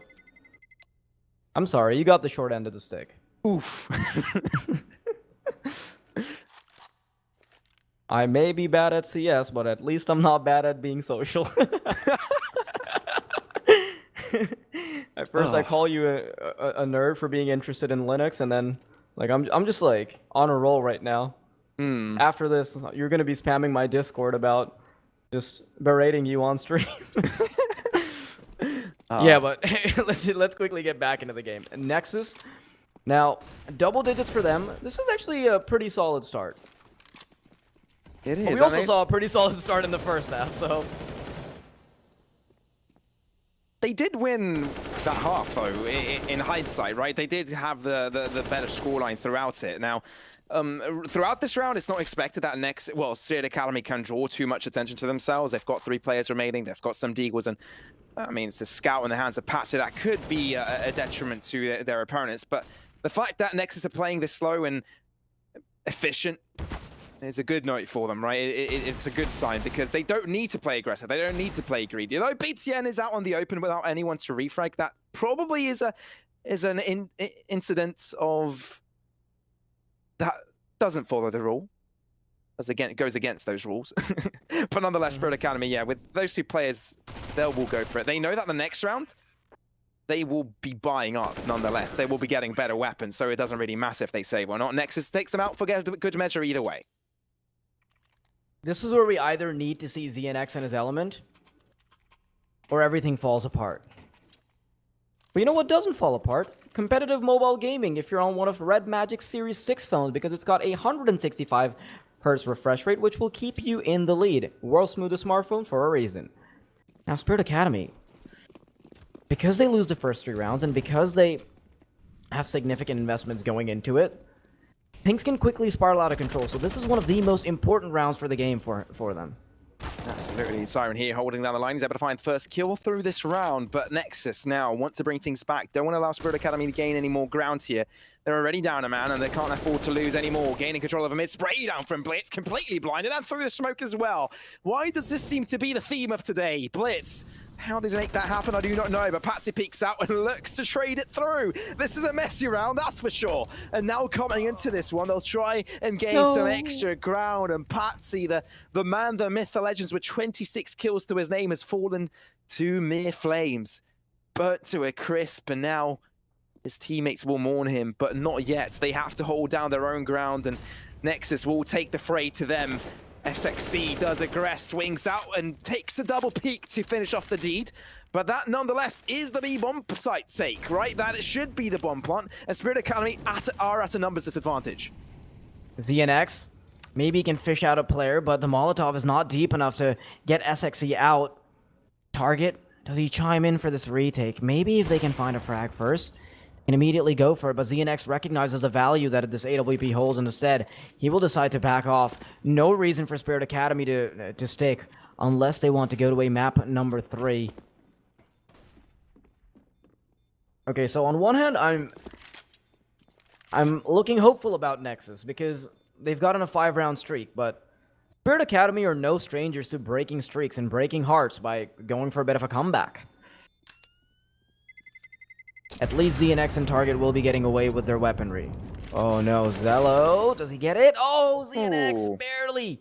Zello even had his knife out, so right there at the end, ZNX might have dropped both the opportunity of going for a retake and saving his weapon, so that's the worst of both worlds. And with Nexus being only 4 rounds away from the big finish line, or at least the little finish line, because it wouldn't be the series win, Spirit Academy, suddenly, they seem to be fighting from the back foot here. Yeah, it might not be the finish line, but it's definitely the halfway mark, and definitely want to get there. I mean, they're down a map. Spirit Academy, I think the best choice they would have had is closing things out with a 2-0 mana. Definitely what they need, and Nexus definitely cannot be given that mental fortitude, and so far it looks like Spirit may have done just that. Shot connecting first for the side of Nexus, though Siren won't live another day without getting a kill of his own. Now Nexus, they've got a choice here. They can also commit, but they can rotate. And I think they've done the good choice throughout this, because Spirit Academy, they were so darn quick to react. Instantly, as soon as they saw players head towards that A site, all four players left on the map reacted to it. But will they react to the mid play? Nexus can split them in 2, can catch them off guard. Spray down at the start, won't be connecting as far, and Smoke will deny the information. Now where they decide to go? It looks like they're lining up for Connector, and that's the better of the 2 decisions, because they gambled towards B. Spirit Academy only have 1 player towards Palace. Yeah, but is that what they're really gambling towards? Okay, yeah, Connector seems to be the name of the game, and Zontix won't get this information in time. Even if he calls in for the rotates, they will be way too slow to make it work.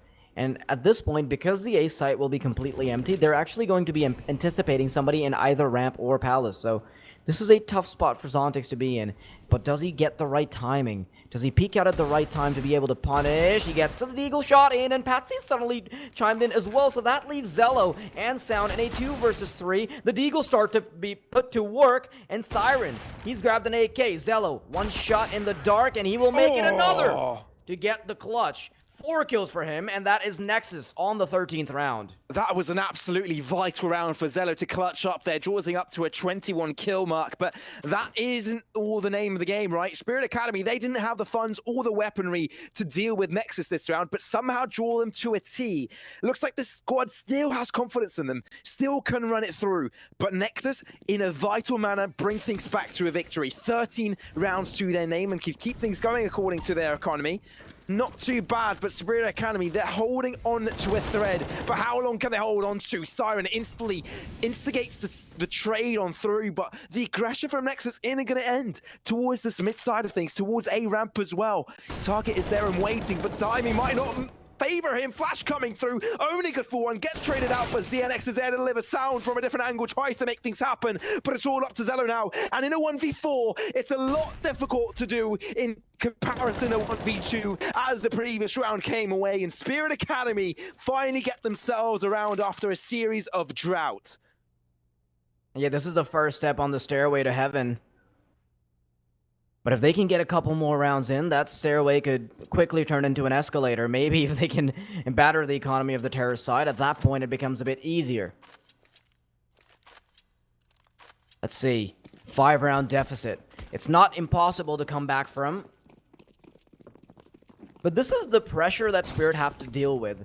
They've got a boulder in the form of an economic deficit that they will have to go through if ZNX cannot keep his hands on an AWP. Zello, he's crept forward. He's got the big green. Not the big green, the white and pink and black because he's got a skin on it. Head on over to CS Money. But Siren, 2 very quick kills over towards Underpass will mean that Nexus,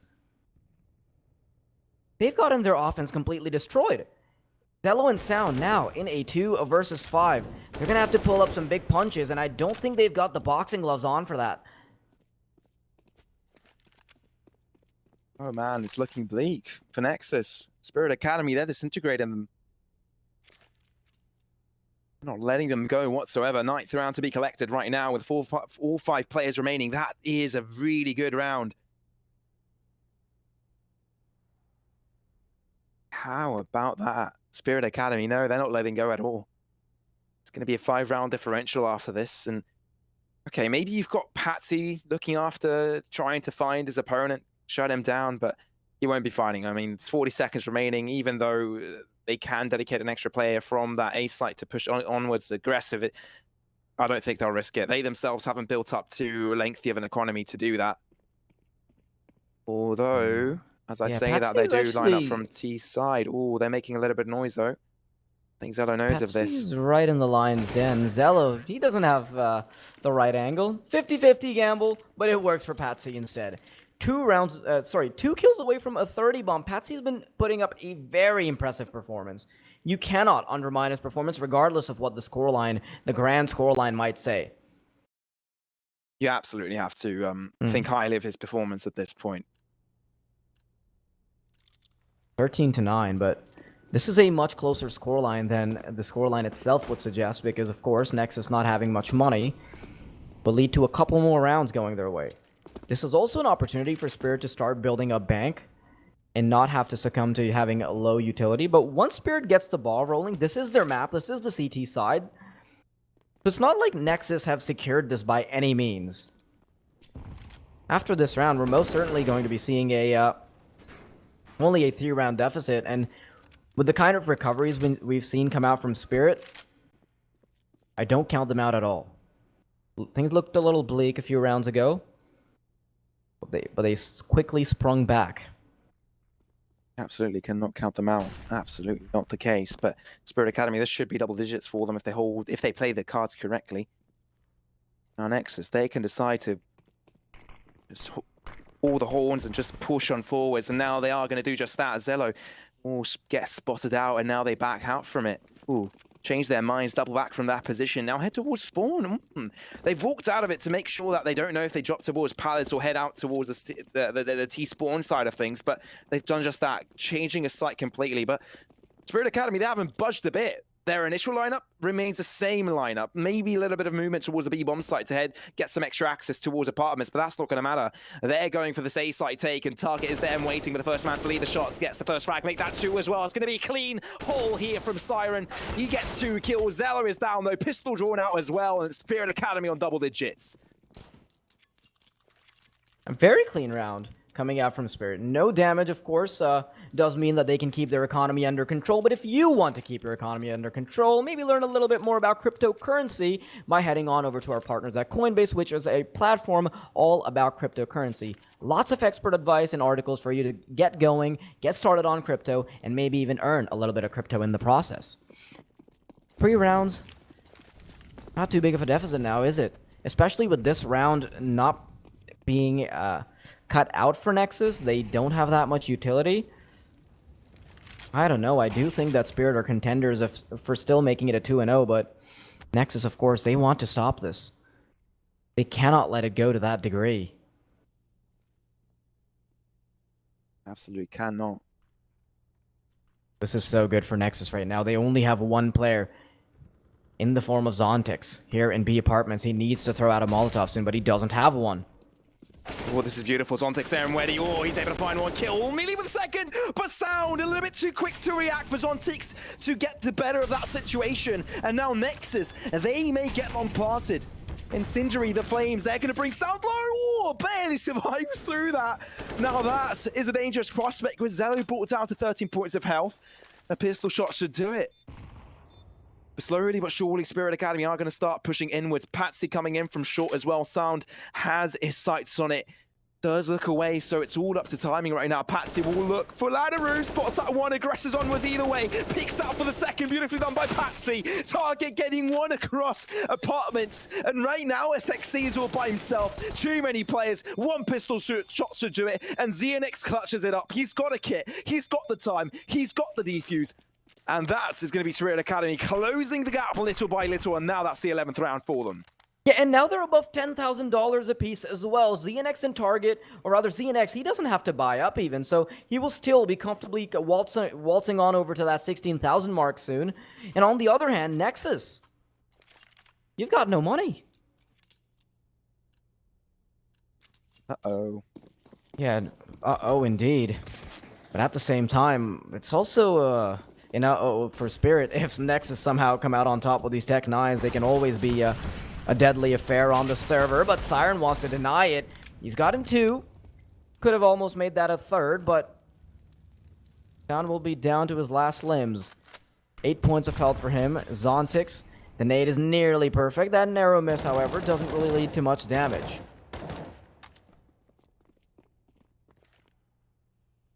Dude, Patsy has been absolutely nuts. Even in that previous round, on that retake, his recognition that Nexus's teammates are relying on somebody watching that short push and capitalizing on it by just crossing forward, that was insane. But right now, they're trying to cross on over to the B site. Only one player watching. Ooh. Only one, but he's only good for one as well. Patsy chimes in for one. Spirit Academy doing quite a bit of damage to Nexus right now, but it's expected. BTN determined to get another kill. Now that is expensive for Spirit. Things are turned back around, but he doesn't have bomb control right now, so it does look a little bit weird for him. Target as well from Catwalk as soon as he goes for that bomb. A4, BTN, oh, he's exchanged positions with his opponent. Will swing out and gets the kill as well. Now within the round's a possibility. No way. 33 seconds. If BTN clutches this, this is something else. Smoke drawn out as well, giving it a little bit of extra space. BTN will use that to his advantage. Flash drawn out as well. He's got to plant, and he's given the time to do that, but can he close up the gap in time? Target crossing forwards. Does BTN know he's that close? He's crushing onwards. This is a time regard, and Target takes him out. Now, that was a close affair. It should not have been that close, but he makes it happen. Target getting the final kill at Spirit Academy to win out the round with the AWP saved as well. Yeah, that's the problem with Deagles and Tech 9s. They can always go out of control. It doesn't matter how good you are at CS, whether you're a pro, whether you're just playing matchmaking. A couple 1-Deags coming your way, you're not going to have a good time. Speaking of not having a good time, Nexus, if they don't stop this right here, right now, I think good times will be gone. I don't think they're going to relate to that Carly Rae Jepsen song anymore. Third Academy. With a bit of that bank built up, Xenix once again being able to stick to his AWP, that helps things.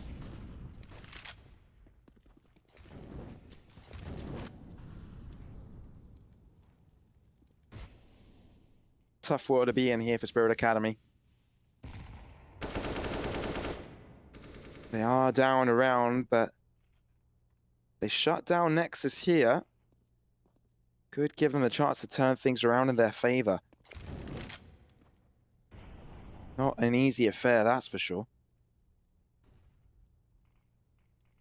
Nexus taking their time with mid control as well, only spreading out across the entirety of the map. Making sure they have a player on either side, keeping the CTs busy really, and at the same time, scouting out, testing the waters, feeling it out. Nexus, they've done a stellar job to be ahead so far, and they want to want that to continue to be the case. That's a beautiful lineup there. It does cross out Connector, which does allow them to push in towards Connector, even cross the catwalk. That opens up their possibilities greatly. So that is a beautiful little lineup. The BTN right now will maybe the first charge into the attack. The target at the same time catches Sound napping. It's the first kill of the round as Siren connects with another one. Spirit Academy eager to turn this in their favor. BTN now faced with half HP, tries to make the space for his team to get the bomb planted. But ZNX, he's just too ground. He's just too ground and holds his own ground. He got 2 kills out of nowhere, and with Zello in a 1v4 with the AWP, it's a prospect he cannot face, especially with 10 seconds remaining. Spirit Academy, what a hold. Yeah, but before this game concludes, we're about to see some massive gun rounds coming their way, because with this round loss bonus being built up on the terrorist side and Spirit Academy having money out the posteriors, I don't think we're going to be seeing anything lighthearted. I think the rest of these rounds, they will be neck and neck as long as Nexus can put up a pretty big fight. Spirit, they've made it look like a pretty one-sided affair on that comeback. And that's something that BTN was very worried about. Choking out games, not being able to close them out. Once again, the self-fulfilling prophecy coming to light. Oh, but Siren does take a lot of damage through that, and it ends up dying to the burn of BTN's Molly. Becomes a crisp himself, with the crackling sound of the flames devouring him. That means that Nexus, they're up ahead right now in numbers at least.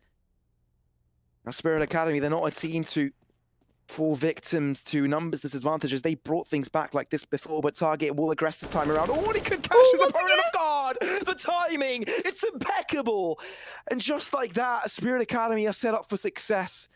It is still a 4-1-4, but BTN has made his way into the backline, but Target somehow expects it. But now the B pushes on its way. SXC the first to aggress. Zontix joins the fray, getting a kill for himself, but it's a smoke to be drawn out to buy some time for the rotation. Zello then waiting with the AWP, draws out the shot onto Zontix.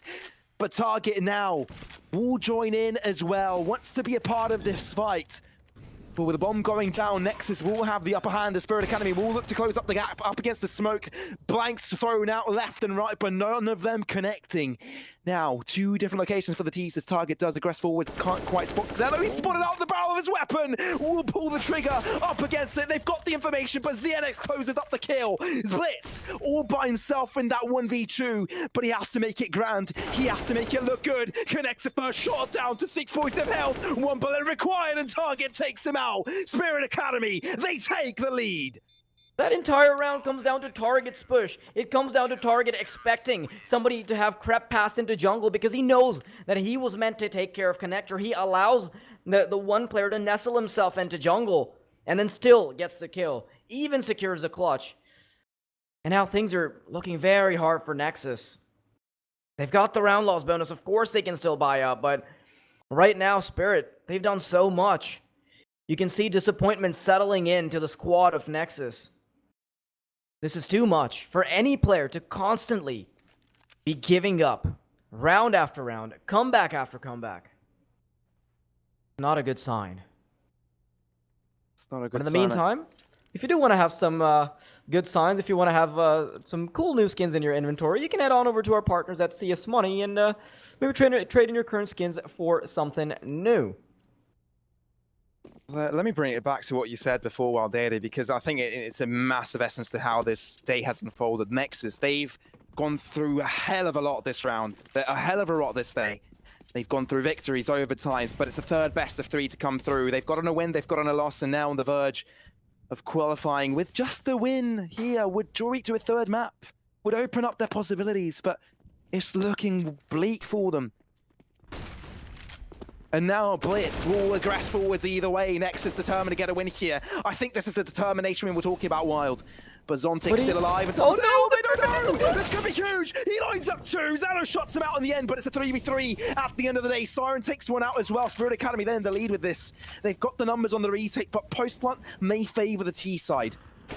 Target holding it through. He's able to connect the shot onto Blitz, but Zello, yet again, in uncharted territory. ZNX make sure that is no more. Spirit Academy take it out. They are now on map and series points. Spirits must be crushed in the Nexus camp right now. I mean, if you think about it, you finally start to get some room.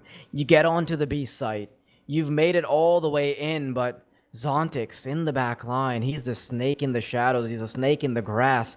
And there's poison dripping from his fangs. And when he finally strikes, he victimizes too. You can see it in the player cams. The Nexus side getting a bit emotional about this. Of course they are. I mean, if you're constantly choking out on games, if you're unable to close them out, you gotta hurt. Spirit Academy. Just one round away from victory now. This is Nexus's final gambit. Let's see how they get this done. Nexus need to hold away the tears for now. They need to pull things together, take a deep breath, and see if they can bring things back right now. They're the ones to attack the Siren. He's got the composure to hold down his own line. Sound desperately trying to bring things back in his own favor. He's only good for one, but that might be enough to get his team on site. Delivers a second one as well, but ZNX takes matters to his own hands. Right now it is a 3-on-3, but Patsy, he's here to stay. He's already hit the 30 bomb. He's at 32 kills, but delivers it one more for good measure. ZNX, he controls the high ground. I will not let BTN to reign no more. SXE, the last and final hope of Nexus this round, remains in this round to gain an extra kill, but drills things back to a 1-on-1. He doesn't have much health. He's got the bomb parted, but ZNX with the rotation will come in now. He's heard the movement. He's heard the commotion. He knows exactly where he's going to come from, and he connects the shots. Nexus, they're still in it. How were they still in it? That was meant to be the game for Spirit Academy. They'd done everything. With Patsy getting the first frag, with ZNX chiming in, with it coming down to the 1v3, this is finally Nexus's chance to put it all together. What an effort being put up by SXE. This is incredible Counter-Strike being played right now. What a shutdown. Just one round away, though. This is where the pressure starts to settle in even further. It starts to seep into their veins. You can see that it's starting to get to them. They've taken a tactical timeout because they need a breather, Pavlos. There's no way you can get down to so many 16-14s and maintain your sanity. You've gotta hold on to your horses there. Oh man, they need the best of pep talks right now. And what you may need for your phone esports gameplay or whatever, you may want to head over to Red Magic and see their new 6 series smartphone with one of the quickest displays, 165 Hz. But Spirit Academy, what on earth? They haven't closed out the game just yet. Nexus holding on. Can they pull this through? ZNX taking it on. Zello. Headshot does connect. But right now, I mean, they're going to aggress on either way. They're trying to make things happen. SXE getting the first frag out of it, but they are the numbers advantage already. Spirit Academy are the team on top of BTN. Uses that Mac 10 to his advantage, peeking through. ADAD works in his favor. 2 against 2, but Target is on site. Target is coming from Market, and he's got reinforcements from Side to Catwalk to follow through from that as well. But the bomb, it's not planted just yet. It's down to SXE once again. He's gotten the 1v3 before, but he needs to do it once again to keep them in contest for this series. If they want to take it to map number 3, SXE will have to go huge once again. They're going to owe him several pizzas if he can get this through, but now he's rotating all the way through. Going to underpass, making his way to the A site, and as he's doing that, Target and Siren, they're slowly scanning it out. They're making a 3D scan of the B bomb site to ensure that SXE is not available there, and as he's moving up connector, now they know for sure that that's where he is.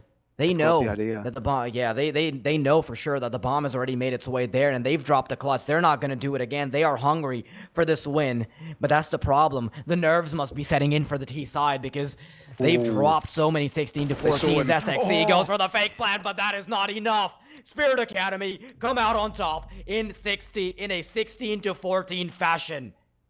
And they take the 2-0 as well. They take the lead. They take the series, and that is heartbreaking for Nexus.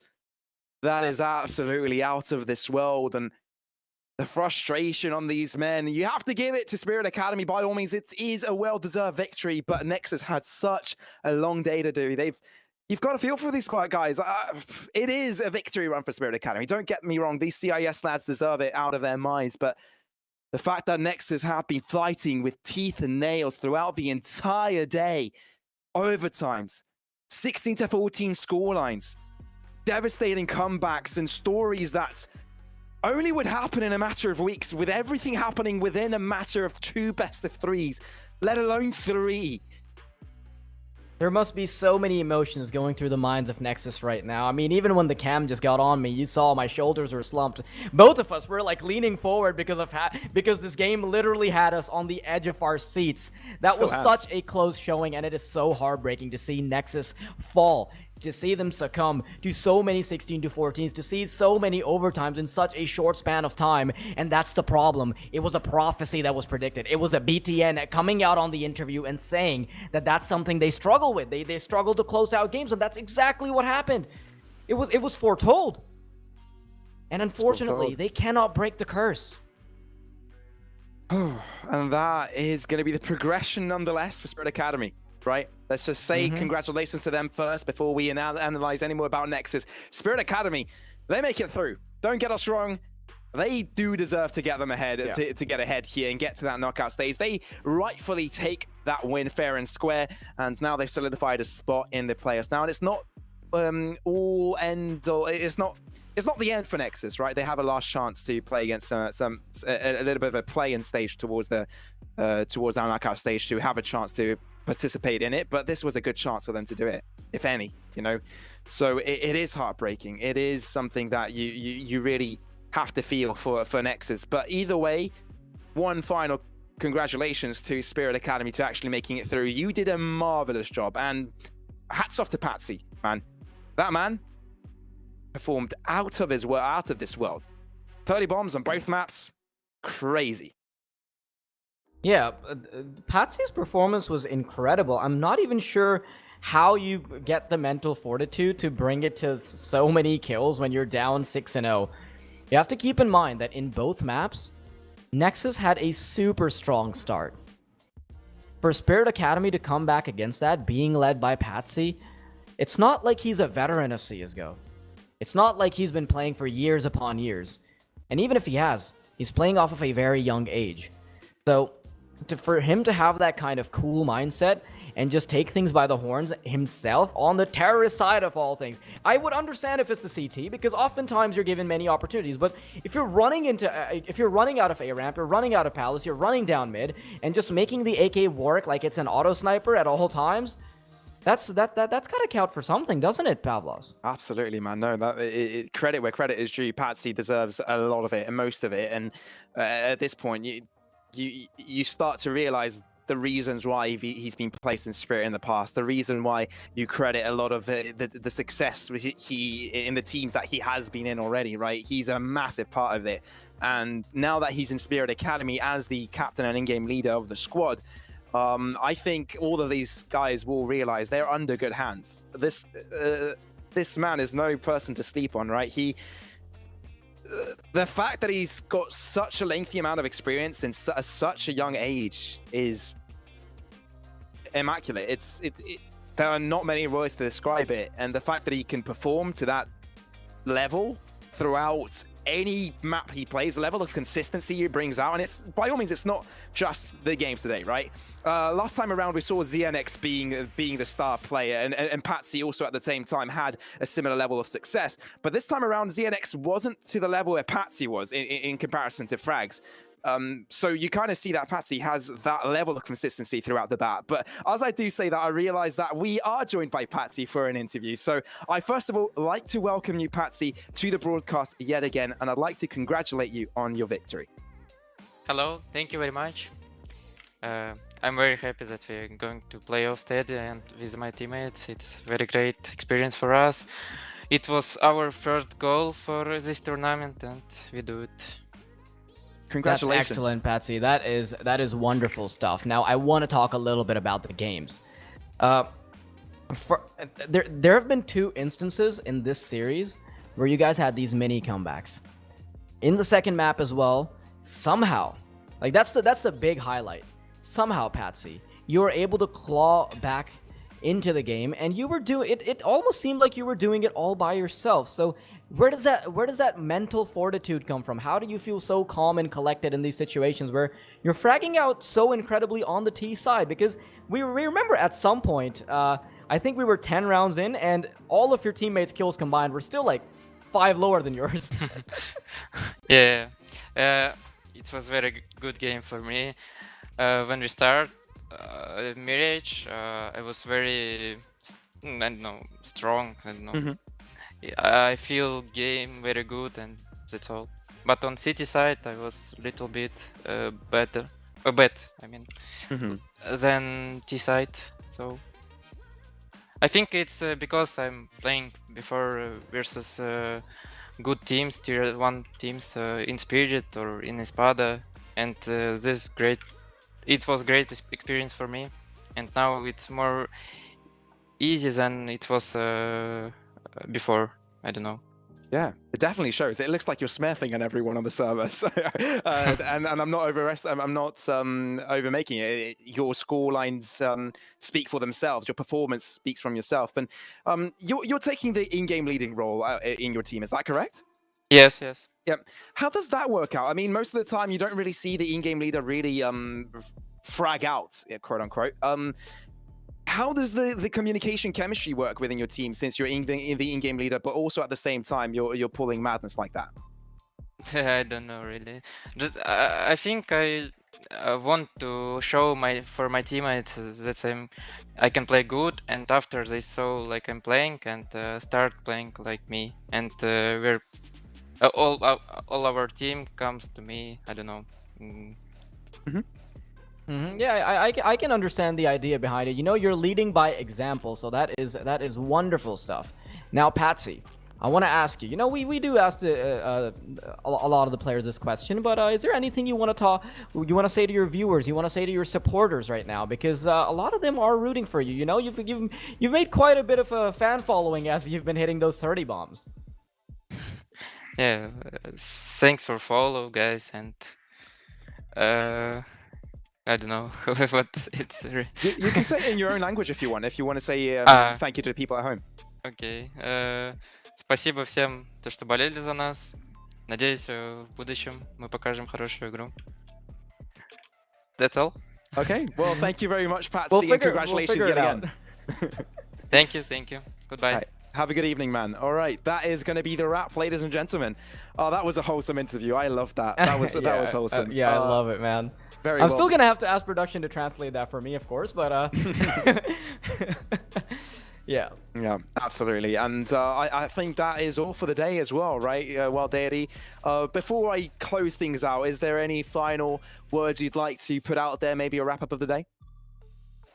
Yeah, for anybody that is tuning in at the final few moments, Nexus, they put up such a strong showing, man. But the problem is, they seem to have this curse following them around like this rainy cloud, where they keep being unable to close out games. Now, this might just be a one-off day, but we saw this yesterday as well, and it seemed to be the mentality of BTN as well when he gave us the interview. He felt like his team was unable to hold on to their horses when it came down to the last wire. So, a little bit unfortunate to see that kind of thing, and it can get out of control. But you know what? Nexus shouldn't have their spirits down right now, because if you can bring it this close against this many teams and teams of this caliber, there's got to be something going for you.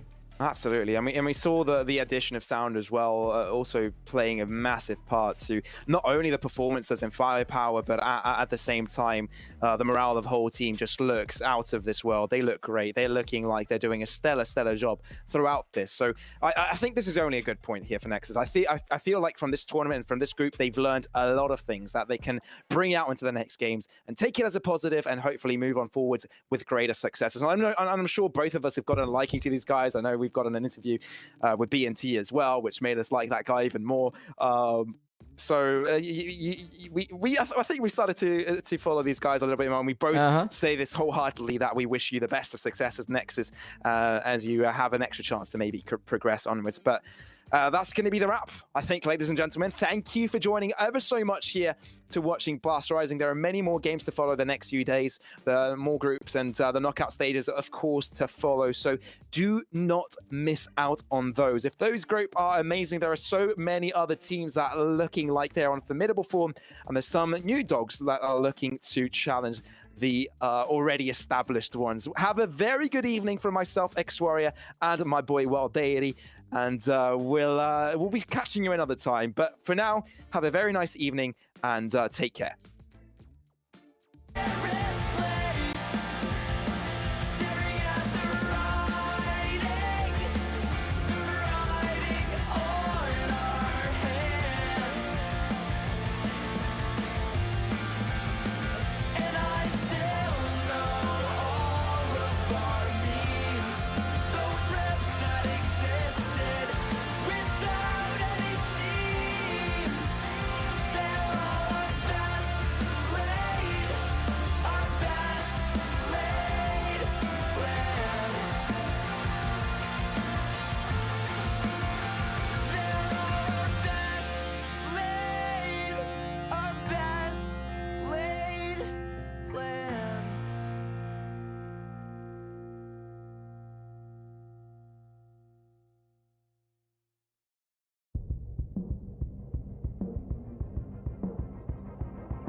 Did it to myself, I have no explanation. Twisted games and tricks, all tangled up and wasted. Double down in the bus, sucked in the faking patience. Haunted dreams awake still, I love to be so hated. I did it to myself. I did it to myself. I did it to myself. I did it to myself.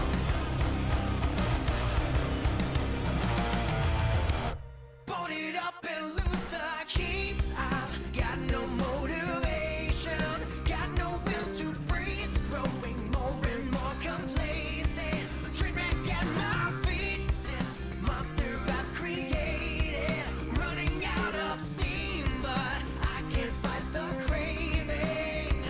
So on and on, I train alone. The pain it slips away.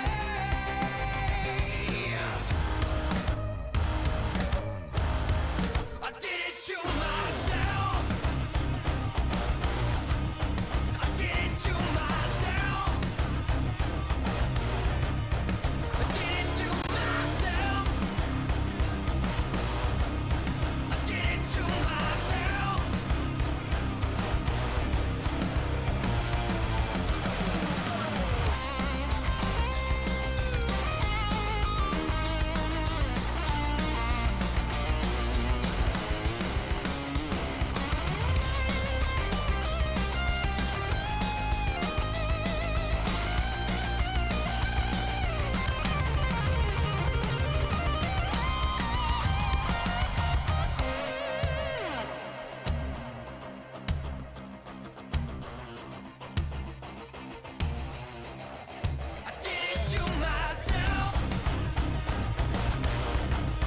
I did it to myself. I did it to myself. I did it to myself.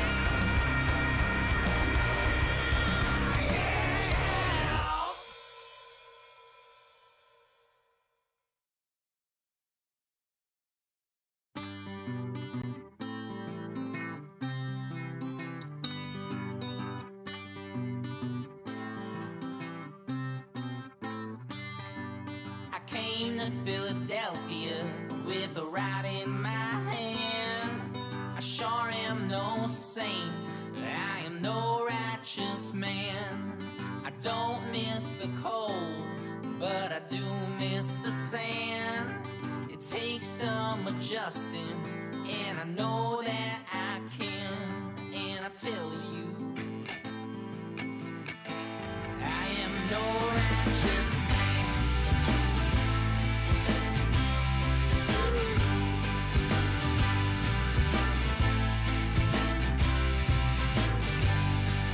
They all like to treat me like a wanted man. They come from far and wide just to spit in my hand. I came in September to run from the cold.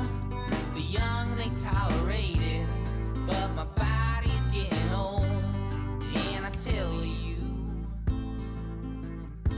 I am no righteous man.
I came to Philadelphia from up north Newfoundland.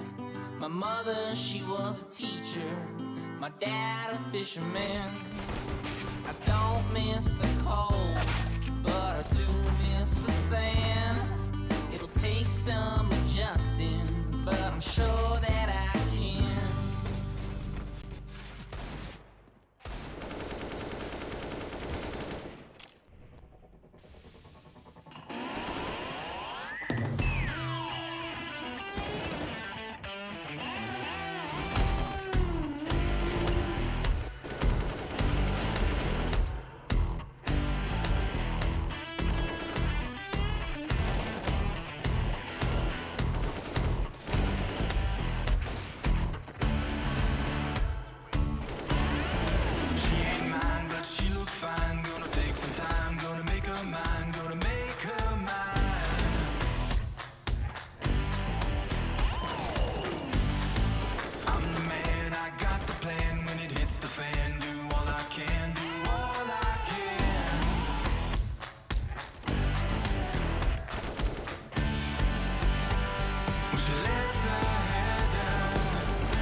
you don't understand. I won't be here when you wake up again. You want an honest man, but you don't understand. I won't be here when you wake up again.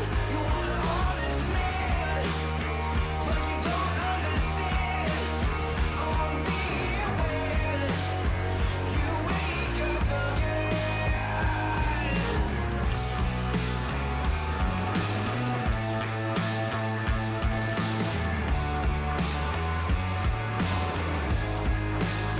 You want an honest man.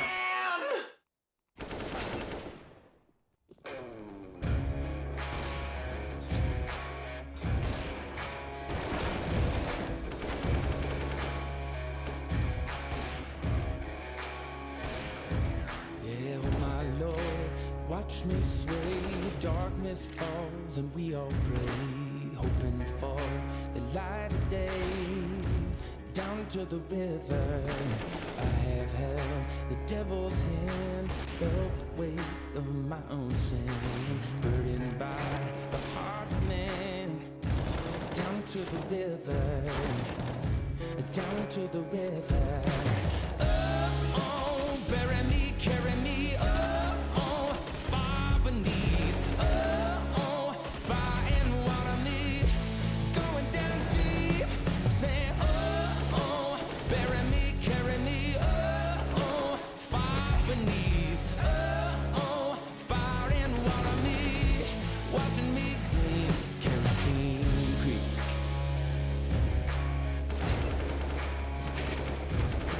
Mama taught me how to live, Daddy taught me how to give. Both of them had their own sins. Down to the river, every man has felt the shame. All our blood, it runs the same. Father, hear us as we pray.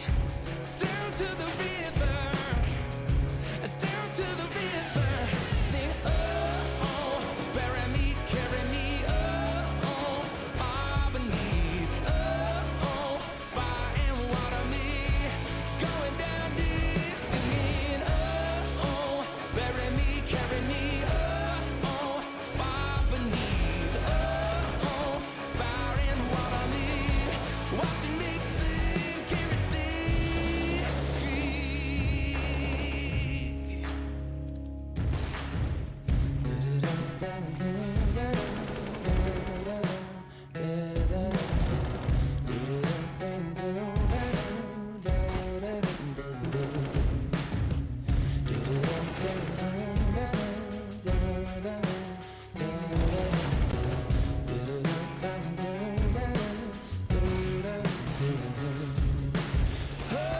Oh, bury me, carry me, oh, far beneath, oh, fire and water me, going down deep, sing, oh, bury me, carry me, oh, far beneath, oh, fire and water me, watching me clean, kerosene creek, yeah.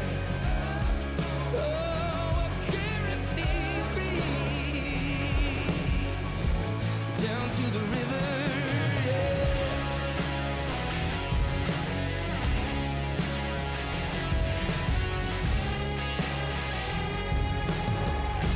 Down to the river.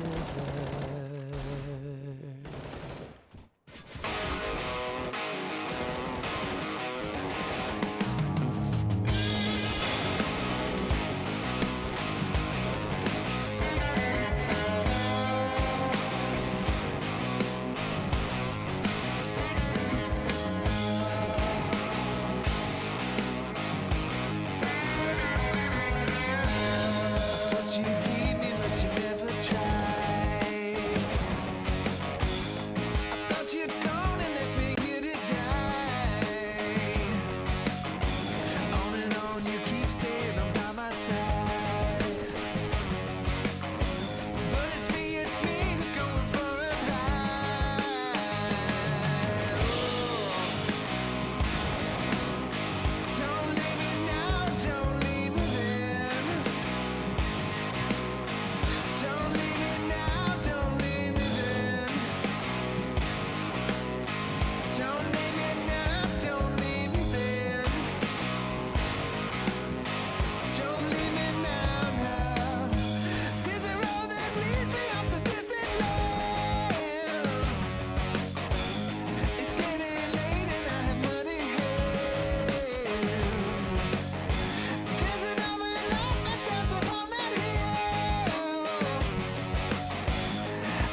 you bleed me, but you never tried. I thought you'd gone and left me here to die. On and on, you keep staying by my side. But it's me who's going for the ride. I'm standing in the middle of the sea. Then washes over all that passes me. I'm pushing hard against the tides of time, so I can see you as forever mine. I'm standing in the middle of the sea. It washes over all and passes me. I'm pushing hard against the tides of time, so I can see you as forever mine. Won't leave you now, don't leave me there. Won't leave you now, don't leave me there. Won't leave you now, won't leave me there. I just thank you.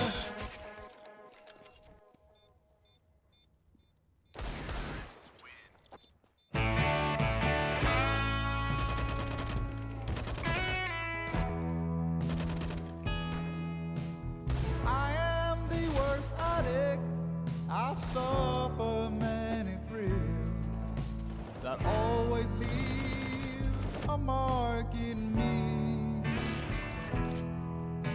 This highway's never ending. It brings you to your knees. But no one's love is like it is. You got no one above you, and so they say, oh, free. But that's not all that bothers me. I have never said a word about it, but never stop believing, don't you know?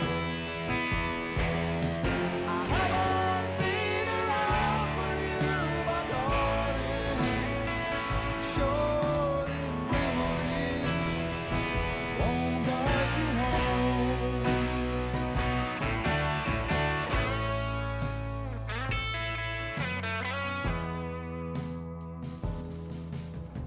Somewhere in this desert, I will find my peace. I don't know how long it will be. My shell just keeps on breaking.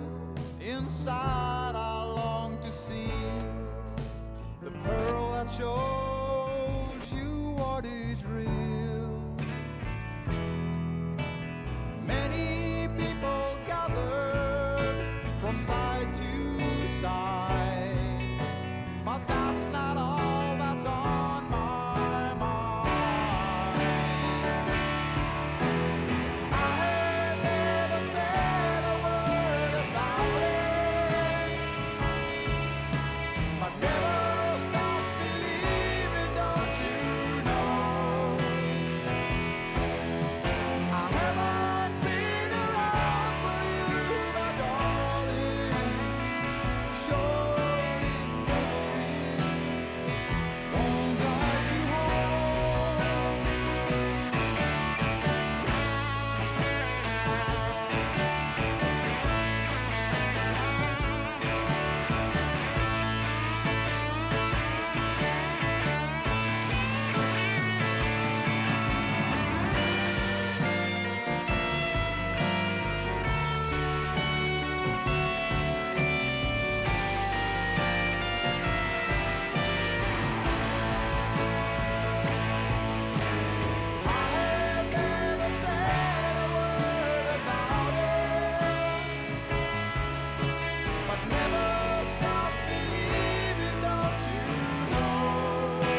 since I was a child. Now it's showing its ugly face. What can I do?